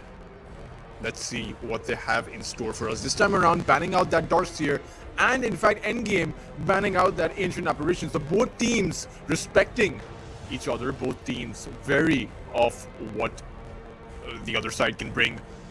Of course, the Templar Assassin ban is new, I would say. I think Passion UA banned that hero out in the last game as well. Tinker ban coming out, and a Keeper of the Light ban coming out from Passion UA. Of course, these are just the bans. I want to see what hero both of these sides are going to be picking up. And I mean, I think Passion UA should still play the same way as they did in the previous game, right? I don't think they should be changing anything up. If your end game, however, I do think that you need to adjust the Monkey King, or rather not the Monkey King, right? I don't think it was Nande's fault that the last game ended up the way it did. The Kunkka just ends up falling off in that late game, right? The Kunkka is just not a strong enough hero past that 40-minute mark. And overall, I don't think the Kunkka is a strong enough hero in the current meta either, not on that core position. There are so many stronger heroes out there that ideally you want to be picking up a better hero, I would say, right? I mean, think about it this way. Queen of Pain with that Aghanim Scepter dishing out 2000 magical damage in a near instant, right? What is the Kunkka doing? The Kunkka is using an X mark, which most of the time doesn't matter once you have that BKB up in that later parts of the game, and then throwing out that Torrent and that Ghost Ship, dealing what was, I believe, 700, 800 damage. Did provide a lot of soak, but a lot of heroes can do that. Endgame going for that Nature's Prophet. Now, I have seen this Nature's Prophet work out wonderful, and I have seen this Nature's Prophet work out horribly. I remember back in PGL Wallachia season number 3, you had a lot of Nature's Prophet being picked up, right? But it had an abysmal win rate, 33% win rate in PGL Wallachia, right? You saw so many teams wagering everything they had on picking up a Nature's Prophet and trying to win the game. You saw the likes of OG who picked up the Nature's Prophet, lost Yellow Submarine, Nature's Prophet, they ended up losing. So many teams knocked out from this Nature's Prophet pick, but also some moments of pure magic coming out from the Nature's Prophet as well. Provided you're able to farm up towards that late game, provided you're able to get past, I would say, the 15-minute death zone, which is the minute 15 to minute 30, because by the time it's the 15 minute to 16 minute mark, this Nature's Prophet will only have a Maelstrom to his name, is not going to be strong enough to be contesting against some stronger heroes, right? Some heroes with sustain. For example, the Tiny that Passion UA have just brought out. If you talk about the Nature's Prophet versus the Tiny, then there's just no way to cut through that Tiny, right? 4000 HP in by the time it's minute 30, and suddenly, even if you are farmed up with the Nature's Prophet, you're not going to be dealing that much damage. But you know, I actually think I have a slight bias against the Nature's Prophet itself. I just don't think that the hero offers all that much, but it's very user dependent. It's very dependent on who's playing the Nature's Prophet, right? But the way I would put it is that it's incredibly dependent on achieving the right circumstances at the right time, and if it's even off by just 1%, then the Nature's Prophet just crumbles. But meanwhile, Endgame picking, or rather banning out that Beastmaster and Phantom Assassin and the Magnus, as Passion UA could have picked up that Magnus, that RP plus Empower combination, throw it on towards a Tiny and just cause mayhem. So Endgame will be banning that one out. But meanwhile, Passion UA lost ban coming out from them. Both of these teams have, I mean, in particular, Passion UA can be going for that Warlock Fatal Bonds plus the Tiny coming in is just, it's going to be disastrous, but still, Ideally, you want a spirit here, right? If you're Passion UA, you want to be going for something like the Storm Spirit, or you want to be going for something like the Ember Spirit even, right? Against the Nature's Prophet, just zap everywhere. That instant mobility against the Nature's Prophet should do pretty well. Or even something like the Queen of Pain that you picked up last time around. But in fact, Endgame, letting that Jakiro go, right? I believe it was the previous series that we went through between Y5, where they banned out the Jakiro every single time against Flacco, right? And now Endgame banned out the Jakiro in game number 1 against Fernandes, but let it go in game number 2. Of course, Endgame will be picking up that Clockwork.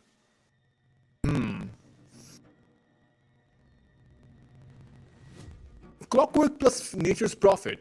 Okay, so this is certainly a way that it can work. Oh wow, they have a Wind Ranger as well, and with that kill shot, you have a setup for that kill shot, right? You have the cogs, so it's a neat little setup for that power shot. Not to mention a neat little setup for a shackle as well, because if there are multiple heroes inside of the cogs, then they're going to be trying to break out. And if you throw a shackle shot in, then chances are that it's going to hit. Not to mention the Wandering Waters update, right, in Dota. It has created so many trees because you have created rivers, and because of that, Wind Ranger, it seems like if you're in the jungle, you throw a power shot out and it's going to latch on. It seems like now the shackle shot is less of a skill shot and more of just a guaranteed stun. For Passion UA, they're going for that Lycan. Now, interestingly, I believe we all remember the TI, the International, where I believe it was Team Spirit that won with a collapse on that Magnus, right? But another mechanism going on there was the Aghanim Scepter on that Lycan, giving the shapeshift to that Tiny, which a lot of teams struggled with. Now, it's not the greatest, I would say, but it's still something that Passion UA can still work with. However, even if you go for something like the Helm of the Overlord on that Lycan, you know, it's still good enough, I would say. Passion UA going for a Clinks. Interesting, right? The Skeleton Walk, I mean, catching out that Nature's Prophet, I believe we did see it today as well. I don't remember which close qualifier of Dream League I was watching, but there was a very successful Clinks against the Nature's Prophet, right? So your ability to stay invis, right, and just wander the map. If you have just 1 or 2 items up, then you can solo kill this an unsuspecting Nature's Prophet pretty easily. Not to mention, I believe the Clinks can just straight up death pact one of the trees as well, coming in from the Nature's Prophet, right? So that's another mechanism by which Clinks counters in the Nature's Prophet. But in game, going for that Bristleback.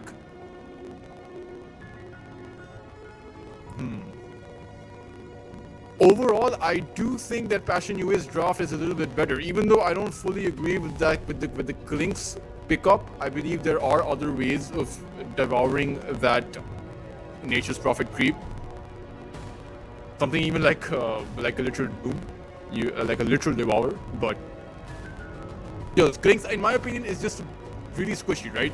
Sure, you have that early advantage against the Nature's Prophet, but in that late game, past the 40-minute mark, past a farmed Nature's Prophet, the Clinks becomes food, right? Just that blink, just that teleportation into Hex coming in from that Nature's Prophet will mean that this Clinks is not going to have as great of a time that he wants. Meanwhile, you have a lot of frontline sustain coming in for Endgame in the form of that Bristleback, and there's no break mechanism, there's no natural break mechanism coming in outside of a Silver Edge being picked up by this Tiny, which I would be very surprised by. I do think that this Tiny will be going for that stable Echo Saber and Sanjin, Yasha and BKB build up. But still, what are going to be the last picks? I do believe that we are missing mid laners for both of these, or rather no, we do have the mid laner for Passion UA. We're missing the support from Passion UA. Meanwhile, we're missing I believe either the carry or the mid from Endgame, right? Because there's a chance that you send this Nature's Prophet towards that carry position, and there's a chance you send this Nature's Prophet towards that mid lane. I don't think either is better, mostly because I don't think either is good.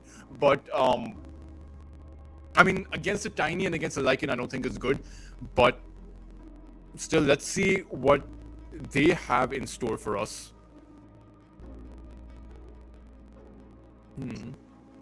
Ember Spirit ban from Endgame, and meanwhile Passion UA, they're thinking that this is going to be a mid Nature's Prophet and not a carry Nature's Prophet, so they've banned out that Morphling and that Gyro. Two heroes with ranged damage. Now I do agree with this, because if you're Endgame right now, you are not going to be picking up a melee carry, because that carry is just going to get bursted insanely quickly against that Tiny and Lycan. So what are you picking up? Perhaps something like a Dragon Knight wouldn't be all that bad for Endgame. I could really see the Dragon Knight working out, right? Just that frontline sustain coupled up with that Bristleback, not to mention the Frost. You pick up yourselves up a Frost Dragon, which does wonders against the Tiny, right? The insane amount of slow coming in to an already slow attack speed of the Tiny means that Tiny is going to be slowed to a halt, essentially, but it is going to be a carry Nature's Prophet. Passion UA were wrong. It's going to be a mid Storm Spirit against Passion UA's Clinks, I believe. I say that, but Endgame were also panning out mid heroes, so perhaps Endgame also got it wrong, or perhaps I got it wrong. Who knows? I mean, we'll find out quick soon enough, as I don't think a Clinks support is a thing. I don't think a Clink support has ever been a thing. So let's see. Perhaps they're thinking about sending this Lycan as a support. I don't really see how either the Clinks or the Lycan is going to be on a non-core position. Or in fact, even the Tiny. I don't think you send this Tiny on a support position. I think you send him down towards a core role. But still, I was thinking that Storm Spirit would have been really good for Passion UA, but in fact, they're going to be picking themselves up an Abaddon. So Niche is going to be a Tiny mid. It's going to be an Abaddon on what I believe is it a carry role? But overall, though, I will say that I do prefer Passion UA's draft. I do think it's a bit 60-40, right? Tiny should be having a wonderful time against in that mid lane. Just very difficult to take him down. Not to mention, you're playing a Lycan and you're playing a Clinks, right? The amount of push potential, the amount of objective clear that Passion UA have is just unmatched, right? Sure, you have that Nature's Prophet, and once that Nature's Prophet hits that level 25 mark, those Treants do clean up those objectives very quickly on their own as well. But the road to getting there, the road to the late game, is just filled with so many obstacles for Endgame right now. And Passion UA, they have it all, right? They have that damage coming in, the Tiny Lycan Clinks. They have the sustain coming in. You have an Abaddon on your team. You have so much HP from that Tiny, so much HP on that Lycan. They have the mobility in those team fights as well. They have natural Orchid builders, right? The Clinks can get an Orchid against the Storm Spirit. So Endgame, it's really going to be an uphill grind against Passion UA if they're able to enable this Furion, this Nature's Prophet, right?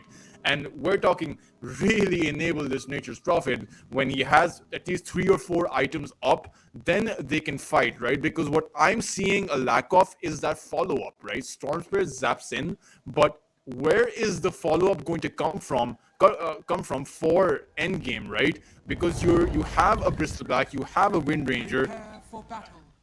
I don't really see the follow-up coming in for Endgame, at least for the first 15 to 20 minutes. It's a bit tricky for them.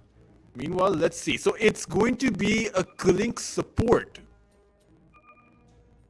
Very interesting. Now the thing is, Clinks on that support position, Fernand's on that position 4, can very well go for that early Orchid, right? And if you get an Orchid, And if you disable this Furion in the early game, in the first 15 minutes, then Fernandes is going to be in a position that as a solo position 4 support with an Orchid, he can potentially take down Nande, right? So I hope it doesn't come to that, because a support killing off a carry is painful to watch, but still.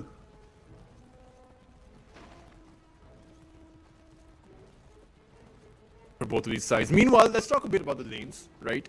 Mid lane, Tiny versus Storm Spirit, no surprise there. Both of these heroes should be able to get their farm up. I don't think Tiny should die. I don't think the Storm Spirit should die. So both of these heroes will be farming. Of course, the Storm Spirit is overall a much better rotator, right? Because the Tiny is going to be relying on getting his Blink Dagger up as quickly as possible. Meanwhile, Storm Spirit, once you hit that level 6, once the 6-minute rune comes about, you can just start rotating everywhere, right? The problem is, what item do you make on that Storm Spirit? An Orchid or a Witchblade, both of which can be dispelled from that Aphotic Shield coming in from Crystallize, right? 30 So seconds to battle. it's even the Nature's Prophet, right? Once you get those items up, whether it's an Hex, whether it's an Orchid, whether it's a Witchblade, whichever item you make is going to get dispelled from Crystallize's Aphotic Shield. So that's going to be a mechanism that is going to be tricky to play around. Meanwhile, if we take a look towards that... before we take a look towards any of these lanes, I wonder if there's going to be an early clash coming about, as we saw in game number 1. Both of these teams, Spartan moving forward, activating his battery assault, but it seems like both of these sides are going to be making their way with a bounty rune each. But as I say that, Passion UA chasing Spartan over here. Fernandes is here. I don't think he's going to die, but he's going to take a bit of damage. They threw their blood grenade out, so I thought they were going to fully commit on towards that one. Ideally, you don't want to waste those blood grenades. I mean, they do cost gold, guys. Money doesn't grow on trees. I mean, just save your blood grenade if you don't want to be going in for that kill. Or if you know you're not going to get that kill. But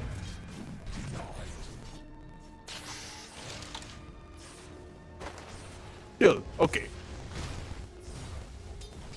Now we can talk a bit about the lanes. And in fact, speaking of lanes, it seems like Fernandes is going to fall. First blood going the way of the Nature's Prophet. While Patrick was busy chasing at a clockwork, Nande was busy dishing out that damage against that Lynx. And this is interesting, because I wouldn't imagine this top lane having too much kill potential. Lycan has a lot of HP, so as long as Fernandes isn't got out of position, there's Endgame shouldn't be getting these kills. But still, they have two leech mechanisms, right? I mean, or at least two ways to hold Fernandes and Batchuk. One is the Sprout and one is the Cox, which if you think about it, work in the exact same way, right? Except the tree can be cut by the Quelling Blade of the Lycan.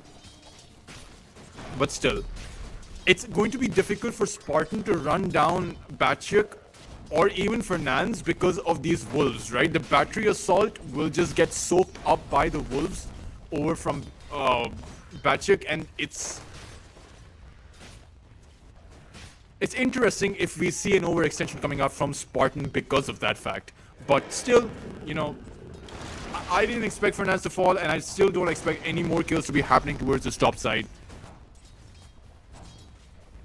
Bot lane, I wonder, is again probably not going to have any action either, as you have an Abaddon playing with a Jakiro against a Wind Ranger and Bristleback, right? So unless you're eating quill stacks, I don't think you die. You also have the Aphotic Shield if you have too many goose stacks up on yourself. So overall, we're going to be seeing a static early laning phase game. MC taking a lot of damage. Of course, Cracker, he needs to be a bit careful not to die over here. Does have that wand, so he'll heal back up. And meanwhile, MC, the off-laner, will fall. Crystallize will find that kill. Very nicely done by Passion UA. Endgame, of course, having that early advantage on towards that top side. Meanwhile, Passion UA accruing a similar advantage for their own carry player over on that bot lane.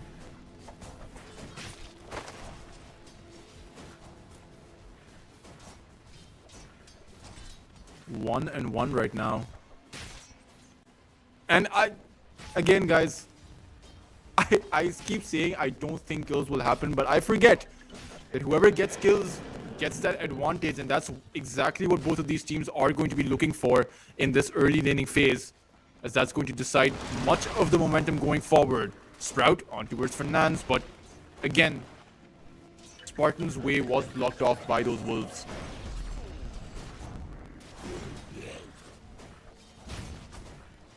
Rabotyagi just has an absurd amount of HP, but now he's stuck inside of the cogs. Of course, the cogs will get cleared up quite easily. Oh no, towards this bot side, Crystallize again finding a second kill. In fact, it'll be Cracker who finds the second kill on towards that Bristleback. And this time around, they even extended past that tier 1 tower. Cracker making sure his courier doesn't get dewarded on towards GZ. He really needs to be careful. A power shot can eliminate him, as he is well below that kill threshold.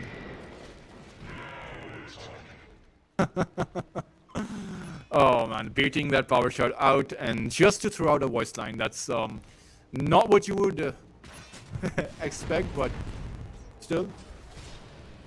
GZ yet again being zoned out, and it's so difficult to trade against a Jakiro.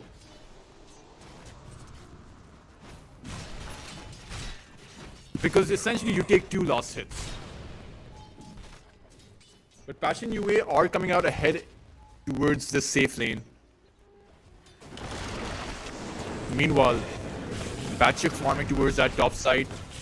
Again, another initiation towards Batchik. The Furion going towards that backline to stop Batchik from escaping. And it seems like Batchik will also die for a second time. Nande. Nice teleportation coming in. Unfortunately for Endgame, they found MC, they found the Bristleback. Yet again, how is this happening for Endgame? Towards this bot lane. They really should not be dying this many times.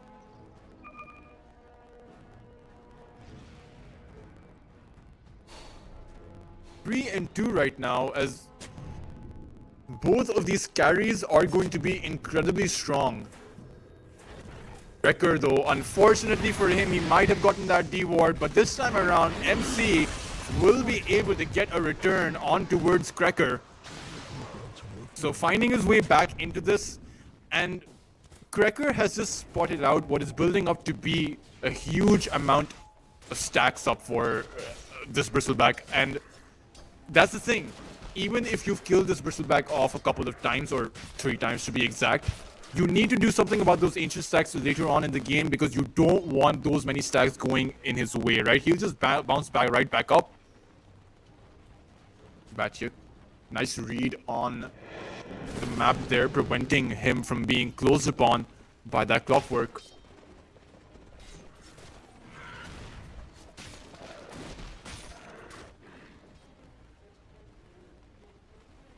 Three and 3 right now. Dire's middle tower is under attack. Oh no, another kill on towards MC. Killing spree for Crystallize.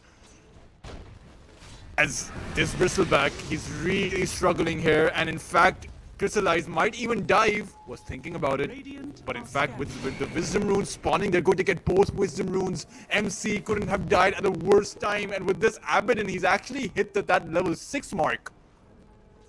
He's hit his level 6 as soon as the mid laners hit their level 6. Oh no, this can't be real. This cannot be real. MC, he TP'd back into the lane. He just respawned, and he's going to end up dying again for the 5th time. Meanwhile, towards that top side, another kill found by Nande, but this time around, he's going to end up paying for it with his life. Wasn't able to find the kill on towards Lycan, who managed to run in the nick of time. But it seems like Niche will get that double kill. Overall, Passion UA running over Endgame in this game, in this map, in game number 2, finding 5 kills on that Bristleback and finding a double kill on towards Niche. I would have expected that the Storm Spirit be rotating, but Wish has so far not helped out a single lane. As he's going to zap forward on towards Cracker. Does have an arcane rune, so this means that Cracker should end up dying over here, but Wish needs to be careful. is momentarily stunned up, tossed up into the air as well. Will find that zap forward, does have a lot of mana to play with. And now Fernandes is in a lot of trouble. There are 4 heroes from Endgame over here, as it seems like Crystallize is here too, but he's just going to get pushed down. Niche does find a return, but Witch with this arcane rune should be finding a 3rd kill on towards that Tiny. Passion UA losing 3 heroes, only finding 1. Oh, that was a bit of a disaster for their side. I mean, this Abaddon did not have that ultimate, and I think he was expecting that he had a lot of sustain, but just didn't happen that well. And Passion UA finding that Nature's Prophet, finding the core. Overall, I mean, all things considered, I do think that things still favor Passion UA, right? Niche made it out of there alive, and he has 3 kills to his name. It's very nicely farmed. Of course, it's Nande who's doing incredibly well. 4 and 2 right now, 4,600 in terms of net worth, the highest in the game. As Fernandes is going to die yet again. This is why I was not expecting a killing support, because there's not really a lot you can do. Meanwhile, bot lane on towards Cracker, Endgame go, will find that kill. Of course, the Abaddon is here too, but you don't want to be going in on towards him. So far, when the time called for it, Storm Spirit has really stepped up. Wish getting all of these kills for his team.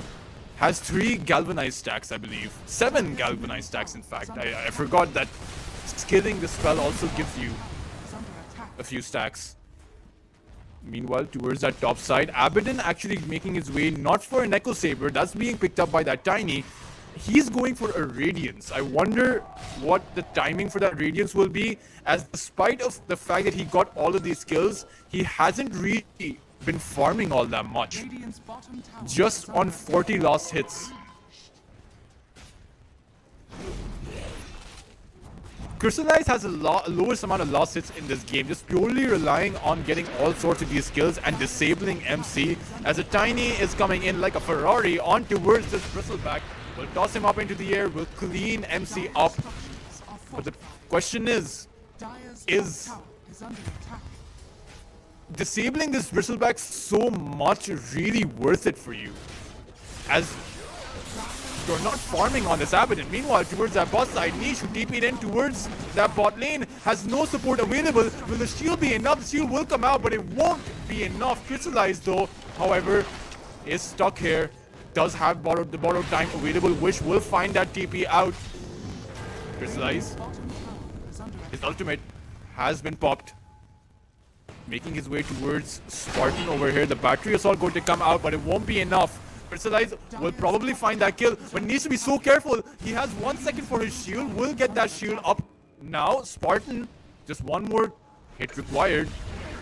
Yeah, so he will find that kill. Will Nande be able to TP out? He's stuck over here trying to find that TP. Won't be getting it, and he just got burninated. Crystallize. So taken down by that kill shot. Radiant's middle tower is under attack. 12 and 12.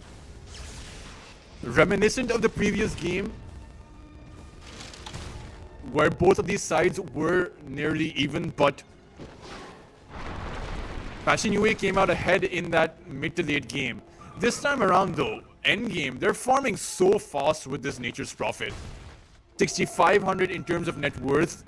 He's a full 3 minutes ahead of what his items or what his net worth should be, right? Because 15 minutes is when your net worth should be around that 6k mark. He's already nearly 1,000 ahead of it. As it's Crystallize who's the one struggling, despite of the fact that this Abaddon has taken this Abaddon has taken MC down 6 times. He's still not that far ahead compared to the Bristleback, right? And Bristleback, once he clears these stacks up, he's going to be right up there. Meanwhile, speaking of up there, towards that top side, Patrick is going to end up falling thanks to that hook shot.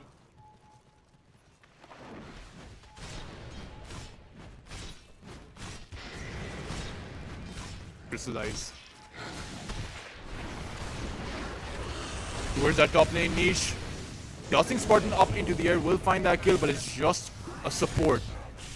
13 and 13 right now. Oh, Fernandes is spotted out by Wish, who went for that Kaya. So, recognizing the fact that a Witchblade and an Orchid doesn't exactly do much in this game against the Aphotic Shield, chose to forgo all of it and go for that Kaya. You certainly need a lot of mana to play with, and that's what he's banking on. As taking down this Tiny and taking down this Abaddon is not going to be an easy task. Fernandes needs to find that double damage drone and has an entire dagger readied up.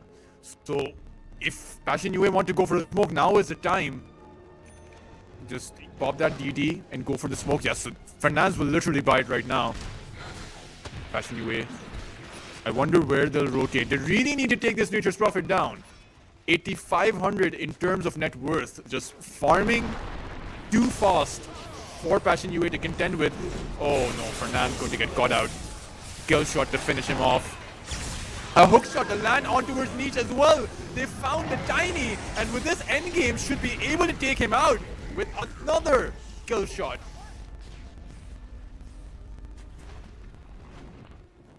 I'm seeing some real cracks appear in Passion UA's lineup. I mean, they shouldn't be losing these heroes this way. And ideally, utilize the Blink Dagger in an effective way. They're just not able to utilize Niche's Blink. Not able to do anything with Fernandes. I mean, I don't think the Klinks offers anything in this game, to be honest. But still, just not able. Fernandes isn't able to give information in the safest way either. As every time he wanders away from his team, every time he wanders away to give information, he risks being taken down. Wish so far. The Storm Spirit has not died a single time. He's 3-0-5, and if you're Passion UA, you must be dreading a Storm Spirit that you can't take down, because 12 galvanized charges will soon quickly become 15 to 18, and by the time you hit that 25 to 30 galvanized mark, things might just end up becoming too late. Tormentor cleared up from Passion UA. Going to go towards the way of Klinks, who did get the Burning Barrage, but I don't think the Burning Barrage does much either. Nande though has to be careful. Fernandes will spot that Nature's Prophet out. Meanwhile, towards that bot lane, you will be able to take down that tower, as you do have that Helm of the Overlord.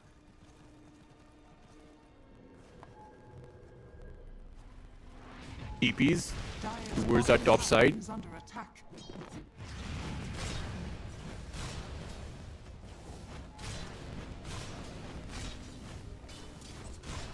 They see Patrick. They see Patrick there. Of course, Patrick is taking a lot of... Sorry, that is Spartan is taking a lot of damage. Will just end up dying. The TPs are going to come in, but do you really want to contest this? The TPs, meanwhile, towards that top side. Crystallize. Needs to be careful. Almost has the Radiance up and ready. Once that item comes online, his farming speeds should accelerate, but it's not going to be nearly as fast as Nande is able to farm. A full Mjolnir readied up by that Nature's Prophet. As he's still so far away from that Radiance, and he's dropped below the Bristleback. This is how far behind that Abaddon is. Almost behind in terms of net worth compared to Wind Ranger as well. And this is a carry Abaddon.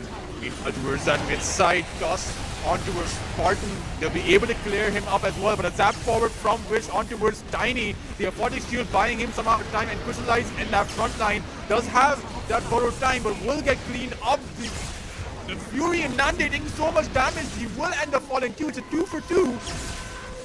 But now, no more borrow time available for Crystallize means that he's going to fall. Wish will get that double kill as Batchuk trying to take down that Wind Ranger. The Ice Spot, not holding, not catching anyone. Cracker won't be finding that TP out. Will get Vortex. Wish with a triple kill to finish this fight off. And it seems like, it really seems like Passion UA don't have a response for this Storm Spirit. Oh man, and I mean, we can see it here.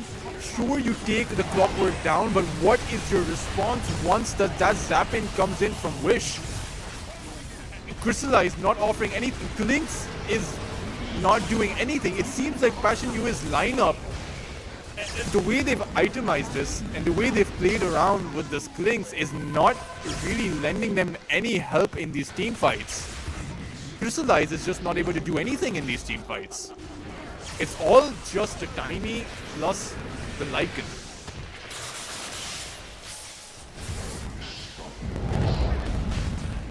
And now, I mean, through the cracks, some water is starting to pour in their ship. Ice Spot, Macro Fire, thrown on towards the pit. Will it take down Roshan? It won't. It won't.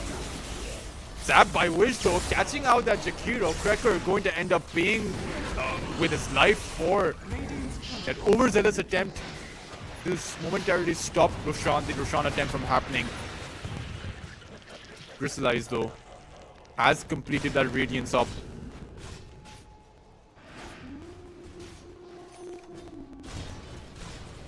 Oh man. 20-minute mark approaching, 5,000 net worth lead, and the lead should only snowball from here as Storm Spirit, Wish on 6-0 and 7 right now. Nande making his way towards that Hurricane Pike. Radiant's bottom tower is under attack. What do you do if your Passion UA is the question? Oh man. Fernandes is a free kill at this point, trying to make his way towards that Orchid, but it's going to be a 30 to 35 minute Orchid, and at that point Storm Spirit will just have a BKB, so not really all that effective.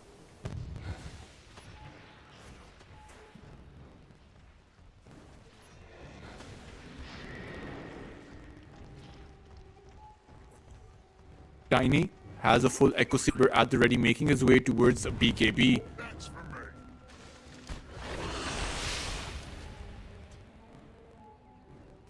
Meanwhile, I'm not sure what the game plan is going to be, other than just continuing to farm up for Passion UA, but you're losing out on so much map control by going for this way of farming.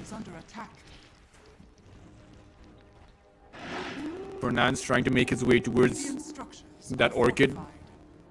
Radiant's bottom tower is under attack.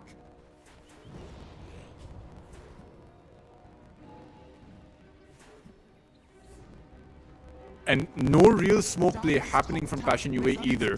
They're going to give an entire tier 2 tower uncontested, and the TPs are coming in towards that top side. They see Crystallize zap forward by Wish. Holding Crystallize momentarily for now so that his team can descend upon Passion UA. The borrow time going to be activated, but it's not going to help him out. He won't restore anything, and with the Spartan here has a clear line for that hook shot, but it won't even be needed as Wish will find that solo kill on towards him. Nande will find that TP out, and that's going to be a disaster for Passion UA. They found nothing in this team fight.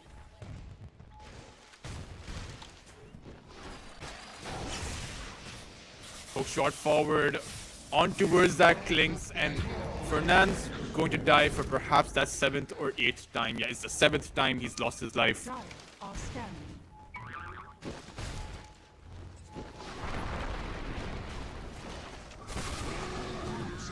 Oh no. Niche got out by...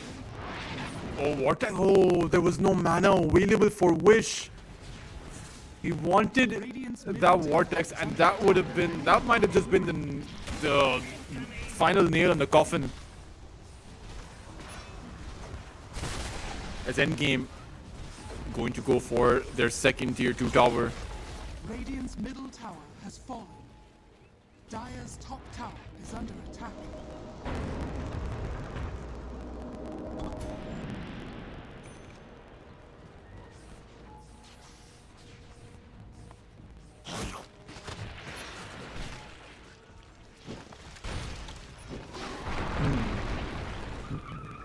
A 9,000 net worth lead.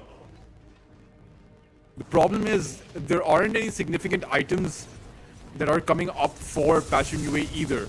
A full nullifier ready to up by that Lycan. Tiny making his BKB and Abaddon. Abaddon has a blink daggers, but all of these items don't mean anything if you can't take down this Storm Spirit a single time. He's just going to zap forward, kill everyone on your side.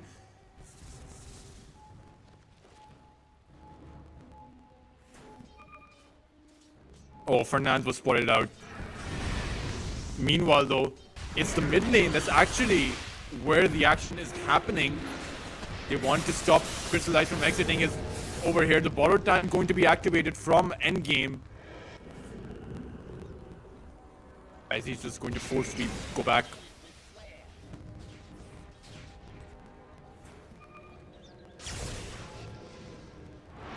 Oh, Fernand's.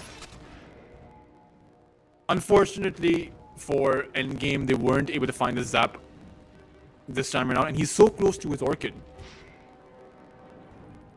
He's close enough to his Orchid, and Storm Spirit isn't close to his BKB, so they have a potential way to kill the Storm off now. But Fernandez needs to be in good position to get off that Orchid. And Passion UA need to be in a good position to follow up with that Orchid. Lining things up that easily is a bit difficult, honestly, in this late into a game, because you need to line up multiple things correctly in order to get that done.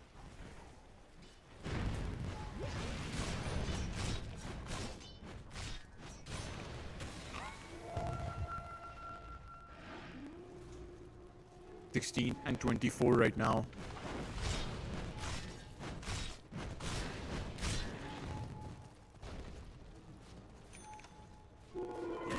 A 9,000 net worth lead. All three cores from Endgame are at the leading those charts that are top of the chart.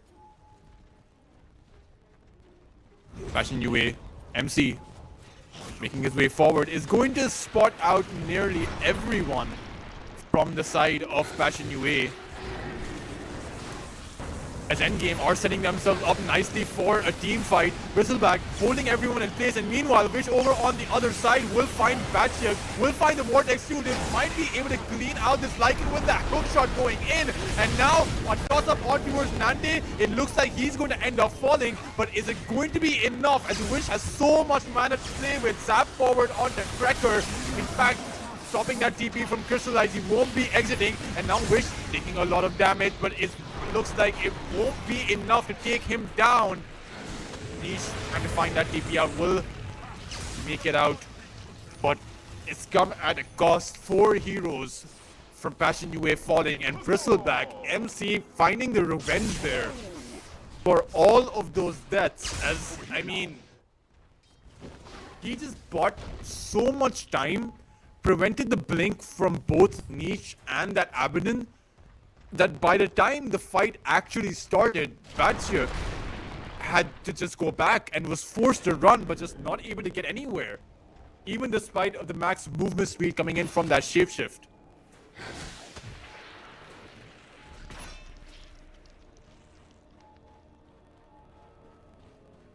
(17 and 28). Zap forward on towards Batchuk yet again, and he's just going to die. Yeah. At this point, I think you hope to play for that high ground, but again, you have one of the strongest Aegis carriers in the game in the form of that Storm Spirit, so even if you pick yourselves up, even if you go for that high ground defense, I'm not sure if it's going to be enough.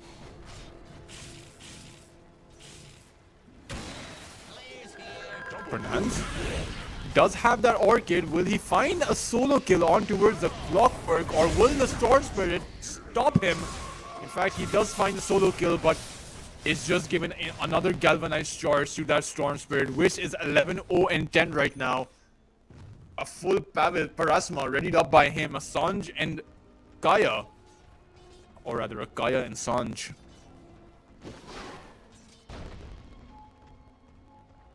Dire's top tower is under attack. 13,000 net worth lead.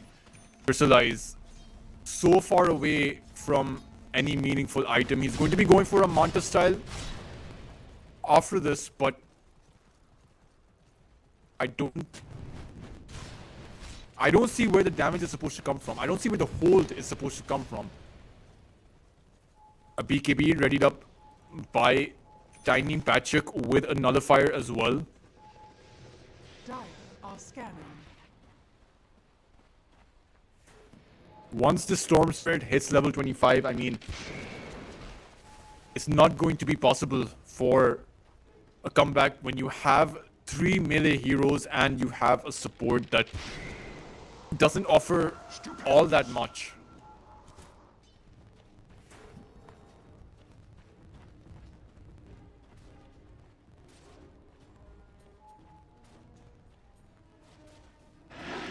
Radiant are scanning.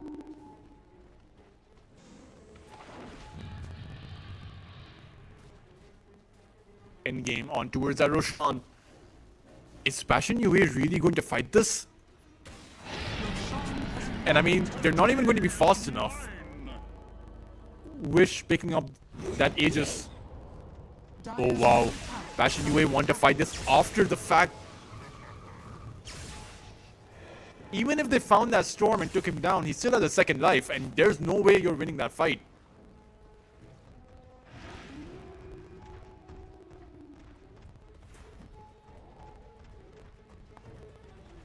Where's that mid side?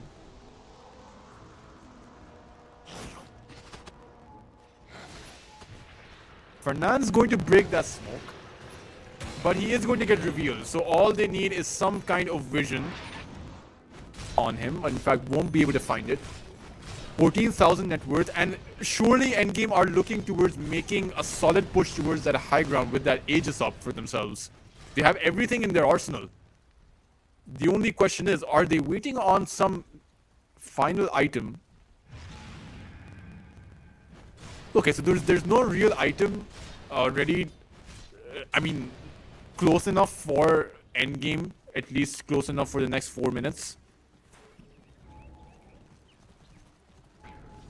Wrecker finding that Nature's Prophet, but Nature's Prophet has a full Assault Cuirass and a Hurricane Pike, so he's not going to be dying anytime soon.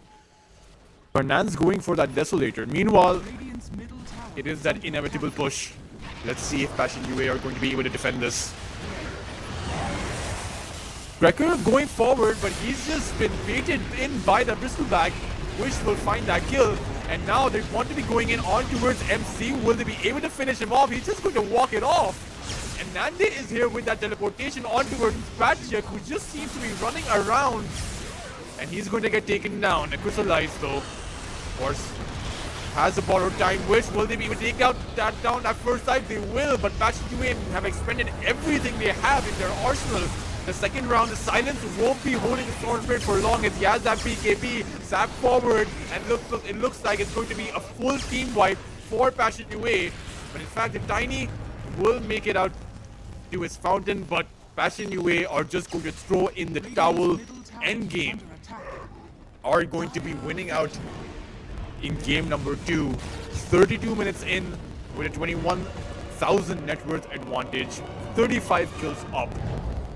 Oh man, what a game. I really do think that Passion UA boxed themselves into a corner with their draft. I mean, I don't know what that Klinks was supposed to accomplish. If it were any other position for a hero, this game would have gone much more differently. I mean, you made a 30+ minute Orchid, and that's really not the position where you want to be in as a position 4.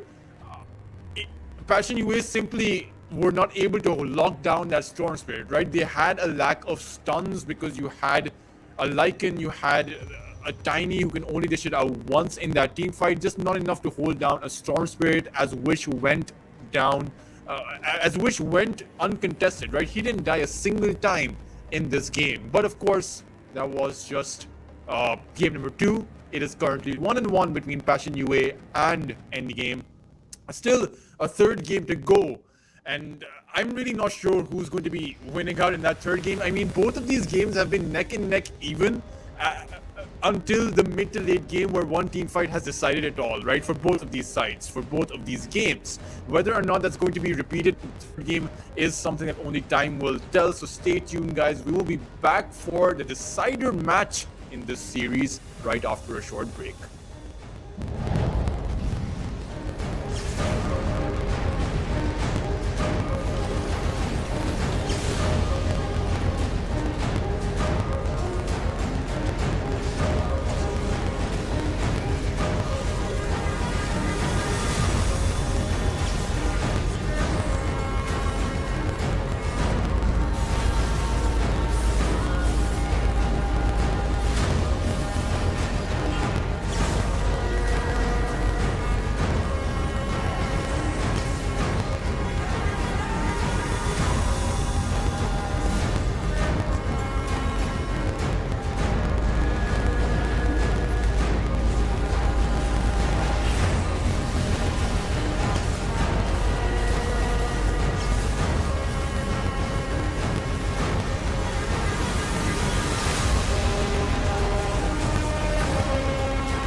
Welcome back, everyone, for the last series for today. In fact, it's just not the last series, it's also the last game for today, as both of these teams, the behemoths of group number B, Passion UA versus Endgame, are currently tied 1-1 each, but only one will come out ahead as the winner of this series. Of course, for Endgame, I mean, if they win, they already won one series in today only against, I believe, Rabotyagi. So if they win right now, again, you know, you need 3 wins, 3 series wins to proceed for those playoffs. So you have several days of group stages. So if you're able to cement your position this early on, you would be feeling pretty good about yourselves. For Passion UA though, you're so close at taking out the contender for that number 1 position, right?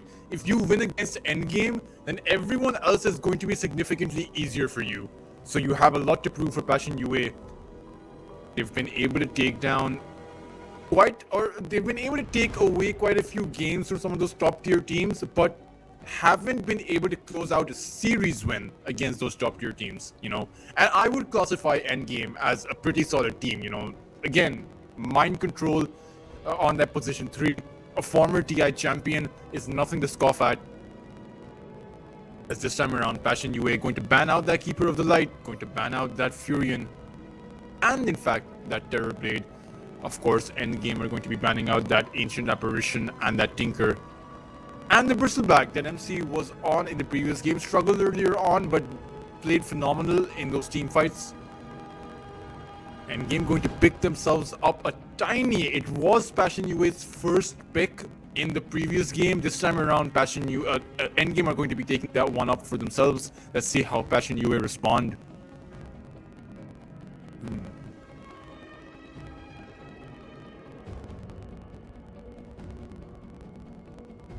Something, I mean, you could go for a Phantom Assassin this early on, right? It is when, oh wow. I mean, I'm a bit shocked. I didn't expect to be right so quickly, but you know, Passion UA going for that Phantom Assassin. Ideally, you want to set this up with a Warlock as well, you know, or even something like a Magnus. Let's see if Endgame will pick the Warlock up for themselves, you know, and even if they do, right, Passion UA will have the, or rather, oh wow, Endgame actually banned out that Warlock. I just saw that. But still, as I was saying, Passion UA will have the chance to potentially go for a Darkseer for their own side. Or, you know, Endgame might just snag that one up for themselves if they don't go for it. So let's see.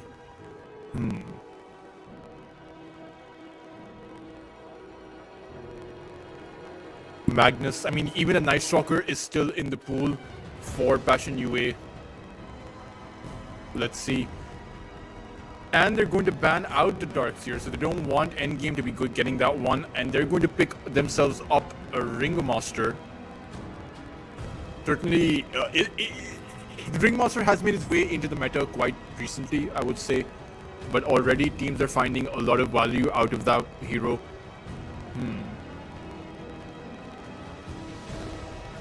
How are Endgame going to respond? How are they, you know, they won't be able to pick themselves up a Darkseer. Perhaps they go for something like a Magnus themselves. That could potentially be a way in. Could go for a Slark too, and just build up a Silver Edge, right? But again, a Shadow Shaman is still in the pool if you want to be going for that natural break mechanism, but it's fact, Endgame are going to be going for that Tidehunter.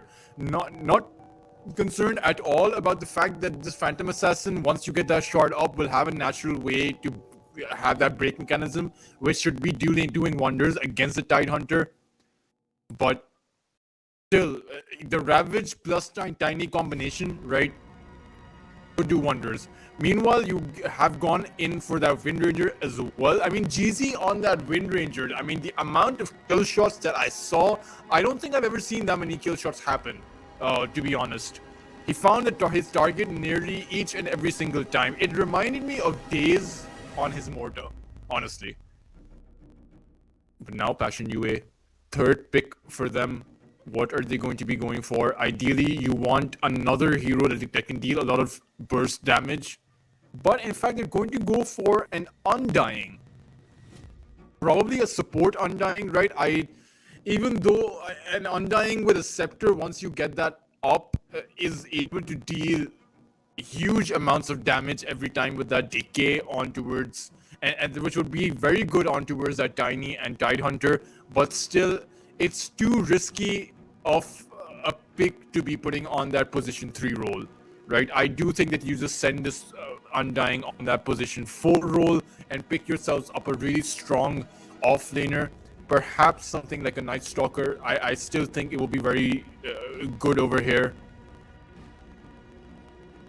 Oh, okay, I get it. I now understand. It's going to be a Beastmaster, and this is actually perfect for them. It's even better than a Night Stalker.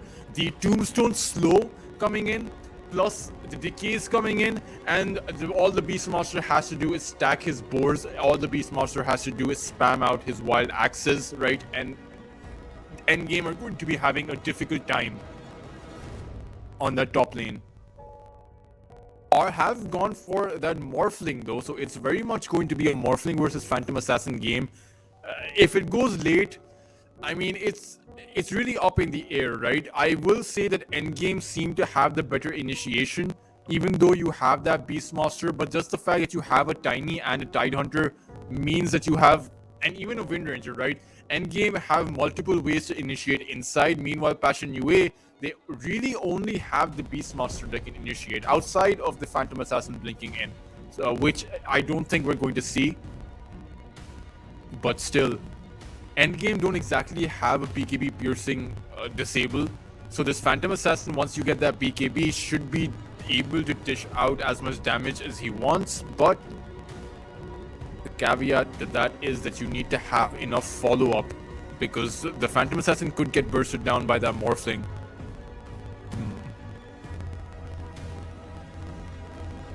Let's see, both of these teams, or rather, for Passion UA, who is their mid laner going to be? And for Endgame, it's going to be, I would say, a support that they're missing. Yeah, it's a support hero that they're missing. So they can ideally, I mean, just go for any support they want. Even something like the Rubik is still up for grabs, but that means you send the position Wind Ranger on the position 5, not really all that great. So, oh wow, okay, they can go for a Snapfire. Yeah, I would pick a Snapfire for Endgame, simply because you can use a little Shredder to take out that Tombstone earlier on, right? You don't have many heroes that can stand and hit that Tombstone.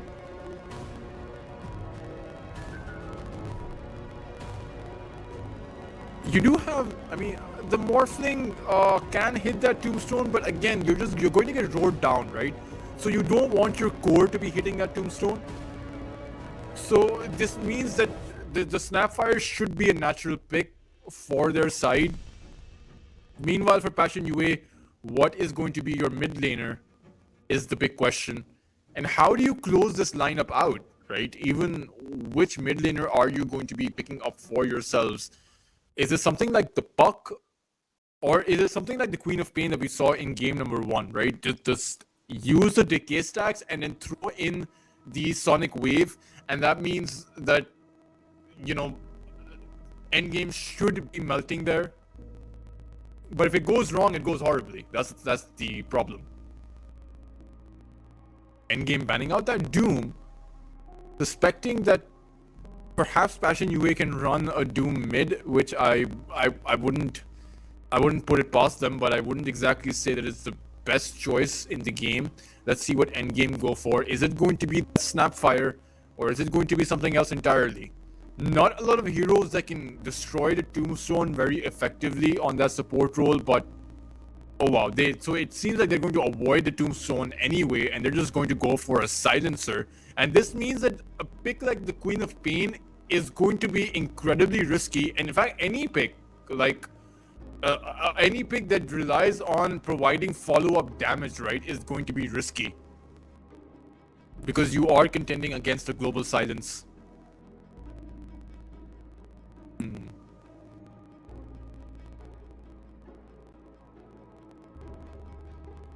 Passion UA, now that you've seen that silencer come out, what are you going to be going for?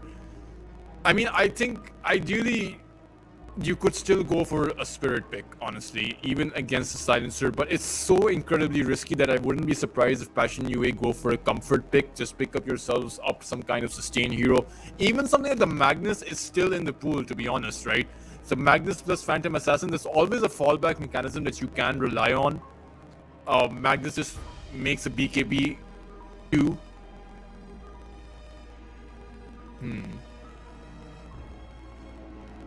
I mean, let's see.